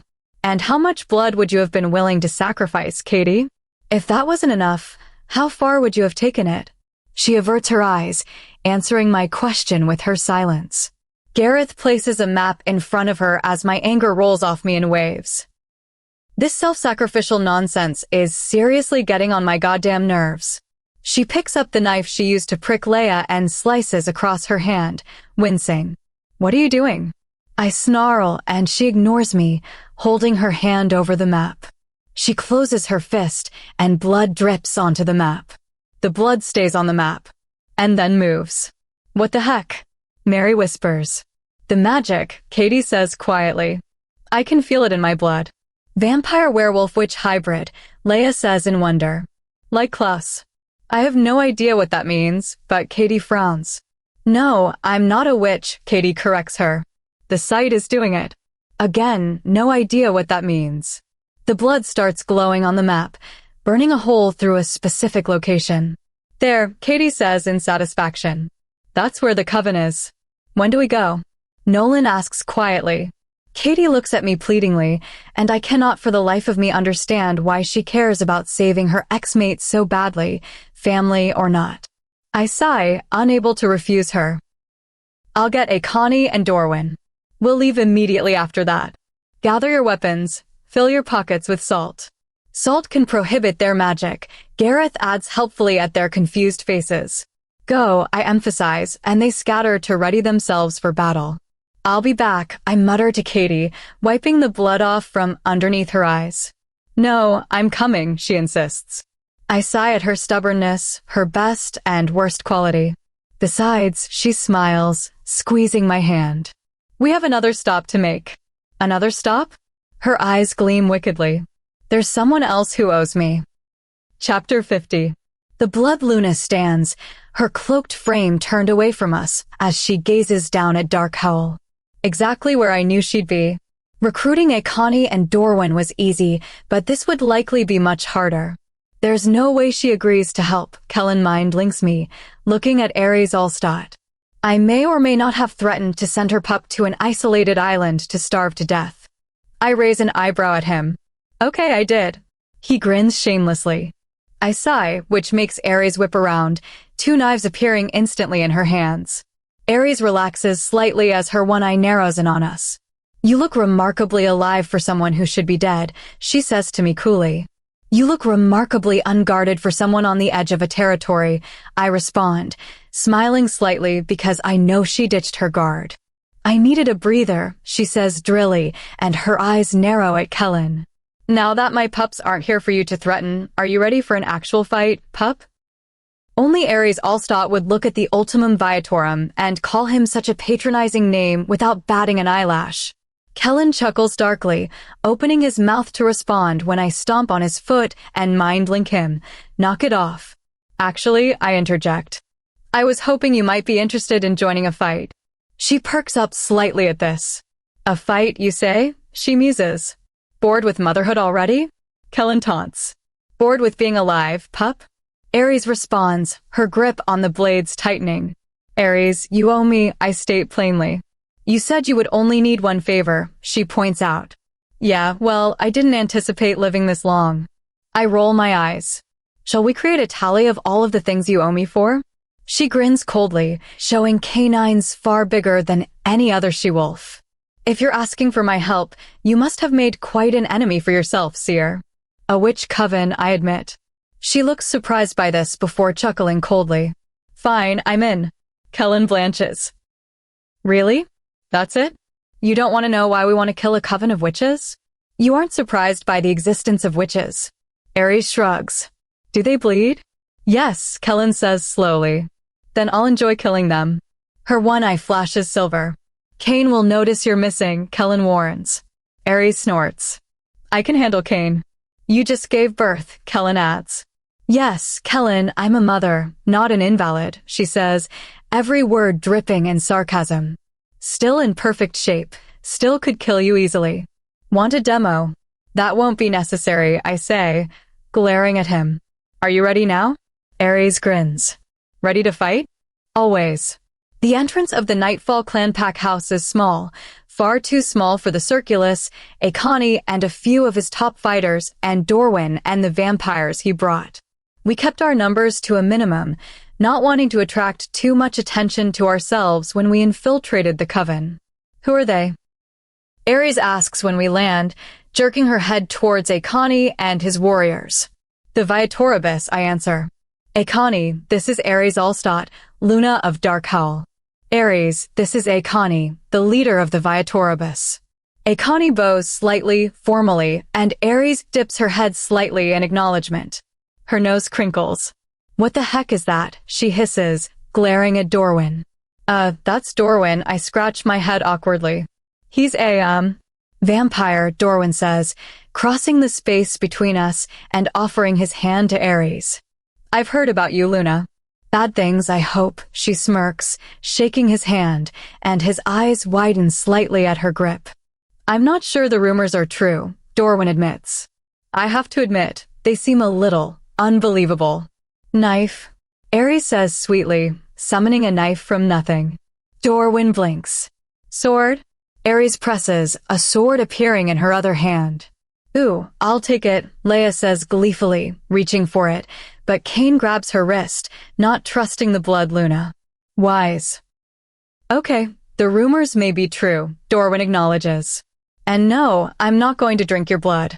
Surprise flashes across her face. Yes, I can, Dorwin answers her unspoken thought. Ares' eye narrows suspiciously at him. Quite the militia you've gathered, Katie. This isn't going to be an easy infiltration, Kellen speaks up. Everyone needs to be on their guard, kill before they have the chance to do a spell. No hesitation. We'll have to slaughter everyone, children included. If you feel uncomfortable with that, speak now or forever hold your peace. Ares scoffs, but no one says anything. There are 3 floors in the Coven nest, Kellen states what I told him earlier. We're going to split up. The Viatoribus, Nolan, and Gage will take the top floor, vampires, Jane, and Mary will take the middle, and Leia, Kane, Ares, and I will take the bottom floor. I'll teleport everyone to their assigned locations at the same time, and you begin killing immediately. Any questions? I'm going to pretend you just forgot to mention that I'll be on the bottom floor, I say to Kellen, narrowing my eyes at him. Leia says. You won't be going, Kellen says smoothly. Ares chuckles. I look at him in disbelief. You're joking. I can see their attacks. I need to be there. You don't have enough fighting experience, Kellen says calmly, but I can sense his anger through our bond. I snort and take a few steps away from them, putting space between myself and Ares. I turn my back. Ares, throw 5 knives at me, one after another, no hesitation, I tell her. Ares, don't, Kellen snarls. Ares shrugs, ignoring Kellen, and throws knives aimed at my back. Effortlessly, I dodge all of them, knowing where they are aimed, and turn back to them. They all look at me in awe, unable to believe the strength of my sight. Ares looks the most surprised of all, and also a bit irritated. Kellen clenches his jaw. I'll be fine, I promise him. We're stronger together. I can feel his inner turmoil. Fine, he relents. I'm teleporting you out at the first sign of something going wrong. Do you understand me? I roll my eyes. Yes, Alpha. Fine, Kellen says out loud. Any other questions? Everyone shakes their head. Everyone hold on to someone from your group, he instructs. Ares begrudgingly takes my hand, and I see her excitement. She has missed true violence, having kept true to her promise to Onyx Knight. Kellen opens a portal in his hand, and a bag of salt comes through. He dumps it on the ground. He counts down, and everyone grips their weapons. Ares hands me a knife, and I have 2 more strapped to my legs. I love you, I tell Kellen, the words feeling weird, coming out unprompted. We complete the bond when we get back, Kellen promises, still counting down, and a chill runs down my spine in anticipation. He gets to 1, and we teleport into a witch coven.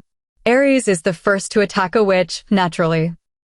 The blade sinks into the center of a witch's throat before I understand what's happening. A portal opens above our heads, and salt falls all over the witches, and they scream as if it burns them. Some of them form a shield above their heads, blocking it. Leia leaps at a witch, slashing her throat, and shadows wrap around Kane as he dashes from witch to witch, ripping out heart after heart before they can see him. Ares throws blades, one after another, decapitating witch after witch, her expression neutral, like this is the most boring fight she's ever been in. I suppose any fight would be boring after going against a god and winning. We seem to have caught the witches off guard, killing many before they came to their senses and started their own attacks. Fires pop up out of nowhere under our feet, and we hop around them. I cringe as I slash the throat of a witch, probably no older than I am. I try moving, but something paralyzes me, and a witch takes the knife out of my hand and is about to stab me in the chest when her face freezes in pain. She looks down to see a blade poking out between her ribcage, and my paralysis wears off. Where even now, Ares warns before turning around and immediately throwing another knife. We continue fighting, and I do my best to shove wolves out of the way when I can. See where the witches are aiming their next attack. And then someone appears out of nowhere, and I feel a cold blade pressing against my throat. Stop, a melodic female voice says quietly, but everyone freezes as they see the knife against my throat, blood trickling out as she paralyzes me with her magic. Weapons down, the woman says. Or I kill the girl. She's the leader of the coven. Terror floods the bond. Kellen stares, wide-eyed, and I can see a portal trying to get through the shield the witch leader put around us. She can shield Kellen's gift. Weapons down, now, the witch leader says calmly. Ares looks at Kellen and he nods. Everyone drops their weapons. The others, from the other floors, successfully killed all of the witches from their floor and looked in horror at the scene. Let them go, I beg the witch leader. Let them go, and I'll stay here. You can use my blood. She snorts. Why would I want your blood? I'm the Luna, I gasp as the knife presses further into my throat. I'm a seer. My blood has more magic. Let them and the alpha you stole go. I'll stay here voluntarily, and you can use my blood instead. It'll be enough. And it would be. My blood is far stronger than Leo's. The witch pauses. She knows it's a good deal. No, Kellen says calmly, though I feel his panic. Take me instead. I'm the alpha. Her blood is stronger, the witch says. I accept the girl's offer. Make a blood oath that you won't ever return, and I'll let you walk out of here alive and take the other alpha. Make the oath, Kellen, I plead. Kellen ignores me, staring at the witch. I'm also the ultimum viatorum, Kellen says, and I feel the witch's excitement over that. I have more magic in my blood than she does. The strongest blood in any universe. Take me instead and let the others go. The witch inhales sharply. You're right. I can sense it now. Your blood is far superior.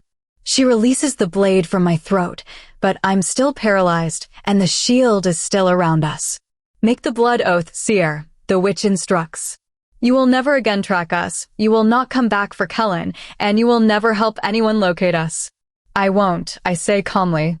Kellen, teleport everyone out now, I instruct him, and everyone disappears, going into the in-between without warning. Kellen, go, I beg him. Suddenly, Kellen falls to his knees in pain, groaning as he clutches his head. No more of that. Ultimum viatorum, the witch snarls. Seer, make the oath or I'll kill you both. Make the oath, Katie, Kellen mind links me. I'll be fine, do it. I can't, I respond in horror, tears falling from my face. Make the oath. He used an alpha command. I can't fight it. I make the oath. The shield falls around me, and a new one encloses Kellen.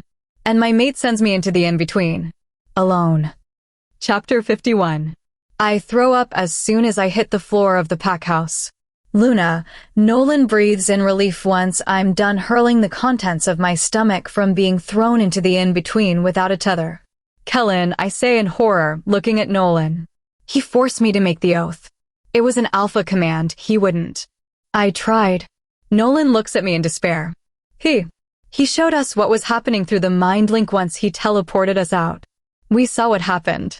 The mind link, I say, and try reaching out to Kellen, but my thoughts are sent into a void. It cut out once the oath was made, Nolan says quietly. Just like the witches had done with the other wolves they stole. We have to go back, I insist, but as I say that, a sharp pain attacks my skull, and I inhale sharply, grabbing my head that feels like it's splitting in two. You made an oath, Nolan says calmly, no doubt trying to curb my panic. If you try breaking it, you'll die. I look around, seeing only the circulus around me. Where is everyone else? I ask in confusion, noting the lack of vampires and Biatoribus.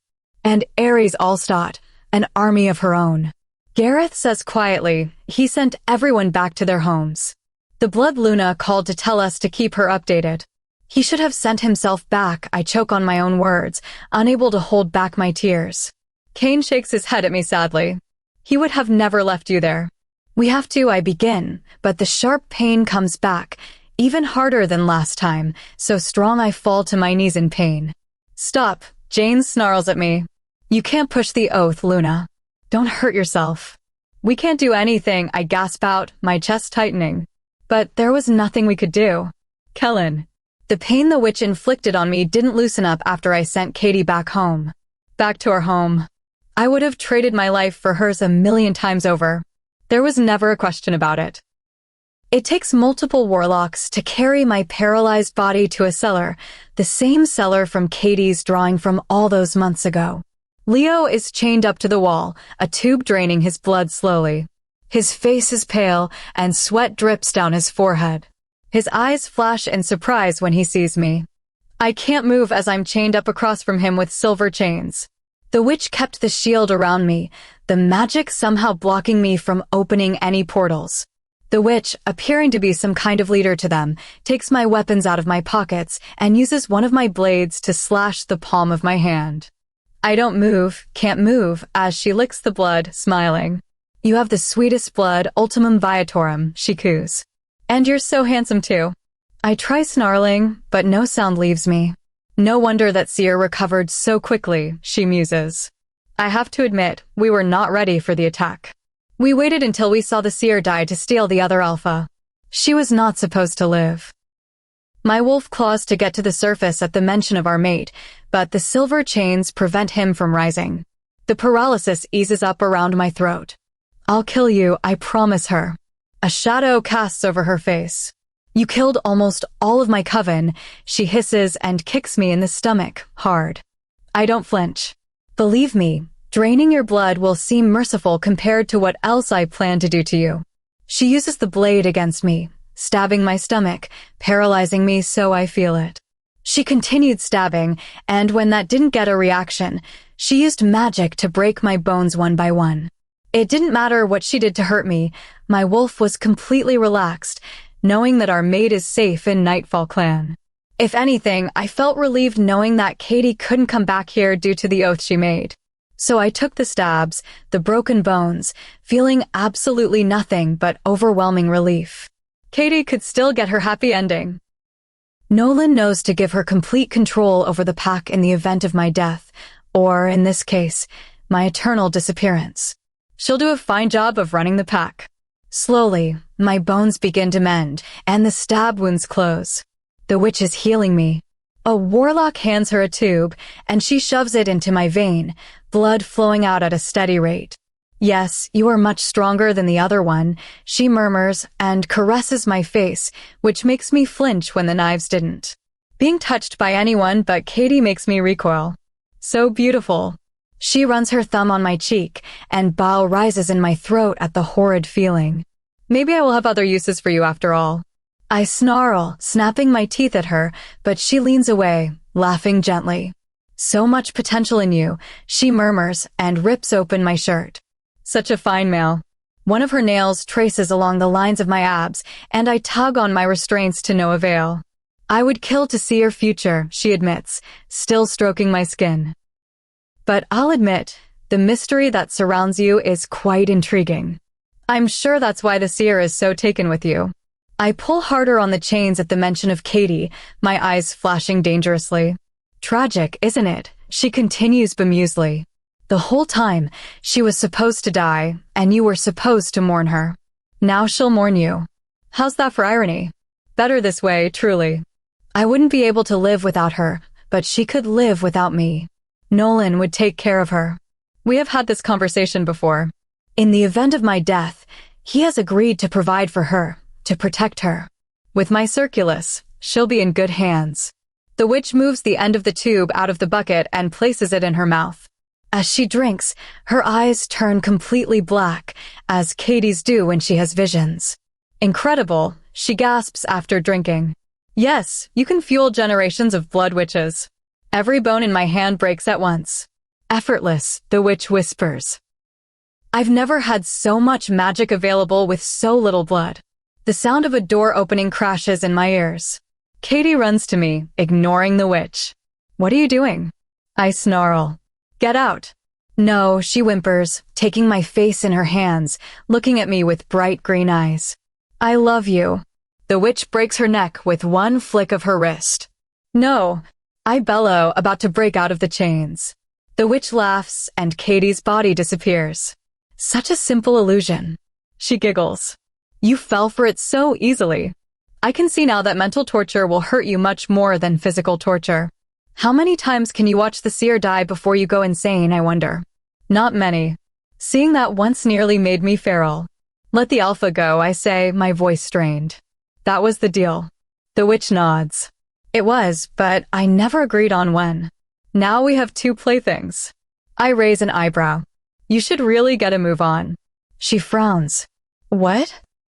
The oath my seer made was to stop our pack from coming, I explain slowly. Not everyone there was from my pack. They will come back here. Panic flashes in her eyes before she laughs it off. You dogs are so dumb, she says condescendingly. You shouldn't have told me that. I can help, I say. They'll be here soon. Drop the shield, and I can teleport us out of here. She rolls her eyes. I'm not dumb, dog. If I drop the shield, you'll teleport yourself out of here. I won't, I insist. I'll make a blood oath not to teleport anywhere without you. She looks at a warlock hesitantly. Fine, she agrees, distressed by the idea of more wolves returning. Your language had better be clear. You will not teleport yourself out of this house without us. I make the oath. Where do you want to be taken? I ask calmly. She gives me exact coordinates, and I nod. She drops the shield. I open a portal beneath all of the witches' feet, and they go into the in-between. Leo looks at me in confusion. I ignore him. I tug on the chains, using all of my strength to break out of them, and Leo blanches. How did you do that? He croaks. I snort in mild derision. I'm the strongest wolf on the continent, a true-born alpha. They would have had to use multiple of those chains and soak them in wolfsbane to contain me. After shaking the chains off of me, I break apart Leo's with my bare hands, ignoring the way the silver tears apart my flesh, because I need to hurry back to my Katie. She's probably so worried about me, the poor thing. Unfortunately, the damage the witches inflicted with the silver prevents me from mind-linking anyone. How did you break a blood oath? He asks in shock as he stands shakily up. I didn't, I respond, my tone clipped. I didn't teleport anywhere without them. They teleported without me. Where did you send them? Bottom of the ocean. Can they use magic to get out? Ocean has salt, I say shortly, not caring to elaborate. Thank you, he says quietly after a moment. I don't know how you found me, but thank you. I'm sorry about before. Katie found you, I say, trying to keep the venom out of my voice and failing. I thought we should let you rot, but she thought otherwise. You're lucky I care deeply about what my Luna thinks. He freezes. What? Katie is mine, I say darkly. Can you not smell your former mate's scent mixed with mine? She is my Luna, my mate. There are a few more choice words I'd love to say to him about the situation, starting with what an idiot he is for choosing Gwen over Katie, and ending with threatening to rip him and his mate's head off if they ever hurt her again. But I'm in a rush, so taunting and threatening him will have to wait for another time. He swallows. I see. Thank you both. I ignore him, going through the Coven's home, looking for car keys, taking the first two I find. I toss Leo one of them. Head west. You'll hit your territory eventually, I instruct him, turning away. Wait, Leo says hesitantly. I have to go, I say, turning around, annoyed. I need to see my mate immediately. Can you? He hesitates, looking conflicted. Will you tell her that I'm sorry? That I owe her everything. Narrowing my eyes at him, I nod once, turning away, clicking the alarm on the keys until I find the car. As much as I want to hate Leo, I just can't. because if he weren't him, I wouldn't be returning to her. Chapter 52. Nolan pushes the plate of food closer to me. Please eat, he pleads. I ignore him. Do you need blood? Nolan asks hesitantly. I can fill up a cup of mine for you. I ignore that, too. Please, Luna, Nolan says, and I cringe at the word. I am no Luna, especially not without my alpha. I promised him I would take care of you. I can't do that if you don't eat. Of course, he would arrange for someone to take care of me in case something like this arose. Kellen would never not have a backup plan. My heart wrenches and more tears spill down my face. I can't stop picturing him chained to the wall, drained of all his blood. Pale, no life in his sapphire eyes. I fight the urge to throw up. All my fault. I didn't know if Leo got let go. Didn't care if he did or not. If I had known that Kellen would be the one paying the price for his rescue, I never would have risked it. I'm going to go to bed, I say, my throat raspy as I get up from the table. I already sent the circulus to their respective houses, but Nolan refused to leave. I'll escort you, Nolan offers, quickly standing up. Go away, I beg. Please, I need to be alone right now. I have to think of a way out of this. We'll figure something out, he says desperately. We won't just accept this. We can find another seer and get another pack to track him down. This isn't close to over yet. I don't dare to let myself hope. Hope always leads to disappointment. I have to prepare for the worst-case scenario. Kellen never coming back. Never waking up with him again. Never arguing with him again. Grief hits me so hard I collapse to the floor, sobs racking my body as the bond is flooded so harshly with my misery I can barely breathe. Nolan swears under his breath, racing to me. I hope those tears aren't for me, darling. No. My breath hitches at the voice and I look up. Kellen grins at me and I choke on a sob. He bends down next to me, getting on his knees with me, and wraps his arms around me and I fall apart. Shh, Kellen soothingly strokes my hair. Everything is fine. I'm back. You're back, I repeat, still sobbing. I told you I would always come back for you, he whispers, his arms tightening. You should have listened. Why don't you ever listen to me? I choke out a laugh, but it sounds wrong. How are you back? He shows me what happened through our mind link, and I cringe at the sight of the witch breaking his bones, stabbing him, and of the illusion she showed him. We should get you to a healer, I say, frantically looking him over for injuries. Nolan, can we talk later? Kellen calls out, and I forgot he was there. Nolan immediately flees. Kellen cradles me in his arms, standing us up, and we fall through the in-between. I frown when I see where we land. This isn't the infirmary, I say, my eyes narrowing. It would be weird to be with you for the first time in a hospital bed, Kellen says pensively. But I'm down for it if you are, my dear. Air catches in my throat. Kellen, you should really dash. Get started completing the bond now, he suggests, kissing down my neck, and instinctively, I arch towards him. I completely agree, mate. Smart and beautiful, boy, can I pick them. I laugh, trying to wriggle out of his iron-like grip, but he doesn't budge. Kellen, I really think we should have a healer look at you, just in case. I could get you a sexy nurse outfit, Kellen suggests, his eyes darkening. I rather like the idea of that. Maybe your hospital fantasy isn't that wild after all. Kellen.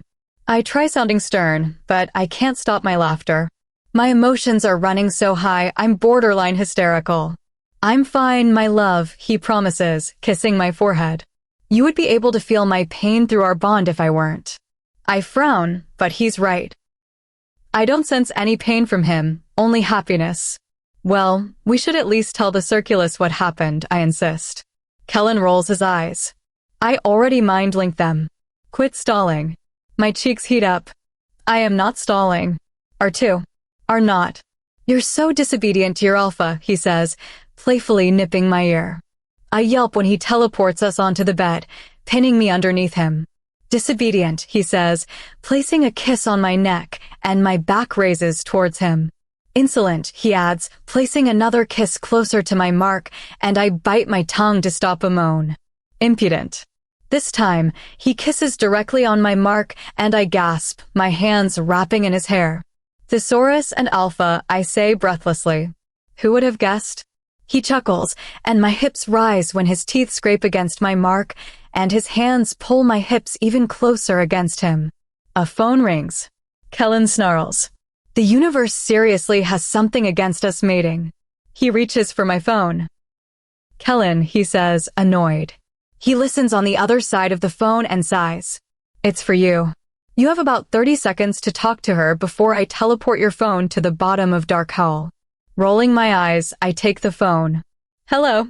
Everything okay? To my surprise, it's Aries Allstott on the other end of the line. Fine. Thank you for your help, I tell her, chills running up my spine as Kellen continues kissing my neck. 20 seconds, he murmurs against my skin. I'm happy for you and Kellen, Aries says suddenly. I told you at the mating gathering he was obsessed with you. I'm glad you lived. Her kind words shock me. Oh, thank you. But you should know that Kane is furious with him, she states flatly. Stay away from Dark Howl for a while. Kane wants war because Kellen threatened our pup. Her words make my blood run cold. Aries dash. Don't worry, I can handle it, Aries says, her voice terse. I'm just warning you. We won't be able to be allies again.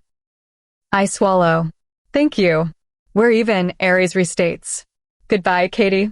She hangs up, and Kellen plucks the phone out of my hand, tossing it carelessly to the floor, and resumes his attack on my neck. Didn't you hear that? I say breathlessly. Kane wants war. Kellen laughs, unbothered and indifferent. Kane always wants war. Don't you think, Dash? Nope, he interrupts, kissing my lips, and I immediately yield to him. He uses his claws to tear through my shirt, and out of instinct, I try covering myself, but his hands grab my wrists. Don't, he says, kissing my collarbone. You're the most beautiful person I've ever laid eyes on. You don't ever have to hide yourself from me. Kellen continues kissing down my chest. I have a question, I say, my breathing uneven. You talk entirely too much, my dear, Kellen says, his lips hot on my skin. Why is it like this between us? I ask quietly. The question that has haunted me since I met him. He pauses, looking up at me, his eyes a sea of dark blue. What do you mean? Why? How is it like this with us? I mean, we aren't true mates. But you feel right for me. The words are hard to admit out loud after I had shoved them so deep for so long, stuck in the in-between with him for so long. His gaze turns thoughtful. I think what happened to us, all of the gods' business. I think it changed our fates, he says softly. It changed me. Whatever person I was supposed to be died along with my true mate. What happened to us? It made us right for each other. I don't know what answer I was expecting, but it wasn't that. A tear falls from one of my eyes, and Kellen gently wipes it away with his thumb, like he did 2 years ago in Dark Howl. You belong here. He presses a light kiss to my lips that makes my entire body tremble. You belong with me. And in all my years, I have never heard something more beautiful. More right. Epilogue. May, dessert comes after dinner. I sigh at the 7-year-old. She frowns, a frown that Kellen says is identical to mine. Dad said it was okay. I jump when an arm wraps around my waist. After all these years, I still couldn't see it coming. Way to throw me under the bus, kiddo, Kellen says, and Maeve giggles, shoveling more chocolate cake into her mouth. And what do I always remind you about your father? I ask. Dad is always wrong, Maeve chants, and Kellen snorts. Correct, I say, stepping out of Kellen's arm and kissing her raven hair as I take the plate. Your cousins will be here soon for dinner. Go wash the chocolate off your face, okay? Maeve nods, bounding off to her room. Do you think she would conquer a territory if they had an abundance of chocolate? Kellen asks bemusedly, teleporting behind me once again to wrap his arms around me. As you often like to remind me, alphas can do what they want, I say teasingly. He nips at my ear. I've never found that not to be true. I roll my eyes, trying to squirm out of his arms, but he doesn't ease up on his grip. Kellen, let me go, I whine. I have to set the table. Done, Kellen says after a moment. I look at him questioningly, and he smiles mischievously, gesturing towards the table, which is now completely set. Now we have time for other things, he says suggestively, kissing my mark. I laugh. No, I have to make sure that Kira is ready. Where is she? Where she always is, Kellen snorts. Training? I ask in surprise. She already had training today. Kellen shrugs. She wanted to go again. Nolan is training her and Kellen. He'll bring her by when they come for dinner. Well, I still have to dash. Kellen's hand clamps over my mouth as he spins me around so I'm facing him, still keeping his arm around me. Please relax, darling, he says, kissing my forehead. Why are you so stressed about dinner tonight? We have these things all the time. Monthly, I correct, pulling his hand away. We have them monthly. He rolls his eyes. How about answering the question instead of finding semantics to argue over? I don't know, I kind of like the arguing, I say cheekily, and Kellen flicks my nose.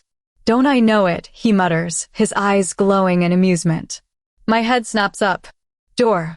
Sure enough, there's a knock on the door. My little seer, he coos, pecking my lips with his. Rolling my eyes, I slip out of his arms and open the door. Hello. Leia sings, throwing her arms around me. Hi, Laels, I laugh, pulling away. Hi, Kane. Kane nods in greeting, both of his hands holding pans of food. Leia, did you make him carry both pans? I sigh, taking one of them from her mate. Leia laughs, skipping past me. He offered. I suppress a smile. Kane, always the perfect gentleman. Hi, Luna, Adrian says, hiding behind his dad's legs and shadows. What, no, hi, Alpha? Kellen asks in mock offense. Adrian further hides behind Kane. Oh, I don't think so, nephew, Kellen laughs, reaching behind his brother and picking the 6-year-old up into his arms and tossing him into the air before catching him. Adrian giggles, sounding exactly like his mom. This is why he likes you better, Kane whispers to me as we go to set the pans down. Heard that. Kellen calls out, setting the pup down and ruffling his hair. Don't tell me Kellen is tossing the pups around again, Jane says, stepping through the door with her mate and their 2 children. I'm the alpha, I can do what I want. Kellen yells, chasing Adrian around the table. Jane sighs, shaking her head. Katie, I don't know how you put up with having 3 children. I laugh, knowing that Kellen requires just as much attention as Maeve and Kira. Are we making fun of Kellen again? Gareth asks, walking in with his heavily pregnant mate, a petite she-wolf from Midnight Bite, gifted with enhanced intelligence. I get a quick vision of her beating him in chess earlier today and smile. No, Kellen answers at the same time Jane, Kane, Leia, and I say yes. Do you plan on blocking the door all day? Nolan's deep voice asks. Come in, Nolan, we're making fun of Kellen again. Leia giggles. Gareth moves out of the way to help his mate sit down at the table, revealing Nolan's towering frame. He hasn't lost an ounce of muscle after all these years. Not that he could, not with the constant sparring he does with his mate, Kara, a strong she-wolf from a Gamma bloodline. Jane's pups run to the door to greet their closest friends, Nolan's son, Kellen, and my Kira. They run off to play together, and for them, playing really means sparring until they're too sore to move. At first, it scared the hell out of me, watching such young children spar so viciously, but Kellen assured me that it's just in their nature, all of them being from such strong bloodlines. Hi, Kara, I smile, looking at the bundle in her arms. Your pup is so healthy. Kara grins at the baby, and Nolan proudly says, she's already got a strong grip. I laugh, knowing that it's essential to Nolan that his children possess brutal strength, and they will. Can we start eating? I'm starving, Leia whines from her seat at the table. What did we talk about earlier, Laels? Kane murmurs, rubbing her lower back. She sighs. Patience. Cue the pout. Does this look like patience to you? He asks in amusement, his shadows always dying down when he looks at her. She pinches his side, making him laugh. Agreed. Let's break out the food and booze, a voice says from the doorway. Gwen, I greet, unable to help the grin that spreads across my face as we hug tightly. Missed you, little sis, she says, kissing my cheek. 1 month apart feels like far too long. Yes, I agree. Though I think you drank through all of Kellen's alcohol the last time you were here. I thought that might be the case, Leo says from beside her and holds up 2 bottles. I laugh. That might tide her over for about an hour. Hey, I'm cutting back, Gwen says defensively. No, you're not, Leo and I say at the same time. At first, These family dinners were awkward, given our history. But Gwen and I agreed that family is far too important. And besides, after all these years, our fallouts from the past seemed insignificant. We both had our own mates, our own lives, and keeping our relationship close only enriched our lives even more. Here, I can take those, Kellen offers, taking the bottles from Leo. I'll put them with the others. Don't worry, Gwen, I bought out half the liquor store in preparation. Gwen laughs. God, I love family dinners. Bought or stole? I ask Kellen, who winks in response before kissing my cheek and going to put the bottles with the rest. Hi, Aunt Katie, Wyatt greets, smiling and showing an adorable dimple. Did May eat all of the cake already? I ruffle his hair. Nope, but I don't recommend waiting too long after dinner to dig into it. Speaking of dinner, Leia begins. I am waiting to eat, you know. Patiently, she adds, giving a pointed look to Kane, who rolls his eyes. 30 more seconds, I promise her, as Gwen and Leo sit at the very, very long table. Damn it, my estimation was off by 2 minutes, Gareth says sadly. His mate tells him, you didn't factor weather into your calculations. She's always about 2 minutes earlier when it's sunny. This is why I love you, he says, kissing her cheek. The next time Mary is late, we're starting without her, Jane threatens, the same threat she says every time Mary is late. Which is every time. Okay, rude. Mary huffs from the doorway, followed by her mate, the gamma of Dark Howl, Elijah, a distant relative of Kane. There was traffic and a snowstorm in Dark Howl. Mary pulls off her fur coat, handing it to Elijah, who takes it unquestioningly. Hey, Katie, she says, pulling me in for a hug. Congrats, I whisper to her. She looks down at her stomach and smiles. Elijah wraps his arm around her protectively as soon as she steps out of our embrace. He doesn't know yet. That's it, I'm eating, Leia says, shoveling food into her mouth. Kane gives me a look that says, I tried. Finally, we all sit down, and Kellen puts his hand on my thigh, an absent-minded gesture he always does that makes me smile. The pups sit at the other end of the table, while the adults take the other side. Maeve sits at the head of the table on the other side, across from Kellen, the future alpha of Nightfall Clan. When I first learned that our firstborn was going to be a girl, I was worried that Kellen would be upset, but of course, I should have known better. He was beyond elated, saying it didn't matter what gender the baby would be, that they would be far superior to any other alpha because they would be ours. My heart tightens at the memory. Quit thinking about me and eat your food, Kellen instructs through our mind link. I roll my eyes. I wasn't thinking about you, I lie. Liar, you just flooded our bond with love, and unless you have a crush on Mary, I'm definitely the source, he winks and I scowl. I mean, seriously, that snow is killer. Mary continues her story about the snowstorm. I need a vacation somewhere warm, like, seriously hot. Kellen, we may require your services. Wolf Travel Agency. Leia nods. Where did you just get back from again? Mary asks. Greece again? Or did you finally let Katie choose the location? Kellen scoffs. For the record, I've taken Katie to every country. And he has. He once told me he would take me anywhere, everywhere, and he did. It was Greece, Leia whispers, and Kane laughs. Greece is nice this time of year, Gareth says thoughtfully. Average temperature of 65 degrees Fahrenheit. His mate nods in approval. Ugh, we're so boring, Mary complains. Talking about the weather like a bunch of old geezers. You're an old geezer, Kane says quietly, and Leia giggles. Shut up, you baby, Mary says, and rewinds her arm to throw a bread roll at him. You're setting a bad example for the pups, Nolan sighs, and Jane nods in agreement. Fear floods our bond. We all gasp as we look at the end of the table. Maeve is sitting alone. Where did they go? Nolan says in a panic, leaping out of his chair, as do many of the other wolves, panicked at the disappearance.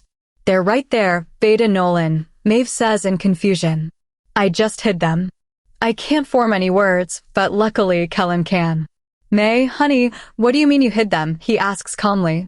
Maeve shrugs and flicks her hand, looking exactly like Kellen when he opens a portal. Sure enough, The pups are all still sitting at the table, looking at their parents in confusion, perfectly calm. Everyone exhales in relief. Illusions, Kellen muses. Her gift is creating illusions. Nobody says anything for a moment, no doubt realizing what a powerful gift that is. I'll go get another bottle, Gwen mutters. Well, that was a disaster, I sigh, crawling into bed, where Kellen's arms are waiting, as always. Gwen wasn't that drunk, Kellen jokes. Yes, she was, I roll my eyes. And you know what I'm talking about. He shrugs. What's the problem? That's going to be a handy gift. We always knew she would have a strong one. There was no way she wouldn't. I'm worried about her, I admit. I can't see much of her future, and what if Dash? Kellen silences me with a kiss. Katie, she'll be fine. She has a strong gift. She'll start training with the Viatoribus during the summer soon, and she'll become a better fighter. But Dash. No more talking, Kellen says, and kisses me again, deeper this time. You're stressing yourself out, and it's not good for the baby. My breath hitches in my throat. How did you dash? His hand rests on my stomach. Stop underestimating your alpha, darling. How long have you known? I glare at him. Better question. Why didn't you tell me? I wince. I wasn't sure if it would be welcome news. Kellen looks confused. Why wouldn't it be? Well, we weren't exactly trying for one, I say slowly. And you remember how fussy May was. Kellen kisses me again. I couldn't be happier, he promises. Besides, Cain and Ares are practically starting their own army. We're just catching up. I laugh. We are never catching up with them. 7 is a little excessive. Have you seen anything else about Darkhowl? Kellen asks after a moment. I wince. They're still pushing into other territories. Darkhowl is expanding rapidly. They want more territory for their pups. I'm not sure how much more they'll take. If they take Silverfang Clan, we'll have to go to war, Kellen says calmly. That's too close to our territory, and they're getting too big. I wince again. I know. Don't worry about it, Kellen says, stroking my hair, an unfair gesture because he knows it makes me relax against my will. Everything will be fine. May, Darkhowl, Gwen's alcoholism, all of it. But Dash. All right, darling, we'll do this the hard way. Also known as my favorite way, Kellen says, kissing my lips and working his way down to my mark. What are you, Dash? I'm taking your mind off of it, Kellen grins up at me, his eyes melting into darkness as he speaks lowly. Needless to say, he does.